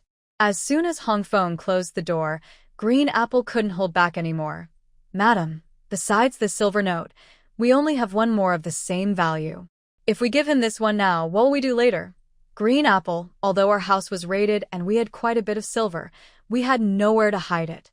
That's why we only managed to hide a few silver notes. Now, we only have one left, but it's enough for us. You don't need to worry. Although Green Apple has always trusted and respected the lady, silver and money are real currency. Once it's gone, it's truly gone. Given their current situation, if they run out of silver, they won't be able to borrow anymore. So, Green Apple is very worried. But no matter how worried she is, she can't go against the lady. She can only pray to heaven, hoping that everything the lady wishes for will come true. The next day, Hong Feng woke up very early. As soon as the city gate opened, he was the first to leave the city and headed straight to Pujua Temple. Once inside the temple, he directly said he wanted to see Elder Nun Mingjing. When asked what he wanted, Hong Feng followed his lady's instructions and said, "An old friend from Yunzhou asked me to deliver a letter to Elder Nun Mingjing." A young disciple came in to deliver the message, but soon she came out again and said, "Benefactor, my master requests your presence." Hong Feng followed the young nun to the back courtyard, bypassed the long corridor, and entered a very quiet meditation room. He couldn't help but quietly look around. He saw a middle-aged nun sitting on a cushion in front of him. She wore a gray robe, her face was thin and pale, and she was gently moving a string of prayer beads, looking at him very calmly. Hong Feng quickly calmed himself, stepped forward to bow and greet the nun, and handed her Lady Chen's letter. The disciple beside the nun hurriedly took the letter and handed it to her. She opened the letter, looked at it for a moment, then instructed the disciple nearby, "Take this benefactor to the monastery hall for vegetarian food, and give him some silver." Hong Feng was about to say he didn't need food or silver, because Lady Chen had already given him some. But Elder Nun Mingjing waved her hand and said, "Benefactor, you've worked hard. Just go ahead." Seeing this, Hong Feng didn't say more. He bowed deeply to the nun and followed the disciple out. Meanwhile, at Lady Chen's side, that evening during dinner, the innkeeper Xiao Biao brought the food. After placing the tray on the table, he politely said, "Madam, please enjoy your meal. I will come later to clear the dishes." Usually the next morning, the breakfast is delivered along the way. Xiao doesn't need to make an extra trip, just take it tomorrow morning. Today's dish tastes especially good, so after eating, there will still be a strong smell on the dishes. I'm worried it might bother the lady, so it's better to clean up now. Xiao Biao said this while casually glancing at the tube on the door. Madame Chen nodded and said, "Thank you, Xiao, for making an extra trip. It's hard work. I'm happy to serve the lady." "I don't mind the effort," Xiao Biao replied and left. Green Apple took the food from the tray and placed it on the table. Then she pulled out a chair and said, "Madam, it's your turn to eat tonight. Come and eat while it's hot." Madame Chen was very cautious. From the moment she and Green Apple got off the carriage and entered the inn, she set a rule. Only one of them would eat at a time, the other would not. They would take turns. If the one not eating was hungry, she could eat some cakes or snacks she bought herself. But they would never eat the same meal together. Madame Chen told Green Apple that this was because they were currently considered family members of a criminal official. She was worried that if the news of her departure leaked out, malicious people might notice and harm them. Or some petty criminals might see them as women and have bad intentions, such as poisoning or drugging them to rob or assault them. So she made this rule. One person eats at a time, and if the person eating becomes unconscious after the meal, the other can protect her and find a way to help. Today, Madam Chen was to eat breakfast, Green Apple would eat lunch, and tonight it was Madam Chen's turn again. Seeing the food, Green Apple also felt a little hungry, so she opened a box of cakes, planning to serve Madam Chen first, and then eat a piece herself. Madam Chen saw Green Apple open the cake box and said, "Green Apple, bring 2 cups of hot water and also bring the cake box. Tonight, we will both eat cakes and we won't eat the meal." Put it aside. Green Apple was surprised and asked, "Madam, why not eat the meal? Is it because you don't feel hungry? Should I go downstairs and buy another one?" "No need, you can sit down and have some cake with us. There's no need to worry about manners now. Sit down and eat together." Since the lady spoke, Green Ping naturally couldn't say anything else. She also trusted the lady's wisdom and ability. In the past at the Chun residence, whatever the lady said, everyone obeyed without question. Because of this, both of them ate a little cake and finished their dinner. After dinner, Madam Chen said, "When the staff come upstairs to collect the dishes later, remember not to open the door for him. No matter how much he knocks, stay silent." Green Ping was startled. "Madam, what exactly is going on?" "Nothing serious. Don't be afraid. Just follow my instructions. Also, tonight, don't take off your clothes when you sleep. Just wear what you're wearing now. Tomorrow, Hong Feng will return, and the latest the day after tomorrow, our reinforcements will arrive. Then everything will be fine. We just need to hold on for a day or two. Don't let anything happen at this critical moment. Maybe nothing will happen. I'm just being cautious." Green Ping felt very nervous after hearing the lady, but because she was there, she managed to stay calm. She agreed to follow the lady's instructions, tidied up the table, and the two of them lay down fully dressed. About an hour later, the knocking on the door started again. "Madam, this is the innkeeper. I am here to collect the dishes. Please open the door." They knocked many times and called out several times, but there was no response from inside. Green Ping tightly held her wrist with the ebony bracelet, her face covered in sweat, but she bit her lip and stayed silent. She looked at the lady. Madam Chen remained calm and didn't touch her bracelet, just sitting quietly on the bed. After Zhao Biao left, about half an hour later, there was another knock at the door. This time, a woman's voice spoke. "Knock, knock. Madam, are you asleep? I am your new neighbor. My child is sick and needs medicine. I want to ask for a cup of hot water. Would you mind opening the door?" Green Ping heard this and was about to open the door, reaching for her bracelet, but the lady signaled her to stop firmly. The woman outside knocked a few more times. Seeing there was still no sound inside, she muttered to herself, "This lady must be asleep. Let's go downstairs and ask the servant for a cup of hot water." As she spoke, she heard footsteps walking away. Mrs. Chun pressed her ear against the door and listened carefully for a while, then said, "This woman hasn't gone downstairs. She has gone back to the next room. During the day, I saw 2 men living there. Now, there's a woman too? They can't all be good people if they live together. Green Ping, when you hear any movement at the door, you must stay quiet. If you're scared, stay in bed and don't come out." Green Ping was frightened by the lady's words and trembled, but she nodded and promised, "I understand, madam. Don't worry, I won't make any noise." After a while, strange sounds indeed came from outside the door. Mrs. Chun waved her hand to Green Ping, telling her not to move. She slowly approached the door and calmly looked at the lock. Soon, a very thin short knife slid through the gap, moving up and down, clearly aiming at the lock. Mrs. Chun pushed her black wooden bracelet to the edge of her wrist and pressed the switch inside it through the crack in the door. Green Ping, trembling with fear, saw her lady at the door and hurried over, trembling, ready to protect her. Mrs. Chun kept pressing the switch inside her bracelet, one press after another. Finally, on the 9th press, she heard a thud outside the door. Right after, a muffled cry of surprise came through. "Ma, see. What's wrong?" Ma Zi, what's happening? Then another thud, and it was clear that after Ma Zi fainted, someone else nearby also fell to the ground after shouting a few times. The knife was still in the door crack, its tip touching the lock. But before the door could be pushed open, both people outside collapsed and fainted. Soon, a woman's low voice called out, Ma Zi, Ma Zi. Big shrimp, big shrimp. What's wrong? Get up. The woman called for a while, but when there was no response, her footsteps quickly faded away. After a short while, she returned, probably having gone downstairs to call someone. Then, the sound of dragging something came from the corridor. Next, the knife that was slipped through the door crack was gently pulled out. Mrs. Chen continued to listen at the door for a long time, then finally stood up. She went to the table, took a sip of the now completely cold tea, and wiped the sweat from her forehead with a handkerchief, saying, "That woman must have gone downstairs to call Zhao Biao." Zhao Biao dragged the two unconscious people into their room, then pulled out the knife from the door crack.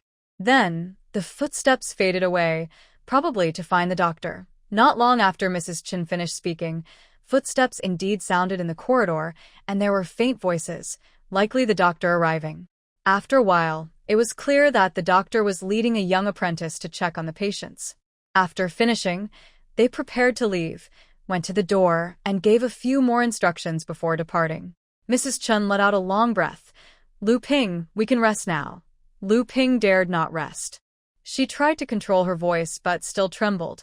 "Madam, how do you know Zhao Biao will come tonight to harm us? What do they want to do? Are they trying to steal our silver?" Mrs. Chen sighed softly and said, "As the saying goes, strange things often have a reason. Usually we take away the dishes after dinner the next morning. But tonight, Zhao Biao insisted on coming upstairs to collect the dishes. There are two possibilities. One is that he genuinely wants to take the dishes, but that's almost impossible because it goes against our usual habits, and we explicitly asked to keep them until tomorrow. It shows he has a purpose. The other is that he might have put poison in the food. He wants to test if we will open the door when he comes to collect the dishes. If we don't open, it means we've already been poisoned. Then, tonight, they can openly break in, just like what happened earlier. As for what they came to do, it's not complicated. The most likely reason is that they wanted to steal our money. Now you understand why I was willing to stay in the inn for so many days, and why I didn't dare to ask others about the housing prices in Spring City, or show any interest in buying a house here. I was afraid these dark-minded people might notice us, but even with such caution, we were still watched. I guess that tomorrow morning, Zhao Biao will come early to collect the dishes. One reason is to see if we are awake. Another is that if the food was truly poisoned, he needs to quickly take the dishes away, clean them, and destroy the evidence to prevent accidents." Green Apple suddenly understood and admired the lady's wisdom, intelligence, and bravery from the bottom of her heart. The next morning, Zhao Biao indeed came early to knock on the door. Green Apple had already followed the lady's instructions to throw away the uneaten food and hide it. She opened the door, took the tray, and handed it to Zhao Biao. As he took the tray, his eyes kept scanning Green Apple's face, clearly trying to figure out why she woke up so early and why she didn't look tired. He had done similar things before, drugging guests and then robbing them, more than once and each time successfully. But this maid clearly wasn't showing the usual reaction of someone who had been drugged the day before. "Zhao, last night I heard a lot of noise in the corridor," Green Apple suddenly asked. Zhao Biao was shocked. "Didn't you and your master already get knocked out? How did you hear the sounds in the corridor?" He tried to sound calm, but was surprised inside. He said, "Last night a new guest checked in and got sick. The innkeeper asked a doctor to come and see him, so there was some noise. I didn't expect it to disturb you, sister." "Sorry about that." "Was it a guest next door who was sick? What did the doctor say? Is he better now?" "Much better. He's a guest from the south. After arriving here, he had some trouble adjusting to the water and food, so he had stomach issues. The doctor gave him medicine, and after taking it, he's fine now. Thank you for your concern, sister. It's good that he's fine. It's good. Zhao, you're so kind-hearted. Good people will be rewarded." Usually, the young maid is quiet and speaks little, but this morning she suddenly started talking a lot, and she didn't stop. "Shopkeeper Zhao, who lives next door?" A family of 3, with a child about 2 or 3 years old. Green Apple sneered inwardly. Who is this family of 3? Last night, my lady clearly heard that it was 2 men and 1 woman, all adults. You, shopkeeper, are definitely not a good person. After Xiao Biao left, Green Apple closed the door and said to her lady, Madam, since you already know these people are bad, and they did indeed attack us, then after they fainted last night, why didn't you report to the authorities or go downstairs to find the innkeeper? You could have caught them and put them in jail. Wouldn't that be a way to avenge this unjust plot against us? Lady Chen looked calm and said, Why didn't I report? Because our identities are not meant to be known. We are family members of officials who have committed crimes. If we report, we will have to explain ourselves to the officials. But if someone is looking for us and wants to harm us, reporting might reveal our whereabouts. That could lead to even worse consequences. So, I had to hold back and not worry about whether these people will go to jail or not. However, even if they didn't go to jail, the pain they suffered in their bodies was probably enough. I didn't tell you much about the effects of the poison in the bracelet, but once someone is poisoned, waking up is not easy. The poison is colorless and tasteless, so most doctors can't find out why someone is unconscious. For now, we've taken a small part of our revenge. As for Xiao Biao, I already have a plan to deal with him. For now, let him enjoy his arrogance for a few more days. Green Apple listened and finally relaxed. Although their lady was physically weak, her wisdom was nothing short of cleverness. Since she said she had a way to deal with Xiao Biao, there must be a way. Xiao Biao definitely couldn't escape. During breakfast, the person bringing the meal was replaced by the servant Hong Feng. He brought the breakfast into the room. After Green Apple took it, Hong Feng told Lady Chen about his encounter with Master Ming Jing. Mrs. Chen smiled softly after hearing this. She thanked Hong Feng and said that in a few days, she might need his help again, but she would pay him for his work. Hong Feng nodded and said, Madam, please feel free to give me any tasks. I am willing to serve you. However, there is no need to discuss payment. I have received enough already and cannot ask for more, as it would make me feel uneasy. In the afternoon, 2 young women dressed very simply arrived at the Shanka Lion. They came straight to ask for a lady. Hong Feng was sitting at the counter. When he heard their description, he guessed they were talking about the lady at the very back of the 2nd floor.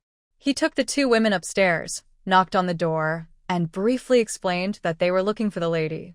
Afterward, he politely stepped outside. The 2 women bowed to show respect. One of the older-looking women asked, Excuse me, madam, are you Miss Yi Qingqing from the Yi family in Yinzhou? Mrs. Chen nodded and replied, Yes, I am Yi Qingqing. Are you disciples of Master Ming Jing? The woman bowed and said, Yes, we are. My name is Chanxin, and this is my younger sister, Chani. Our master sent us to bring something to recognize the lady. Do you know what our master meant by that? Mrs. Chen smiled gently and said, Master Mingjing is very careful and thoughtful. The token is here. Please take a look. She then pulled out a handkerchief from her clothes. Everyone looked closely and saw that the handkerchief was embroidered with a lotus flower, but only half of it. The other half was probably torn off. The woman quickly reached into her purse and took out a half of a handkerchief. Sure enough, the 2 pieces fit perfectly together, forming a complete lotus flower with vibrant colors, just like a real one. Seeing this, the 2 women knelt down and bowed again, greeting Mrs. Chen respectfully. They introduced themselves as Chanxin and Chani and bowed to her. Mrs. Chen asked Green Apple to help the women up and invited them to sit and chat. At this moment, Chanxin took a letter from her purse and handed it to Mrs. Chen. Madam, this is a letter written by my master himself. Please take a look. Mrs. Chen took the letter and unfolded it. The message was simple.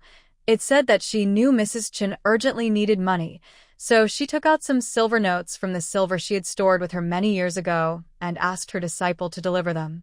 The remaining silver still stayed with her, and Mrs. Chen could withdraw it at any time. Her disciples, Chanxin and Chani, obey her commands. Chanxin is skilled in martial arts, and Chani is clever and quick-witted. They are very capable helpers. Mrs. Chen can keep them with her until she is safe. In the letter, the nun also mentioned that she had promised to perform a ritual for family recently. This was a long-standing promise, and she couldn't refuse.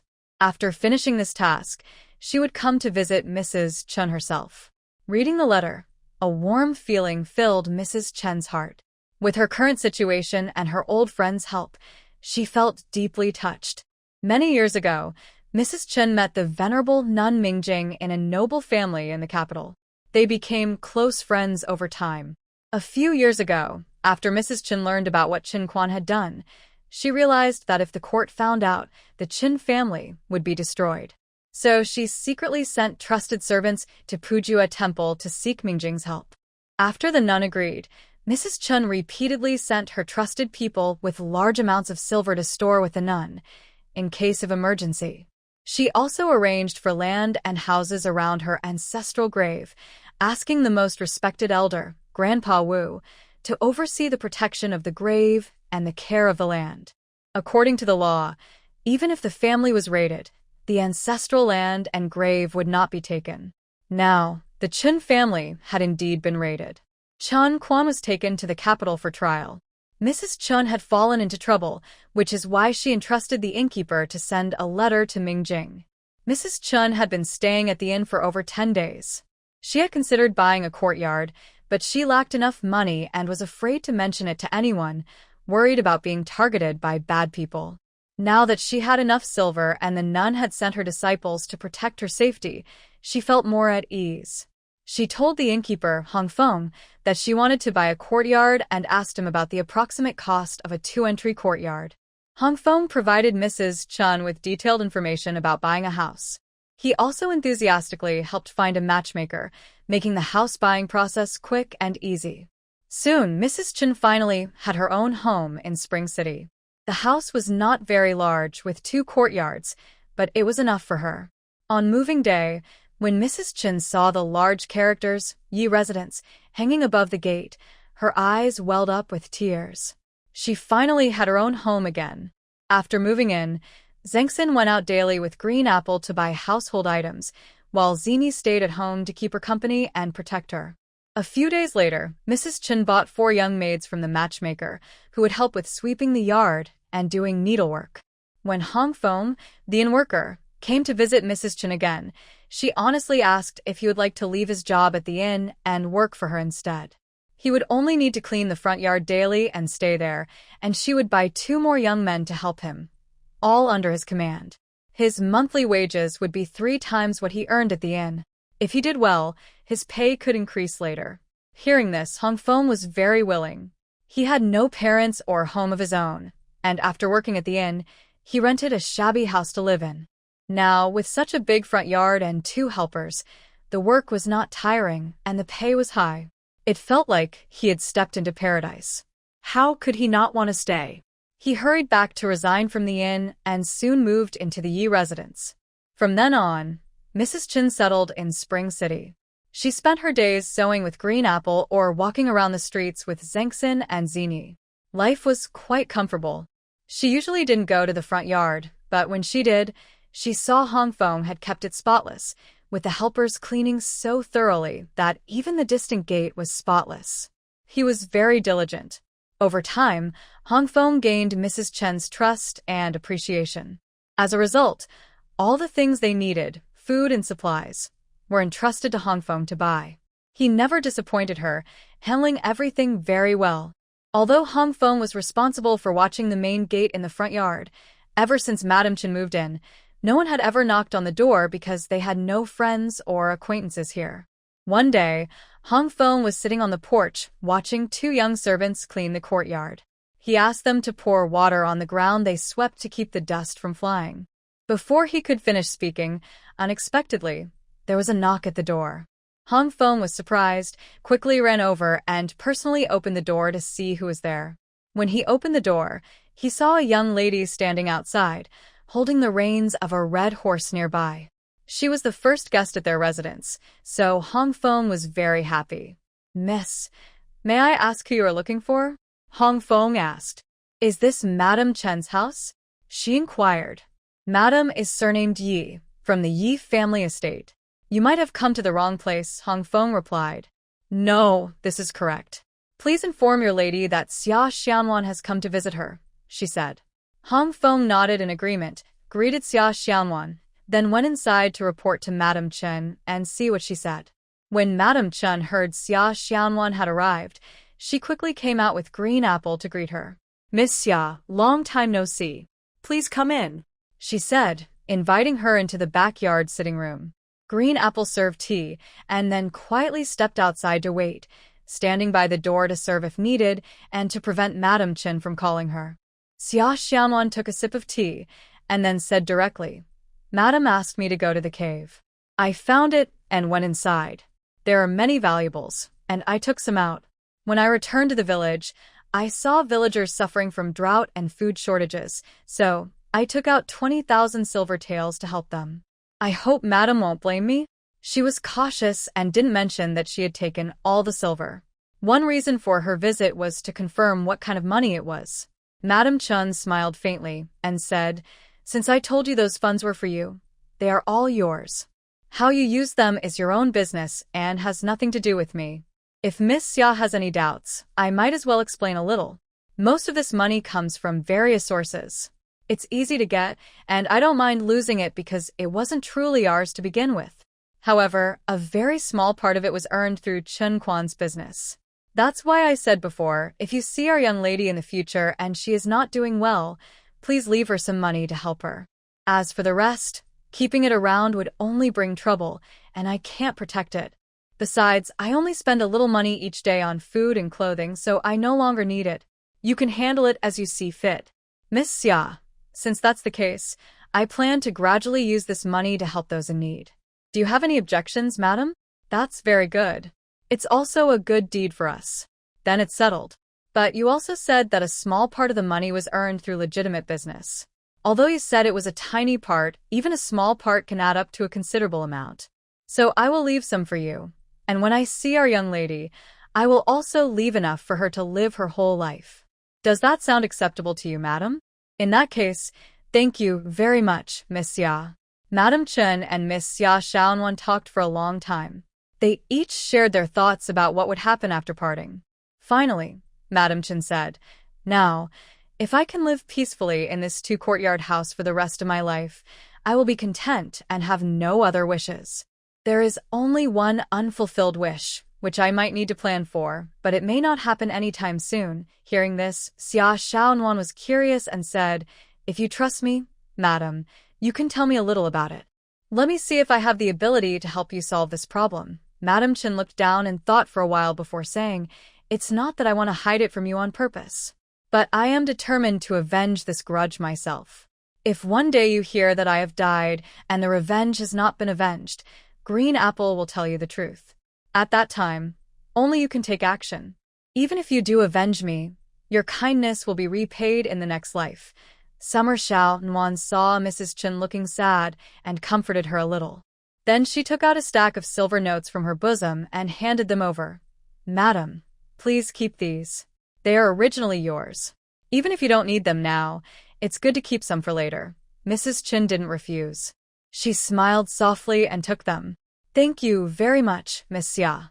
Summer Xiaonan, tired after a long day of travel, asked Green Ping to take her to rest. She said, "If you have no urgent matters, you can stay here for a few more days. It will be nice to have someone to talk to and pass the time." Xianwan nodded and said, "Next, I plan to go to the capital to find your young lady and see how she is doing. I will also deliver the yellow jade bracelet that Madame asked me to give her. I will stay here for a few days to rest and catch my breath. If you want to tell your young lady anything, you can speak to me, and I will pass it on. Or you can write her a letter. I promise I will personally deliver it to her, with no mistakes. Then please stay for a few days, Miss Xia. I will write a letter to my young lady and ask you to bring it to her." After saying this, Mrs. Chen called Green Ping to take Xianwan to rest. She also instructed Hong Feng to prepare delicious, fresh food and plenty of fruits and vegetables for the next few days. When Xianwan was not visiting, Hong Feng usually helped two maids prepare the meals. Now that Xianwan was here, Mrs. Chen suddenly realized they needed one or two cooks. She went to the merchant to buy a young, quick, and clean cook. After thinking for a moment, she also assigned her a helper maid. Now their household was complete. After staying a few days at Mrs. Chen's, Xianwan was ready to leave the next day. Mrs. Chen looked sad and reluctant. They had gotten along very well these days. Mrs. Chen was secretly happy to have found a true friend during her difficult times. Now that Xianwan was leaving, she felt very sad. Xianwan also felt reluctant. She promised that after she finished explaining everything to the young lady of the Chen family, she would come back if there was nothing urgent. Mrs. Chen was happy to hear this. After they each gave their last instructions, Xianwan finally mounted her horse and headed towards the capital. That day, the city of Daxia was faintly visible. Xianwan slowed her pace, letting her horse trot forward slowly. After entering the city, she went to a quiet corner unnoticed by others and brought her horse into the space. Xia Xianwan named the red horse Qixia. This wasn't the first time Qixia had entered the space. For some time now, whenever Xia Xianwan didn't need to ride the horse, she would put Qixia into the space. When Qixia saw the grassland inside the space, it snorted happily and looked up at the sky. It then kicked up its hooves and ran on the grass, clearly very happy to see the space. She let Qixia eat the grass in the space, while she went out to find a guest house to stay in. She had already learned from Madame Chen that her family's young lady married the son of Yan Wanli, the deputy minister of war in the capital. Yan Zhen, the son, also works in the Ministry of War as a supervisor, holding a 6th-rank official position. Now she wanted to explore around, see where the Yan residence was, and try to contact the young lady of the Chen family, who is also Yan Zhen's wife, and now the head lady of the Yan family. Madame Chen's daughter, Chen Shi, is a talented young woman skilled in music, chess, calligraphy, and painting. With such an excellent mother like Madame Chen, Chen Shi was also very good at managing the household and keeping accounts. A few years ago, because Madame Chen often mingled with the noble circles in the capital, and since Jin Quan and Yan Wanli, the deputy minister of war, were both connected to the third prince, Chen Shi married Yan Wanli's son, Yan Zhen, under the recommendation of the empress. After marriage, they were very loving. Chen Shi was also well-educated, respectful to her in-laws, and loved her younger sister-in-law, which made her highly regarded in the Yan family. The year after their marriage, after Chen Shi gave birth to a son named Yan Lin, Yan Zhen's mother finally handed over the household management to Chen Shi, making her the head of the Yan residence. As the mistress of the house, Chen Shi managed everything with her mother's grace. She was responsible and diligent in managing the household, communicated well with other noble families, and was excellent in social interactions. She was also very gentle and fair to Yan Zhen's concubines, never causing trouble for any of them or the servants. Because of this, everyone in the Yan residence respected her, and her words and actions were widely obeyed. When news of Chen Quan's family being seized and taken to the capital reached, Chen Shi was shocked. She was especially distressed to hear that her mother was also imprisoned and taken to the capital. She fainted on the spot and cried loudly, then fell seriously ill. On that day, she was barely able to sit up with the help of her maid, Qi Rong, to handle family affairs. Grandmother said, "Old madam has just passed away." She then entered and said, "Chen Shi, your health isn't good. Rest and recover first. As for the household supplies, just leave them to Zhenshi for now." Zhenshi was Yan Zheng's concubine, a woman who often acted clever and persuasive, very good at stirring trouble. Hearing this, Chen Shi quickly said, "Mother, I have been sick for 2 days, but I am feeling better now. I can manage the household affairs, so there's no need to trouble Zhenshi." Chen Shi thought that if she said this, old Madame Yan would happily agree. But before she finished speaking, old Madame Yan became very angry. She pointed at her and said, "What did you say? No need to trouble Zhenshi? Are you trying to tell me that managing the household supplies is too hard for you? If that's the case, then there's no need for you, a young lady from a noble family, to do it either. The supplies will be handed over to Zhenshi immediately. Without my permission, you won't get them back later. You can just stay at home." Hearing this, Chen Shi immediately knelt down. "Mother, please be angry no more. I didn't mean that." "What do you mean then? I thought you were obedient before. Now that your family has been taken down, are you planning to give up and cause trouble for the Yan family?" Hearing this, Qinshi burst into tears. She kept kowtowing to apologize but didn't argue back. Old Madam Yen said some more kind words, then stood up angrily.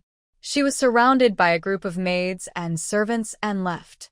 Qinshi knelt there, crying so hard she couldn't speak. They say that true friends show in times of trouble, but she had always been very filial to her mother-in-law, and her mother-in-law had been kind to her. Why, then, did her mother's face change so quickly after her family was taken down? This was truly heartbreaking. While Qinshi was overwhelmed with sadness, Zhenshi was smiling happily.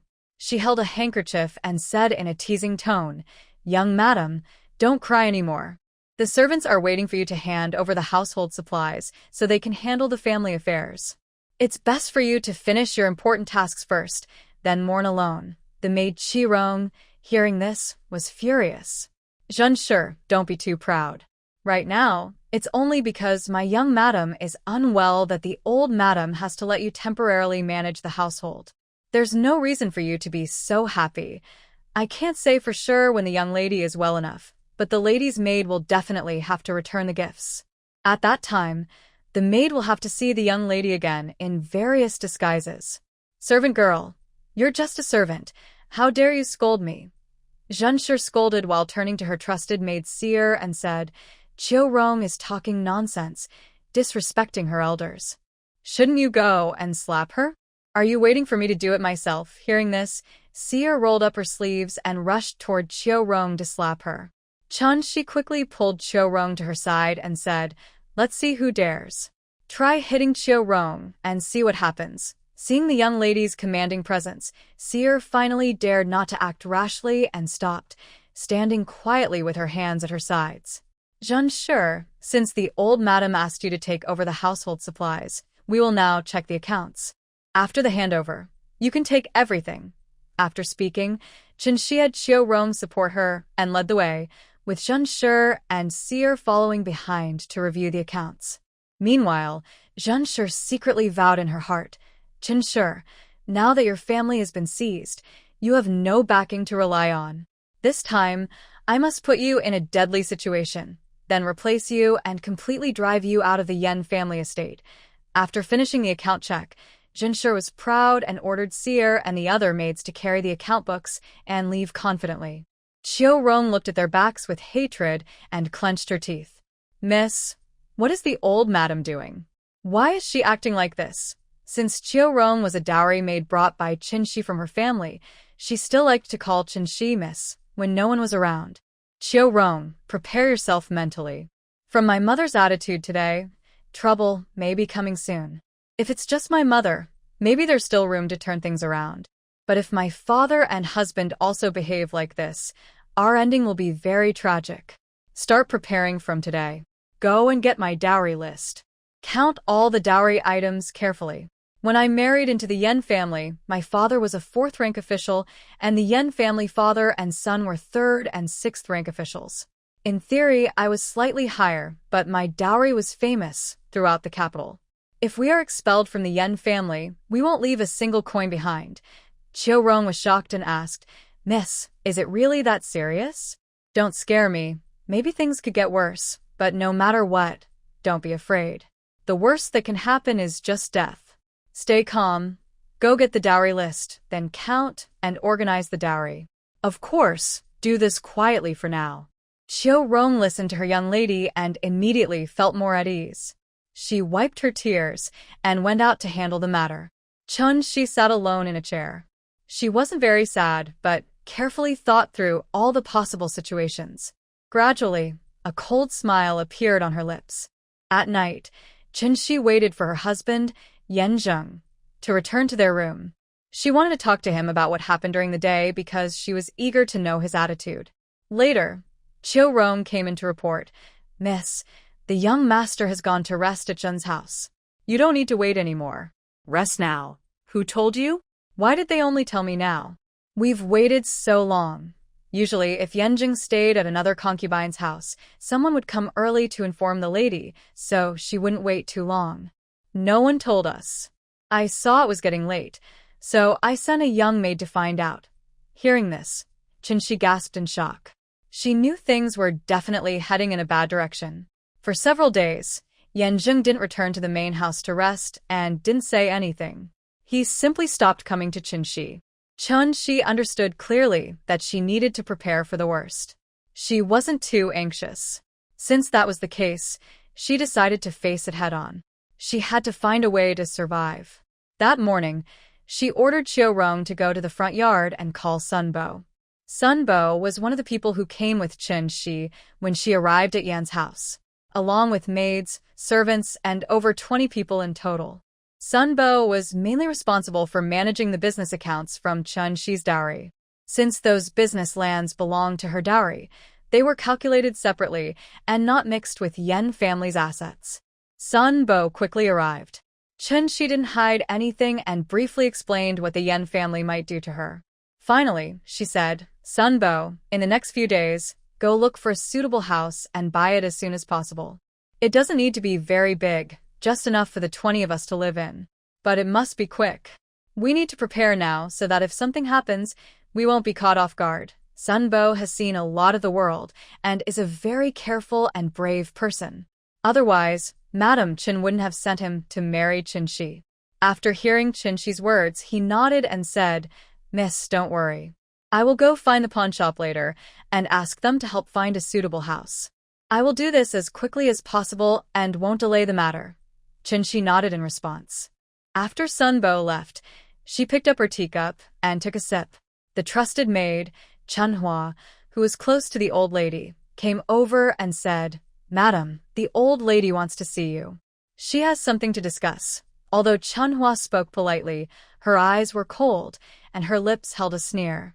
Qinshi guessed that the old lady's request was not good news. But she was not afraid and said, Chunhua, go back first. I will change my clothes and come soon. When Qinshi and Qiurong arrived at the old lady's room, they saw her lying half on the bed. Yanzheng, his siblings, and relatives were all there. Several of Yanzheng's concubines stood around, and Zhen was very attentive, kneeling by the bed and gently massaging the old lady's legs. When Qinshi entered, the old lady sat up. Zhen immediately took a pillow and placed it behind her for support. Qinshi looked at Yanzheng, and their eyes met. Yanzheng's eyes showed a hint of tenderness, but he quickly looked down to avoid eye contact. Qinshi smiled softly and bowed respectfully to the old lady, saying, Daughter-in-law greets mother and asks if she's well. The old lady waved her hand and said, Forget it. Today I called you here because I have something to tell you. Please, mother, tell me. I am listening carefully, Qinshi said politely and properly. Good. You are usually a sensible person, so I won't beat around the bush. I will tell you the truth. Now, your maternal family has been raided, and your parents have been taken to the capital to be held in prison awaiting trial. Although your crime is not as serious as that of a married woman, you are still the daughter of a disgraced official. The court may not blame you directly, but for the Yan family, your current situation seriously damages their reputation. Therefore, you are no longer suitable to be Yanzheng's wife, and you cannot continue to manage the family's affairs. I have decided that starting today, you must move out of the main residence within 3 days and stay in the most remote part of the house, called Lilac Pavilion. Your status will be downgraded from Yanzheng's wife to a concubine because of your family background. Even as a concubine, you cannot be a noble consort, only a low-ranking one. However, our household cannot be without a lady, so we plan to promote Zhen's family to the main wife position. Although Zhen's father is only a 5th-rank official, Zhen is clever, obedient, smart, and most importantly, very filial. Therefore, I have decided to elevate her and make her the lady of the Yan household. After you move out of the main residence, she will move in immediately. Please do not resent your mother's arrangement. Once you marry into the Yan family, your actions should prioritize the family's interests. Your mother's decision is also out of necessity. Qin, you should understand her. Seeing that the old lady now calls her Qin, it's clear she has made her decision and no longer favors her. She did not reply immediately, but turned her gaze to Yanzheng. Mother has made this decision. Husband, what do you think? Do you agree? When the old lady saw Qinshi asking Yanzheng, she quickly said, This is my decision. You don't need to ask these questions to embarrass Yanzheng. Can he go against his mother for you? I just want to hear you speak your mind directly. Please, husband, be honest. Yanzheng seemed to struggle for a moment, but finally looked up at Qinshi and said, Qinshi, mother's decision is correct. I may not want to part with you, but I must consider the family's interests. The family's reputation is above all else. So, if you want to blame someone, blame your parents for their shameful deeds. Our Yan family cannot be involved because of this.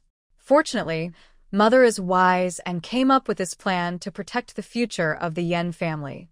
But Chun, don't feel wronged. Even as a concubine, you will still live in the Yan household, and during festivals and family gatherings, you can still see me.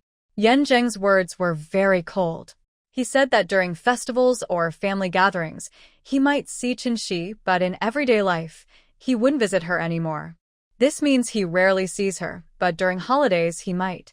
In other words, he considers seeing him as a reward for Qinshi. That really proves the saying.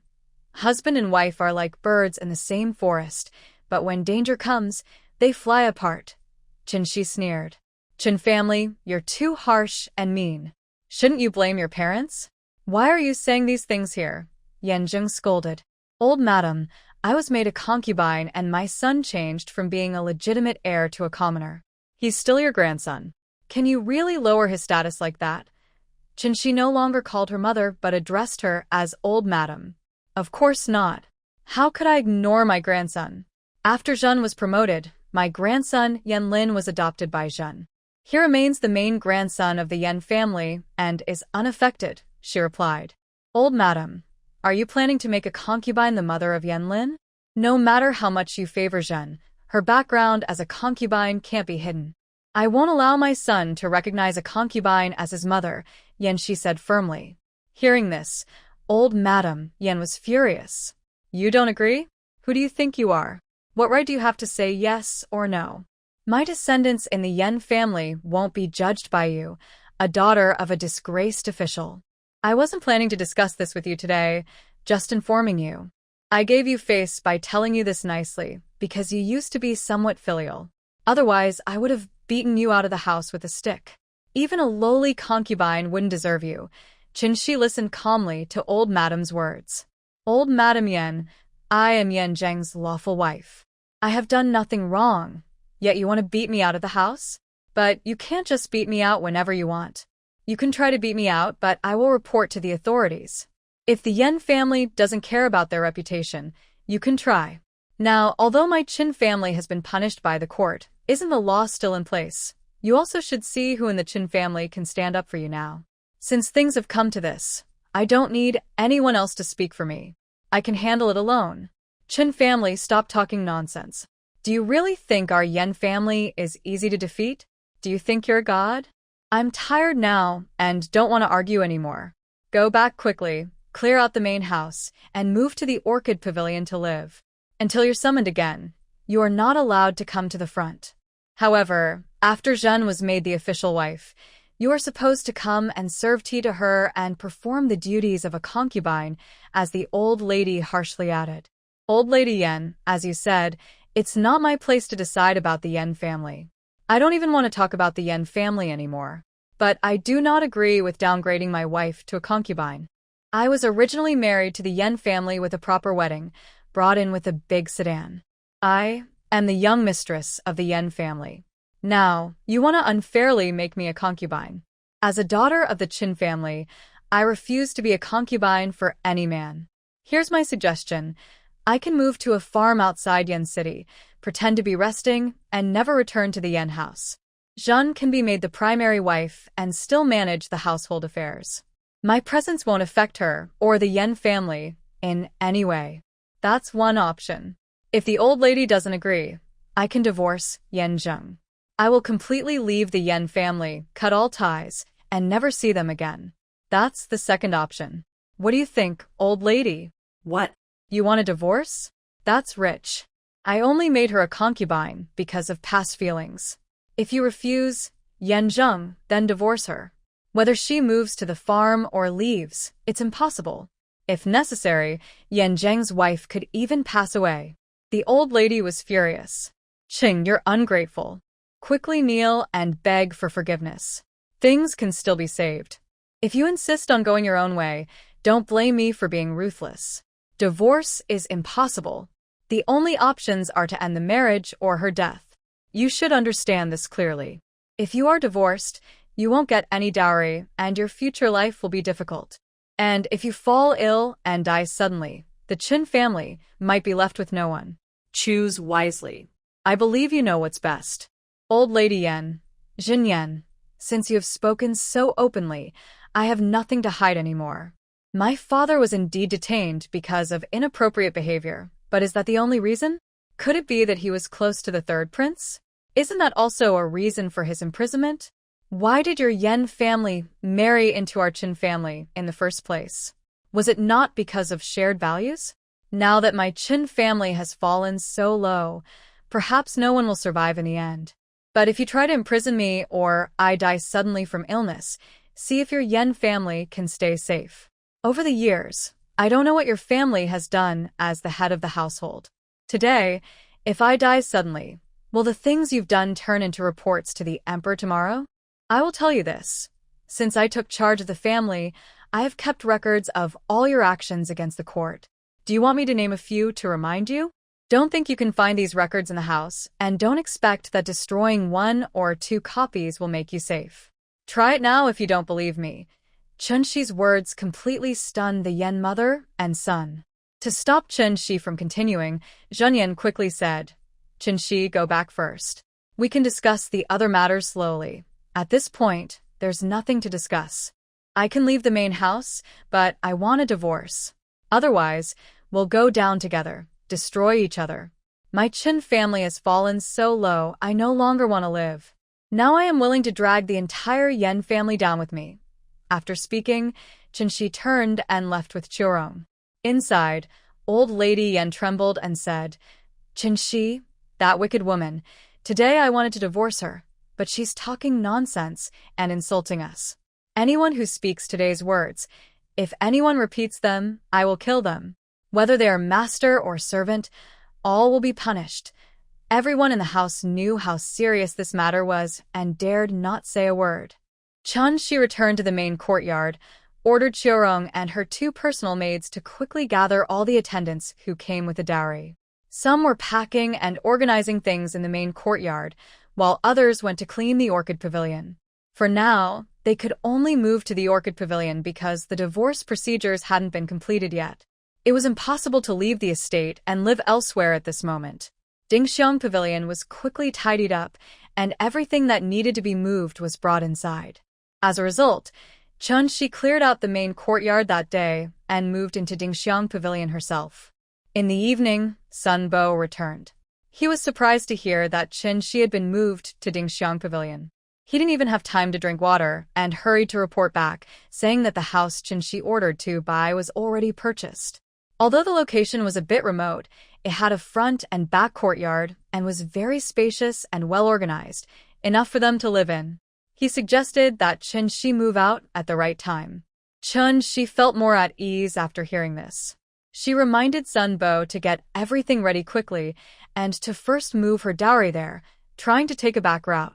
They could transport 10 or 8 carts each day, and after some time, everything would be moved.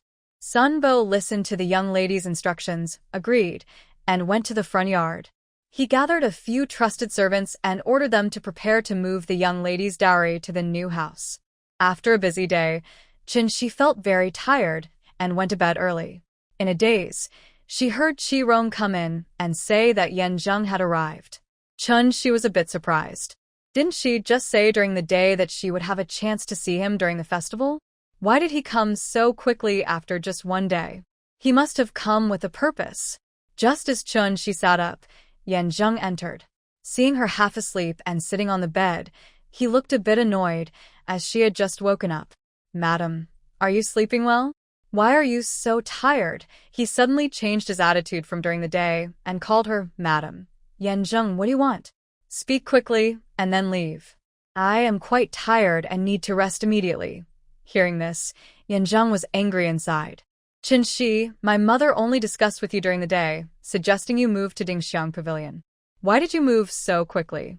I only found out after going to the main courtyard that you had already moved today. What's the point of being upset? It would be better to listen to my mother for now and quietly be a concubine for a while. Although officially a low-ranked concubine, as long as I support you, what does it matter what kind of concubine you are? Yan Zheng, did you not understand what I said during the day?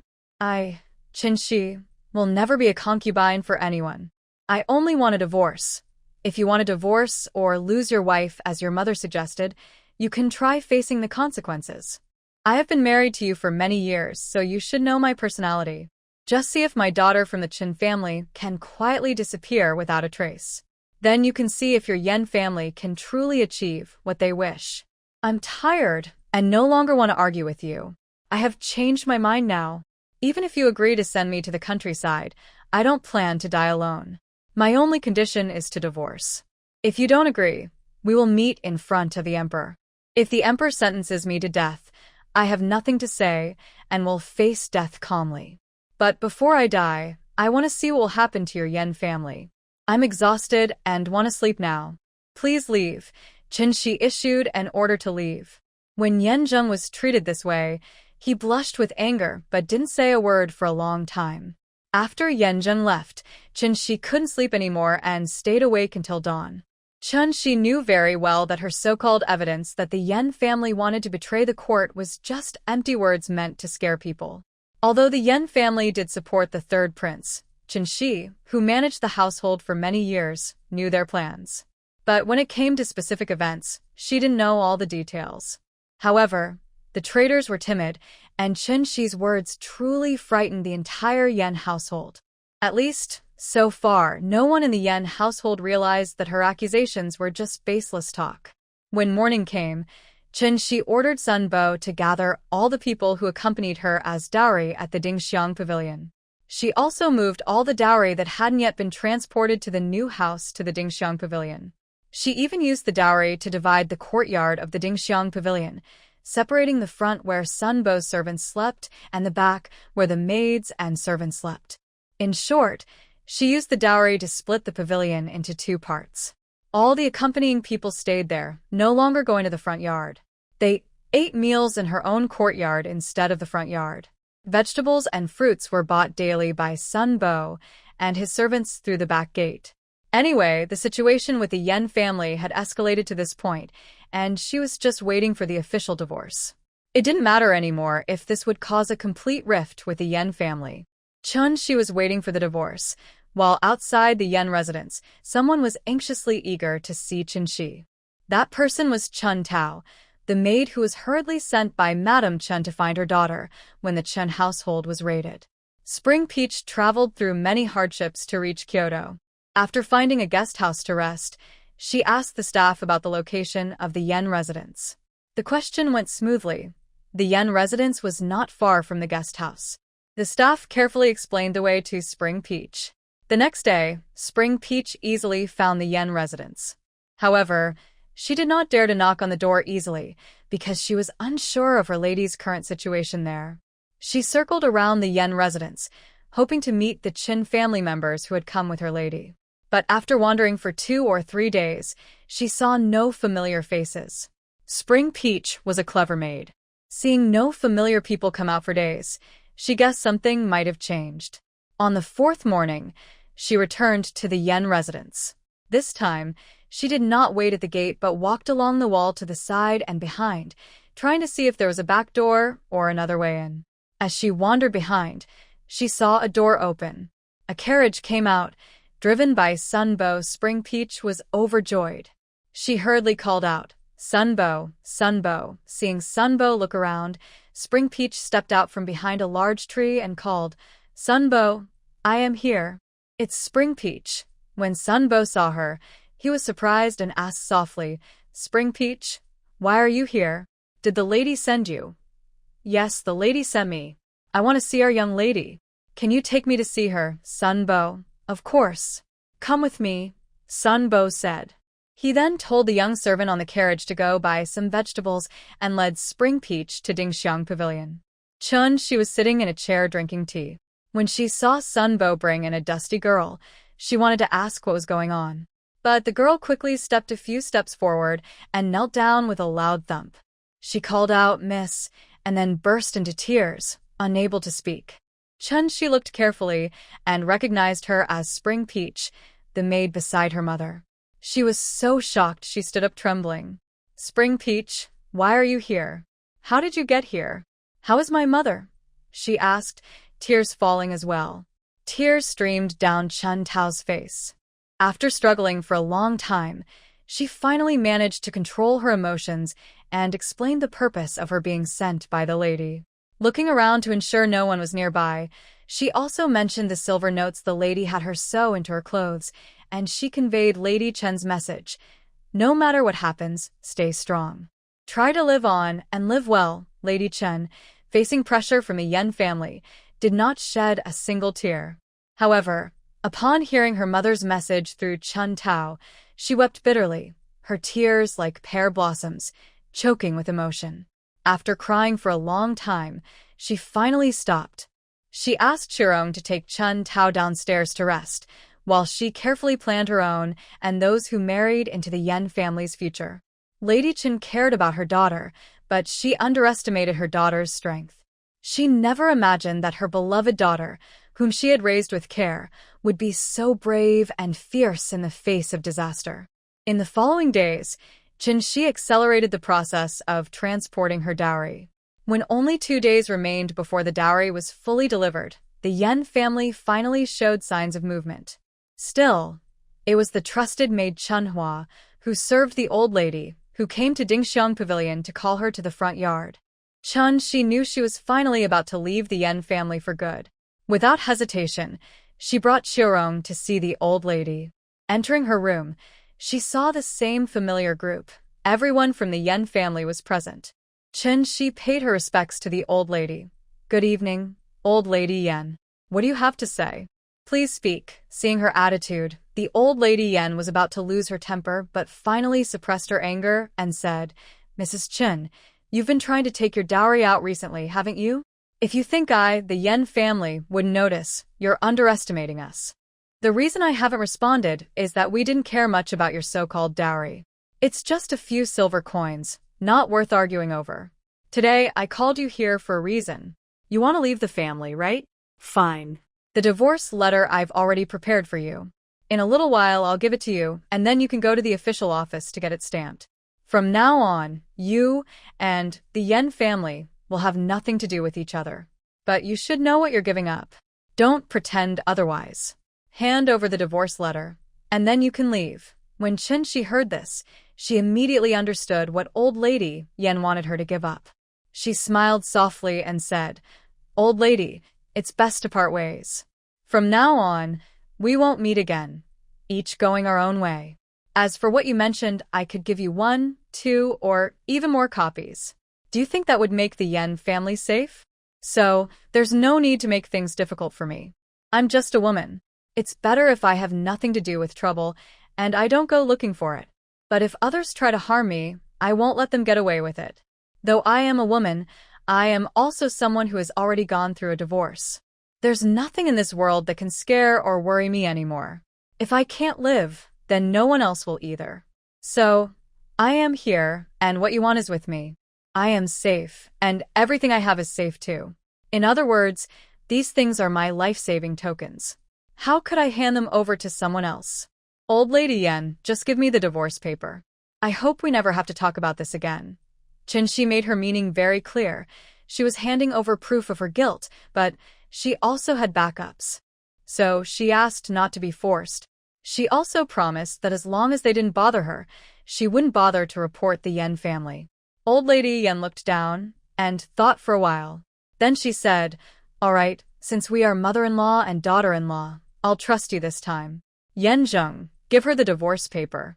After she signs and seals it, you can go to the government office to get it officially registered." Qin-shi looked at Yen Zheng. His face showed pain, but he gritted his teeth and handed her the divorce paper.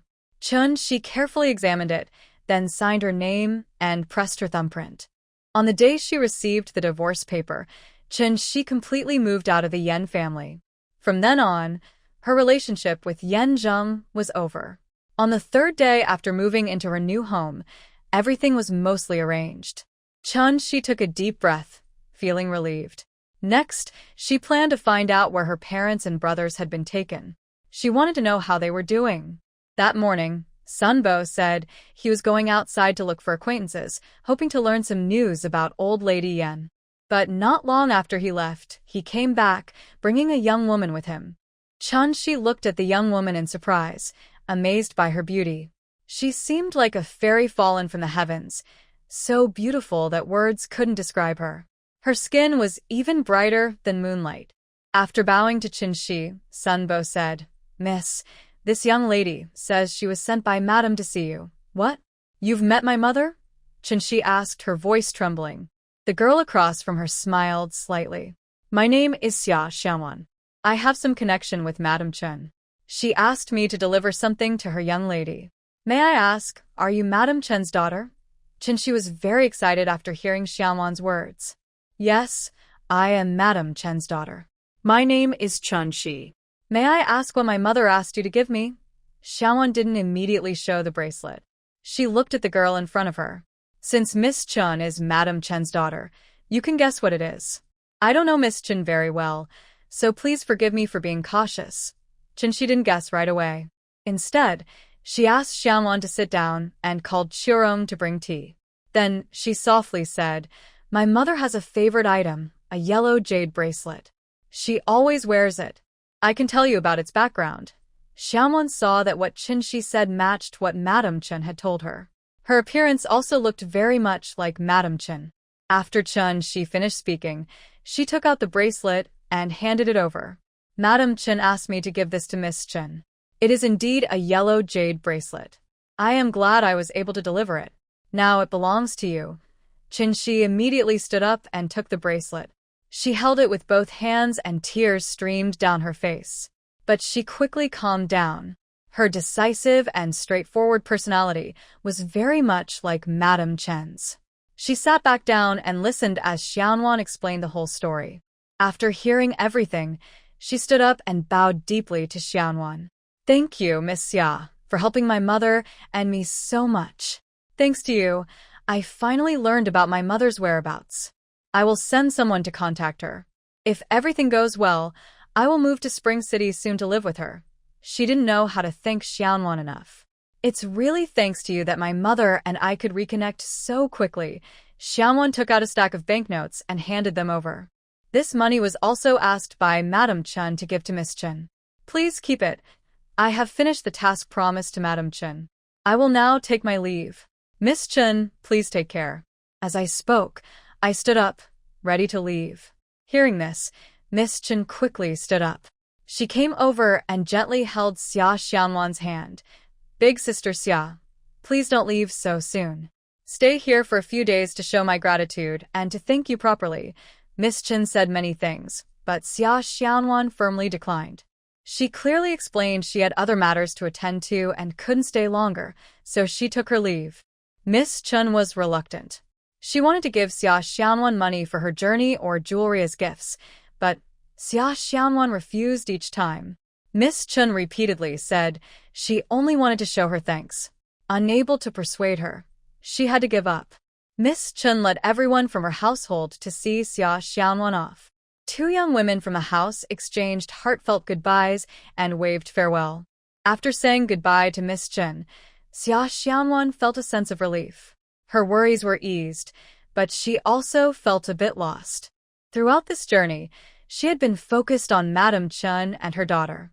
Now that everything was settled, she didn't know where to go next. Although she told Miss Chen she had other things to do, she knew deep down that was just an excuse. Now, she truly felt free and unburdened. Xianwan returned to the inn and decided to stay a while. Since she had no urgent matters, she planned to enjoy a few days in the bustling capital and then decide where to go.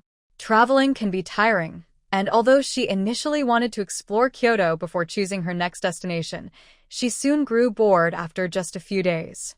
Yet she didn't know where to go. After much thought, she decided to return to Peach Blossom Village, as she was unfamiliar with other places and had no friends there. Back in the village, she could build a big house, farm with the villagers in spring and autumn, and rely on her village friends and the village chief for support. Once she made her decision, she felt at peace. She planned to leave for her hometown the next day. However, what she didn't expect was that on the day she arrived in Kyoto, the crown prince found out about her. When Xianwan arrived in Kyoto, the crown prince immediately received reports from his subordinates. They told him where she was staying, how to get to Yufu, and her new address after leaving Qinshi. They also reported that she had been sightseeing around Kyoto after leaving Qinshi. The crown prince was very curious. She had gone with Shinji Feng to Yushan, so how did she end up alone in Kyoto? Even if she was looking for Qinshi, Shinji Feng would surely have accompanied her, because the crown prince could tell that Shinji Feng liked her very much. Although curious, the crown prince only ordered his subordinates to keep track of her whereabouts without disturbing her. He wanted her to enjoy her time in Kyoto freely. One day, the crown prince received another report from his spies. They said Xianwan had bought many things and seemed ready to leave Kyoto. The crown prince realized he needed to make a move, or it would look like she was really planning to leave. Xianwan decided to return to Taohua village. Every day, she went shopping for silk fabrics and women's accessories, which she stored in her space. She planned to bring these back to share with the women in Taohua village. The fabrics in Kyoto were much better than those in town, and the hairpins and accessories were very stylish, so she bought a lot. She also bought various cakes and snacks. On the last day, she stood under the largest cake shop in Kyoto, called Daoxiang Village, gazing up longingly at the upper floors. She really wanted to go inside and buy some cakes to take home because Shinji Feng had brought her here before, and the cakes were delicious. But she hesitated. She hadn't made a reservation, and even if she queued now, the long line would probably sell out before she reached the front. She sighed and decided not to buy anything, planning to rest at her inn and leave for her hometown the next day. Suddenly, she heard someone speaking behind her. Turning around, she saw the crown prince dressed in a white brocade robe, handsome and smiling, dismounting his horse and greeting her. Xianwan was surprised. She didn't expect to meet the crown prince here. It was such a coincidence. She quickly stepped forward to bow and asked, "Your Highness Jinan." The crown prince waved casually. "Xianwan, we are friends.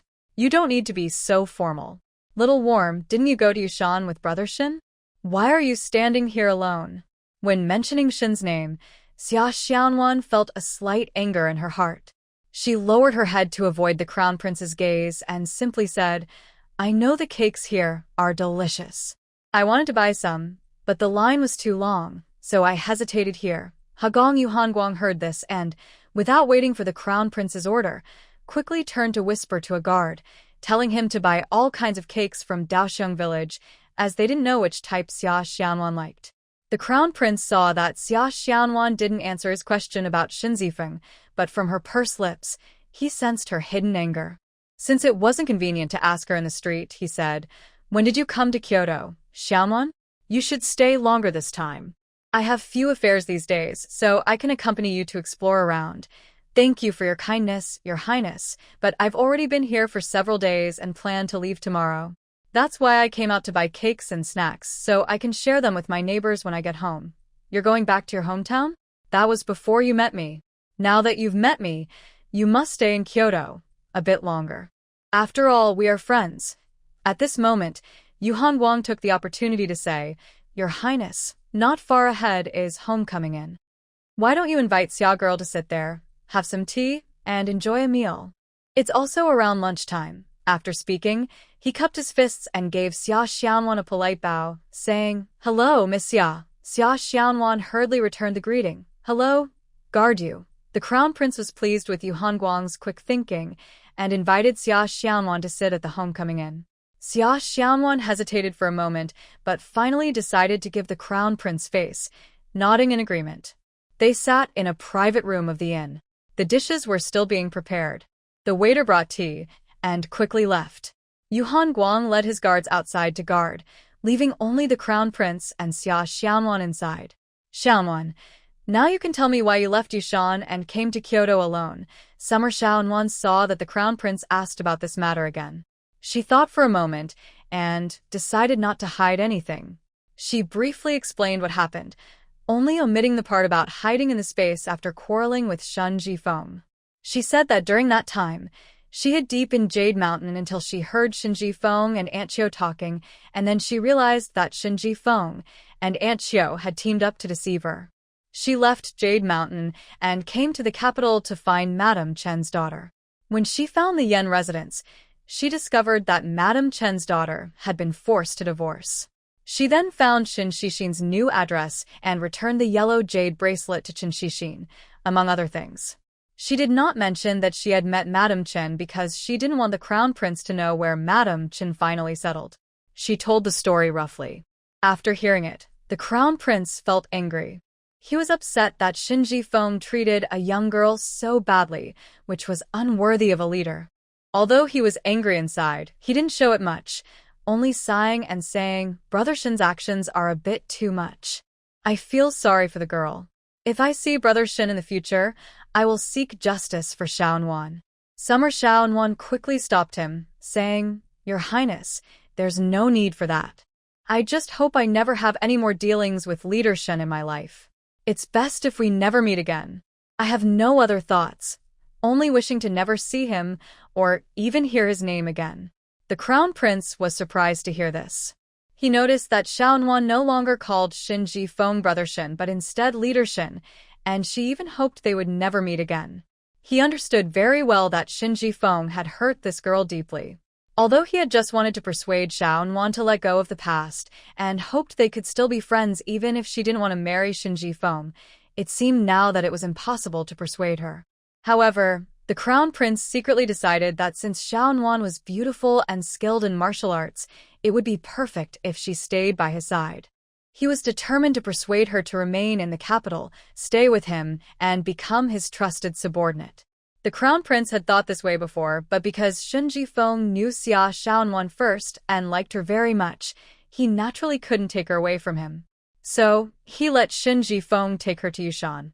Now that she has left Yushan and Shin Jifeng, no matter what, he must keep her. She is a rare talent. Keeping a girl like her by his side would be pleasing and comforting. Why not? But from Shin Jifeng's situation, the crown prince clearly knows that this girl is proud and stubborn. He must not force her. Anyone who tries to make her do something she doesn't like will only suffer the consequences. Xiaonan, do you have plans to go back to Peach Blossom Village? Are you thinking of farming with the villagers? The crown prince asked. I don't farm. Although my family had land when my parents were alive, it was taken over by Xia Shitu's family. After I cut ties with them, I couldn't get it back. But that's okay. I don't have land now, but I have strength. I chop firewood and carry it to town to sell. The money I earn is enough for daily needs and to keep myself alive. Xiaonan, it's okay if you go back to Peach Blossom Village, but I think that's not the best choice. Xiaonan, you should consider staying here with me. Like you, Hanguang, become my guard. What do you think? The crown prince invited. No, your highness. I am just a girl from the countryside. I have little experience and no social skills. I don't know much about relationships with neighbors. If I enter the palace, I will find it very difficult to get by. I will be anxious day and night.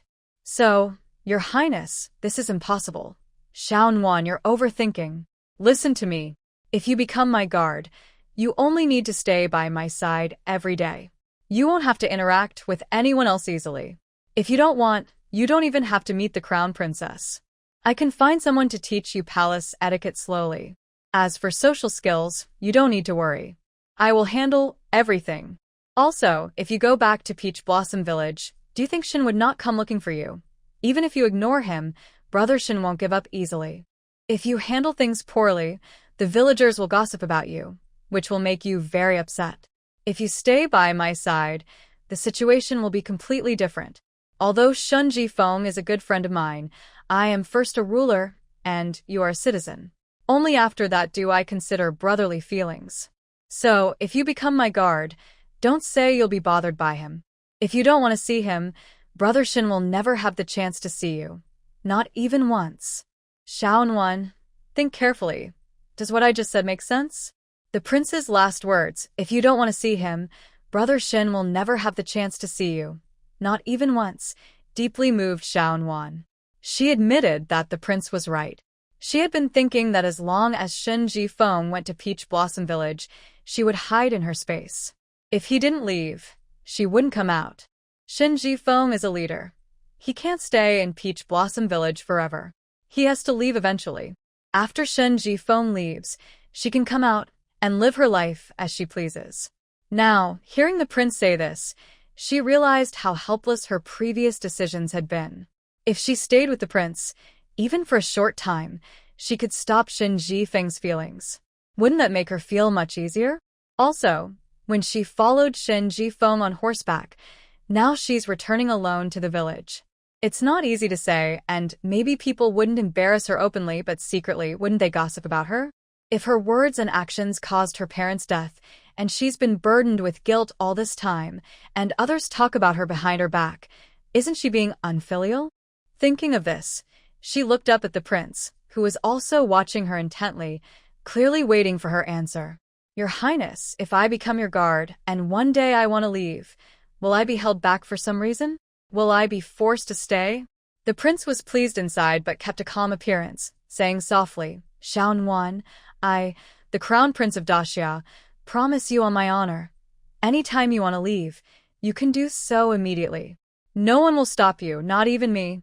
Summer Xiaonan felt relieved and said, in that case, I will first serve as a guard for His Highness.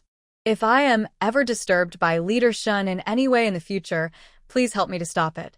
That way, I can be completely at ease. Good. All of Xiaonan's wishes are on me. I promise you won't be disturbed by anyone again, not even Brother Shen. Since that was settled, after dinner, Xiaonan was invited to return to the Eastern Palace with me. I will have the guard teach her all the important details she needs to know. So, Summer Xiaonan followed the crown prince to the Eastern Palace. Once there, the head steward, Feng Gaoyuan, was immediately ordered to prepare the Peony Pavilion, a small courtyard next to the crown prince's study. Everything inside must be the best, and she was to move in right away. No one, including the crown princess, was allowed to enter without permission once she moved in. Feng Gaoyuan was surprised to hear this. The Eastern Palace has many guards, with designated living areas, including many female guards who protect the crown princess, the concubines, and the entire harem. But the Peony Pavilion, next to the crown prince's study, had never housed guards before. Because it's so close to his study, only those he trusts completely are allowed to live there and never alone. Feng Gaoyuan received the order and left. The crown prince quietly told Yu Hongguang that he must personally teach Xiaonan everything she doesn't understand or know, without making her feel awkward. Yu Hongguang accepted the task and promised to handle it carefully, reassuring the crown prince. The crown prince's actions quickly became known to Crown Princess Jingyu. The crown prince had shown concern for a woman before, and for Jingyu, although she felt helpless, she didn't care much. She usually wasn't worried because her status was secure. No matter what kind of woman it was, she wouldn't dare oppose the crown princess unless she wanted to risk her life. However, when Jingyu heard the crown prince's order, no one, including the crown princess, was allowed to enter the Peony Pavilion without permission. She was stunned. Then she became angry. In that moment, she hated Xia Xiaonan. It seems that this guard Xia is not an ordinary woman. She has caught the crown prince's attention. Jingyu, want to see what skills she has to deserve such serious treatment from the crown prince. But Jingyu thought about it and didn't dare to go to the Peony Pavilion immediately. If the crown prince got angry and scolded her because of this, her dignity as the crown princess would be lost. So she secretly decided, Xia Xiaonan, let's see how this turns out. As long as you stay in the Eastern Palace, you will eventually run into me. When that happens, let's see if you have 3 heads and 6 arms to escape my grasp. After Xia Xiaonan left, Shen Jifeng wanted to go down the mountain right away to find her. But because there were many matters in the alliance, he had to delay for a few days. Once everything was settled, Xia Xiaonan had already been gone for over 10 days. Shen Jifeng entrusted Yushan to a trusted subordinate to manage, then quickly rode his horse down the mountain to find Xia Xiaonan. He didn't even use his intelligence network and headed straight for Peach Blossom Village. He knew that Xia Xianwan only knew people in Peach Blossom Village, so she must have gone back there. After several days of travel, with only one day left to reach Peach Blossom Village, Shen Jifeng slowed down his horse and let it run freely. Suddenly, a breeze blew past, and he seemed to hear the wind calling, "Alliance leader, wait for me." He couldn't help but pull on the reins, jump off his horse, and turn around. When he looked back, he saw a horse galloping toward him in the sunset glow. On the horse was a woman in a fiery red dress, waving her whip and running toward him with all her might. "Kaifeng, why are you following me?" he asked as he saw young Kaifeng jumping down from her horse. "I heard the Alliance leader was coming down the mountain, so I guessed you were going to find that Xia Xianwan.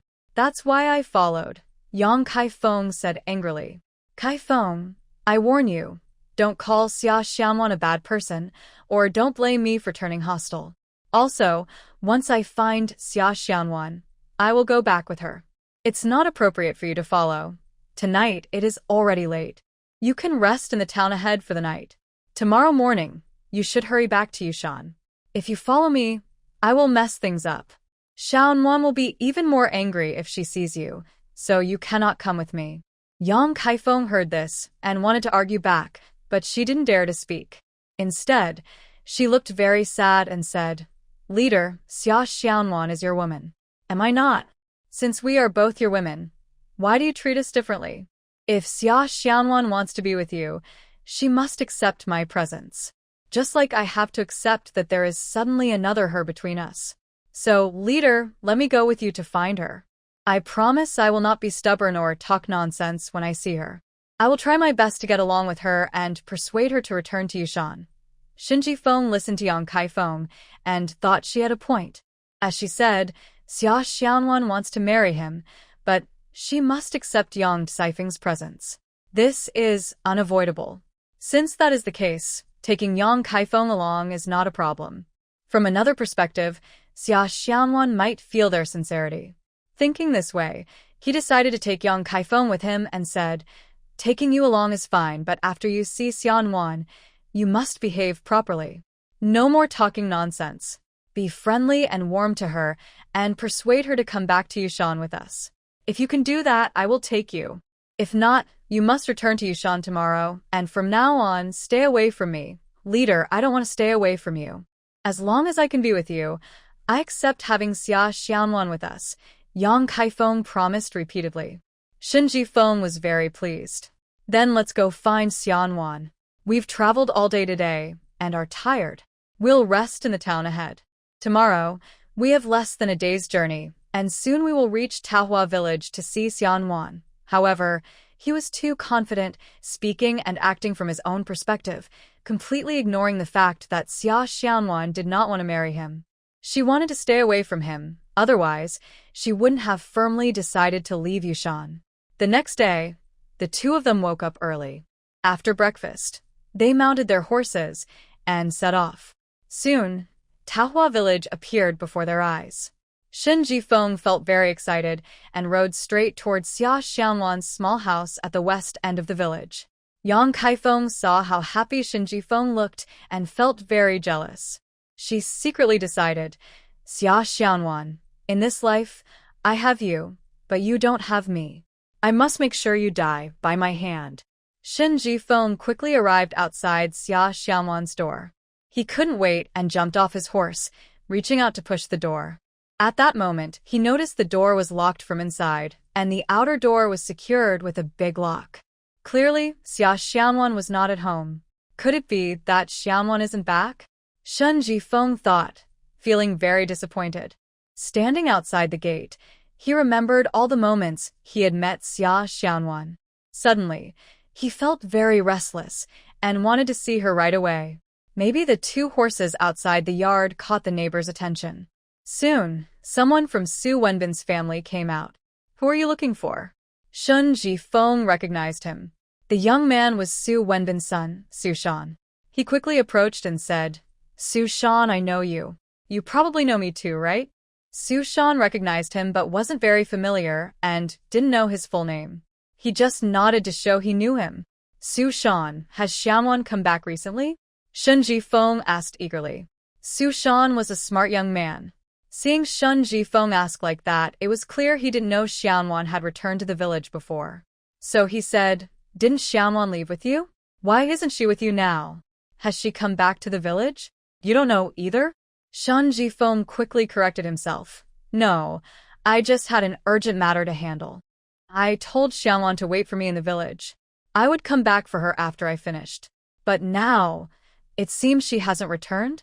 I don't know if Xiaonan has come back or not because I didn't see her. If you have questions, go ask the village chief. He definitely knows." Su Shan thought Shin Jifeng's words sounded like a lie.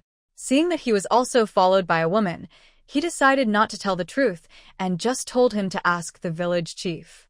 In Su Shan's eyes, the village chief was the backbone of the whole village. If someone couldn't decide, they would ask him. The village chief knew everything. Shun Jifeng listened and thought it was okay. He thanked Su Shan and took Yang Kaifeng to find the village chief. The village chief had just finished breakfast and was sitting in the yard smoking. In front of him was a half-woven basket. After finishing a pack of cigarettes and just picking up a willow branch to continue weaving a basket, Shin Jifeng happened to arrive. "Village chief, do you remember me?" Shin Jifeng called out from across the courtyard gate. The village chief looked up, paused for a moment, then stood up. "Isn't this young Master Shin, the friend of Xiaonan? Come in and sit." As he spoke, the village chief opened the courtyard gate and warmly invited Shin Jifeng inside. But when he saw Yang Kaifeng behind Shin Jifeng, he seemed surprised. After a brief moment of surprise, he still said, "Please, young lady, come in and sit." The village chief invited Shin Jifeng and Yang Kaifeng into the yard, brought out small stools for them to sit on, and then asked directly, "Young Master Shin, is there something you came to Peach Blossom Village for this time? Young Master Shin, is there something you want here in Peach Blossom Village?" The village chief asked. "Uncle, I came to find Xiaonan. Has she not returned recently?" The village chief looked at Shin Jifeng and then at Yang Kaifeng sitting beside him. Suddenly, he felt a bit wary of Shin Jifeng. "Young Master Shin, didn't Xiaonan leave Peach Blossom Village with you before? Why don't you know where she is now?" "It's like this, Uncle Village Chief. Last time, Xiaonan and I left together, but I had to leave halfway because of an urgent matter. We agreed she would return to the village and wait for me. I promised to come back and find her after I finished my business.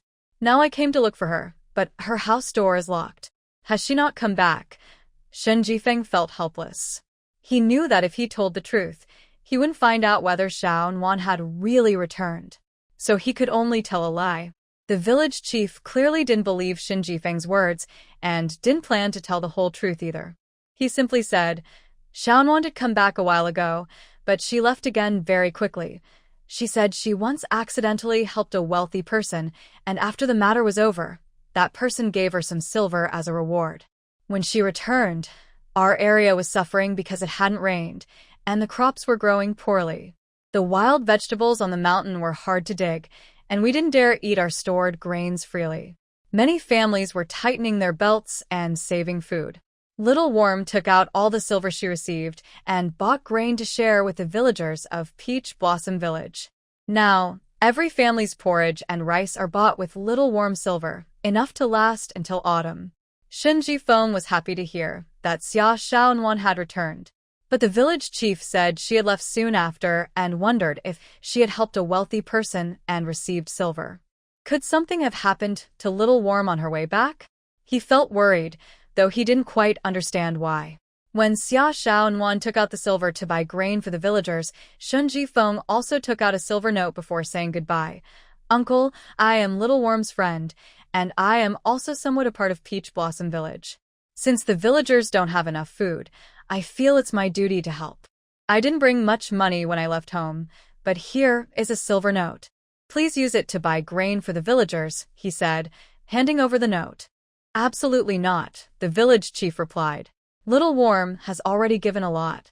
Every household in Peach Blossom Village can last until autumn without problems. Even if the harvest isn't good later, we can still gather some grain. We can stretch it until spring. Other nearby villages are in worse shape than ours. If we get more help, it might cause resentment or make us uneasy. If you want to help, Shangongzi, you can assist other villages. We really can't ask for more here. On behalf of all the villagers of Peach Blossom, I thank you for your kindness." No matter how much Shen Jifeng offered, the village chief refused to accept the silver note. The village chief thought that although Xiao Nuan left with him, she returned alone and left again without mentioning young Master Shen. It was clear that Xiao Nuan did not like him. Now, young Master Shen had brought a beautiful woman to see Xiao Nuan, but he didn't understand what was really going on. Until things became clear, as the village chief of Xiao Nuan's hometown, he had to support Xiao Nuan's position and definitely could not accept young Master Shen's silver offer without reason, to avoid causing unnecessary trouble for Xiao Nuan later. Shen Jifeng saw that the village chief truly refused to accept the silver and did not force him. He put away the silver and said goodbye to the village chief, then left Peach Blossom Village with Yang Kaifeng. When they arrived, they hurriedly thought they would see Xiao Nuan and try to persuade her to return to Yushan with him. But not only did they not see Xiao Nuan, they also found that Su Shan and the village chief seemed polite on the surface, but Shen Jifeng felt something was strange. They even seemed to be wary of him. Had Xiao Nuan told them what happened after she returned? Shen Jifeng thought about where Xiao Nuan might have gone. He remembered Madame Chen's request and guessed that Xiao Nuan had gone to Kyoto to deliver a yellow jade bracelet to Miss Chen. However, he didn't expect that before going to Kyoto, Xiao Nuan had first visited Madame Chen's house because he didn't know about the money Madame Chen had given Xiao Nuan. So, Shen Jifeng overlooked Madame Chen and headed straight for Kyoto. That day, they finally arrived in the capital of the Great Xia Kingdom. Yang Kaifeng, who had grown up in the mountains, had never seen such a bustling city. From the moment they entered, she kept looking around and couldn't get enough of the sights, chattering non-stop. Shen Jifeng found it amusing and secretly felt lucky to have brought her along, so she could see the world. After they found an inn and checked in, the prince's secret agents reported to the prince that Shen Jifeng had brought a girl to Kyoto. The prince couldn't help but laugh. Was Brother Shen here to find Xiao Nuan, bringing a girl to see her? Most likely, this girl was Yang Kaifeng, the one Xiao Nuan mentioned. It seemed Shen Jifeng's intelligence was quite low, and the prince found this amusing. Since Xiao Nuan became a guard for the prince, she had been very careful with her words and actions. When on duty, she was responsible and diligent. When off duty, she returned to her residence in the Peony Pavilion and rarely went out again. She usually spent her time in her space cooking and then practicing martial arts. Her life is simple and regular. One day, Xiaonuan just finished making stir-fried beef with green peppers. Before she could eat, she heard a knocking at the door. She quickly carried her food out and placed it on the table, then went to open the door. When she opened it, she was surprised to see the crown prince standing outside, with Yu Hangguang behind him. Recently, the crown prince had arranged for the maids in the palace to teach Xiaonuan proper manners. So, when she saw the crown prince, she bowed politely and greeted him with a proper, graceful posture. She had learned well. The crown prince saw her and smiled. "Xiaonuan, no need to bow. What delicious food have you made at home? It smells so good." He stepped inside as he spoke, then saw the stir-fried beef with green peppers and a small bowl of rice on the table. "Is this the meal you just made? I happen to be hungry too. Can I share some?" Xiaonuan found it funny and replied, "Of course, Your Highness. But it's not proper. If you get an upset stomach, I might not survive." The crown prince laughed and said, "There's no need for such strict rules here. Yu Hangguang, go get a bowl and share half of the food with me. I want to taste your cooking." Yu Hangguang was surprised. He had been following the prince for a long time, but this was the first time he saw the crown prince so relaxed. It showed how special Xiaonuan was to him. Still, since he was the prince's guard, he hesitated, unsure whether to go get a bowl. Xiaonuan misunderstood Yu Hangguang's hesitation. Seeing him pause, she smiled and said, "Yu Hangguang, you don't need to fetch utensils. If the prince wants to eat, let him start first. I'll prepare more later." Hearing this, Yu Hangguang was even more unsure what to do. The crown prince chuckled and said, "Then I'll try Xiaonuan's cooking first. It smells really good. He sat down by himself, took chopsticks, and started eating. He finished the bowl of rice and most of the dishes, then looked satisfied and put down his chopsticks. "It's delicious," he said. Summer Xiaonan saw that the crown prince was no longer eating, so she quickly found a clean cup, poured hot tea, and handed it to him. "I don't have good tea here. Your Highness, please try this tea. Can you make do with a few sips?" The crown prince didn't refuse. He took the tea and sipped it gently. "Xiaonuan's tea is quite ordinary. Later, I will ask the guards to bring you some better tea, but the food is really delicious. I will come often to visit Xiaonuan in the future. Please don't be too annoyed by my visits." Yu Hongguang was already stunned. The crown prince has had a poor appetite for a long time. The palace doctors had given him many prescriptions, but they didn't work. Now, not only did he eat a bowl of rice, but he also ate most of the dishes. If this news got out to the Imperial Medical Office, the doctors wouldn't believe it. What Yu Hongguang didn't know was that the green peppers Xiaonuan used were grown in her space. The crown prince enjoyed the peppers so much because they had a particularly good taste. The crown prince said with a smile, "You're joking, Xiaonuan. How could I dislike you?" "I would never dare," Xiaonuan replied happily, "because I dare not. I don't dislike you." "That's not what I want," the crown prince said with some reluctance. "If Xiaonuan truly doesn't dislike me, that would be better. By the way, Xiaonuan, I came to talk to you about something. Because your cooking smells so good, I got distracted and forgot to mention the main matter." "Your Highness, please feel free to tell me anything," Xiaonuan quickly said. "I received a report that Shin Jifeng has arrived in the capital. If I'm guessing right, he's here to see you. He came with a young lady. So, Xiaonuan, what do you think? Should you meet Shin Xiong and talk openly or avoid him?" "Your Highness, I already said before that I never want to see Shin Mengzhu in this lifetime. That promise still stands. Of course, if Shin Mengzhu mentions me to you, and you choose not to tell me, then if I find out later that I am working as a guard for you, it might cause Shin Mengzhu to be unhappy with you. So, Your Highness, just tell Shin Mengzhu that I am here. But if it's about meeting again or similar things, please tell Shin Mengzhu for me that there's no need. You just need to say whether you want to see him or not. Everything else I will handle," the crown prince said, then stood up and left. Yu Hongguang smiled, bowed to Xiaonuan, and quickly followed the crown prince. After Shin Jifeng and Yang Kaifeng moved into the inn, he quietly ordered Yeshenmeng in Kyoto to check if Xia Xianwan had come there. The news soon came back. Xia Xianwan had indeed visited Kyoto. She first inquired about the Yen family's residence, hoping to meet the young madam of the Yen family, who was the daughter of the former prefect of Yuzhou, Chen Quan. However, the young madam and the eldest son of the Yen family had already separated, so Xia Xianwan eventually went to the new residence of the Qin family's young lady, but she left quickly afterward. Then, she suddenly disappeared completely, with no trace of where she went or whether she had already left. Shun Jifeng ordered continued searches. How could a living person suddenly vanish without a trace? But after 2 days, the message came back. She was still missing, with no clues at all. Shin Jifeng felt a bit frustrated. If so many experts from the branch couldn't find her, he alone was powerless.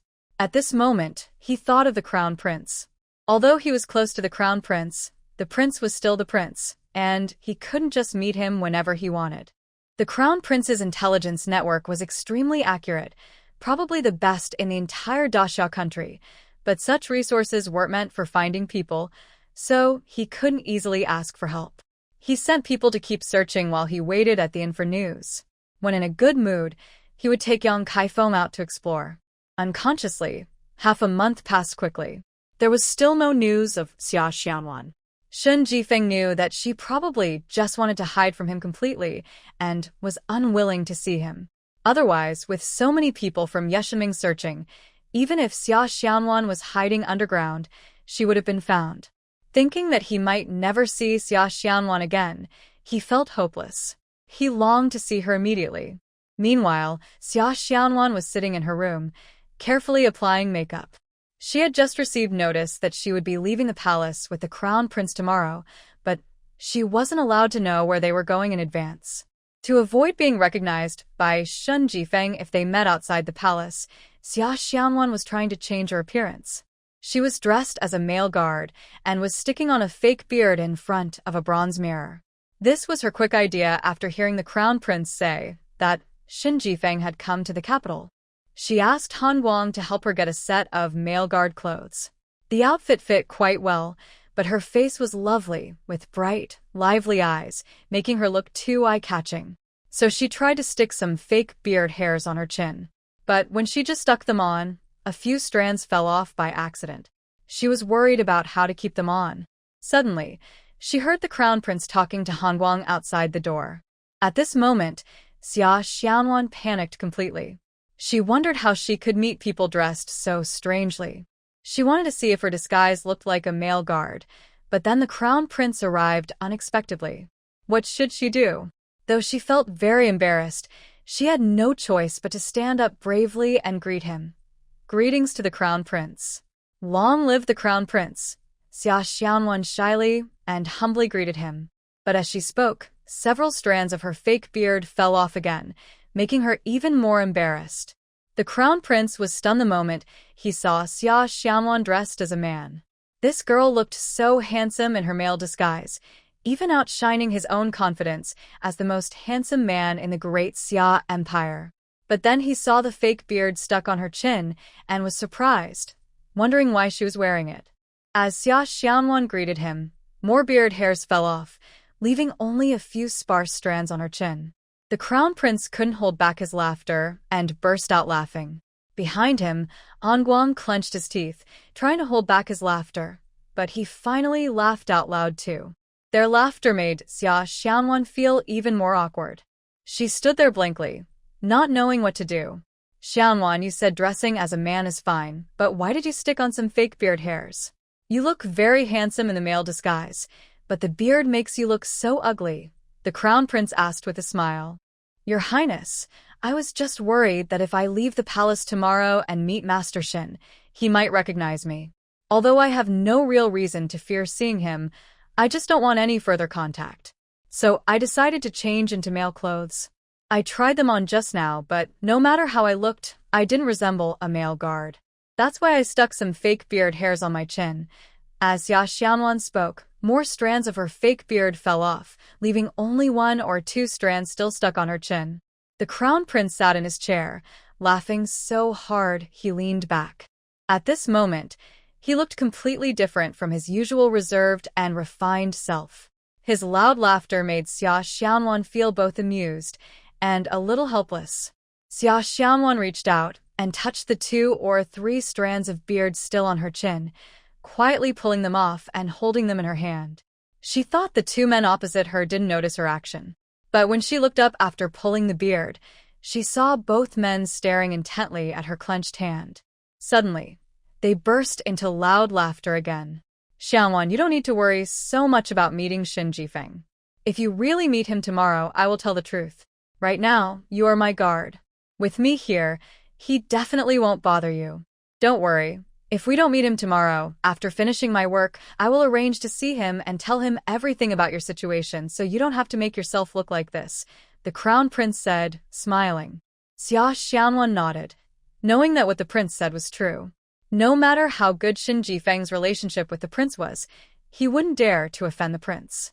Otherwise, it would be a crime against the emperor. No matter how powerful the Yushan alliance was, if they crossed the prince, they wouldn't stand a chance. Another day passed, and the prince told Xia Xianwan, I've arranged to meet Shin. Xianwan, do you want to see him or not? I don't want to see him, but if your highness wishes me to, I will obey your order, Xia Xianwan replied. If your highness allows, I won't see him, she added. Please tell Shun alliance leader that I am avoiding him, because I am wearing men's clothes and even sticking a fake beard on my chin. Tell him to stay away from me in the future, she said. The crown prince finished speaking and burst into laughter again. Yu Hongguang also smiled and said to Xia Xianwan, Xianwan, you don't know, your fake beard has really improved the prince's mood. You see, he's been busy with government affairs and reading reports all day, and he hasn't been this happy in a long time. Xia Xianwan glared at Yu Hongguang. You're the one wearing a fake beard. But her glare only made the two men laugh even more. Xia Xianwan couldn't understand what was going on. Why were these two men laughing at her? Were they trying to flatter her? It was confusing. The three of them exchanged a few more jokes and laughs. Of course, Xia Xianwan and Han Guang were very considerate, only trying to make the crown prince happy. Later, Xia Xianwan returned to Xiaorao Pavilion to rest, while Han Guang followed the crown prince out of the palace to meet Xin Jifeng. The crown prince and Xin Jifeng agreed to meet in an elegant private room on the second floor of a restaurant called Homecoming Tavern. Of course, the restaurant's behind-the-scenes owner was still the crown prince, but he couldn't run it himself, so he sent a trusted aide to manage it. Xin Jifeng still brought Yang Kaifeng. Before the meeting, he repeatedly told Yang Kaifeng to be careful with her words and not to speak carelessly. Yang Kaifeng promised to do so. When she saw the crown prince, Xin Jifeng quickly told her to greet him. Yang Kaifeng was very respectful. She knelt and bowed to the crown prince, saying, "Your Highness, I am Yang Kaifeng. I have met your Highness. I wish you peace and safety." The crown prince gently helped her up. "Miss Yang, there's no need for such formality. Stand up and sit down." The three sat down. After the waiter served hot tea and left, they began to chat while drinking tea. "Brother Xin, are you in Kyoto this time to travel with Miss Yang?" The crown prince deliberately steered the conversation to the main topic. "No, your Highness.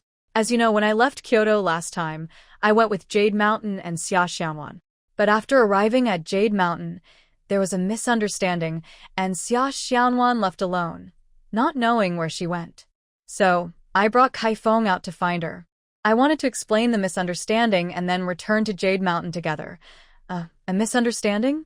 Brother Xin, do you mean that the misunderstanding was about wanting Xia Xianwan to be your concubine and to force her? You even conspired with the maid Chegu to stage a play?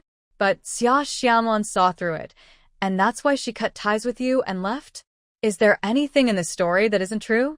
If there's anything false, you can tell me, and I will help explain to Xia Xianwan. Xin Jifeng was shocked. What? Your Highness has met Xia Xianwan. Not only have I met her, but Xia Xianwan is now my personal guard. Today, I came out to see Xin brother and asked about Xia Xianwan. She didn't want to come, but she asked me to pass on a message to Xin brother. Do you want to hear it? When did your Highness meet Xia Xianwan? And how did she become your guard? Xin Jifeng felt like his world was falling apart. One day, I went out of the palace on official business. On the way, I suddenly saw Xia Xianwan standing in front of the Daoxiang village cake shop, looking up at the upstairs with a dazed expression. I dismounted and greeted Xianwan. She then told me about her trip to Yushan and the reason for her departure.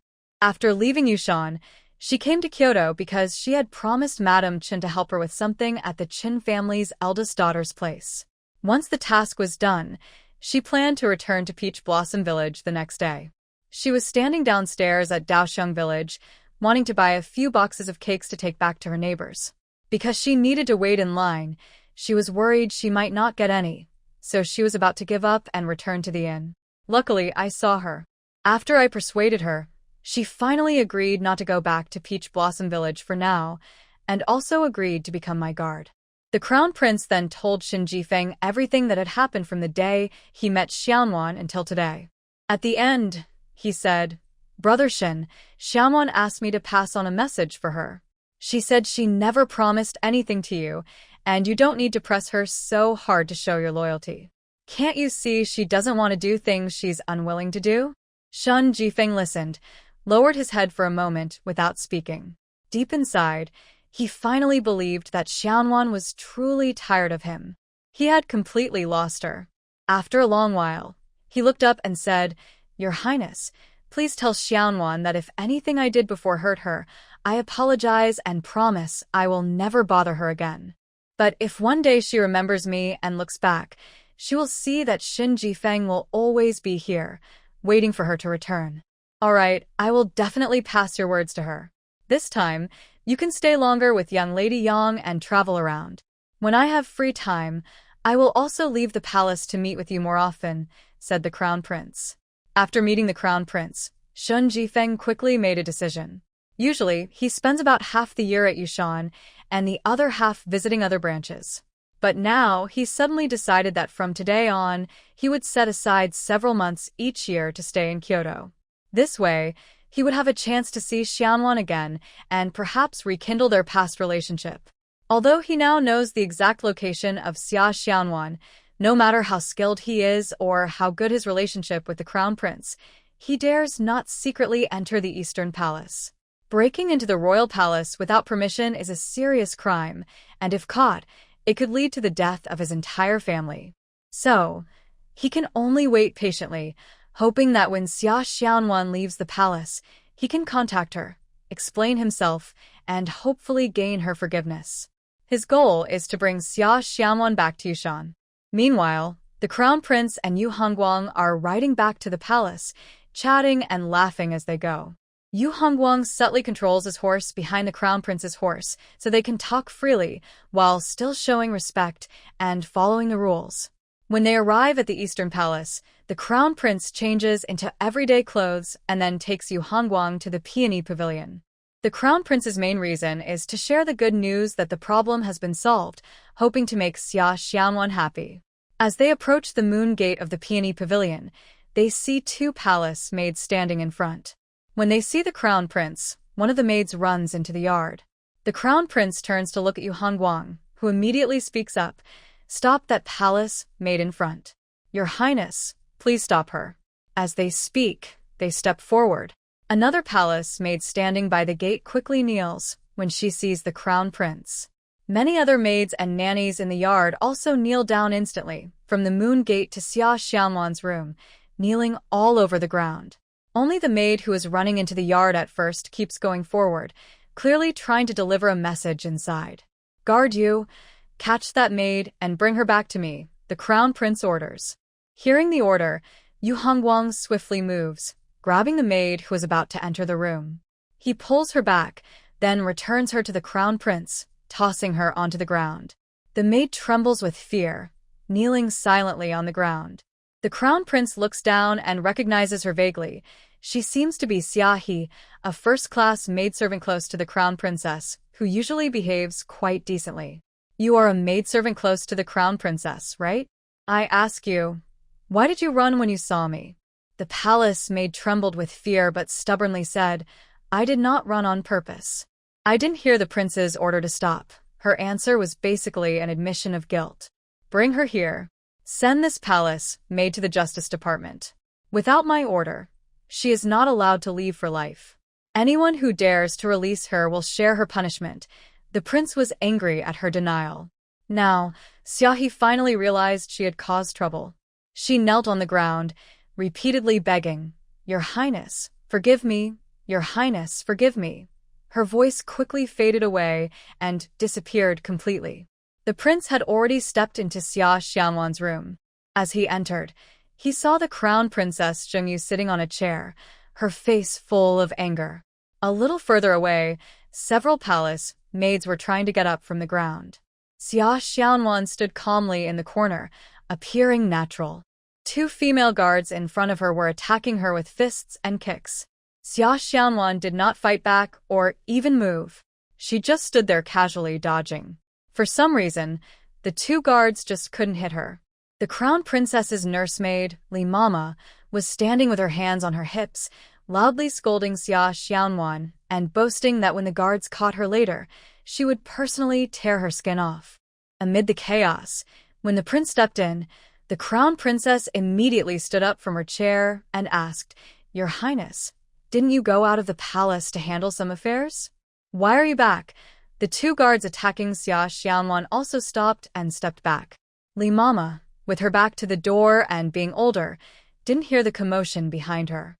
Seeing the guards stop, she waved her arms and shouted at them, "If you can't catch this wicked girl, then get out of the palace quickly."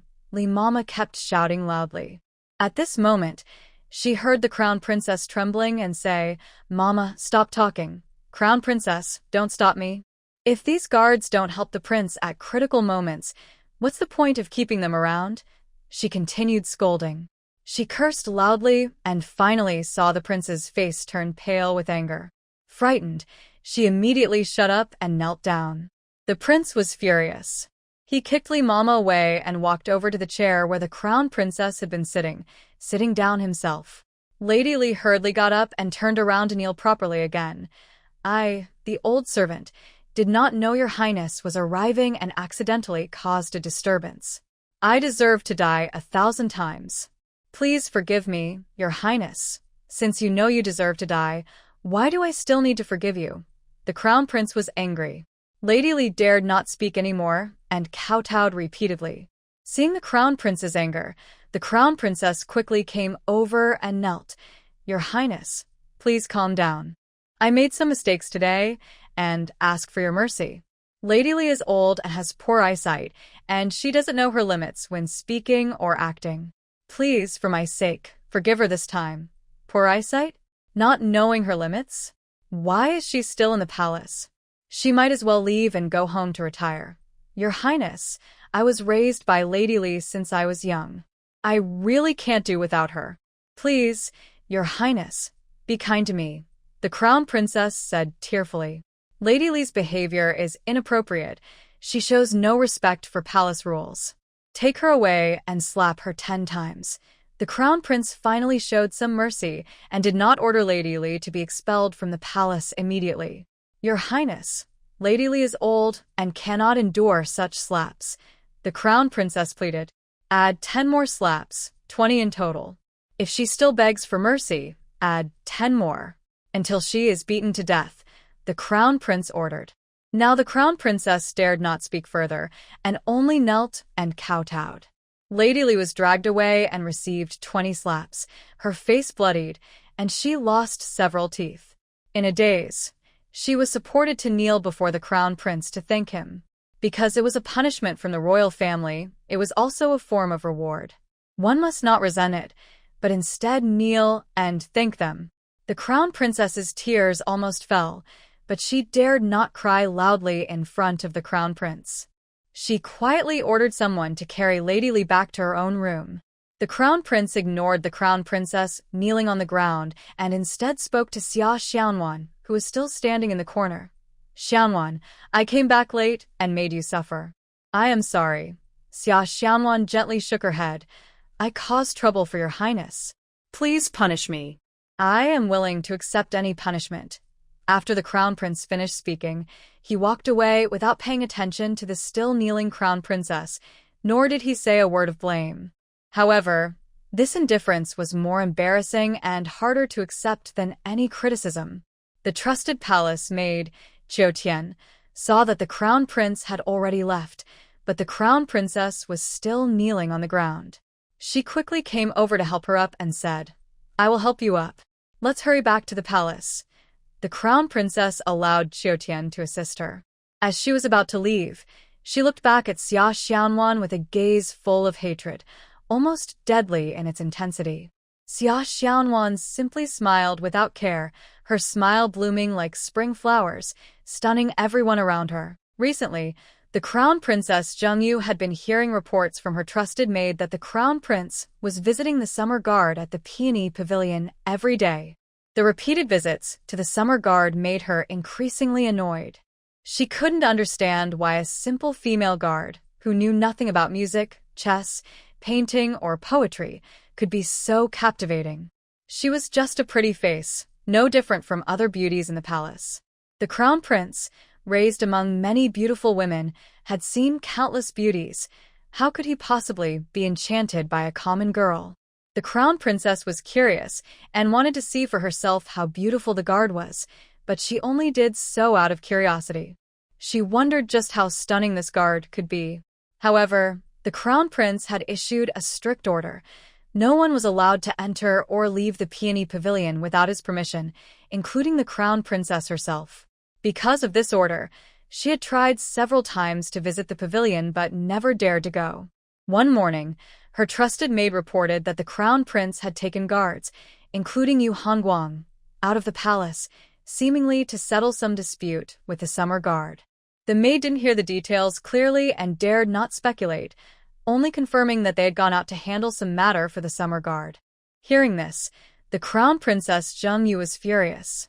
She thought, Xia Xianwan is just a small guard. How could she deserve the crown prince personally handling her affairs? She could no longer hold back.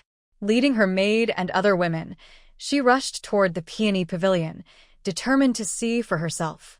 Summer Xiao Nuan was practicing swordsmanship in the peony pavilion. Usually, she trained in a special space, but because she loved the peonies in the courtyard and enjoyed the faint floral scent carried by the breeze, she often practiced her sword moves there recently. When the crown princess was led into the peony pavilion by a crowd, Summer Xiaonuan was just performing the move, immortal pointing the way, with her sword pointed directly at the moon gate. This caused trouble. The crown princess immediately scolded, "You daring servant! How dare you point your sword at me? Are you trying to attack me?" Startled, Summer Xiaonuan quickly lowered her sword and looked up. She saw a group of people escorting a beautiful woman into the courtyard. The woman had eyebrows like willow leaves, eyes like peach blossoms, and a head adorned with shining jewelry. She wore a bright red dress embroidered with large peonies in gold thread, looking extremely luxurious and noble. As she moved gracefully, her jewelry jingled, revealing her as a very impressive beauty. Summer Xiao Nuan was momentarily stunned. She couldn't understand which beautiful woman had rushed into her courtyard. Had she entered the wrong place? Seeing her daze, Li Mama, the most trusted maid beside the crown princess, shouted sharply, "You daring servant! What are you staring at? Do you want to lose your eyes? Come over and pay your respects to the crown princess." When Summer Xiaonuan heard that the visitor was the crown princess, she was surprised.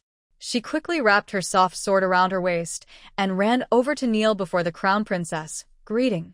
Bodyguard Summer Xiao Nuan pays respects to the crown princess. Long live the crown princess, because the crown princess was a ruler and the official wife of the crown prince, and Summer Xiao Nuan was a servant. She performed a respectful bow fitting for a ruler and subject, which was proper and appropriate. The crown princess only glanced at this female guard and was secretly surprised.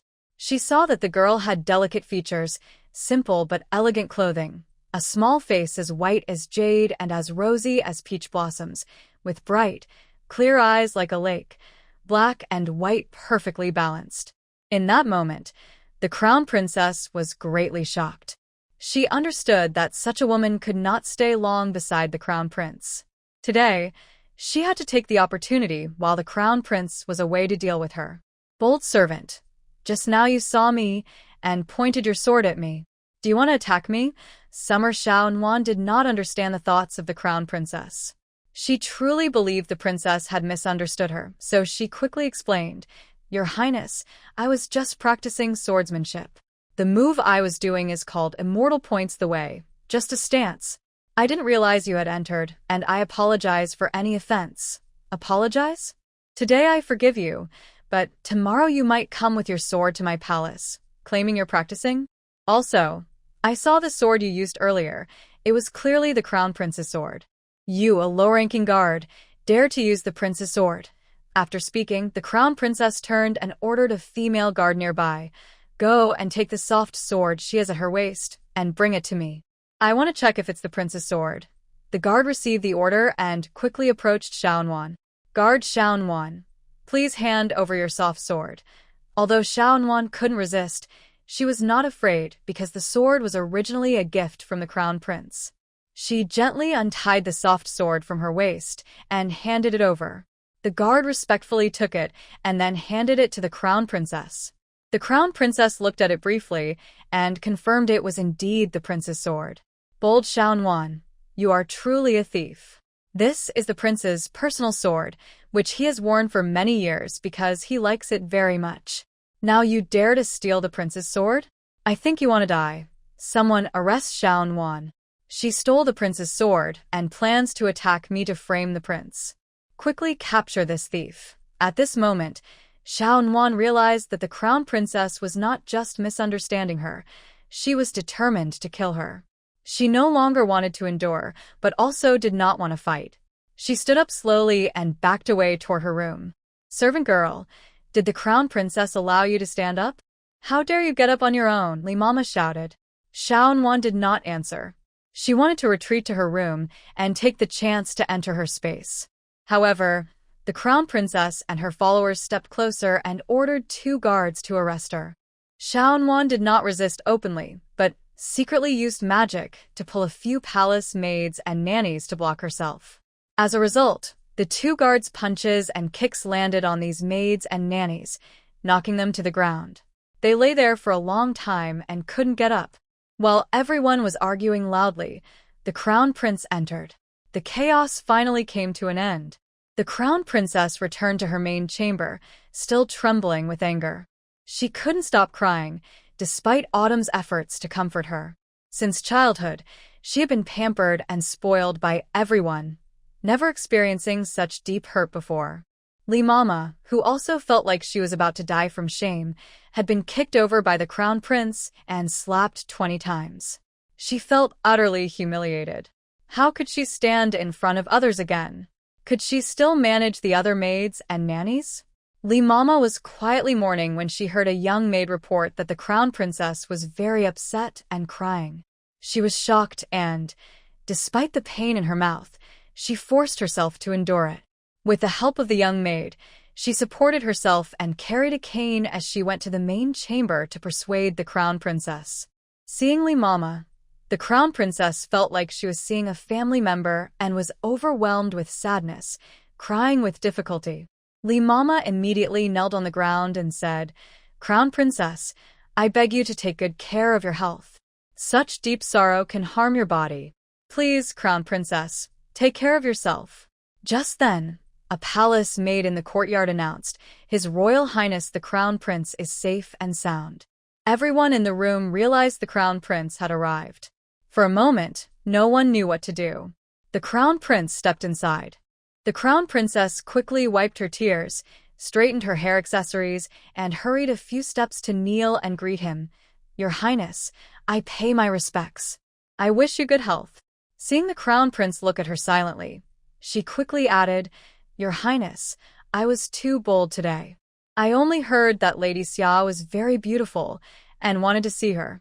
I didn't expect that after entering the Peony Pavilion, there would be some misunderstanding which led to that scene. I will be more careful in the future, and such things will never happen again." The Crown Princess was very talkative, but the Crown Prince showed no expression and just looked at her quietly. After she finished speaking, she noticed he didn't reply.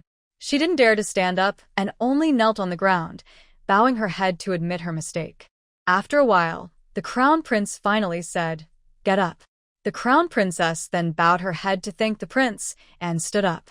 "However, today you were indeed rude, Crown Princess. As the future wife of the Crown Prince, how could you go looking for a guard to blame without reason? And you even said in front of everyone that Xiaonan stole my sword to try to attack you and then falsely accused me? Why would she want to attack you? And why would she falsely accuse me? Furthermore, my sword could easily be stolen by any guard. My ability to judge people is quite poor. Do you want to know why my sword was in Xiaonwan's hands? It's because, when we were escorting Chen Quan to the capital, both Shinji Feng and I were ambushed. Someone gave us a drug called soft muscle powder. It's not a deadly poison. It doesn't kill people directly, but it makes you lose your internal strength quickly, leaving you helpless and unable to use any force, even weaker than an ordinary person. After we were poisoned, when a black-clad man came to kill me with a sword, Shinji Feng and I could only watch helplessly, unable to move. Surprisingly, Xiaonan was not affected by the drug. She stood up and saved me and Shinji Feng. When she fought the black-clad man, I noticed she wasn't carrying a sword. She used a sword that had fallen on the ground, which was dropped by an assassin. Because of this, I rewarded Xiaonan with my sword afterward. It wasn't necessary to tell you all this, a woman in the harem. But since today you falsely accused Xiaonan, I will clarify the whole story for you. I hope that in the future, the Crown Princess will try to get along with and protect everyone in our palace, instead of causing trouble from within and fighting among ourselves. Do you understand what I mean? This is a one-time warning. If it happens again, I will consider whether you can handle the role of Crown Princess." He finished, flicked his sleeve, and left. The Crown Princess listened to the prince's words and felt very anxious. especially the last sentence, which frightened her. Did the prince want to replace the crown princess? Does he want Xiao Nuan to take her place? But can the crown princess be replaced just like that? Besides, what is Xiao Nuan's background? Is she suitable to be the crown princess? However, she then thought about how the prince kept calling Xiao Nuan by her name. Is this the proper way for a prince to address his subordinate? The prince's unintentional display of affection and support for Xiao Nuan made the crown princess more worried and jealous. At this moment, the crown princess was determined. If there was a chance, she must eliminate Xia Xiaonuan. There was plenty of time in the palace, so if the crown princess wanted to find an opportunity to do something, it wouldn't be difficult. After this incident, Xia Xiaonuan became more careful about her words and actions. During her duty hours, she mostly stayed with other guards, rarely acting alone on orders. During her rest time, she completely hid in her space, eating, sleeping, meditating, practicing swordsmanship, and even playing with her crimson horse. Xia Xiaonuan often rode on the horse, letting it carry her as they ran freely inside her space, enjoying their playtime. Because of this, she only came out when she heard the crown prince was nearby. Otherwise, she stayed inside her space, feeling safest there. On this day, which was her day off, Xia Xiaonuan rode her crimson horse around her space for a while. Suddenly, she remembered a cake from Daoxiang village and really wanted to eat it. Thinking it was still early, she decided to go out and buy a few boxes of cake to enjoy slowly in her space. After making her decision, she ran into her small space hut, changed into a light green dress, and quickly left, heading toward Daoxiang village. Since it was already late morning, there weren't many people in line. She quickly bought 2 boxes of cake and carried them out. As she stepped out of the village gate, she heard someone call her. Xiaonuan, Xiaonuan, is that really you? Xiaonuan, I'm here. Xia Xiaonuan looked toward the voice and froze for a moment. Not far away, standing there, was Shun Jifeng, with Yang Kaifeng beside him. Her face turned cold, but she still greeted him politely. She clasped her fists and said, I didn't expect to meet Lord Shen here. How have you been?